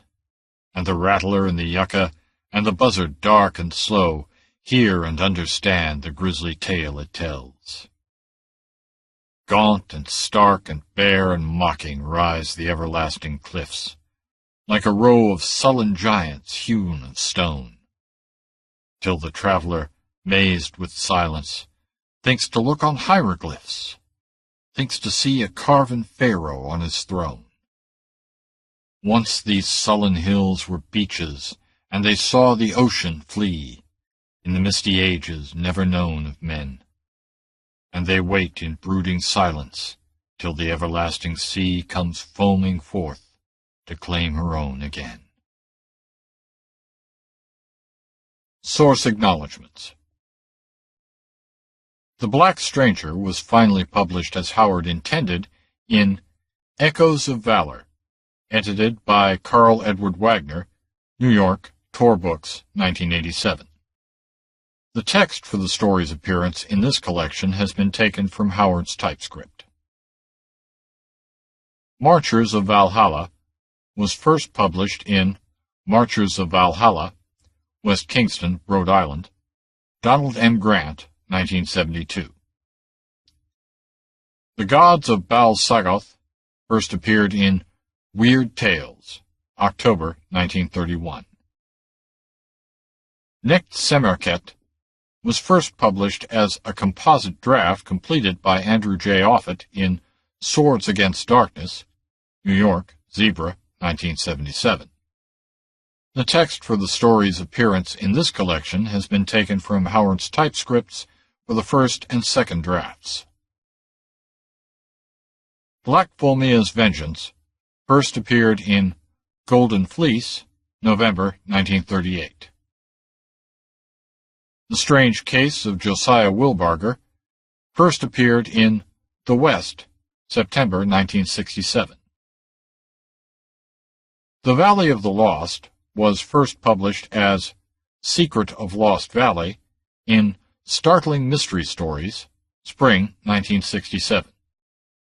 The text for the story in this collection is taken from Howard's typescript. Kelly the Conjure-Man first appeared in The Howard Collector No. 5, Summer 1964.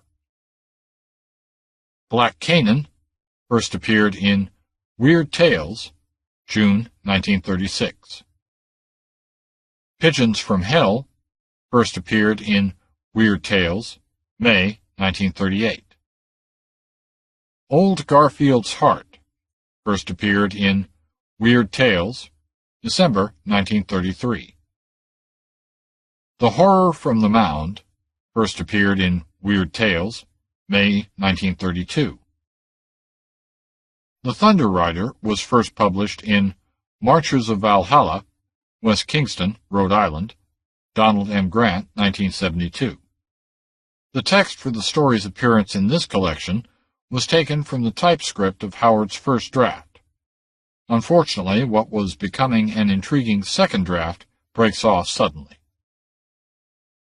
The excerpts presented in this collection as the Classic Tale of the Southwest are taken from letters to August Derleth and H.P. Lovecraft. The Grim Land first appeared in The Grim Land and Others, Lamoni, Iowa, Stygian Isle Press, 1976. The End of Black Stranger and Other American Tales by Robert E. Howard. Read by Craig York. Texas State Library, Talking Book Program, January 2012. Monitored by Bonnie Cope, Miles Lewis, and Gary DeVries. Reviewed by John Long, Tim Krause, Lionel Jacobs, Carol Schwartz, Tim Lance, Sally DeVerse, Lauren Johnson, Kathy Logisi, Dave Bauer, John Comstock, and Danae Rawlinson. Published by University of Nebraska Press, Lincoln, Nebraska, 68588-0630. Further reproduction or distribution in other than a specialized format is prohibited.